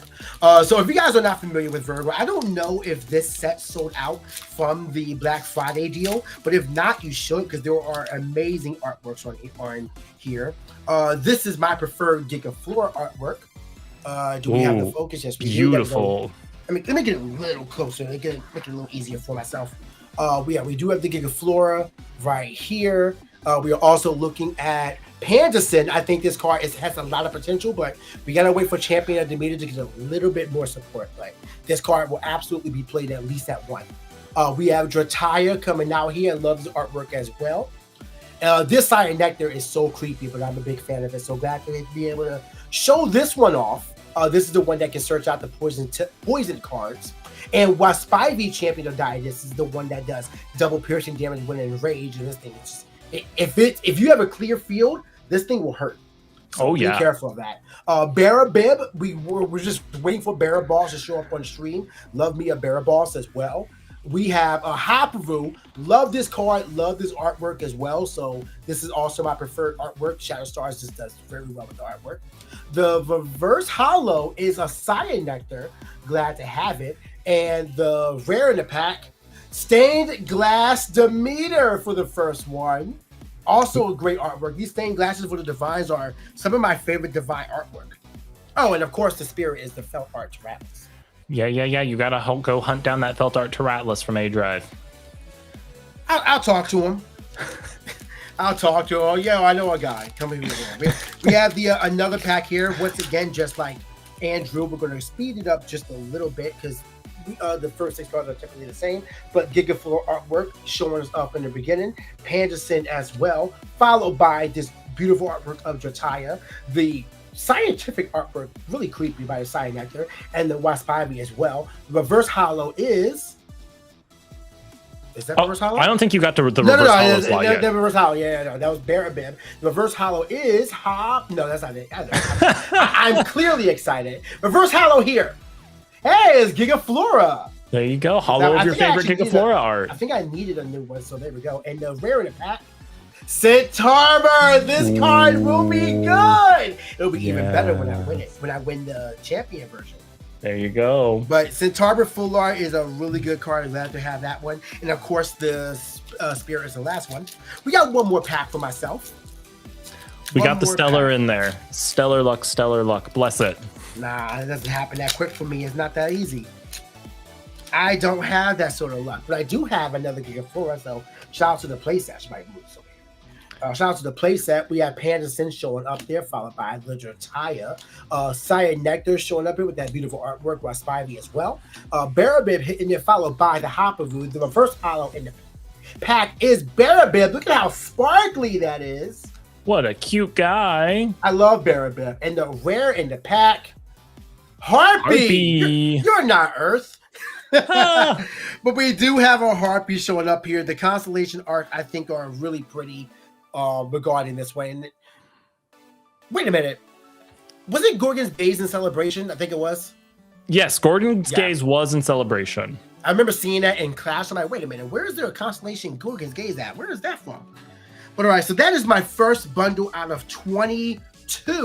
So we have a lot more to go, but we're not going to do that right now on stream unless production says we can. And I'm not against opening up another one. Do a quick Shadow Stars pack battle. You know what I mean? But yeah, thank y'all for being here. If you guys have not gone on shopeelestrals.com and grab yourself some Shadow Stars, do so. Look at the artwork. They go really hard with the artwork for Shadow Stars every single month.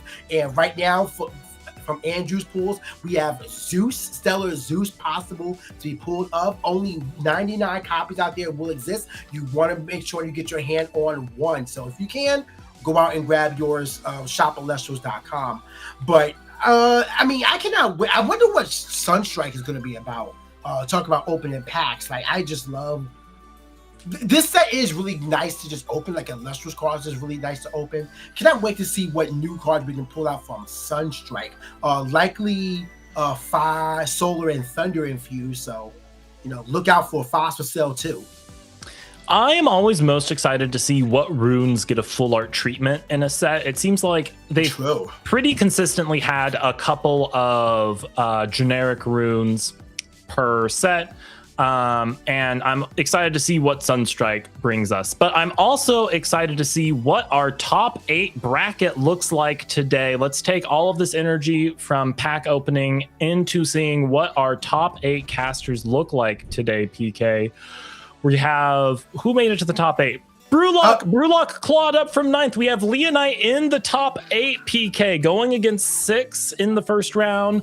Adam versus Bean Soldier, Froggy versus Super Insane, and Bo, of course, are undefeated from the previous time we looked at the scores. Unsure if they went fully undefeated. We'll know soon enough, against Pope. So this looks like a completely stacked top 8 bracket. I am entirely excited for, PK. Yeah, I am terrified of this, and there's also a lot of things that we can announce from this one. With the top 8 performance by Adam Toy, we can now confirm that they have earned their way to Worlds through qualifier points alone. Not even winning an event, just by qualifier points, they are now confirmed to be invited to Worlds. So congratulations to Adam as well.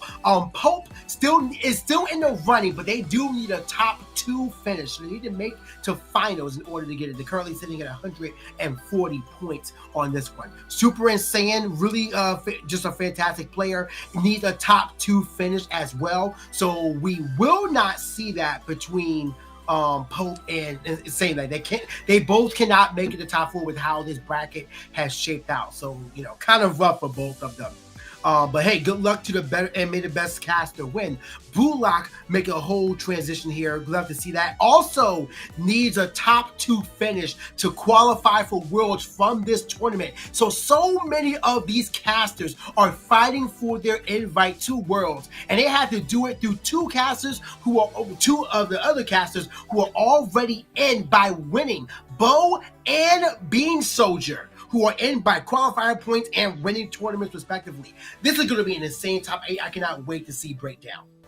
And we also have confirmation Doom Raider in the top 16, even though not in our bracket, also now has enough points from their participation today, QP-wise, to make it to Worlds. And we did get confirmation that Bo did, in fact, do the 7-0, totally undefeated in Swiss.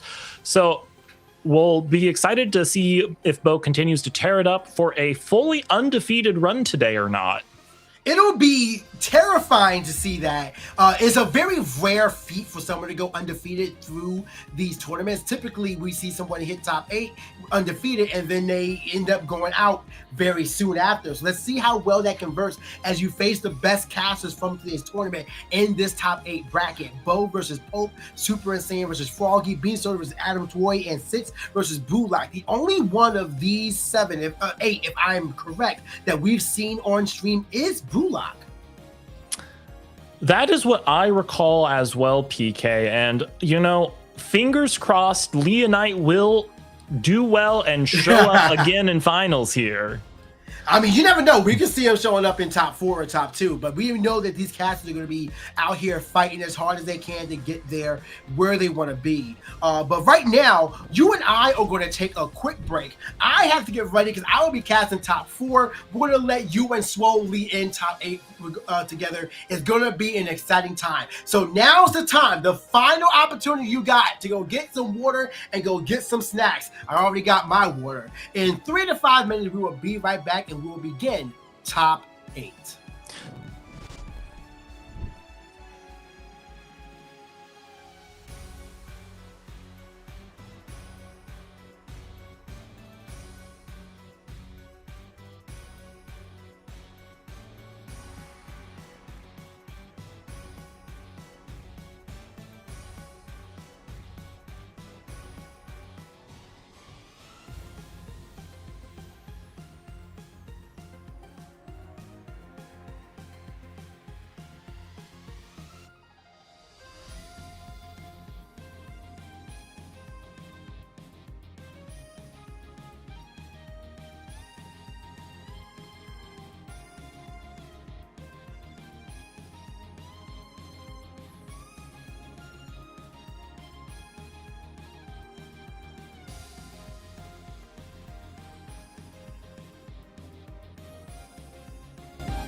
excited to bring in our top cut with you here today. How excited are you to know that Leonite has made it to the top today? Well, I think one of the two predictions had to be right, and Leonite seems to be the way. As soon as I saw this deck keep on climbing the ladder from, again, 32 to 16th, and then trying it out myself in the casuals, I'm like, this deck has legs. 4 of them, to be exact, and they're all on the big lion. So I think that's really cool. And as far as we know, I think it's for Brewlock there. So we did see them in their first round feature match, carrying it all the way back to getting into the top 8. So a little bit of surprises with Fire. Hopefully we can see there in a unsurprising matchup that we saw earlier. I know that from the bracket before and some of these top player names, we have some heavy hitters in this one, like really, really big names, which I'm excited to see. Yes, I think we're all excited to see if Bo keeps the undefeated streak going as well. Yeah, that's the one crazy part too. So Bo, I think for the past couple of tournaments has been like very close to having that undefeated streak, right? I think last premiere there was no undefeateds, and then one before that, Bo I think was close, but I don't know if they were on Morfrost at that point yet. The one big thing in this place, playing them at the Ruminous Rumble, and it was that there is a big practice with the Frost deck, one of the best decks in the format, giving players all the tools they need to really succeed. So to be seen if we're going to be rocking it back up with the Frost, but I wouldn't be surprised if we see Bo trying to go on a tear. Yeah, and maybe Leonite will melt their way through all of the Frost in the top cut today. That's the big one, I think, as well. We saw a Bean Soldier being converted into the top 8 here again, like you're mentioning, a lot of Frost, and Shiver Roar being kind of the overarching shell for that one, the big claw to wrap up the Morfrost engine. I don't know about any of the other decks so far. I haven't taken a peek, and I'm hoping to see some insane action from the other names here. And the one big question I'll have to ask is from, again, what I'm presuming to be some of the names on here, what's up with Locke, the #1 represented deck inside of the tournament? And there might be a couple, maybe, but I see a lot of ice on this water. Locke being a deck that pops off is, well known, but it's possible that Locke is so well known that for the skilled players in Elestrals tournaments, they've kind of become professional at working their way around the Locke pop, so to speak.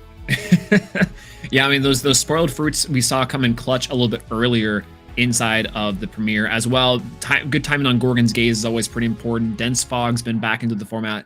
And there's also just some other cards you can tech in here and there to really hammer it home, for sure. As we're getting to our top 8 match here, we can confirm we're going to be taking a look at our undefeated Bo. Hopefully he can carry that undefeated streak. And Pope, I think Space Pope on the play here. Bo, the tail of the tape here is actually kind of crazy when we're talking about one of the most decorated players in Elestrals history. Dallas Open champion, shout out to my finals. Cards HQ champion too, back-to-back 2-time IRL champion. Another premier champion on top of that, 8 premier top cuts. And while Pope has a top 16 at Kissimmee with the beautiful mat too to boot, we're trying to see the conversion not only from that top 16 into top 8, but now trying to get all the way into the finals for the championship for Pope. So it's a big climb here, and if they're able to take it over Bo, I can't see any reason to say that they wouldn't be able to go all the way. It'll be exciting for sure. I don't think we fully know what decks we're in for here in this matchup, so it'll be exciting to see the first 2 turns, what unfolds before us in this clash. Yeah, and it's so interesting. We're watching some of the setup of our players here today, and it's no secret Bo likes to rock up with the rabbit playmat. I need to flex more option there and do that myself too. I know Ari is also a fan of doing it for that top rabbit, and really the Pantera from that event, and also the gorgeous side prong from those events too. You love to see it, and especially inside of the top 8 of this premiere, seeing high level players going at it. I think that we're in for a real treat. I am curious as well what decks are our casters are rocking up with today. Some known factors or big surprises. And Titan. Hopefully and Titan. We'll say that. Yeah. We'll get your other prediction in the top 8 today. For sure. Well, we need to see Zephyrog, so never mind. I'll swap. Bo is on End Titan. Pope on Zephyrog. There we go. There we go. Not even locking on with Zephyrog, like a full dedicated Zephyrog deck. You're right. Right. Ascend Tadpuff the way it was meant to be. Into Zephyrog. Right. The true evolutionary line. That's correct. Yeah. The ascension theory for Elestrals. It is so funny to think about this, is that Tadpuff being an enabler for the entirety of the water engine means that even Coastalith could be meta. For sure. Yeah, absolutely. For sure.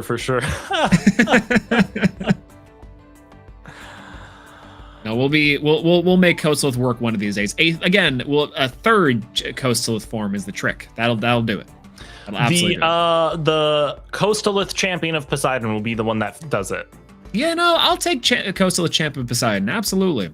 So wrapping up here for our quarterfinals, we're going to go into the match. I think that Bo is electing to go first, being the higher seed at 7-0. Pope being 5-2 on the day. Yeah, we talk about some of these records here. Again, this big undefeated number is scary for Bo, but you can, and when you get into this top 8, you really can't think about that too much. You all qualified, you all made the cut, you're here. The record throughout the day doesn't necessarily matter anymore.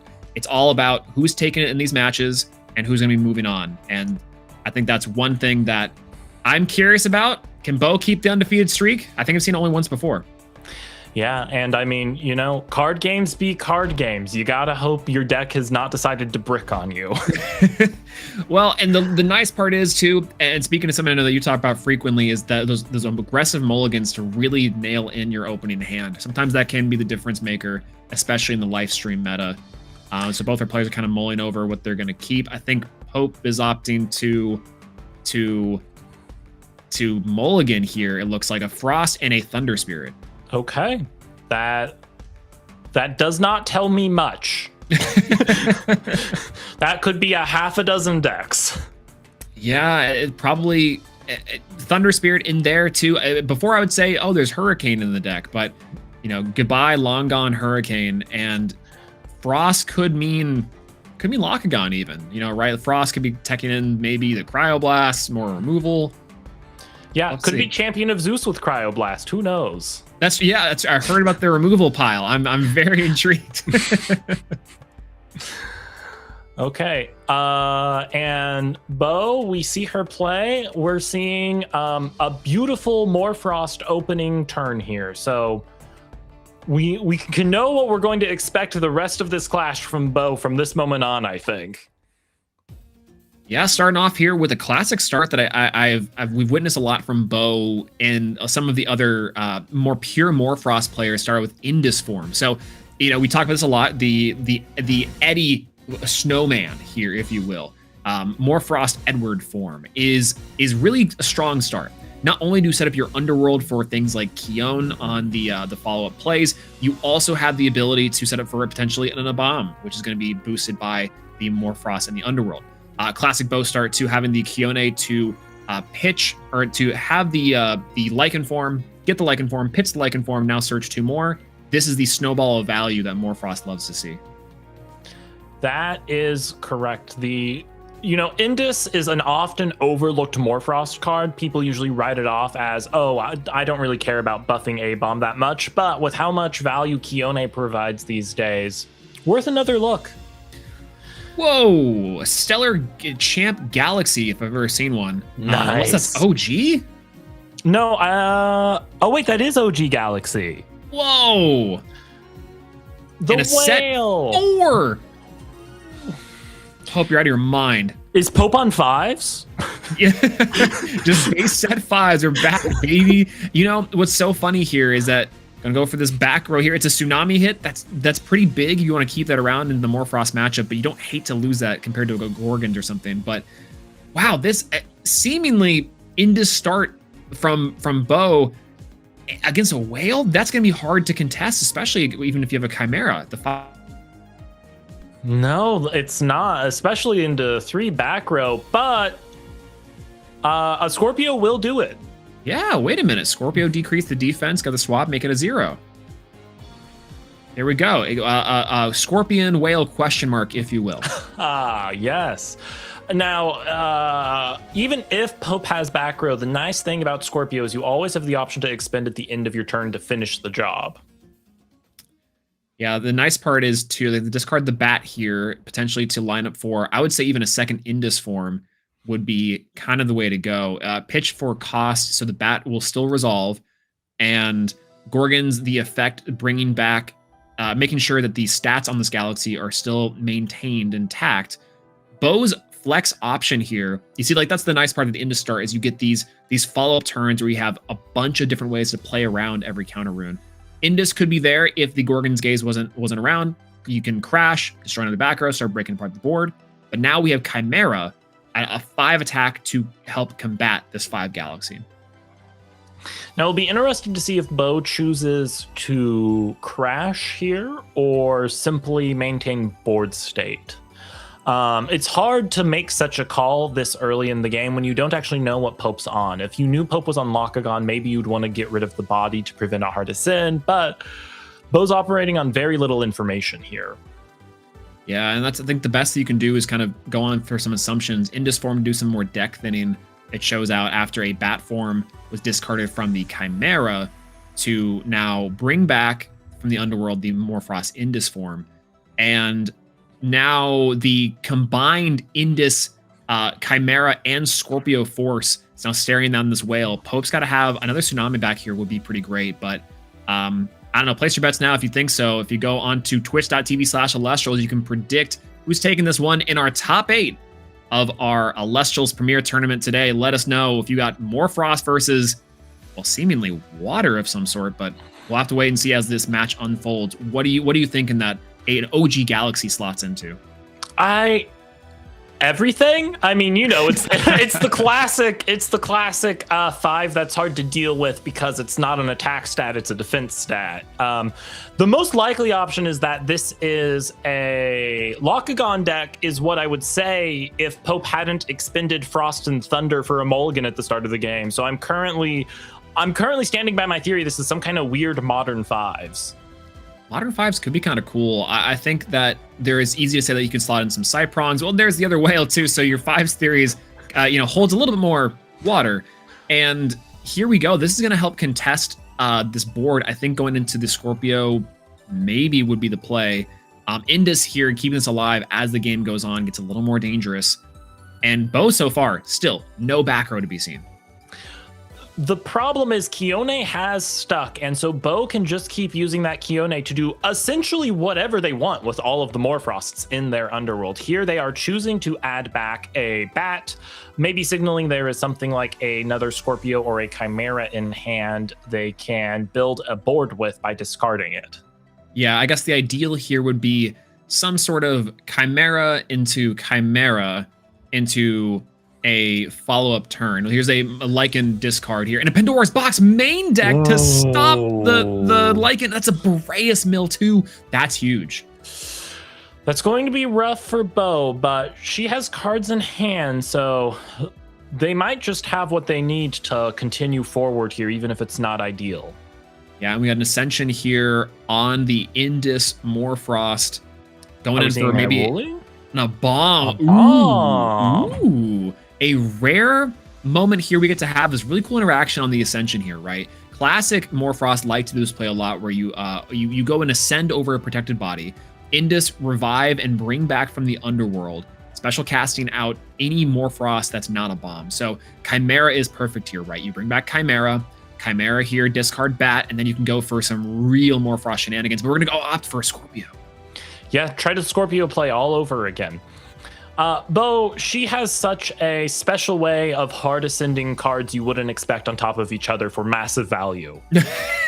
Yeah, don't I know it? I've seen a Heliolith casted a billion times. This thing's crazy. No, a bomb is nuts. Bo is such a great player, and she really does have a knack for just, again, spotting these lines. And still, want to point this out, like, it's like playing the game with training wheels almost. And I don't know if it's some sort of like agreement that Penthouse had. Bo, you can't play top 8 with counter runes, but no counter rune set.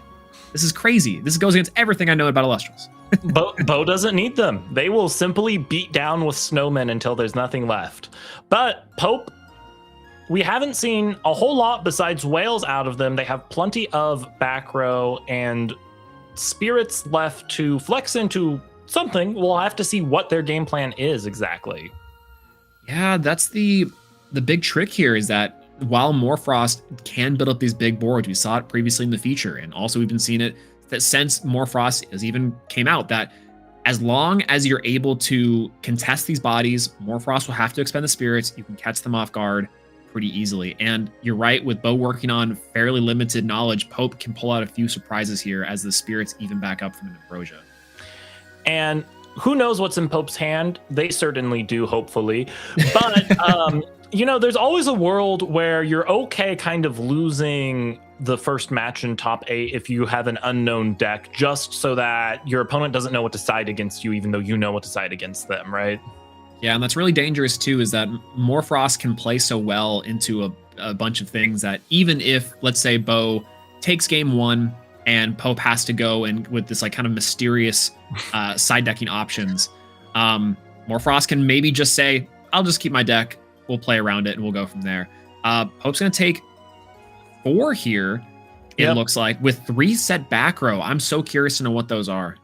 I would have expected a tsunami or something. It looks like that's going to be a concession from Pope going into game 1 to Bo. Game 1 to Bo. She did everything she needed to with the Morfrost. I think we might have had an early scoop from Pope for the strategic ability to side and force Bo to play into the second round blind, essentially. Because wait, you saw 5 back row and 2 galaxy. That could be anything. That could literally be anything. It reminds me, like you said, we're back to 5s. We're back to base set sort of meta. There could be Viscerus in there just chilling in the back row. No, I think that you're right. The strategic advantage here is definitely worth it for Pope. Keep Bo on her toes and just try to see how games 2 and 3 can end up feeling. Even if this is the case, right, where this is more of a flexible deck to go into, you might be able to smokescreen into a different deck entirely. And so I think that's the way to go. If you're Bo here, again, Morfrost has a lot of great tools available in its arsenal. And so there might not be much to do, but maybe just some generic stuff to swap out, saying water, I'll get rid of these tsunamis, so on and so forth. Yep, maybe put a dense fog in to handle the galaxies. I don't know. Yeah, that's also kind of the worry, is that while the 5 stat on the galaxy is really great, a chimera is not going to decrease its stats based off of that dense fog. So, it's a little bit of a touch and go, but I think that we will, hopefully, I'd say we'll see more about Pope's deck here in a little bit. Lochagon does have a fairly good matchup into Morfrost, given a little more explosivity. So if it is on a more water-focused strategy like that, we'll see them with Lochagon's touchdown. If it is just pure 5s and we're going back to early Elestrals, then maybe some altars, maybe some good old-fashioned Zeus and Demeter. That'd be kind of fun. That would be fun. I was watching what Pope was expending, and I still really can't figure out what their deck might be based on the spirits I saw, honestly. This would be, so if it's, let's say it is 5s, and we got Astrabbit, the Whales, and we got Galaxy Champs, that to me sounds like a Firestorm deck right there. Oh, is that a Foamy? That's a Foamy. So our question is answered. Okay, there we go. Foamy and Aphrodite, maybe playing a little more of the Whale engines, more of a low to the ground type of way to deal with some of these low to the ground answers. I do kind of like the idea there. We did see this a lot actually inside of Kissimmee, back with some of the lock-on players would kind of swap out some of their main inside for low to the ground options to play on things like Spoiled Fruit. Now, what is the Thunder and the Frost doing in a Lochagon deck, Swole? Ooh, so Frost, unsure. That's one where I'm like, I don't get that one. Thunder, maybe Magneros. That makes a little sense, but like, I would have probably loved to see a Magneros last game. Get a couple more bodies on board. Could have been the difference maker. That's true. It kind of seems like most Lochagon decks these days are either full Lochagon decks, or if you're playing Aetheros, it's like a totally different thing. Yeah, and then I think this is foamy strategy here holding out. It's going to be nice to wall up the initial Indus start that we know that Bo likes to do, but maybe not good enough to contest these Chimeras. Chimera's been kind of a menace here inside of this later stage of the format, just kind of being able to be a solid body that can hit into things, be a 6 under the stadium, which is kind of hard to deal with. Lycan form meets a Pandora's box. Gorgeous full art. Unfortunate. And, you know, we had Pope add the foamy to hand but not use it. And that's a really tricky decision for Locagon players to make. You can hold on to the foamy to be more flexible, but then you risk your opponent having a Pandora's box for it when you go to use it on the second turn. Yeah, well, and here's also kind of the crazy part is that there was a consideration for a while that Pandora's on the Lycan is the way to go. And it does stop a little bit. You have to have, you know, the Morphrost player extend a little more. And here's the extension. You're playing things like the Kione and also just to get back a Lycan and go from there. Same type of theory that we saw previously with the Poison Nectar. You know, if they have the bat form, they have the answers. And double a bomb from Bo, by the way. Now we're really gearing up for a big Underworld push. Yep, that Lycan into Kione is a powerful move, and we are going Chimera instead. Well, it'll be interesting to see if they have a bat in hand or if they will be discarding in a bomb here to set up for future turns. This is maybe to speak on the value of PTA this meta, right? You have a lot of 5 bodies in the stuff like Chimera that this foaming defense being a 3, PTA. Well, it's Gorgon's Gaze coming down here to stop the discard. I think that's a wise option to stop from the flooding. But a PTA there makes it to where the Chimera can't hit over the foamy, but then you're still having to contest the bodies. So it's back and forth here. And it looks like, yep, no back row from Bo, so Pope will be able to go off and do full Locagon combo unhindered here. I imagine... What is that? Lance? What is... okay. What is... Huh? The ghost of Dimax past has to be punished. This is... Wait, they're going to mill every Morphrost in Bo's deck! And they pulled out the double a bomb. Wait a minute. Do you think Bo has the read on the Waylance? Oh. And so now this a bomb's going to be like a 14? What's going on? Oh no. Okay. Double a bomb is the best possible thing Bo could have in her hand for this situation, but Pope might just have Gorgons and like Tsunami set? What is... So the only Elestrals Bo has to play now are going to basically be the A-bombs in hand. They can add back maybe a bat with Kione, but oh boy, this is a crazy position to be in. You know, the dangerous part about this too, you're right, is like the Kione being there says, yeah, my deck is also my Underworld, and my Underworld is my deck. And Wayland is a really great way to slow down Bo, to limit her options inside of this match. The scope of this match has now gotten so narrow that, and this is almost Elestrals on hard mode, having to play the entire rest of the game with look at the Morphrost going to the Underworld. This is crazy. Now, what's really interesting about Waylance is I think it's basically the one card in the game that allows you to look at your opponent's deck. Yeah, I think to confirm that the cards go to the Underworld, I think is kind of the idea, right? It's the one card that says you can search your opponent's deck. So you get to, if this was a physical game, you would technically get to pick up your opponent's deck and thumb through it. Does Pandora's box counter that? Weird ruling question. Or does Pandora's if your opponent activates a card that searches? I don't know. Let me pull up Pandora's in the background. Why Bo puts 10 Morphrosts into the Underworld. Yeah, neat bit of trivia. I'm like, how does one outwail the Lance? And I feel like outside of being called specifically Ahab, I think there's from their deck. So no, it doesn't stop Waylance. Ooh, that'd be super funny if that was able to be like, oh, I'm gonna search your deck. Pandora's. That's so funny. Wow, that is so many cards milled into the Underworld. Wow, what a turn. Swole, I don't need to seize the frog today. I saw Waylance send a whole deck to the Underworld. I'm happy. I think that's okay. Yeah, versus sending an entire spirit deck to the Underworld, sending an entire deck to the Underworld. I'm with you there. This That is peak. Thank you, Waylance. Thank you. Now, of course, the bomb comes out instantly with 100,000 attack. Yeah, unironically, I would be surprised if this bomb sticks around. A Gorgon's Gaze on the battle to take that down. There's still one more bomb that we know of inside the hand. And Bo takes another one and has to mill their deck. No, that would be... this is now a game state where I am baffled on how we continue further if you are a Bo. Bo has to go for a bomb, hope there's not another answer in the back row, and then now play keep away with this big whale. Well, I think Pope is in a weird situation too, because if they don't have a move to protect them from a bomb, Bo can just beat them down over a couple of turns. Yeah, exactly. Well, and then maybe here's the real surprise: Bo on a third bomb. I've seen weirder, right? But there could be a consideration that the no back row is because of this. Thinking about maybe getting aggressive here, as Pope's down to half the spirit count of Bo.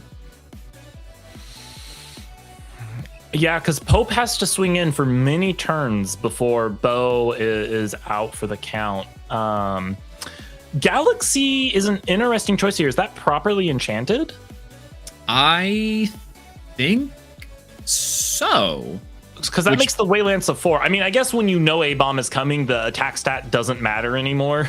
Yeah, and maybe also signaling there might not be an answer back there, right? Like a tsunami would be very nice, but also would just delay the inevitable for an extra turn. And a dense fog or Gorgons is probably the best thing you can ask for. Maybe a PTA if you're really, really desperate. And so we're curious to see as Bo goes down to 12 spirits here, how this is gonna play out. I don't know if Bo plays any more Elestrals besides the Morphrost. Well, there's the Abominable. So we're going to find out if Pope has the answer, and then find out whether or not Bo has more Elestrals in their deck or not. We'll see. And this bomb is, well, I will say, what was 10,000? I think 10,001 now from the old bomb. Correct. So, unless that's a 13. 13. What does that mean? 12 more Frost in Underworld? And this would be a Shield of Achilles. Oh, okay. Well, that doesn't quite fix the situation for Pope. Yeah, playing a little bit more keep away here. And we have Foamy to discard. We're getting our search off here, and this would be, I'm curious to know what our pickup is. If it's a Waylance to ascend over another Waylance. It looks like it's a Lockgun. Whoa, we're playing Lockgun and Waylance. This must have been Lockgun all the time with a Waylance sighted in. You know, that makes a little bit of sense, and I think now the ability to threaten both the pop and now putting Bo in a position where if you don't answer both these bodies, you are in a rough position. So we will be searching. Do you pop Kione in this position or the back row? I think I'm more afraid of Kione starting to add back value, get back another A-bomb, you know? Yeah, I'm with you on that one. It's a little bit difficult, and I think even then, you know, Bo kind of like thumbing over this back row, even if that's Gorgon's Gaze, which appears to be not Gorgon's Gaze, but maybe Swirled Fruit. Nope, no Swirled Fruit either. That was the heal check. Pops the Kione, and now we can swing in for 6. That puts Bo at Dionysus Madness to tank 1 damage. Okay. That puts Bo at 2 spirits then? Believe so. Hits for 5. Okay. Onto 2 or 3, I believe. Now the tough thing here is that if A-bomb hits over and puts more water in Underworld, a Frostfall Locagon can hit over it. Yeah, and this is because it's in the position that you were talking about earlier, where now a bomb is huge, and if Pope does not have an answer to a bomb, and there is the defense position Locagon, I'm so curious on why the bombs might not be doing damage, but now this is going to be a very funny position where the tiny little Elestral gets hit over these big bosses. Oh, and Kione comes back, so a second A-bomb? Second A-bomb. 1 spirit here. This has to be I think specifically a Gorgon's Gaze held for just the moment of a bomb attacking in the defense makes sense. And I think Bo swinging in, saying, better have it if you got a Gorgons in the battle. Let's see it. That's Gorgons taking 1 damage, and Bo goes down to the chip damage of Waylance, dealing an extra point of damage as the bomb goes down. That was crazy to equalize. Waylance in top 8. That's ridiculous. What an exciting day of clashes. A Torchin heal for 5, a Waylance, Mill 12, Morfrost. It's crazy. If you're Bo and you know you have to worry about Waylance now, what are you doing with your side deck? I mean, so the idea here is predicting what kind of build of Waylance, right? Are we doing the Narpoon shenanigans? Is it Morfrost? And we're kind of doing like this hybrid between both Lockgun and Morfrost. What's the idea here behind why we're siding in? Maybe even a Dense Fog could be there, right? Dense Fogging the Waylance into the Morfrost keeps you alive for an extra turn or so. Then you can deal with the Waylance. And then from there, you should be able to just like do more Frost stuff and walk it in. That's how I imagine part of it could go. But that's tricky to suss out, because at that point, are you weakening yourself to other options? Not sure. It's tough to defend against, because I think Pope can get Waylance out much sooner than Bo can get enough Morfrosts in the underworld to make a bomb big enough that Waylance can't get over. Yeah, and that's something that I think in this matchup now, surprisingly, that's the factor, right? Is when can Waylance strike? If I'm Bo too, if the last time looking over Bo's deck list from the previous events, Bo's pretty keen to siding into and out of some of these key counter runes. So Shield of Achilles, we've been seeing that pop up every now and again from today's tournament, and kind of coming back into favor as people know exactly what to hit and when from these decks. And I think that this could be the one. You shield the Waylance, or you shield some sort of Lockagon, buys you an extra couple turns to really establish the board and then do chip damage. We saw there too that Pope was getting pretty low on spirits. So if Bo can play Keep Away and start doing just some chip damage with the small Morfrost, then maybe when a bomb drops, there's no response from Pope. Maybe. I think what we can summarize is we are in for an exciting game 3 here to see who gets it over on the other player the quickest. I'm looking forward to it. When Pope, I can tell you all at home, when Pope dropped the Waylance, we were just freaking out.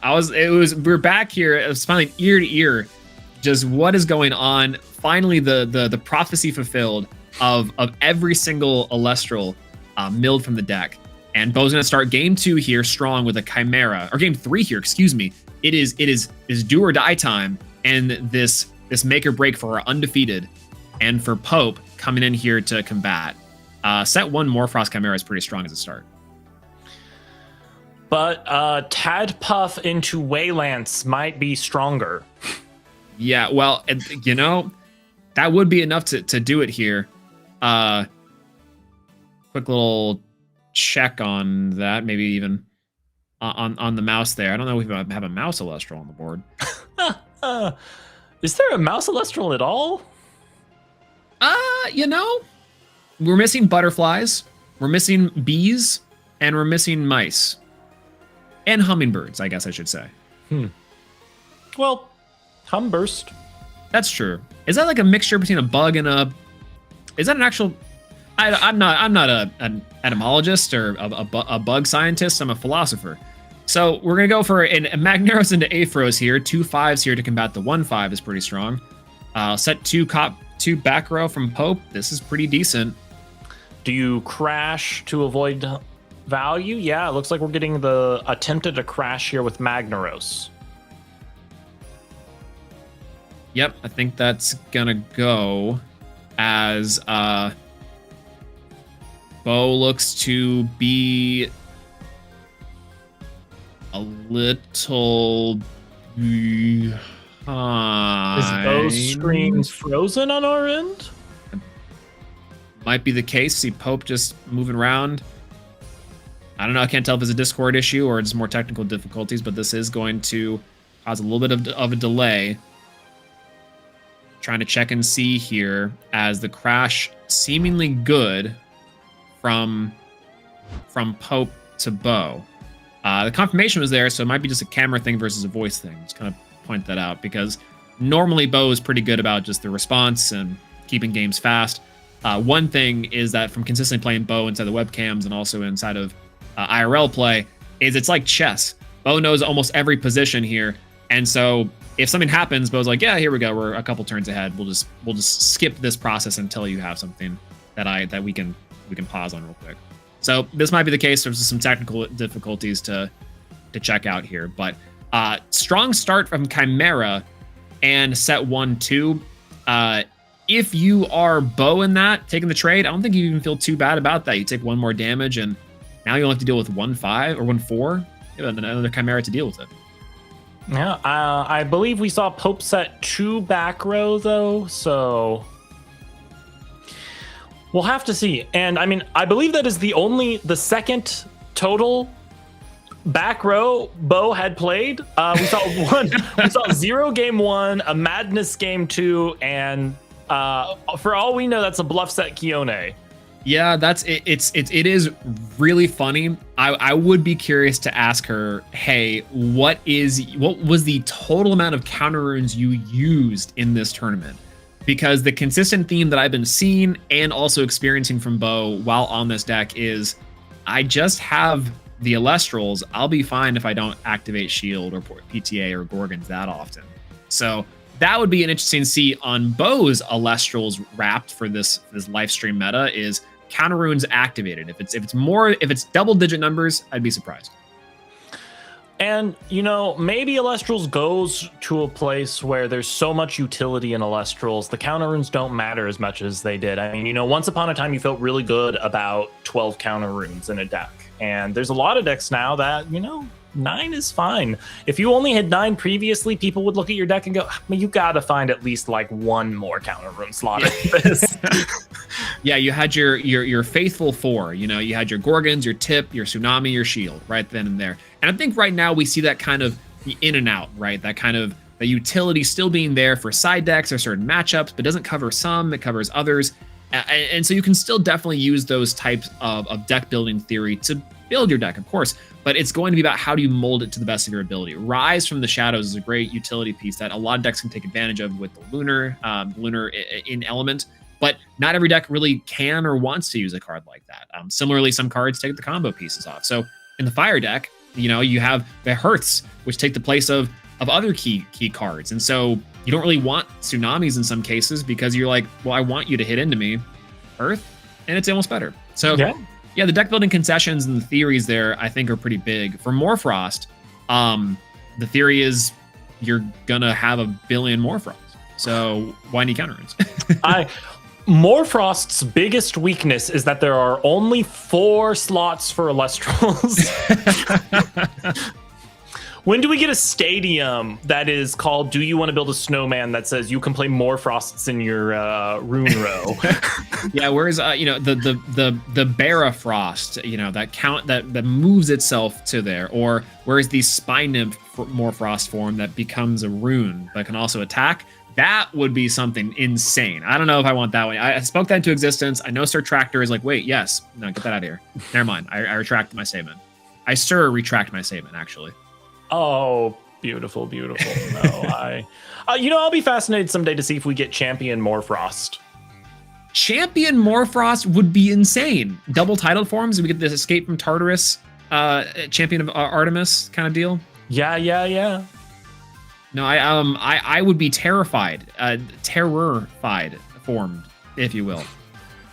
Terror formed. That is, yeah. No, that's true. I mean, we got Daze and Enrage mechanics in live stream. We got Baraboss. We got a lot of fun, new, strange things you could do with the game in live stream, and maybe some strike will give us some more juicy things to dig into. Yeah, maybe so. I'm really hoping for, again, the Thunder to be back in grace. I don't know if I dreamt this up at some point in time. This is completely off to the topic of the Morphrost side of things. We were talking about Elechik earlier, and the conversation of our functional 7, our favorite functional 7. Where's Elechik Escape from Tartarus? Have we seen that yet? We got a preview of it with the disclaimer that effect not final. And it was like a cool art of Elechik like pulling a spirit of Zeus out of Tartarus, and the effect was like add 1 divine from your underworld back to hand or something like that. But that was all shown off with the big asterisk of like pre-alpha design, whatever, may change. So. Well, if there was any set to do it, Sunstrike might be the way. The strike side of it, of course, bringing back one of Elestral's most infamous Elestrals ever. At that point, though, I stand by it. Race to top can come back. It's fine. It's cool. It's okay. There's maybe a world where they specifically didn't bring Race to the Top back yet because they wanted to wait and see what Thunder Divine Champions looked like. Ooh, now you're thinking like a designer. See, for me, I'm just like, I miss this card so much. And it's incredible. Looks like we do have confirmation here, an update to this, and this is big for this one. Bo's camera disconnecting here. A game loss was issued on game 3 of this top 8, and Pope wins it over Bo 2-1, stopping the undefeated streak from these technical issues. Unfortunate it happens. We're playing over these webcam premieres, and so there's bound to be technical issues that arise. Unfortunately, it has to happen in top 8. We've seen it before. From Cobalt. I think we've also seen it before from Tractor. I think of myself even at some point in time. But this is, unfortunate. But Pope's moving on, and we'll see them in the top 4. Maybe the Waylance can work its magic once again. Here's hoping, if Frost is filling up the ranks, maybe Pope has the right deal with the Waylance side tech to send the decks to the underworld. Heartbreaking as it is, obviously, congratulations to Pope. They were playing so well, and I'm excited to see if they show up in the finales later today. Yeah, I think that this is one that I would love to see that play out. We have a large investment in if Waylance was going to strike twice. I'll say that. I think that was really cool to see. I'm happy that we got the games that we did. Bo taking in that game 1, just able to go for the Morphrost onslaught, and then a Waylance for that game 2 was pretty killer. So I can be satisfied with that. And I gotta leave wanting more, which is just the Bo classic. I'll say that. Bo gives a great showcase, a great run, undefeated into this round, and unfortunate technical issues. And I'll be excited to see Bo perform again. And I can't wait to watch Pope continue on with their run as well. May their Waylance mill decks. Yeah, pretty cool overall. We don't get to see that often. The Aphrodite necklace tech, I'm still waiting to be seen on if that mills every single water inside of a deck for Lockagon, or that'd be kind of interesting. I'd be curious to see.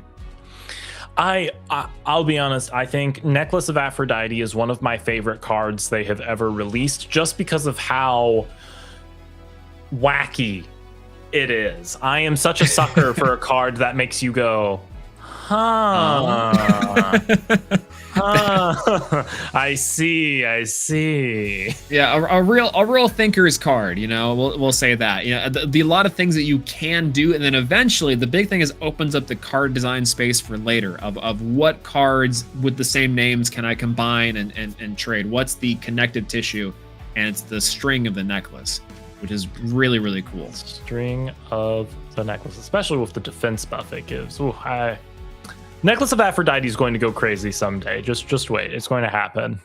It almost went crazy in Kissimmee. This is a brief old man Swole story, but facing off against Rybot in top 16, I saw, I think it was Necklace of Aphrodite boost up a stat swapped Aphoros or a stat swapped Galaxy, and it was adding that 2 or 3 defense, I believe, buff, and that was enough to make it hit over a Nova Core. Terrifying. I was unsure if I was witnessing something that was real, but I had to accept it because I'm like, well, yeah, no, that's legal. Yeah, well, I mean, you know, Necklace Unto Galaxy is an 8. It's crazy twists and turns you can make with that card. Into the meta. And you know, I think PK didn't get to see his Solar Mill, but we got to see Water Mill, and I didn't get to see the Frog, but I got to see the Waylands. I think we could be satisfied with what we got out of Pope there for for filling in representatively for our predictions we didn't get to see today. Yeah, there's still hope to be had even with Pope. So we have our top 8 concluding, and we're given a little bit to go. The other matches completed in our time here, so our casters are casting quickly and really giving it a go. Again, we have some of the best players in the game that have matched up inside of this top cut. So I'm curious to know on these top 4 matchups what we're going to be really seeing as we're getting down to these final few players. I am gonna be very honest. I'm really confused on how Bean Soldier Josh keeps on doing it with Shiverroar, because that is insane. Can't be stopped. But we have confirmation that we have the official top 4 list. So let's go ahead and take a look at that, Swole. Who has made it on after this round? Well, we're taking a look at this one. We talked about previously, Bean Soldier and the mighty Shiverroar, and 6. Ooh, that's a name I'm afraid of. 6 previously, from understanding, might be on a Morfrost kick, also a Zeus enjoyer. So I love the deck ideas, and previous undefeated at the Dallas Open. So no slouch here. That's sure to be a wallop. Then we have Pope, our previous winner, on against Super Insane, making their top cut return. And on both of a pretty killer matchup here. So these are heavy hitters in themselves. Unsure on Super Insane's deck list choice for this event. I think and same for 6, I guess, really. So only 2 knowns here in Pope and Bean Soldier. Either or across the board is going to be insane. One way or another, this finals is also going to be looking crazy. Any player walking away from this top 4 is going to give us a crazy end. That's right, and it's sad to see Leonite did not make it, but that's okay. Waylance did, so we'll hang our hopes on Waylance here, making it to the finals. But yeah, absolutely. Swole, I gotta leave it in you and PK's capable hands for the top 4. I will be back for the grand finales, which I will be so stoked to be commentating. Until then, I leave it in your capable hands, friend. Absolutely. Yeah, stick around. We'll be right back.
And welcome back to our top 4.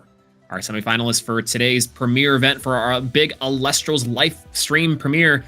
We just saw Waylance v Morfrost, and we got the Waylance action in full, being able to mill in that second game to bring Pope victory. After an unfortunate DC, Pope moves on into the semifinals, and wishing them the best of luck.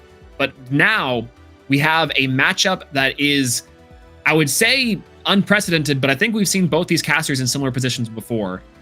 And PK, I'm excited to watch this one with you. Talk to me about Shiver Roar. Well, Shiver Roar is a setup to where it's going to be a threat no matter what. We've seen all the Morfrost variants, but all of them have variants to them that make it to where they can just not work, the technical difficulties or not. The thing is, with what Bean Soldier has created, and I don't know if it's a list that's actually comprehensive or if this is something that only Bean Soldier can pilot. But when we have Frigid Cup and Shiver Roar enabling everything else for Morfrost, and Morfrost Chimera is enabling and helping you dig to the Frigid Cup Shiver Roar combo, along with Morfrost Terraform, honestly is a very scary thing that anyone should be terrified of. So I'm looking forward to see how Bean Soldier's list operates here in top 4. It's so funny to think, but about once a season, Bean Soldier tries to make Shiver Morfrost work, and it's been trying since Frostfall. And to speak to something like, is this a list that can work, or is it just something that Bean Soldier can pilot? There is something in the Elestrals mythos, the Bean Soldier board state. There was once a time where I heard of a 13 to 14 spirit Shiver Roar, and I don't know how that happened. I don't understand. Pre-live stream, by the way, I've seen 8 spirit Lockagons. I've seen 20 spirit terrors now. But back then, that was the Stone Age. We were still rubbing sticks together for fire, and we couldn't even Nexus at that point. That's crazy. Yeah, well, Frigid Cup was there to Nexus, but it's absolutely just a concept where it's like, this shouldn't work as well as it does. And the terrifying part about it, no pun intended there, is that the longer it goes unchecked, the worse it is for you every single turn. Shiver Roar brings back the terror. Frigid Cup brings back another underworld to the field, nexusing to something else. Terraform starts lowering your stats even further. And I don't think Terra has a limit to how low it can drop attack stats, right? No, yeah, unlike the Thunder Brethren in Platypulse, Terra can go as low to the flow as it needs to go. Yeah, it's an unreal play right there. So cannot wait to see how this one happens, but it looks like our top 4 is lined up, Swole. Yeah, absolutely. Our semifinals here of Bean Soldier versus 6, with Bean Soldier on the play, rearing and ready to go. Hopefully to move on and decide our finals of this Elestrals webcam premiere. I'm curious to see what 6 is bringing today. From experience, knowing that 6 might be a Morfrost enjoyer, but again, might be also a Thunder enjoyer in recent history. So the toss up on what 6 could be trying to pilot here, but very excited to see this match. 2 players, top level, 6 being someone who's undefeated at Dallas, and Josh, of course, 2-time Premier Champion just this season. Well, all the preparation has concluded, so let's get ready to roll. Top 4, Bean Soldier versus 6. Game 1 begins now. We have Bean Soldier on the play, rocking that Elestrias Season 2 playmat that I love so much, near and dear to my heart. But I wonder what is behind those cards. We've seen before, now this is me just speculating, right? We've seen before that Morfrost was even utilizing Imperial Watt. Do you think that's a tech option for Bean Soldier in this one?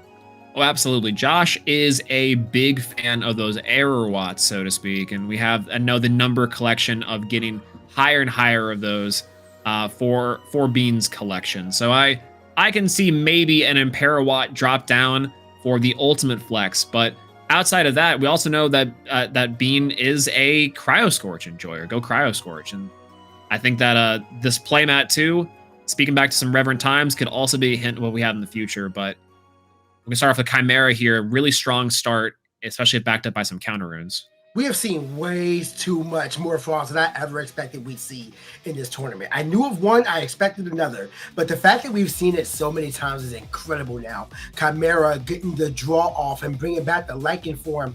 So now we already have a 2-wide board on field. If we have, I believe we saw Blizzard. I believe we saw Blizzard in Bean Soldier's list before, correct?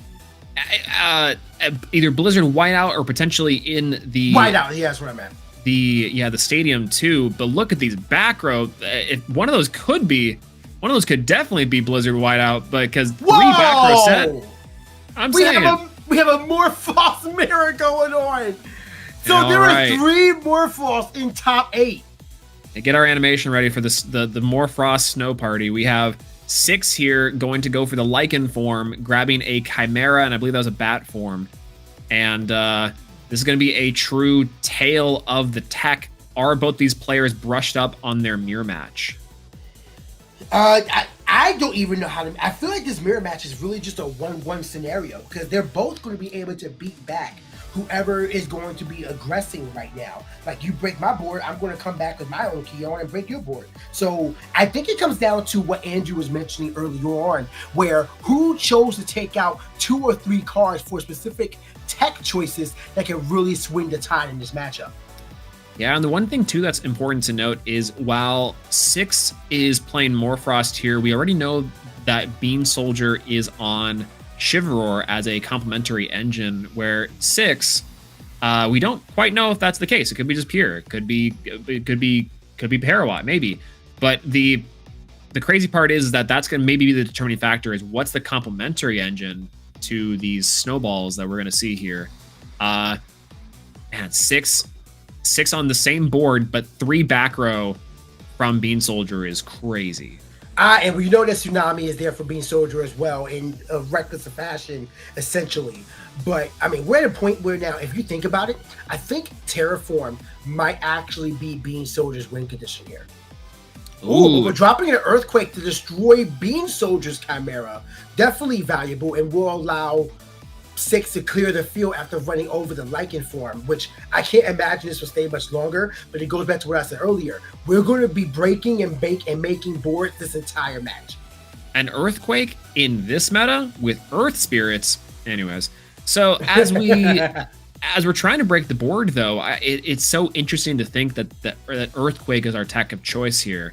That's a lot of spirit investment from 6 already to apply pressure, and we do know that Morfrost has no problem bringing back those Chimeras. Tsunami here from Bean Soldier is huge to stop this onslaught, just at least for a turn. I see the value, especially if we have a way to get over this Chimera's 2 defense for the next turn.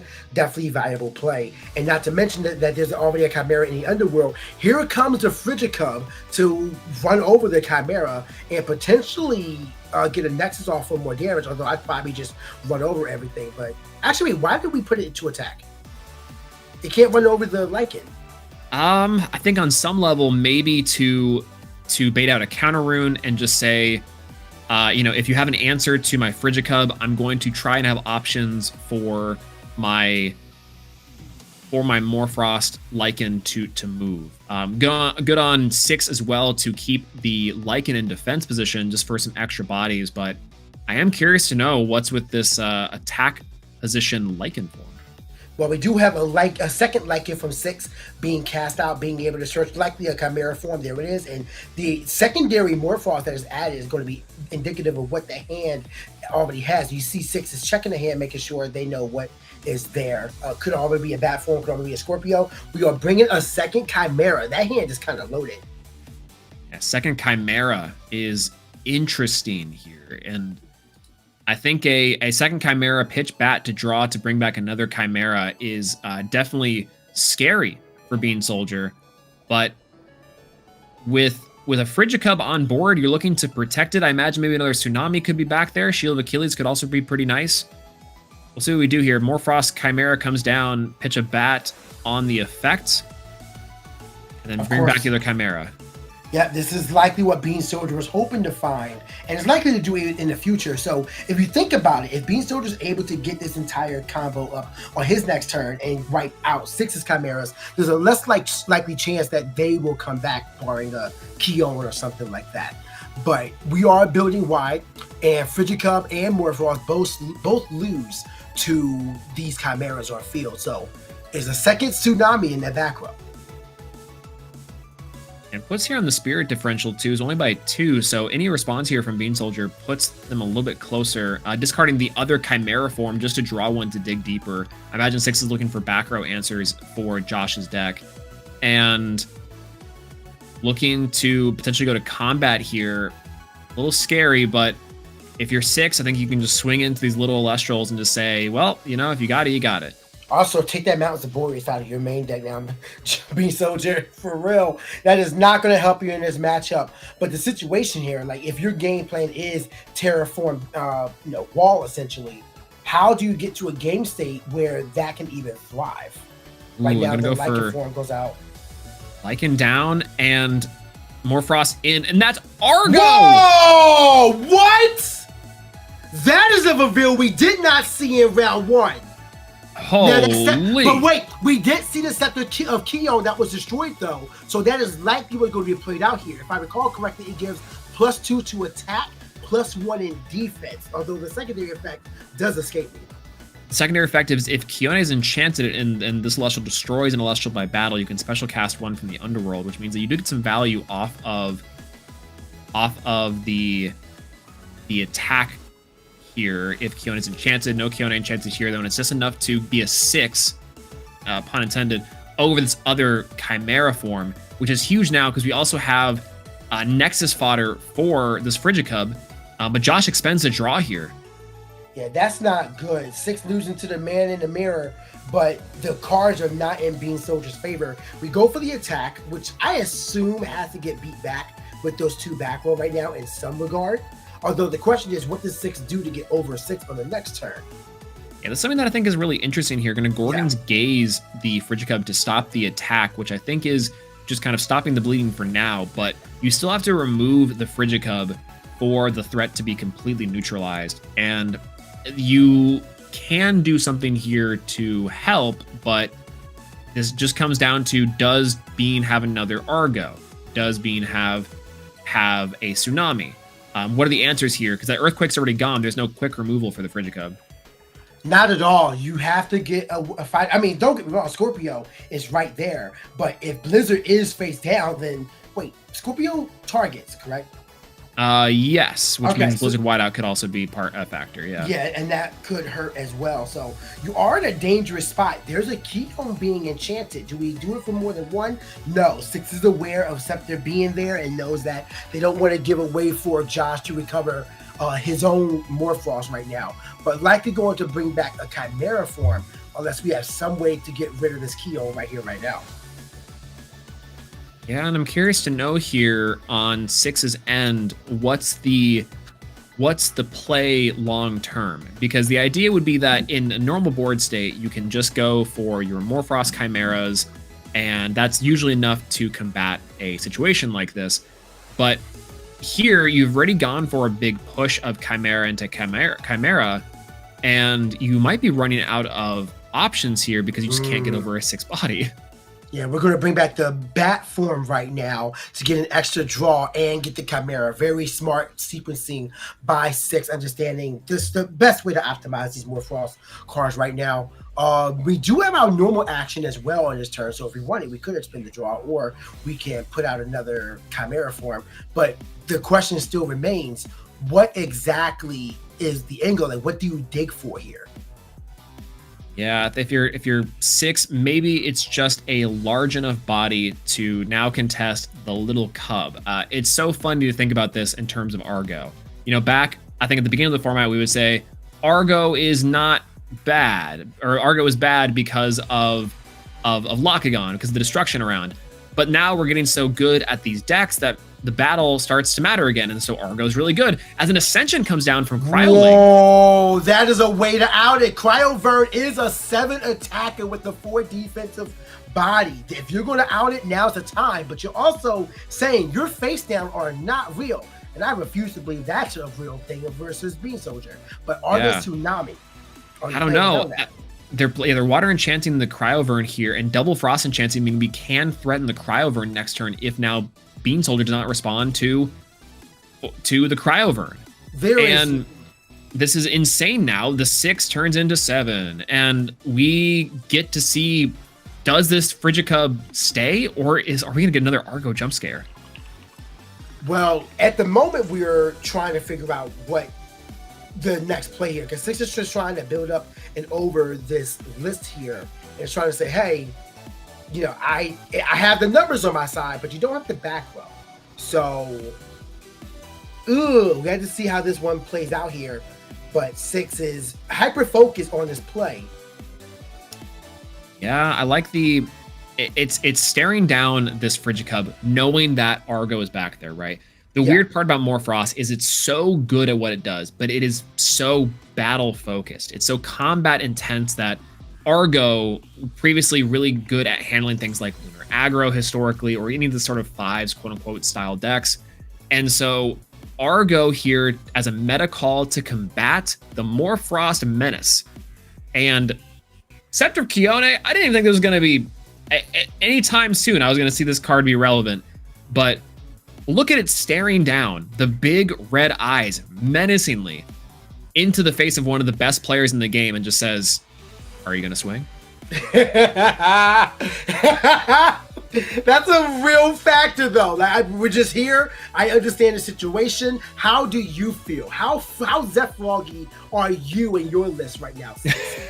But this situation is, I mean, we're just mulling it over. Look at the slow shuffling. We've been here for a minute, so much so I wonder if a slow play call will be played very soon, because time is ticking out. And I mean, you have to wonder how much back row is being sort of played. We've seen Tsunami, we've seen Argo. Tsunami, Argo, a Gaze to stop a Cryovern, and then maybe try to bait out an Ascension could be big. If Six is on kind of the bow wavelength of minimal counter runes, I think within the next, this turn is pretty pivot. If you have 4 spirits from 6 to play with, this might be the game point. If I'm looking at this correctly and how the tempo of the match is going. And to think all it took was a single Argo. That's crazy.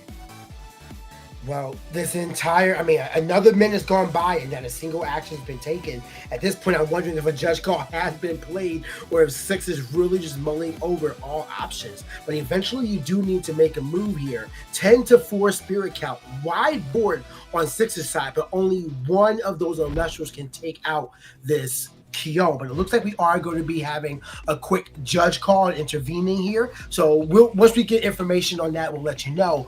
But I mean, I understand the hesitancy and why you're there, because if you cannot stop this Frigicub, anything else can happen.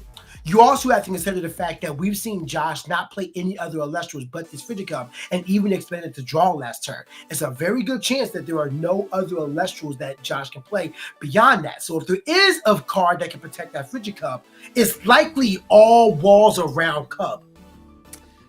I think for our judge review here, we might be going over a missed draw potentially before on the Chimera, which I think would be a mandatory after the effect is resolved, unless it says you can draw one after the discard. If I had to guess what the judge review would be here. Let's take a look at it. We'll pull up collect.com and find out exactly what it says. You can discard a Morphos in order to draw a card. So yeah, so mandatory on the, it's you can optional discard, mandatory to draw. So there was a mandatory effect missed. And as someone with experience in that, I'm just going to point out, harder than it looks. So did you know Celestia was add all mandatory? You can't just add 2 of them and say, yeah, that's good enough. We'll go. Yeah, that's all I need. No, we got to stop the slow burn somehow.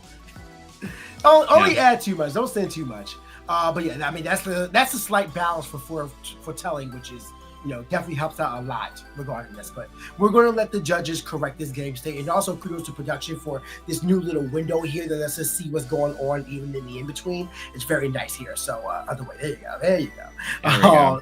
It's very nice. And we're seeing it, like they're trying to figure it out. And the judges are just operating it. I imagine at the worst case scenario, this will be a minor call, you know, slight misplay. But you know, I'm sure it's correct where we can go from there. But Beast Soldier and 6 just sitting here waiting for the situation to pan out. And in the meantime, this is a good time to remind you guys, if you haven't done so yet, like the stream on YouTube, follow the stream on Twitch, and whatever platform is your preferred one, show up and show out for it. This is an amazing matchup here. Top 4, Bean Soldier versus 6, and I have no idea who's going to win. We have a mirror of Morphrost in top 4. Who would have thought that when these cards came out in Frostfall? Not me. Well, I mean, where's Bears? Bean Soldier might have called it. Again, the Chivalry deck has been brewing for almost years now. Happy Holidays 2023, by the way. Yeah. And for something like this, so far in this tournament, the Chivalry has been popping out. Love that we saw Fire earlier, and also be able to convert into top 8. The deck does have legs. And previously, Waylands hitting over Morphrost as an excellent meta call there is pretty insane. And I think so far, any sort of decks that we're seeing move on into this finals match, I just cannot predict what's going on. But if you would like to predict, no, we did that transition before. Don't worry about it. The killer part here again is just how many meta calls we're seeing back to back to back from our players inside of these events. Things like Dense Fog and Chains getting more love, main deck and side deck. Pandora's Box obviously seeing a big uptick. Shout out to PK on that one.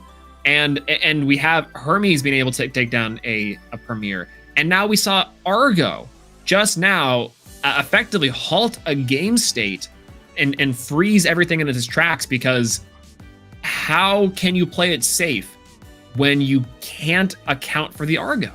Yeah, you don't know what the Argo target is. It could be a Torch of Hestia, could be a Necklace of Harmonia. We have +2 from the Scepter of Keon as well. So you don't know what those two back row lie, and clearly 6 is showing respect to what Bean Soldier is playing. But Swole, I heard that you got something beamed into your ear. What's the update? Yeah, outside of an insidious reference inside of our top 8 we could be making at the moment, 6 forgot to draw off the Morphrost. So we were right on that one, is that there was an incomplete I guess completion of that effect. It was resolved, and the game state has been restored. It was a game rules error minor being issued to 6. So a fairly thing about walking it back, and now they're proceeding to continue and are good to go for the rest of the game. So as far as drawing and repairing the game state goes, not a whole lot of action taken there. And luckily, on the board there is a big Chivalry, a big Chimera, and I imagine we're going to see a very similar play of ascending into Cryovern and Cryoling, so on and so on. But we'll have to go from here. I think it's 6 on the play. Yeah, let's go back to that properly enchanted. Oh wow, the Cryovern is actually gone. Yeah, they rewinded the state of that because that was before for the Cryoling. So I guess maybe there's a chance that the Cryoling can get or Cryovern can be drawn off the top. There's factors at play here, but we're going to go ahead and ascend the Lycan with a Water Spirit into the Cryoling.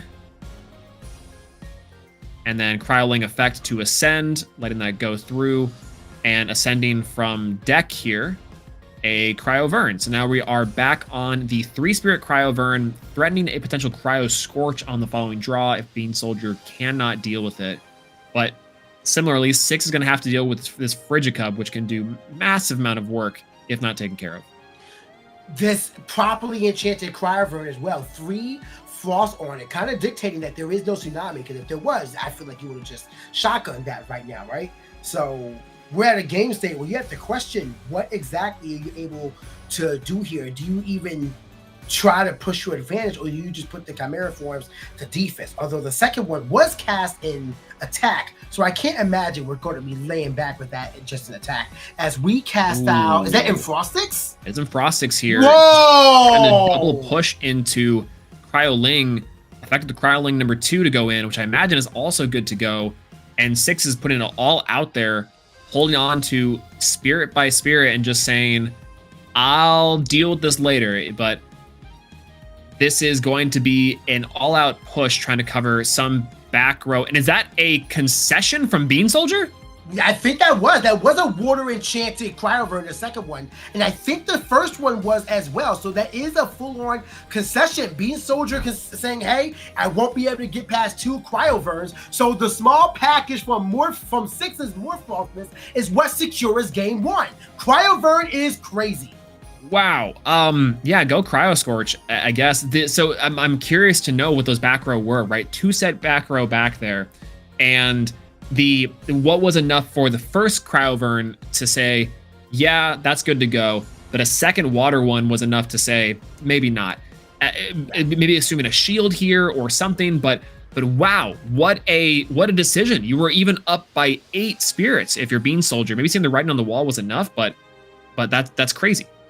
Unreal scenario that we've seen there, and you have to wonder how Bean Soldier is going to adjust, because if you can just get out 2-7 attackers like that, every time we've seen Bean Soldier play, the deck has been a little bit slow but methodical. We're getting there eventually.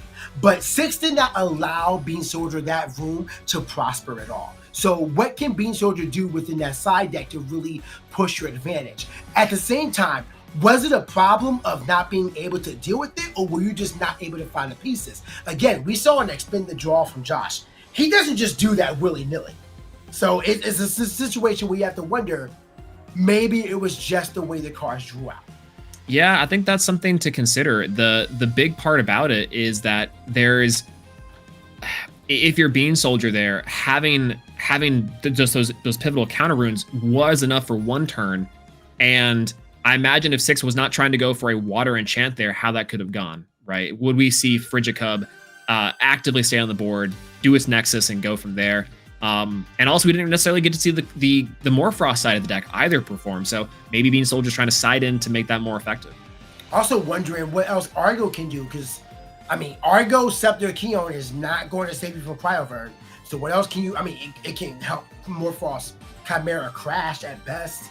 But I don't know if I do that at the cost of 4 spirits, No, absolutely. And for us as a whole, these big push turns like this, it's both a give and take. You can go really low on spirits and you risk yourself to, let's say, a Chivalry attack, or if, let's say, there was some sort of way to get extra spirits on that Frigicub and contest one of these Morfrost. 6 is in a very different position there, might not be as comfortable. But going second here, for 6, I can imagine, once again, maybe you're preparing yourself for your mirror match you've been playing all day. Morfrost was pretty highly represented inside this Swiss. Yeah, surprisingly so. The last time we saw Lakagon and a lot of Earth and Solar as well, and now Solar was the 6th highest, and Morfrost jumped up like crazy. The fact that 3 of them converted to top 8 is also very impressive. So congrats to all of those casters, but I am a bit surprised. Yeah, absolutely. It is so fun to think this too. I remember I was talking to someone last night and they're like, I'm pretty sure Morfrost will be the most represented today. And I'm like, it's gotta be Locke. It's still gotta be Locke. I was there. Absolutely. I'm wondering where Bears are at. Maybe next prediction, I'll add Zephyrog and I'll add Bears. Zephyrog for Andrew, we'll get someone to be on Locke, and Bears because I think we've only seen Bears a little bit inside of live stream, and I would be curious to know what's up with the Den. Yeah. Does it have a good Morfrost matchup is kind of the big question. A lot of decks that are succeeding right now are decks that can potentially deal with the Frost. Yeah, you're dealing with an A13 body, so I would love to see what can happen there. But it looks like our casters are almost done siding now. 6 had out, I don't know if you were paying attention, but 6 had a lot of cards that they were shuffling through between their side decks. So I imagine this game 2 is going to look very different. Yeah, it's kind of scary always to see a heavy side if you're a player on the opposite end, be like, oh, they're prepared, but also over-prepared. So 6 going in with up a game here, Bean Soldier on the back foot. I wonder what's getting sided out of Bean Soldier's list. Was Argo really that effective? And we'll see, but I think we have a mulligan coming down from Bean Soldier, expending 2 Frost Spirits to get a better hand. Yeah, not where you want to be, especially with how that last game went. Kind of rough situation, but 6 looking, drinking water, just trying to stay hydrated. They feel comfortable with their hand. Let's see how this one plays out. We're going to have Bean Soldier likely on the play here. We have about 30 minutes left in this round, so enough time to find a definitive winner one way or another. But the question is, will the cards play out in Bean Soldier's favor? Will we get Lycan to Chimera, and will that board be able to stick is the important thing. Yeah, it was very effective last time. I think the other idea for Bean Soldier here, starting out with Narpoon, seeing the water portion of a Frost deck. Haven't seen this card in a little while. I think players are opting just to go for the raw advantage of a Lycan. And now we have old school Narpoon, discard Lycan to expend to add 2 more Frost to hand. Haven't seen this play in a long time, but this is something that was theorized a while back with Narpoon inside of Frostfall, is using it to search Lycan, using it to search any sort of Frost Elestral to just gain advantage. It's a decent stat body, immune to Tsunami, and I think it's going to work out here very well in this engine. This is going to be a lot different than the last time where we only saw the Frigicub. And 4 set back row from Bean Soldier. Holy. That is a scary board that I would not look into. But at the same time, 6 had a similar board to deal with last time, and look what happened in game 1. So maybe don't be too terrified as we see Lycan form coming out on an empty board, not having to search it out and now be able to play. But we have Pandora's Box to stop it. So that is a really strong way to keep 6 on the back foot. Now you only have 5 cards going in here, and the 2 of them aren't Chimera bat form. You're a little stuck. Nope, and a second Lycan form, and just the way the cookie crumbles here. Unless we have a second Pandora's Box, that'd be really funny. We have a Cryovern being milled off the first one, by the way, so we don't have the double Cryovern push like we did the previous game to really go into it. And still, we're in a very similar position that we were last time. You did set up a Chimera, like you were mentioning in the Underworld before, so now we go for a Chimera Pitch Bat. Guest in the Underworld, and another Chimera. Do we have Poison Nectar? No, it doesn't look like it. Seen that once before. It did work.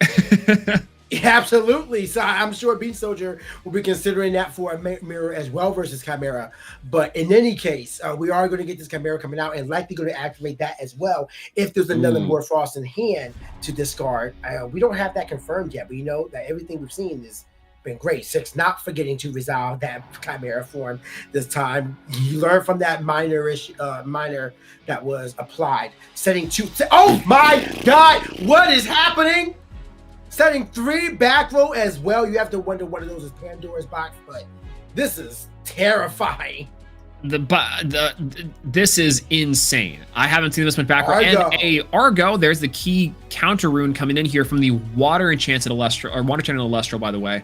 Meaning that this was a Tsunami immune to play around one of the back row, one of the counter runes, but Argo is just what the doctor ordered, and coming in here with the Scepter of Kione as well to take care of this Morphrost Chimera.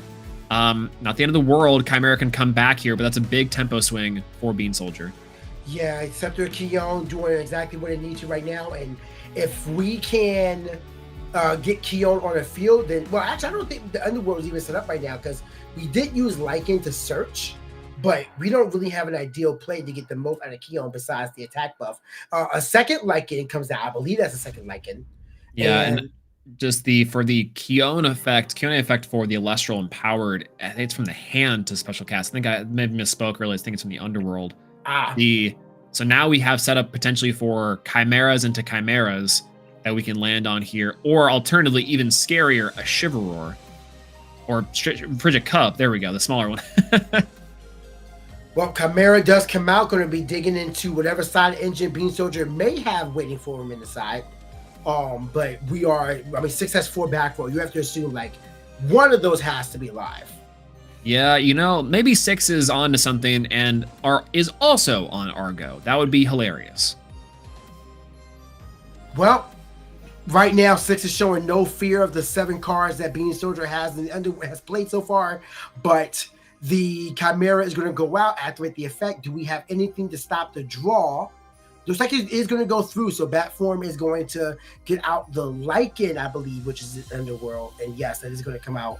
We have 2, so we can crash with the Chimera, we can run over the Chimera, and one of them is tsunami proof.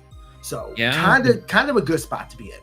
Big thing too with this one is that Bean Soldier here, after setting 1, has to be aggressive, be aggressive.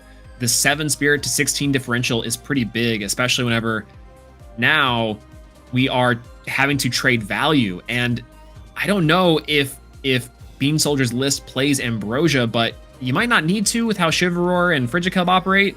You're getting scarily low to something where a Cryovern, Ascend, and Burn with a Cryo Scorch could get you. Tsunami comes out, does stop the Morphrost from attacking, but was Narpoon stopped and I missed that? Yeah, there was a Gorgon's Gaze on the Narpoon to Okay, stop the okay. attack, and then the Gotcha. Tsunami to save the bacon of Chimera. Makes sense. Chimera can get you a lot of advantage as this game goes on. You got to be wary of activating your own Keon. I know you would want to use it to get out your bat form, but make sure you don't overload it too much and allow that Scepter Keon to get more advantage for Bean Soldier. We do have an Elestral being cast out. It is a second Chimera. Definitely a threat for Bean Soldier, but I mean, not anything that can't be two-handled right now. Yeah, I think we have just a trying to break apart the back row. 6 is in no particular rush. Getting that game 1 is pretty important here, especially because now there is a reason to believe that you can just take it slow, don't have to push super hard, and bait out some counter runes and some responses from Bean Soldier and drop maybe a Cryoling later. But now Bean Soldier's on the play, 6 spirits left in Spirit deck, tons to play with. The one thing we know about Frigicub and Chivalror is they love to have spirits on the board, and this is the ideal scenario right here. Chimera just using the effect right now. Did not see what was pitched. Oh, there we go. See what was in the underworld. Pitching the bat form to bring up the back and getting the draw of your card. And let's see what Chimera or what Morphrost chooses to come back. It is a second Lycan. So we're just kind of building the board wide, but this is scary because this is a good setup for either a Frigicub or a Chivalror to come out. Both are incredibly threatening right now. Shoot, it could be funny to even see Terraform come out. Yeah, we have a Water Enchanted and Frost Enchanted Chimera here, trying to play around another Tsunami, meaning that we have 2 cards now that are immune, being the Narpoon, a 6 attacker, and our Morphrost Chimera, a 5 attacker. And this is full boards and full hearts here from Bean Soldier as we're trying to win back game 2 here against 6, but only on 4 spirits. Let's see if these connect. Well, you have the Frost Enchanted Morphrost going through. The attack does go through. The Narpoon being the second attack declaration. And it looks like we have a mulling over of the back row from 6. So I'm going to take that. Will we stop the double enchanted Chimera? Looks like we're not. We're going to take all 3 points of damage. Bean Soldier is sitting at 4 spirits in Spirit deck, but has 7 represented on board, I think. Yeah, 7 represented on board. So not a bad situation to play at. You can play your face down counter runes from your field, although you could possibly use a lesser from that, but still it is an option. So let's see how 6 navigates this tight field with their 9 spirit deck count. Yeah, this is kind of the crazy part about this position. If you're 6, is you're saying to yourself, this is kind of where I want. I want Bean Soldier, but a Nobby. I love it. Wait a minute, 6. Did you learn this from me? You called that one earlier. In the fight for the Arcalith, and Nobby is great about dealing with wide boards. This is a great tech option. We were talking about it in the in-between of like how players are meta matching, and Nobby, an old school card that is also, by the way, not immune to Tsunami. This card is not great into battle change position runes, but if it hits, it can help clear a board, but it's not going to. So Nobby's in defense as a 1 defender. See a little bug. Unless Dionysus Madness to Enrage. That could be kind of interesting. That's the counterplay here. I mean, we haven't seen Madness in a while, so Nobby's kind of doing everything that the Morphrost deck wanted to do. Nobby is now in defense with a 1 defense stat, so even the Lycan form can run over this. And with the way that Bean Soldier has established his board, I mean, the only thing I think Bean Soldier wants to do now is to try to just extend advantage. But we have Lycan, the 3rd Lycan coming out here, getting a search of a bat form. And I want to imagine Scorpio's coming out. No, we're going for Terror. That's terrifying. We could put that over the Lycan, Misenchanted, or Double Enchanted, and start lowering the stats, because then it does stuff like and completely nullifying the Nobby, essentially. Yeah, this is actually a really interesting sort of concept, right, between the Cryolings and the Nobbies. The idea that you are getting out bigger Elestrals just to clear board, and Nobby is perfect for it. But we're going to see a Ascension here from 2 Elestrals from Bean Soldier, and we're going to see a 3rd Frost Spirit come down. Are we going to see that's Terror form, decreasing the attack of Nobby and any of 6 Elestrals by 3, and also providing targeting immunity from 6's runes or Elestral's effects. This card is very scary, and have only ever really been seen a handful of times, and this one being very effective. Well, this board is, I mean, I don't know what I would do. Even siphoning off of the Chimera form is scary, but you know, you do the bat form, you just bring it all back. I mean, and I said this earlier, like it's possible that Bean Soldier's win con is going to be the Terraform. This being established like this is not what I expected, but it's netting the same result. 6 is now down 2 attack for every Elestral that they play, and it's going to get worse every single game. Yeah, you know, suddenly I'm missing Hurricane here. I think there is a world to say absolutely not. Yeah, we'll give Lockagon an extra tool here. No, the Nabi goes down here, and we're gonna be swinging in for 5. I think is the big key here, and 6 looks to be taking most of it. There could be an Ambrosia back here, and as long as 6 can draw into maybe just more Nabis can do it, but I don't know what gets 6 out of this position. Bean Soldier on 1 spirit left. Something has to give in order for 6 to take this game 2, and there's plenty of Elestrals left to be played, but wow, does it feel tense. What needed to give was those spirits to that back row. The fact that you have 3 face down and all nullified is crazy. But we do have the Invoke Ambrosia being played right now, bringing 6 up to 5 spirits in spirit deck. But what are you doing with this? You have so many spirits represented on board. Mind you, Bean Soldier only has 1, but we did see a fire spirit in us. We do have Resting on Your Laurels to take out one of the Chimeras, but that's not going to be enough to break it. Revealing the 1-of card, but we are going to be going to game 3. Bean Soldier and 6 equal here. 6 is likely going to be going first in game 3, but what a game. We got to see the best of each deck in these 2 games. Cryovern out of nowhere, but then the slow, methodical build that Bean Soldier's list can really provide. And we saw near hide or tail of Frigid Cup or Shiverwar. You have to wonder if they were taken out for the side deck. Yeah, it's possible. I think there is a reasonable doubt to be made that these cards that are great game 1 like bait cards, and saying that, okay, what do I know about Shiverwar? What do I know about Frigid Cup? Let me side in for those instead of whatever the real threat is, or potentially the game 2 and 3 threats. We saw more back row there from Bean Soldier, so potentially that could have been sided out for more back row, more counter runes. So on the play here, that ties up the score inside of this set. But now with 6 going first, taking a little bit of the advantage instead of game 3, that's going to allow them to have some counter runes of their own, potentially set some tempo, and get Bean Soldier off of some of these Elestrals.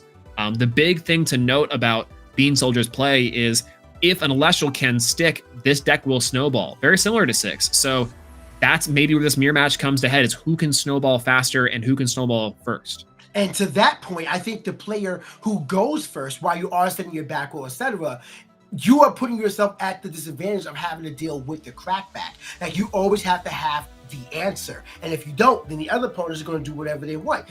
Turn 1, you're very likely to have something to play, especially if you're mulliganing. So you have to know, not only does your first board have to be good enough to be cracked, but you have to be able to crack back on your turn too. Otherwise, we're going to see what we just saw.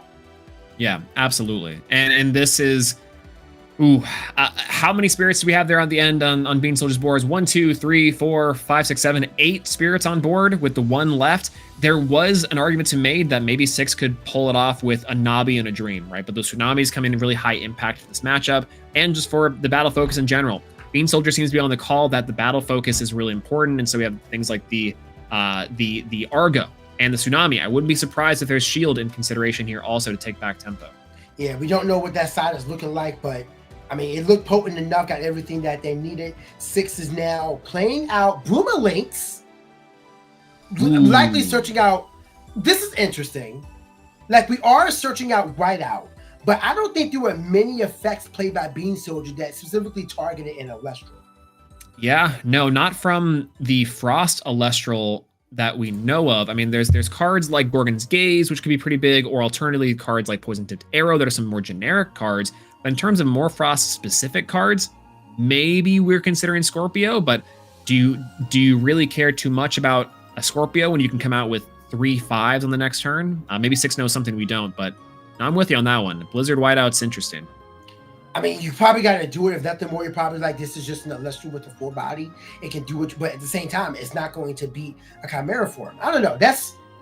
It's a really interesting play. I'm interested to see how this one continues out. But we have Lycan form searching out Chimera, it looks like, and Bat form as well. So Bean Soldier is on the march of Morphrost and going into this play. These winter months are absolutely. It's crazy how we have 3 Morphrost in top 8 during winter. What is that all it is? Are we all just being thematic? Yeah, it's seasonal here too. Come spring, we're playing some Sakurasaur, Champion of Demeter. I'm making some prophecies here, but please, and let it search for Lloyd Forest. I would love it. I would love it too. Clovey, Champion of Kione, and Clovey, Champion of Demeter. The split forms on that one too. Please. I think those would be crazy. That would actually be really cool. Yeah, Bloom Totem form, anyone? Yes, Chimera doing Chimera things, Bat form, Lycan form, building up, putting the Lycan form into attack, showing the aggression that we're playing here, and only having 2 face down by Bean Soldier. Still very potent, but most importantly, matching the back row from 6 point to 4 point. The attack is going to go through. I can't imagine you want to save a Boomerlinks here, so you just take the 1 and just, again, we're on crackback mode. How strong is that board? And if Boomerlinks was just a bait, and we're playing with our actual cards, then that puts Bean Soldier on the back end where they have to defend. And Lycan form is going to be the way to start that. Yeah, I don't know about you, my heart always stops when I see a expend from a caster, but then it goes back up just a little bit when we see a Morphrost Lycan form, because I'm like, oh, okay, oof, we don't get just see Elestrals or Elestral mow down the spirit deck. I'd rather see some action. It always gives me a little bit of PTSD, but the Lycan form here, searching out, I think Chimera and Bat form should be enough to also help contest the board, and maybe Six is thinking I need to equalize here. Absolutely. How else are you going to? We haven't seen any scenario where Six can actually equalize without the Chimera. So we already know Six's big win con is going to be the Cryover. We have not seen anything about Bean Soldier be played out that can actually beat a 7. Not at all. So if you can get Cryover to stick, especially Water Enchanted, it's tough to believe that you'll lose that game. Bean Soldier did a fantastic job of not letting that happen, but we know it is possible and can happen as a surprise anytime. Cryoling and Frostix, Keone, that can happen when you're down in your luck. So Bean Soldier, until the game is won, needs to be on his toes. Yeah, the thing here too is that we have a consideration to be made if Tsunami in the back row here, that's probably going to be all the consideration you need to have.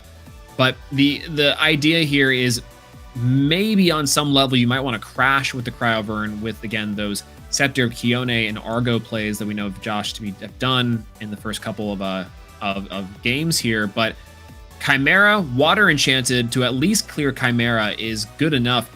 We're back on Water Enchant Nekruff, baby. This is the play. 2 5s, 1 Water Enchanted. I've seen this before in my time, and this was scary, kids. Yeah, second verse, third verse, same as the second here. These double Chimeras can really just start a parade of back row and Lusters that you're just not ready for. But looks like we have a decision here by Six trying to figure out what's going on here. But then this is just, it's tough, and you got to figure out what exactly is the best play here. Chimera trying to net the advantage. We have Gorgon's Gaze. Ooh, the Gorgon's Gaze on Chimera for the pitch and draw. Not to be confused, of course, with the soccer field and draw if you're from overseas. The crazy part to me about this is that Gorgon's Gaze, one of these things that normally would be great into any deck of Elestrals, but it's only, I would say, just okay in this position. Yes, you save your Lycan form for just 1 more turn, but now you're still staring down two Morphrost Chimeras, 2 big 5 bodies, and I think you have to go Cryover and bust here. We are starting to near the end of the round. We're just under 11 minutes on this matchup, so hopefully both competitors are aware of that as we go into continue on through game 3. But I mean, we are able to run over the Chimera form, having to bring that back. Somehow, Lycan form is not netting you that much on its own, but if Keone is available, then Chimera is available. But we have a Cryoling, I believe, being played out here, so likely going to be going for the Cryovern right now. And this is what Bean Soldier needs to be worried about. Yeah, it looks like the Cryoling to ascend. Bean Soldier saying, yeah, that might be okay. With a Water Spirit on this Cryovern, Tsunami immune, but is it Argo immune? I think that if you're Josh here and you're Bean Soldier, you're probably okay with trading a Morphrost Chimera for that Argo and 1 spirit damage. I absolutely would. I mean, hey, you lost a 2-drop and one of your biggest threats to my Argo. It does cost me 5 spirits considering the damage, but it gets you where you need it to be. So I would be okay with that. And you can build back the Chimera on the next turn and go even further. Yeah, absolutely. And this is this is now a tough position. Once again, we're down to 15 to 12 spirits. 6 has got to make an option here. This might be a Kione. Instead of Frost 6, we're going for double Cryvern again. The game-ending play that 1-6 the first game. We're trying to go for the Cryolean and Cryovern Gambit here. And gonna say, I'm gonna do it again. And I'm gonna stick this dragon one way or another. Going full Blondie on him. Well, let's see what that back row has in store. We have yet to see a Shield of Achilles at all from Bean Soldier. We don't know if that's available. Argo, we know is available. Gorgon's Gaze, we know is available. Although I do think 1 Gorgon's Gaze was spent in this game already, correct? From 6, we have 1 Gorgon's Gaze. I think from Bean Soldier, just Tsunami. Okay. All right. So then that back row is absolutely potent and potentially loaded. But it looks like we're moving into our battle phase. We're just trying to figure out what the order of attacks are. But I mean, it's essentially Morphrost, Cryovern into both Morphrost Chimera form, correct? Yeah, I think like you were saying, we might want to just test the waters with 1 of the Cryovern and see if it crashes, do the 5 damage, and then maybe the other Cryovern into the Lycan form just to get rid of the bodies. At this point, you are trying to bait out some responses from Bean Soldier as the stone cold face of a champion is staring down and saying, yeah, that resolves. And that's the scariest word I've ever heard, is just hearing, that goes through. What do you mean? Were you prepared? Not the next game, but this one's fine. Yeah, exactly. Nexus effect is good. I'll allow a trickle, not a stream. Would you take out the properly or misenchanted Chimera form? Oh, we're going to Gorgon's Gaze here. I would probably take out the Water Enchanted just so you can play around this, but that's going to hit a Blizzard Whiteout. Yeah, we knew that was there. Pain off of the Lycan form to prevent a body from getting down. And that's going to be the same over the proper, and now we go over the other Chimera for water, and that first one went through. I can imagine the second one did too. That's a broken board, and now Josh is staring down 2 dragons. But with 12 spirits, that's a lot to play with. Yeah, that is terrifying. I don't know what Bean Soldier can properly do here. I mean, Chivalry can come out and it be a 7 as well, but you got to deal with 2 7s. Do we know if there's a second Chivalry at Bean Soldier's list? I think so. You know, if I had to guess, there probably is 2. If there's only 1, then maybe that's okay. You ascend here, and it looks like we're going to get an ascension into something. Could be a bomb, which could be kind of interesting. No, that's Chivalry. The beautiful full art from Frostfall, by the way. Love that full art. It's the best artwork to use for that one. But in this scenario, I mean, you can enchant 1 to your field and get damage up potentially. But unless that face down is Scepter, what are you doing? Yeah, it's you a just 7. have to shore up and hope your opponent does not have an answer. Yeah, 7 body here, set 1. Chivalry tried to swing into, declare into the Cryovern, and just to crash, maybe trying to bait out a counter rune. I was expecting an Argo there to say, yeah, that goes through, but just do 1 bit of damage. Lunar Spirit goes down, maybe no Navi. Okay. So now we have a clear board. We have 1 Cryovern down, 1 more to go. 1 Chivalry spent by Bean Soldier, 10 to 6 spirits. This is honestly the best time for 6 to try to close out this game. Yeah, curious to know here what's the play, because we already did our big expend push here, and I think it's an expended draw. That's the Fire Spirit we know potentially to go in for a properly enchanted Cryovern into a Cryo Scorch. But now is the option to have more back row. A Kione would be pretty big. 6 down to low spirits here. You can't really mess around and say, I have too much time in my hands. I mean, you got at least 6 minutes on your hands, so make the best out of it. Your Bean Soldier here taking 2. You're saying, yep, 2 is good. I'll take 2 Frost. 6 closing the gap. Do we have our own Cryovern? Right now the card is drawn, and now we're just waiting to see what Bean Soldier has in store. No Cryo Blast is going to help you here. I mean, if you got that Earthquake, we do know the Earth Spirits do exist. Instead, we have an Expend to draw. Now, that is a rough situation you don't want to be in if you're Bean Soldier. Yep, set one back row here. You know, better start whenever you're early, and this Water Enchanted Cryoburn, I'm sure, is putting in extra work against those Tsunamis inside of Bean Soldier's deck. But the Swole special, Expend to draw in these final moments. Let's see if 6 can close out the Spirit Gap here. Maybe an additional cast of an Elestral can work, and we can see a little more pressure being added, but that might be playing into Bean Soldier's hands. Oh, we have a normal action being taken. It looks like a card is being drawn, but I thought there was an Expend to draw. So let's see if this is caught. We have that form being played out. Just I mean, it's a body. Form.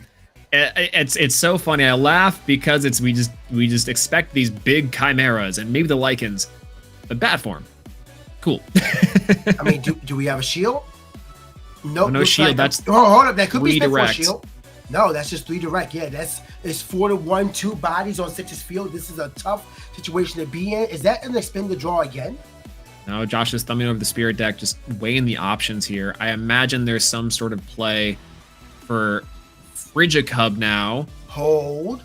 If we can somehow get a lot of cards onto this, like, do we have a Scepter? Anything? We're just going into the bat form. 3 spirits left for Bean Soldier, 6 down to 4, letting the bat form go down. And now you're in a position where, is there a way to combat this Cryovern? 6 going to stop the bleeding a little bit with an Ambrosia here with the Water Spirit. Okay, and that makes a lot of sense, but I'd likely bring it back 3 Frost here, unless you have a plan for Cryo Scourge at the end. Do not show me fire. Okay, 3 Frost being returned here, and now, I mean, actually, this is an in-game for Cryo Scourge. That's what's crazy to think about. But yeah, 6 just trying to play it patient, understand that they have control. We're playing out Nobby. There's Nobby to sink the attack of both, by the way. I hope the players are remembering this. Cryovern goes down to a 5. And the Frigicub down to a 2. That goes down. Nabi ascends. Nabi does go through. Doppelganger hits the field. We have 3 spirits left in the spirit deck. Are these attacks going to connect? There's no way that both of these can be stopped. You spend 2 Nabi, you still take 2, and that is going to be it. 6 moves on to top 2 here to grand finals. Huge congrats. What a game, Swole. Insane plays from our casters here. I was expecting the entire time that I was on my edge of my seat seeing the Argos and expecting some sort of these battle tricks, these sort of counter runes to come in and play this key role, stopping these Cryoverns, these classic Elestrals that we've been seeing for a while. But true to form, 6 going on the aggression and taking those spirits when he can against Bean Soldier. Adapting really well after that first game, by the way, for Bean Soldier 2 going into that second one. On that match point, that was pretty critical. It came down to trying to equalize from Bean, going for that Shiver Roar, Nexusing, trying to do a little bit of damage and trying to say, I should be able to do this. I just need to find an out. I need to find a position. It wasn't quite there in the end, but congratulations to both players for making it this far and giving us an insane mirror match. That's crazy. Yeah, it was so close, and it really just came down to the engines that were in both decks. That Cryovern was just too much for Bean Soldier's list to deal with. That 7 stat is all it really took. But not only that, but the fact that it was 2 back-to-back thanks to the Frost 6, that's the classic combo right there. And, I mean, don't doubt your 7s. But, hey, go back to the very beginning of this match. That Blitztrick search for the whiteout was the thing that sealed this game. This game was won from the first turn.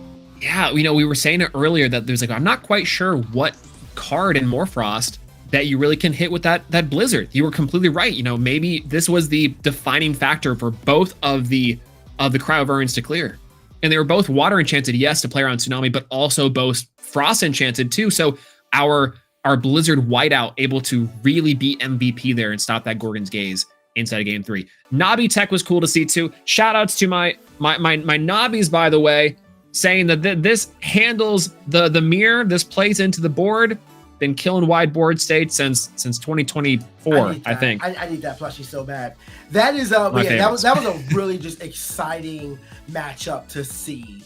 And I mean, kudos to Bean Soldier and both of them bringing Morphrost to the top 4. Morphrost also moving on to finals with Cryovern in the package. Love seeing Shiverboard do his thing though. It was just a tad too slow to what Cryoling and Frostus can do. Yeah, absolutely. And oh no, PK. We have word of our finalists. All right, who is it? We have, after concluding this match, we have 6 moving on to the finals. We have Morphrost sitting in the grand finals. We've been here before once and a couple times. But we now have someone that we witnessed earlier combat the Morphrost menace with a specific whale come in and wreak havoc. We have Pope against 6 for our grand finals of this premiere. Waylance, Lakagon v Morphrost. This is surely to be an absolute game on our hands after what we witnessed in the top 8 versus Bo. And if 6 is able to pull out the Cryoverns, we're going to see some just absolute slamming Elestrals out on the board. This is going to be so funny. But the thing is, there's a specific difference between the top 8 match and this finals match for Waylance is that Cryoling is not a Morphrost. That's right. Cryoling not being the Morphrost, but it's going to hit the Cryovern, potentially to mill. And also that 8 stat's going to be huge, but can 6 out-tempo? That's something that can do against Lakagon? I'm not sure. This is the first time that both players have reached the finals here, so we can walk away for a new champion to be crowned here inside of Life Stream. There's also a new first here regardless. We could have 2 new Elestrals Worlds invitees because thanks to making top 2, Pope has earned the amount of points necessary to qualify for Worlds via QP. So they are in Incredible. Worlds one way or another. The question is, will 6 go over Pope to get their run back later on in Worlds in Vegas on March 20th to the 22nd?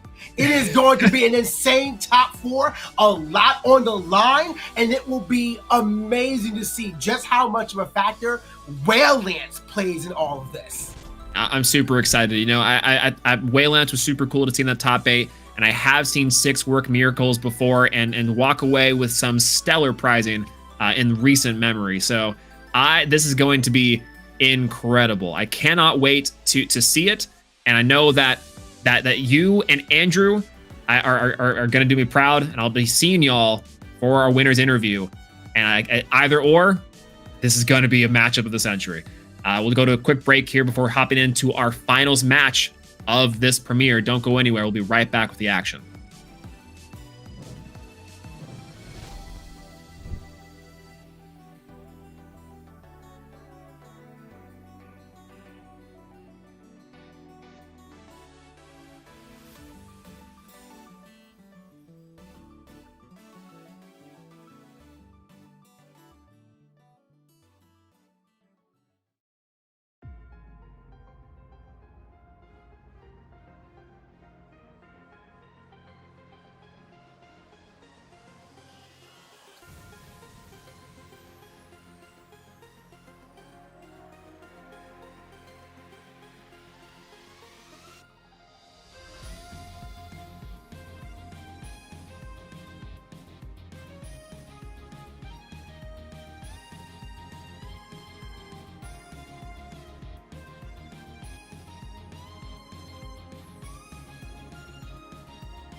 The format's top deck, Lakagon, features a classic from Frostfall, Whale Lance, but it also matches up against an archetype introduced and thrived on 6 that same set. Morphos, piloted by 6, will meet Pope piloting Lakagon with the Whale Lance tech here in your grand finals. My name is PK Sparks.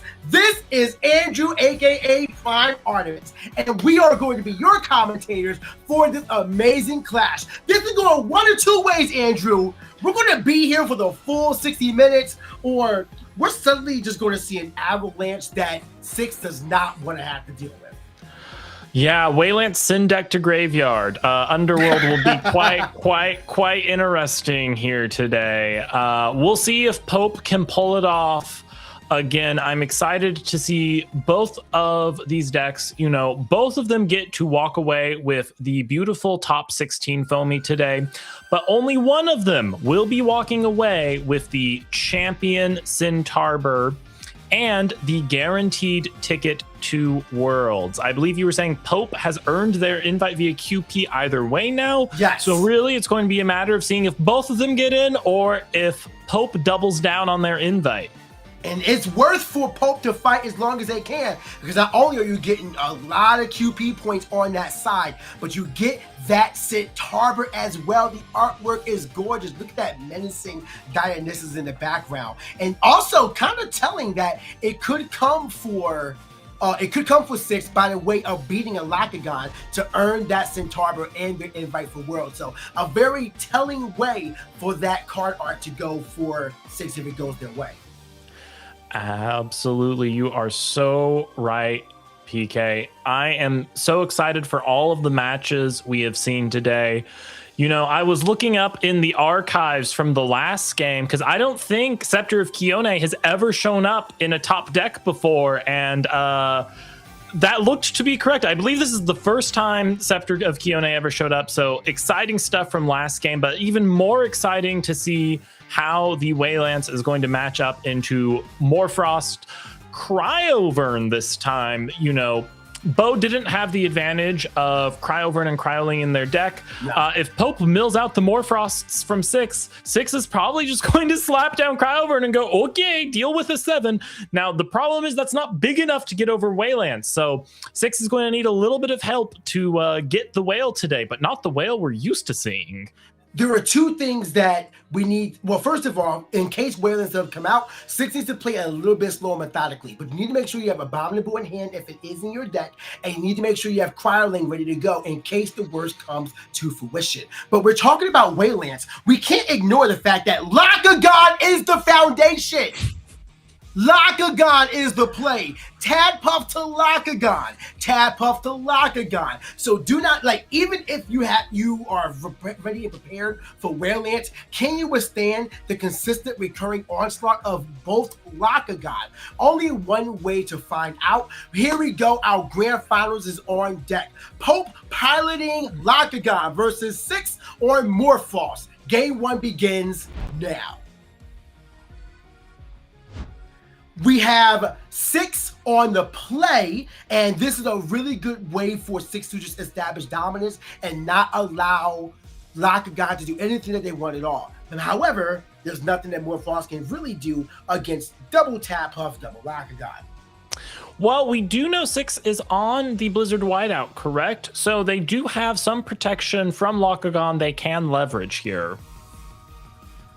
We will see how this one plays out as we have a Spirits going to the end. I think that's a mulligan from Pope, not where you want to see this to go out at.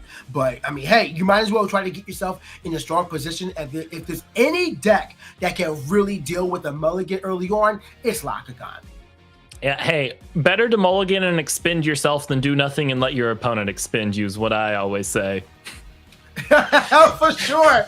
Yeah, I mean, you might as well go out on your own terms because then, like, we all know that when it comes down to this game, spirit management is what you need. It's the end-all, be-all. Understanding how many spirits you have, what's going to be going where, is where you need to be. So Pope right now getting a new set of cards, 5 cards in hand, and I'm assuming we're just going to stick with this no matter what, but 6 just trying to be ready and understanding that, hey, our opponent did not have a sword in hand. We already have a spirit advantage. Let's make sure that we get things going and think through our decisions going into this turn 1. You guys can think through your decision on who you think is going to win using the poll on twitch.tv/Elestrals. Go through, bet your channel points, and show up and show out and put your points behind who you believe is number 1. We have 6 starting off with Frostic searching out a Blizzard Whiteout. That was the card that 6 sent the ticket to top 4. So top 2 grand finals. So let's see if that is going to be the case this time, as we have Lycanform following up to just really stack the hand. That's going to get multiple cards out of the deck for 6, making the future draws even better. And now that Bremelynx is going to be protected with Whiteout from a potential Locagon pop if Pope has full combo. 6, it's loaded up, ready to go. We have the Chimera in hand. We have everything we need, and we have at least 1 face down. 2, so I think we're good going to this game, but Pope does get their draw. So 6 cards versus the setup from 6. Let's see how this one plays out, as we have Nectar of the Gods being the first immediate play, and from that point forward, 6 should be terrified. 2 extra cards to hand for Pope. More cards in hand is always a problem for when you're going against Locagon. We get 2 sets here, 3 sets here. And is this a Tad Puff? Whoa. An expended draw. That's not what you want to see from Pope here. What in the world is that? I mean, 3 back row is not bad, but when you don't have any Illustrious on board and you're behind on spirits, I mean, at this point, I'm fine with you having 4 back row. I'm going to play my cards, and I want you to burn yourself out. And Chimera from 6 here. So 6 is really off to the races in terms of card advantage. We know they have their more Frost line all set up. Hopefully Pope has a response here. PTA is going to hit. Poison tipped arrow is going to prevent the Chimera from sticking. It targets. 6 is going to choose to spend the Whiteout on it, which is an interesting choice early game here. I could see the value of really caring about the Chimera, but you do have to be afraid of the Locagon. Though I guess 6 probably does not yet know they are facing Locagon for sure. I guess it depends on how much you're aware, but it's very typical for players in Top Cut to know what each other is playing. Looks like we have a Gorgon's Gaze coming out on the Boomerlinks on the Chimera form as well. So just pretty much saying you're not going to do what you want, and because you are suppressed, you can't even activate the effect. So you're not going to build your board wider with the bat you have in your hand. So at best you're doing here is 2, but you already forced your opponent to spend 3 spirits. So I will take that trade, especially with another back roll by 6, only 4 spirits spent. Absolutely, I'm thriving here. Yeah, I'd rather see the Gorgons go here than on a Cryoling later in the game. Yeah, so that 1 point of damage comes out. Chimera form is Gorgon's Gaze, so it cannot attack. As we have Foamy coming out here. Foamy is going to be a good way to just start the play, but nothing that Chimera form can't threaten on the next turn. So we need to find some way to remove this Chimera, or else, well, you're not great. And Gorgon's Gaze is just going to stop Foamy from even letting Pope get set up. Now, if Pope had nothing in hand to play last turn and they're playing Foamy this turn, that doesn't make me feel confident they have any kind of follow-up for next turn. 2 face downs. You have to wonder if one of those is Tsunami. I mean, at this point, Pope has to hope that one of those is Tsunami and cannot be outed by 6. I don't think there are enough Frost in the Underworld to activate a Cryoling, so beneficial for Pope there. But you're already down 10 spirit to 4 face downs. Nothing that another Chimera can't fix. That is true. A 6 hard ascendant to Cryovern with a water spirit would be devastating here, but Pope with a full back row is probably feeling like they can spend some time waiting. We do see a bat form discarded for Chimera here, and that does go through. So we're going to get a Lycan from the Underworld and a draw from the Chimera here. Hopefully, I'm making sure that he actually does it. You already got to mind him for this last time, and I don't think the card was drawn yet. No, I don't think we got a draw. Oops. Hold up. No other action's been played, so you're still in the window, but I do think there was a forgot. Yeah. Hopefully this is caught sooner or later, but 6, once again, forgetting that the draw is mandatory if you activate it. We are playing another card here, and that is, I can't quite, is that Ambrosia? That's Nectar? Okay, if we're going to be, we need to get this to be corrected sooner than later. But Nectar are the guys that are going to draw too, so not anything that's unrepairable right now. We can still do what we want to do. Maybe they did do the draw and we didn't catch it. We'll let the possible. judges. Let's not harp on it. We'll let the judges keep. Yeah. We'll let the judges tell us if something hang up here. Yeah, but right now there are 2 cards being drawn here, so now Six's hand is just really loaded up with options against their opponent, and I cannot wait to see how this one plays out. I think either Six is just waiting for a situation that judges maybe stepped in, or we do have, like, we're just mulling over our options here. But this board state right now, we're at 11. Do you think we're at a point where maybe Nectar of the Gods should not have been played just for spirit purposes alone? I'm not sure what Six would be digging for unless they have a Cryoling in hand they're trying to get online ASAP. That's very true. Cryoling, because then you can get your 7 out, and then it's, all right, here you go, deal with this. Good luck, have fun. At the same time, you might want to save a Cryoling for assuming that Lactagon gets on the field, because I think that the Chimera Parade can actually deal with what the most one-cost Elestrals that Lactagon will employ. Yes, and it's hard to say, Pope has 4 back row, so Six probably just needs to perform essentially as many actions as possible to get Pope to start spending it. Yeah, that's exactly where I would go. Like, I'm going to force you out of your back row. Please keep spending, because the less you can threaten Tadpuff Lactagon, the better. At the same time, unless you get Lactagon past like 2, it can come back from 4 or maybe even 3. So you got to be very aware as you go into these plays. And even with 4 back row, though, with an almost full board on Six's side, it seems like the only back row Pope could really use to blank this turn would be Tsunami.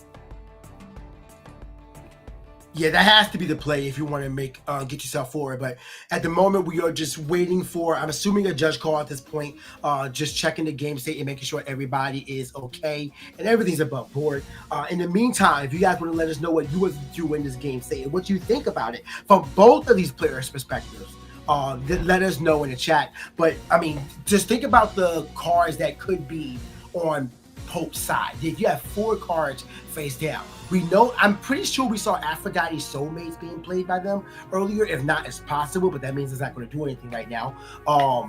What is typical in Lactagon? Gorgon's Gaze, Shield of Achilles. We did see 1 Poison Tip Arrow, and 1 PTA Engage has already been spent. So what else is there? I mean, one of those face downs is probably a Soulmates, which isn't going to do anything in this position. Yeah, I mean, Pope probably has 1 of each back row. There's probably a Gorgon's there and a Shield and a Tsunami. Yeah, we're not playing any Elestrals, so it's probably a bunch of rooms. But sometimes you just gotta play with what you got, and this is how the cards lie. But it looks like we are operating on everything. It looks like the Nectar of the 2 cards drawn off of Nectar is being returned. So we are going to replay to where the Chimera wasn't drawn at. Fortunately, it doesn't really matter as long as the Nectar of the Gods does play out next, because then essentially the same card plus 1 is still drawn. It can still be corrected. But you got to be wary of making mistakes like that, because those minor infractions do catch up and keep up with you throughout your tournament run. To have them finally culminate in finals will be a hard game loss to swallow. Yeah, I don't want to get too many of those rulings against you. I don't remember off the top of my head how many Game Air minors you can accumulate before you get upgraded penalty-wise. But Ideally, this is probably only the second time it's happened for 6. We'll wait to get the full lowdown from the judge as they finish rewinding game state here. Yeah. So, I mean, we're here, and it's something that, you just got to be aware of what all your cards do and when they do, and make sure that when you activate the effect, you fulfill it as fully as you can. In this case, you can absolutely draw a card. There's nothing that locks you from doing so.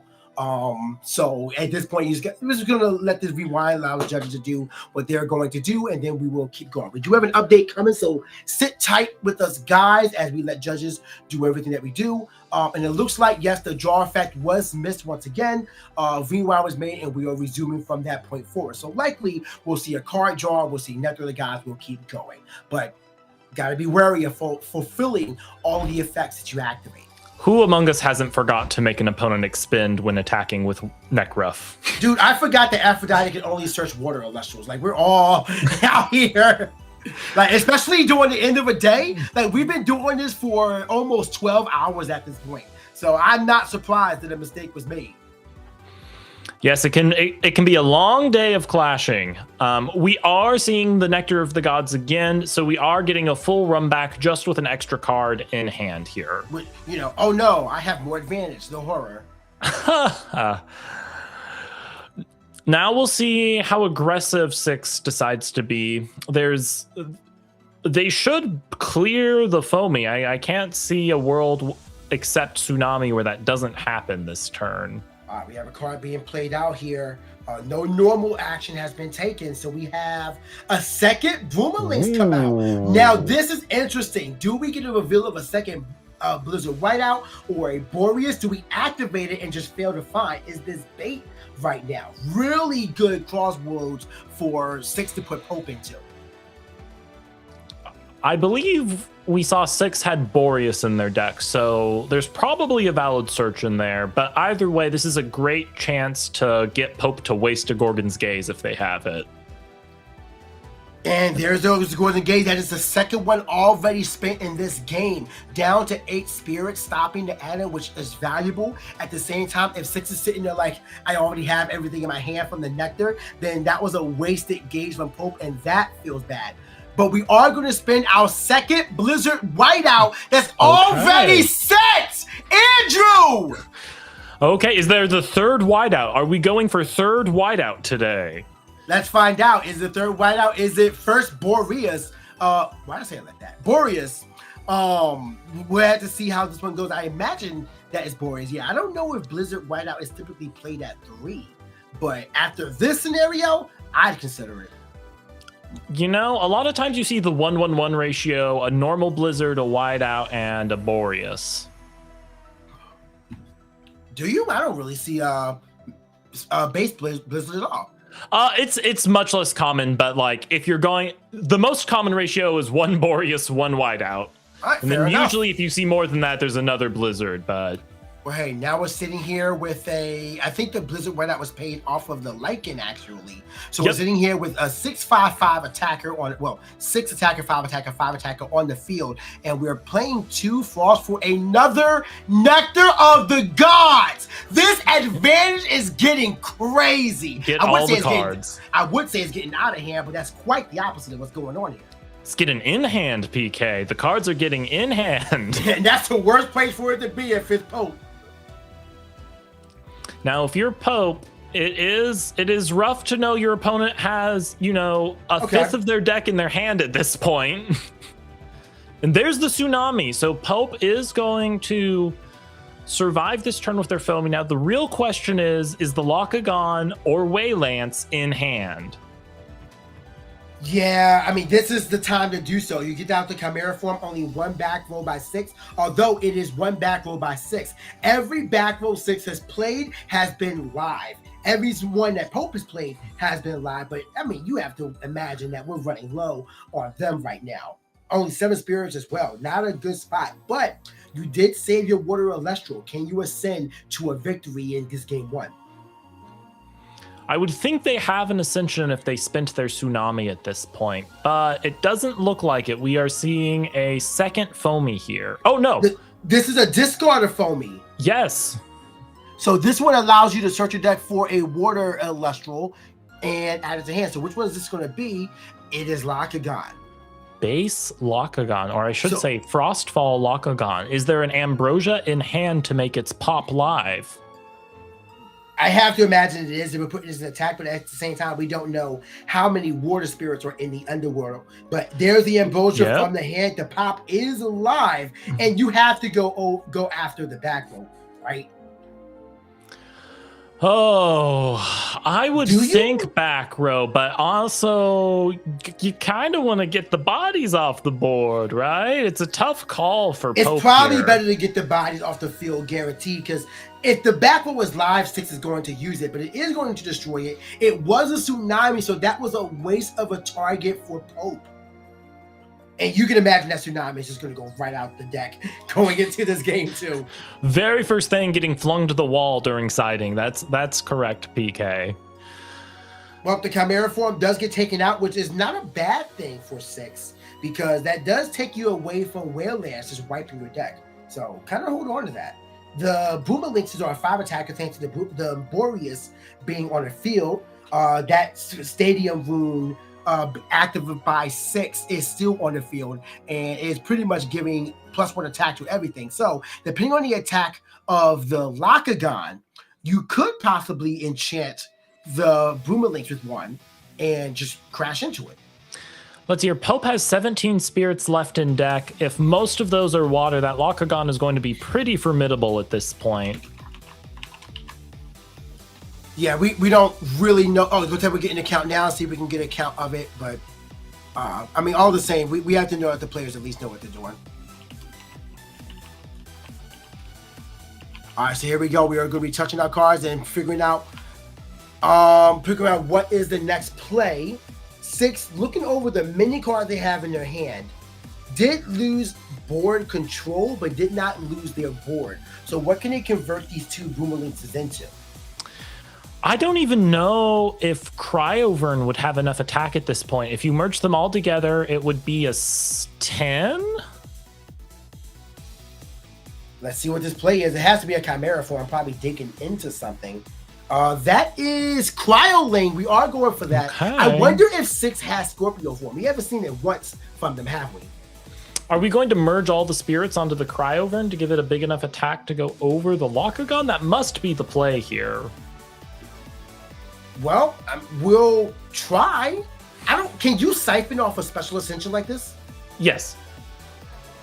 Well, then I guess that would be the play. We are searching, we're counting the Frost and Underworld, and that's definitely more than enough for Cryoling to trigger.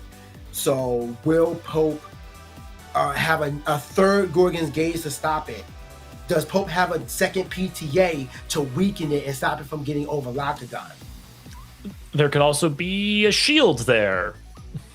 There could also be a shield, because that's the one thing that has not really been a huge threat. Do we see a special cast of the water and siphon off to try to get over the Lakagon? We're getting a confirmation on the attack stat here between the players, and we'll see if spirits are going to be siphoned to make this an especially big Cryovern, or if Six is going to stick with a 9. Well, right now, the players just trying to figure it out. We have the Frost, and so properly enchanted Cryovern trying to get up and over this, not siphoning off of the Boomerang as well. I think we're going to wait for the deck to put down before we fully confirm.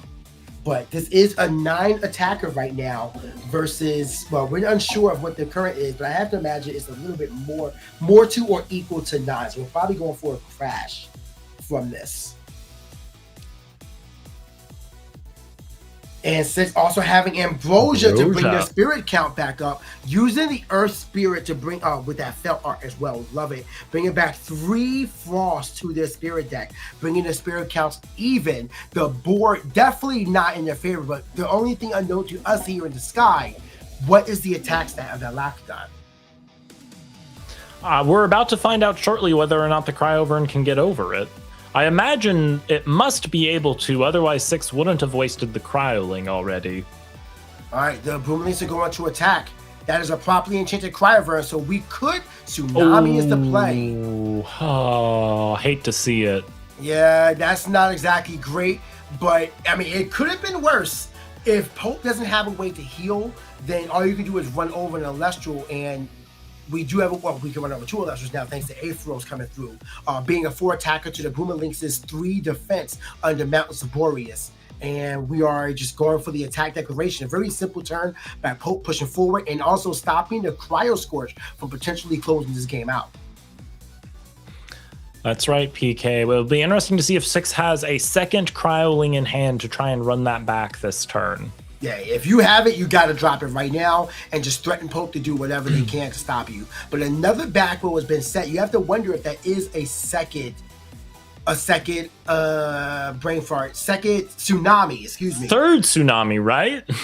Is that, you're right, yeah, it would be the third tsunami. Wow, so much back, the fact that so much back row been played by Pope and they're still in the game with 5 spirits is incredible in and of itself. You know, credit to Pope. We were doubting them with all of the back row at the start of the game, but here they are in a very formidable position because of it. Main deck Pandora's box, stopping the search from the Lycan, Milling Earthquake, and Keon, I believe. Oof.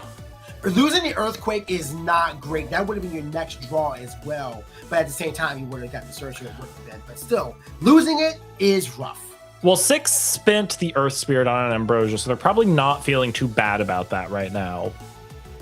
You never know. There could be another Ambrosia hand. A lot of cards were drawn. Six trying to figure out, I'm assuming, what is left in their deck to utilize right now, because they have been playing a lot of cards. I mean, look at that, the size of that thing. Even considering Spirits is almost as the same size as the main deck right now. Oh, yeah. Now, the question is, does Six have something like a Dense Fog they can use to turn off the Locagon attack buff? We are just going to see a Keon here with just 1 Spirit, I think. That's right. We don't want to spend too much. We are low on Spirits, so we got to get the most out of everything that we play right now. And likely this Keon is going to pull back the Cryoling, which is going to be able to get up and over on the Locagon and force the face down to be active once again. Well, can it get over the Locagon now? Because we saw extra spirits go to the underworld for counter runes. Oh, yeah, that's true. We don't know the exact count right now, so hopefully Six makes aware of that going forward. We are bringing back... In fact, we're still trying to consider. I don't think I saw anything come back to the hand. Yeah, we're just going over everything. And I understand the carefulness right now, trying to figure out what your exact options are, what exactly do you need. Lycan coming back, going for the... Can you utilize Lycan twice in one turn? I think it's one turn, right? There is not a no, yeah, turn you can just do limit as much on as time. it. So Yep. you can go for it again, and that will work. It is pretty expensive in this scenario, but it gets you past Pandora's box. Are we going maybe for a Scorpio here to guarantee clearing the Locagon? We haven't seen Scorpio from Six once that I can recall, so if it is in the deck, you gotta drop this now. But even then, that's an expensive way to go about this. Chimera form is going to be added along with Bat form. I don't think that does it though, PK. I guess Six is just going to build a wall of defense and hope that's enough to go another round here. It absolutely will not be. I mean, you could possibly get over the Aetherals, but you're still behind. Like, you have to be able to get advantage. So if you're going for Chimera, then maybe you're just trying to find advantage, or maybe you just want to continue building wider. But what else can you dig for if you're Six? Maybe just really hoping there's a resting on your laurels on the top of the deck. Hey, Earthquake was on the top of the deck, so it's possible. It's possible, but if you do that with Chimera, you won't be able to activate it because the spirit count on field will be 3-2. Yeah, if you have an Ambrosia in your hand or something to pull off spirits off the field. Yeah. We'll see what happens. I'm sure Six is figuring out something, but just trying to figure this out and secure their way into Worlds here. Remember that Pope is the one that got their invite by winning. Six still needs to get a dub here to get their World invite. We are seeing an attack position Chimera here. Yeah, and I agree with that. I'd rather get the Elestral off board as well. You don't want to give an ascension point for a Champ Locagon because that pretty much would make it GG. We're going to go for double Chimera, actually, having discarded the bat, it looks like. Six basically burning up the rest of their spirit deck on this line here, which isn't the most hopeful thing in the world when you're staring down a buffed up Locagon. No, and ironically enough, with the Locagon map at your disposal, you're trying to do something, but it looks like we're just going to get over the Aetherose. Yeah, you would be hoping there was like a dense fog or something back there so you could trick the Locagon into attacking itself to the underworld. But yeah, it looks like 6 is just going to let the Locagon run them over this coming turn. At least the card you can set to potentially bait your opponent to thinking that dense fog is real right now. Because right now, this is a very strong Locagon. No now, back row, so Pope does have a free attack here. I imagine they'd be going into a Chimera to do 1 damage to 6, leaving them at only 1 spirit afterwards. Pope setting another back row. I was going to say, I'm re-enchanting my Locagon, absolutely. I'm getting rid of those 2 spirits in your spirit deck. Taking out the Chimera, taking out the last 2 spirits. The only spirits left the 6's name are the 2 on the field right now. And wait, we put it back. Hold, please. It's like we're considering something that didn't actually declare an attack. So we still have 2 spirits in the spirit deck. Not anymore. Okay, so we just run over the Chimera. We still do exactly what we did. Okay. Potentially ultimate turn for 6 right now. You have to have a way out. We know your Earthquake was spent, and the amount of spirits on board are equal or slightly equal. And it looks like there is going to be the finale. 6 going down to Pope in a very tight game. But that Locagon with that super buffed up attack stat was too much for 6 to get over. I mean, Pope doing just wonderfully here. Like I said earlier, we were doubting the start of their game with all of that back row and none of the Elestrals. And basically all they did, they only played 3 Elestrals the whole game. They normal cast a Foamy, ascended to a Locagon, and then bonus normal cast Aetherose, and that was all they needed to hold up this game. Well, in an amazing suite of counter runes, but yeah, like the counter runes got the water to the underworld to where the Locagon was just like, do something about it. I mean, the only mistake was actually the Ambrosia Locagon popping the Tsunami. That wasn't a threat. And you notice how there were 2 cards are taken out immediately by 6. That has to be those Tsunamis. Has to be the Tsunami. Pope here, I imagine, bringing the Waylance back to the picture here. Oh, easily. Oh, you're right. Getting the game 1 dub when you went second and being able to side into Waylance is a huge threat for 6. And 6 probably doesn't know it's coming. Now, 6 is going to look much prettier than Bo if that happens to them, though. They play the Brummelinks, they play the Cryolink, so they have some lines to go into if their Morfrost package gets milled, but it's certainly less than ideal. I'm not sure what these 2 can really do. I'm really interested in 6's side deck right now. I'm assuming that the Waylance is a side deck card for Pope, but what that means for 6 and what they can bring to deal with this Locagon deck remains to be seen. Maybe there is a cryo score. Because you notice how you were able to get your opponent down to 5 quickly. So if you can catch your opponent off guard with cryo score at the last minute, I mean, that could be it. That could be all she wrote. And wouldn't you just love to see a Cryo Scorch in the finales today, PK? Why does everyone bully me every day? Leave me alone. Stop tainting season 2 for me. Go Imperial Watt. That's the true side deck tech here. 6 has a secret sneaky Imperial Watt in the side they're going to pull out just for you today, PK. Hey, Imperial Watt would destroy Locagon. As a matter of fact, Imperial Watt would stop Aphrodite Soulmates. Oh, yeah. You're onto something. You know, I don't know if you're honor bound to bring Earth when you come to the premiere, but maybe you can be the one that makes Morfrost and Parawat go to the top. Maybe I can see myself being able to operate it. I don't know if I have the time to grind it, but I think I could. We have to see how that one goes. But it looks like we are getting ready for game 2.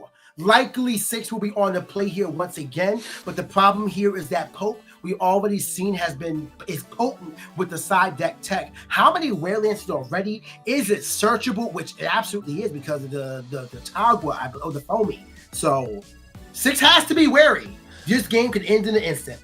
It's all up to 6. This might be our last clash of the day, PK, but I tell you what, I believe in 6. The Frost Dragons are going to hit the board and they are going to snack on some sushi today. I tell you what, PK.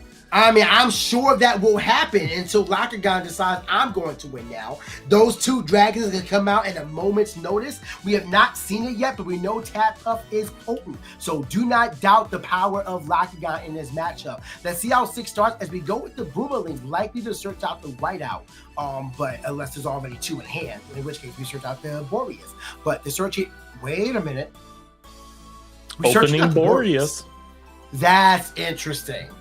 Maybe the Blizzard is already in hand. Yeah, and if we see like 2 set, that could be a crazy opening play for 6. Let's see how this one plays out here. But we are able to make the Boomerlings a 5 attacker. We're also making Waylands like a 9 attacker. So,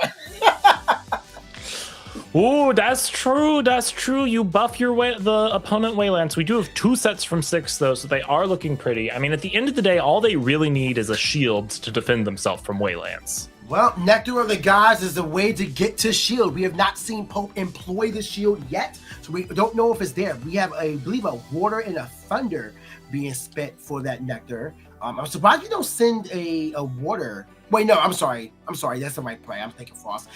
I was thinking Resting Oil Laurels could come out here, and there it goes. And I don't think it targets either. It just hits the lowest. Wait, does it target? It does target. So there's not a whiteout back there. Or 6 didn't think it was valuable enough to spend the whiteout on. And now we're playing Base Galaxy. We saw Stellar several base galaxies from Pope in their matchup into Bow, so this is not surprising, you know. Base set Galaxy, having been a popular 5's choice for a long time, kind of fell off. It's, welcome back to the champion circle, Galaxy. Whether or not Pope clinches it today, you have once again made it to the top, Mr. Whale. Oh, yeah. We're so thrilled to see Whale back in top. Hooray. Yeah, Waylands.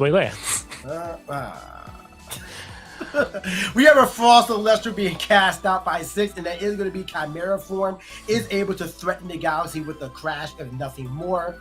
So here we go, waiting for the discard. We have another set card as well. Well, Morfrost is a 6, so it can get over the Galaxy no problem. Right, Boreas is on field, so that means you have to answer this with your back row of runes, and there's a shield. There is the shield, PK. That's going to keep the whale alive. Not the greatest value shield in the world, though. Chimera just going to be able to come back down and draw more cards on a future turn, but maybe this is the moment of breath Pope needs to hardest into Lakagon. I mean, if you can protect it, that's all you really need. But at the same time, with 3 back row being placed down by 6, is now really the time to even go for it. Aphrodite, are we going to search out another whale? That is exactly the line we saw from Pope in their game with Bo. So I'm betting on another base set Galaxy here. If that's, I mean, it can't be a base set. We have to go to Champ Galaxy. If we're going for, I believe that's Champ Galaxy. No, that's base. We're just adding it to our hand. So we have to have another card we want to cast out right now. But this is a unique way for this threat to be coming out right now. That's true. Or a Misenchanted Whale for 2 5s. Let's see what happens here. We are not spending anything. No expend to draw, no other Elestral. Just the card. Okay. I mean, hey, you have the advantage. You feel like you need, just go 1 for 1. Probably playing it a bit slow. I anticipate the Chimera is going to come back down from 6 now. Pope with 3 back row, so in a good position. There is the return of the Chimera, which is currently a 6, being able to hit over the whale. Do we have a Morfrost in hand for the draw effect? 6, please draw the card. Poison tipped arrow. That's going to drop Chimera down to a 4. It will allow 6 to at least keep the Chimera for the turn and make use of its effects. But do we have a Lycan to get bat form in hand? Doesn't look like 6 is moving forward with any Chimera shenanigans.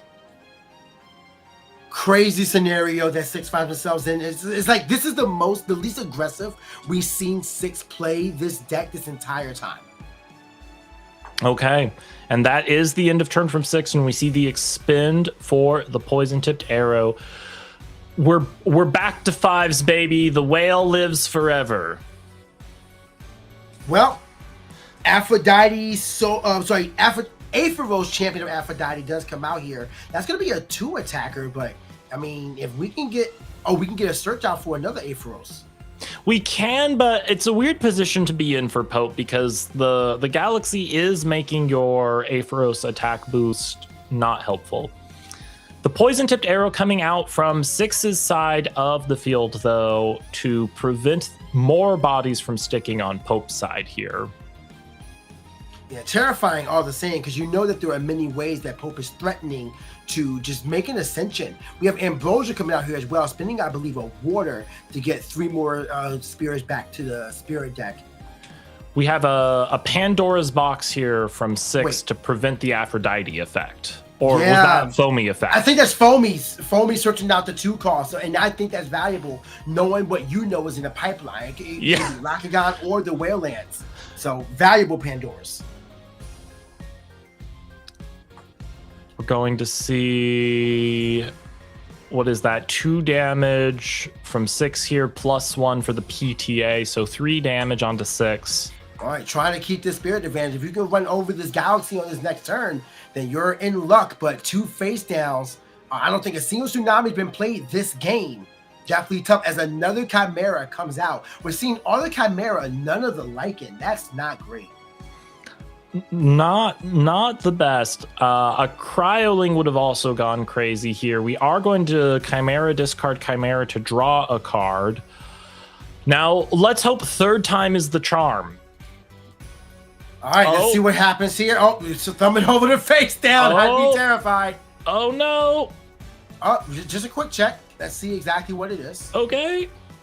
Hope is just figuring out like what exactly is the play here. But I'm assuming that one of those faces have to be played out. We've seen Shield of Achilles. I guess maybe questioning, do I want to? You have to want to spend a Tsunami on a single attacking Chimera. Well, it looks like we're going to be getting the effect of, I think there was a bat form maybe discarded. It is a bat form discarded. So able to get, okay, there we go. We get the attack off. We run over the Galaxy. We know there's another Galaxy in hand though. So be wary. Earthquake. Keeping the Earthquake for this right time and now able to build back unimpeded. Oh, the ground collapses underneath Six here in the finals, PK. Now, hope is not lost. They're probably going to get hit for around 2 total damage this turn. It looks like no normal cast from Pope, so Six only going down by 1, making their spirit deck their namesake and potentially buying another turn to pop off if they draw the Cryoling. Yeah, I mean, we do have 2 face down by 6, but at the same time, 2 for Pope. And I think right now, both of those face downs are live, but we're just trying to figure out where the actual threat is. Like right now, Cryoling at this moment in time, huge threat. Gorgon's Gaze that if you can. There is the Cryoling. What is the response from Pope on this? If it's not that, then you have to PTA on the next play, but then you're going to be taking a lot of damage that I don't think you can really spend. Oh, no. Yeah, you actually can't do that without having Ambrosia in hand. Oh, no. The Cryovern goes through and is water enchanted, so Tsunami's not getting Pope out of this situation. Now, that is going to swap the Cryovern's attack, though, right? I think that might have been a misplay on Six's part. It's a 5/7 right now. It will do a point of damage. But it will crash. Yeah. So is Six aware? Like it's also if I feel like by Six not properly enchanting Cryosvern that time kind of tells me that Cryoscorch is not in this list. Otherwise, this is the premier time to have even gone for it. So let's see how this one plays out. This is going to be a crash, and we know there is a whale in hand of Pope. Also, it could also not work out if Cryoscorch is already in hand because you'd have to do a hard ascension. All right, so we're paying off of it for Shield of Achilles. Ooh. Valuable, 2 spirits left in the spirit deck, but you get rid of the Cryoverb. That was a huge swing for 6. And at this point, you just got to hope your opponent's not able to do more. 1 spirit in the spirit deck for Pope is Ambrosia of Round. Look at that, the hopeful draw there as we go for our next play. And we go for Tadpuff! Tadpuff for 1 just to get that damage in, but I understand it. I agree with it. We gotta get that damage on board, but is there value in just putting it on Galaxy? I mean, having a second body is something. It's something for sure. This is pretty scary though, because a second Cryoling from 6 just clinches up this game for them. Yeah, nothing you can really do. We have the Frost being played here. So if we can get over the Tadpuff, then Pope needs to draw. It looks like there's 1 spirit left in the spirit deck anyway. So there is something else that they can do. There is 1 Oh, spirit okay. left. There, I thought it was 0 spirits for Pope. You are correct. Is that a normal In cast Frostrix? in Frostrix? Wow. And that's unfortunate because if you did have enough spirits, you could have just pulled back the Cryolate. 1 spirit short of being able to do that. That's correct, PK. Let's see what in Frost 16 do here. I mean, we know we're going to get over the Tadpuff, but what else? I mean, Tsunami here would be really sad, but really funny. Oh. Yeah, I mean, the whale just runs over that, and then that's all she wrote for 6, I think. 1 spirit, maybe, I guess if they want to expend all their spirits, they could pay 1 off the Infrostrix +1, or 1 off of Mountains of Boreas +1 from spirit deck for a shield, and then attack for 1 might be their only option here. We have 1 spirit in the spirit deck, so Pope's not deep in the water. Ooh, Lakagon. That's Lavalith? Oh, that is Lavalith, not Lakagon. That is Lavalith! What a way to close out the game. Hold. I mean, this does make a shield less likely, but this could be tournament winning Lavalith in Lakagon. Yes. That is the tournament! Misenchanted Lavalith to make Pope your premier champion for December 6, 2025. What an ending! What a clash! Pope here with all of the runes in all of the right places today, PK. What a fantastic showing. You know, we had 2 ends of the spectrum in the finales today. Bo with all of the Elestrals and none of the runes, and Pope with all of the runes and none of the Elestrals, and the runes seemed to win out strategy-wise today. Yeah, I mean, we thought we were beyond the point where the Illustrious has meant so much more in the grand scheme, but Pope just said, actually, I just need the right Illustrious at the right time. The runes absolutely kept Pope alive, and 6, while still earning 125 qualifier points, which is an amazing feat and gets them much further to the world invite, does have to fight a little bit harder as Pope's gets their 250 qualifier points, that champion Centaur, champion of Dionysus, and much more. Congratulations to our champion. That game was insane, and I love it. That was something beautiful, PK. I agree. It was great to see Pope go absolutely all the way to victory today. I am absolutely stunned by how that one played, because that was not your typical Lakagon strategy. As a matter of fact, everything that Lakagon wanted to do got snuffed out. It was like the 3rd string strategy that was what cinched that game. We didn't even see Lakagon in game 2. No, Pope really showing up today and saying, look, I'm not a Lakagon caster, I'm a water caster, and look what I can do. Exactly. Lakagon's just a part of what I am. It's a cool part, but yo, check out this whale. Check out this whale. Oh, look at the little Tadpuff. He's so cute. It's not turning into a Zephyr, but he's so cute. Fantastic play by him. That was just really exciting. I cannot wait for this interview from Swole to find out all of what Pope was thinking, not only during his match, but with Raylands, how successful that was. We have is it even right to say Lakagon won another tournament? I don't know. That seemed more like Aphrodite Toolbox or something to me. I don't know what they'll call.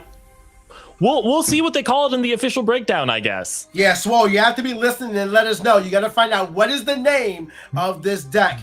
Maybe not the names that they be instilling on play.com though. That those days get kind of crazy.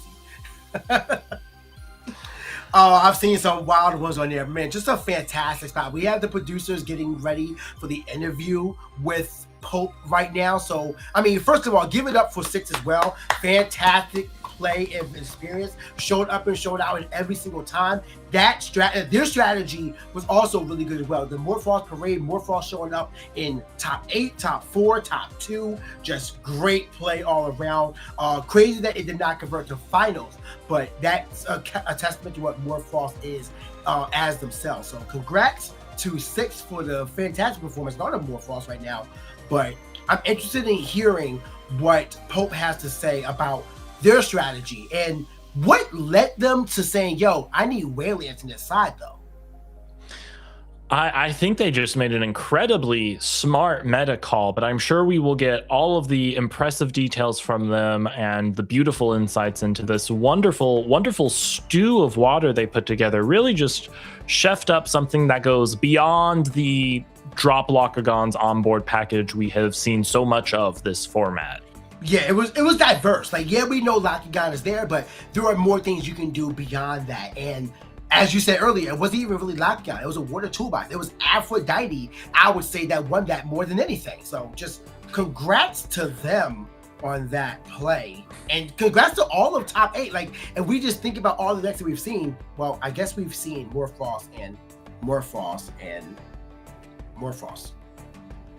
but we've also seen Leonite twice. Like, that did convert to top 8 thanks to Blue Line, so congrats to that. That made the top 8. We've seen Bronzeglow in round 2. We've seen, help me out here. We saw Titan show up amazingly as well, Andrew. Hermes. So many unique decks. Hermes as back. well from Vibe Rebellion, yeah. We saw some variants of fire artifacts and fire burn today. Lots of good stuff getting cooked and clashed with out there in this premier tournament. I cannot. How inspired are you to get the deck building after what we see here today? So inspired. I gotta get back to the chef station and see how many of these decks I can put 3 Rise from the Shadows in to make it better. I gotta admit, I'm still torn between bringing Lunar or Earth to my deck, to my tournament. But you know, one way or another, I'll be getting my grinding in. Yeah, I mean, you gotta bring your boy Dionysus, right? You gotta show up with the fruit. I have not figured it out. I haven't confirmed yet. Because I got to make sure that whatever my brain can deal with the top deck, I got to be able to do with Lockagon and Morphos and yada, yada, yada. But I also need to make sure I have my own flavor. So I don't know where that's going to be at, but I will be doing as much testing as I can to make sure I am ready. So I got to figure out my place in this meta and then see how far that can bring me. Yeah, and now you got to be prepared for the fact that base set Galaxy to the top once again. We cannot escape base set. BK. Base set is eternal. Base set is the foundation from which champions are born. 5,000 years of base set. Base set perpetuity. Oh man! But Panzer was base set, right? No, that was Frostfall. Oh, Panzer was Frostfall. Okay. So you're a Frostfall person then. Well, it's time for us to fall into this interview. Swole and Pope are ready to go. So let's hear what our new champion and world invitee has to ready for us in just a few minutes. But this time is oh, you know what? I see what happened. No worries. I see what happened there. We have a lot of things going on here to get ready for the event here. So thank y'all for being patient with us as things are finalized as well. But yeah, this is going to be just an exciting time, and I cannot wait to hear everything from Pope Just so many things we got to figure out. Thunder, I'm really surprised that we did not see Lycan as well. Yeah, like a vote, not like in form, like a vote come through. So much more Frost today. Oh yeah. Wrong Lycan. Yeah, I mean, Pope, our champion, was on some Thunder today, but exclusively for Magnaros. Although I think Magnaros hit the field maybe only once for them. Yeah, like that was a really weird game with the Bronteglow, but I did like seeing it in action. I feel like sometimes you see losses or you get losses and they're just circumstantial. Not that the deck is bad, but somebody has to lose. I would put more time into that Bronteglow. Like if you can net deck that after this tournament is concluded and the decks are available on play.elestrals.com, I would say look at it, maybe adjust it for your liking and go forward. Yeah, maybe Rise from the Shadows of Bronteglow is the way to go. I gotta find a deck I can put Rise from the Shadows in. That is my requirement. Yeah, I gotta figure it out. But hey, as long as it includes Theraheart, you'll be fine. Actually, I'm starting to think that Theraheart maybe isn't the way to go. I mean, 6/6 is definitely a body, but I mean, if you can't guarantee you get Rune on the field, it's probably not that worth it. Well, we'll let Swole get all of the details from Pope here and see what kind of deck building advice we can glean from that, because we are all ready for the deets from Swole. So take it away, Swole. Thanks, Andrew. Thanks, PK. We're here with Pope, our newest live stream champion. Hey, Pope, how's it going? After 7 long rounds of Swiss and an insane top cut, and honestly, that was kind of a crazy finals too. I'm not gonna lie, coming down to the wire like that. Lava this end. How are you feeling? I am very tired and hungry, but overall excited, very happy. I came in with the mentality of like, let's at least get top 16, and one thing came to another, and here we are. I think it's insane to watch over and over. And we saw the top 8 match versus Bo too, where you showed off the Waylance to really give a key to what you were playing along this lock-on engine. Walk me through that deck building decision of like the Galaxies and the Waylance and Lockagon. So I thought that the 2 most prevalent decks were gonna be Lock and Morfrost, because there's a lot of like in-home tournaments, and Morfrost was always top 3.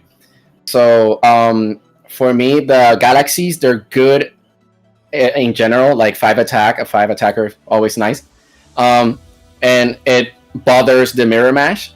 And with Morfrost, I just like Waylance. They're all the same name, no? And it's searchable. Why not? The only thing I would do, I would play 2 Waylance, because I had playing against Bo. I wanted to search the other one, like have the other one in hand, because I had a tap puff in hand, so I could do it all over again. But that's a side deck thing. We'll work on that. That's incredible to hear. The Waylance tech going into this is a major meta call. The Galaxy as well. I saw kind of players navigating around that. At the end there, we saw that 6 was trying to work in, the Cryoverns being water enchanted too, kind of the kind of walk out those swaps and everything, which is a pretty big heads up play. The inclusion of Lavalith as a one-of, are you citing that in for a specific matchup, or is it something that you're like, I'm going to main deck this because it's kind of a good card right now? Everybody always has something, like a Divine or a Stadium. So if I feel that I want to bait out back row, it's good against a Gorgons, it is good against a PTA, and perfect against a Shield. So, it's a good big boy. Why not? And like you saw right now, I was like, I draw it. I was like, well, he can't shield. He can't tsunami. PTA does nothing. It's game, no? Or am I crazy? Am I missing something? Sometimes it's that simple. Yeah. Yep. That's incredible. So preparing for this tournament today, you were mentioning that inside of some of the house tournaments and kind of just playing around. What kind of prep went into today? So a lot of local testing, feeling like you're matching up against some qualified testers? No, unfortunately, I'm from Puerto Rico and we don't have a lot of tournaments locally. We have our Discord group in Puerto Rico, and I did play it up a lot there. I played with Iram, and Decent Shirts helped me a lot. Deck strategy and deck building, because he already had a top 16 with water. So we talked and we did craft, and basically we just played every day, matches until like everybody got tilted about something, and then that was a night. Just kind of go until everyone stops. Yeah, shout outs to PR and this one. That's bringing on home. That's killer. So we saw previously too, qualifying for the Elestrals World Championship. That's really exciting. How are you feeling about that? Ecstatic. Like I said, I thought of coming like 16, and maybe qualifying. I wasn't really sure that I was gonna go, but I tried it, and here we are. So I guess I'm gonna have to find a way to fund that trip. Hey, absolutely. I mean, already getting there and showing off an amazing finals and showcase inside of this Top Cut too. I'm looking forward to seeing that inside of Worlds if we can have you. I'm hoping that me and Decent Shirt, and hopefully anybody who can. Decent Shirt is very close to the points to qualify, so hopefully we can go and represent Puerto Rico. Hey, absolutely. I'm looking forward to it. That'd be awesome. What's so before we go, and again, congratulations on this big win. It was an incredible round to watch. Any shout outs you want to give particularly? It's a Decent Shirt. Anyone else you want to give shout outs to? Yeah, Decent Shirts, Iram helped a lot, and honestly the Discord, Puerto Rican Discord, something we just sit around and theorycraft and play jank. It's always fun, and yeah, that's basically it. Yeah, well, awesome. Well, congratulations once again, Pope, for being our reigning champion for livestream on a killer meta call with the whales, lock gun, and again that Waylands tech. Absolutely beautiful. I'm sure we'll see that pop up more now. So, big shout outs to you on that one. And that'll be great. Yeah. I'm going to throw it back to Andrew and to PK in the booth, and that'll be great. Thank you so much. Bye. PK, how wonderfully exciting. It turns out Pope did, in fact, just make the right meta calls today. He talked about how he saw in all of his testing, he really expected the Lockagons and the Morfrost to show up. And hey, Wayland Smill everything. He was absolutely right. Brought it up to the top today. How wonderfully exciting. And if you, our wonderful, beautiful viewers, want to bring something absolutely fun like Waylands to the top, you will have an opportunity to do so. December 20th is the next premiere, so don't forget to do some deck chefing, do some testing, just like our wonderful champion Pope. Get on the Discord, find some friends to run games with until you all get tired and get mad about it. Show up December 20th with your best brews and have an awesome time. If there's anything that we know is that the best things come from just brewing with friends. So if you also need a place to go, if you are just like you need a group to match up with before December 20th, join the Elestrals Community Discord server. Come through, meet people. There are so many people who are willing to just test things. You never know what new friends you'll make, what new ideas you'll see someone else talk about. I know you have to be inspired. Every element showed up and showed out in a big way in today's tournament. So you could be the one to bring Lunar to the moon. That's ironic. You could be the one to bring wind to the pedestal. You could be the one to bring life to fire in the next premier tournament. December 20th, January 3rd, January 24th, I believe it was. Yep. So make sure you guys come through, check out everything regarding the Elestrals. The socials are down there. And you already know once this year is concluded and we get to 2026, Sunstrike is coming. We're going to start getting some information about that. We're going to get information about Worlds. We're going to get information about what's coming up. Elestrals is far from over. It's very literally just beginning. So sit tight. It is going to be a fun time. But man, Andrew, we have been blessed to witness the games we have today. You are so right, PK. And thank you to all of the wonderful staff that made it possible. We have rules helpers, we have judges, we have scorekeepers, we have our production staff. Just round of applause for all of the people that make these wonderful tournaments possible, PK. Don't forget everybody watching at home. You guys' attendance, supporting the Elestrals helps us grow so much. So thank y'all for being here. Do not forget to follow on socials. And if you got a favorite clip from anything at all, I know you guys remember Torch and Healing for 5. Get those clips, share it out on social, share it with your friends, let them know, show them what makes Elestrals so special. There is nothing like it in this world. But with that all said and done, that is our time with you all today. Thank you all for your support. Thank you all so much for watching. December 20th, we'll see you then. But for right now, it's time for us to dip. So stay hot, guys. We'll see y'all next time.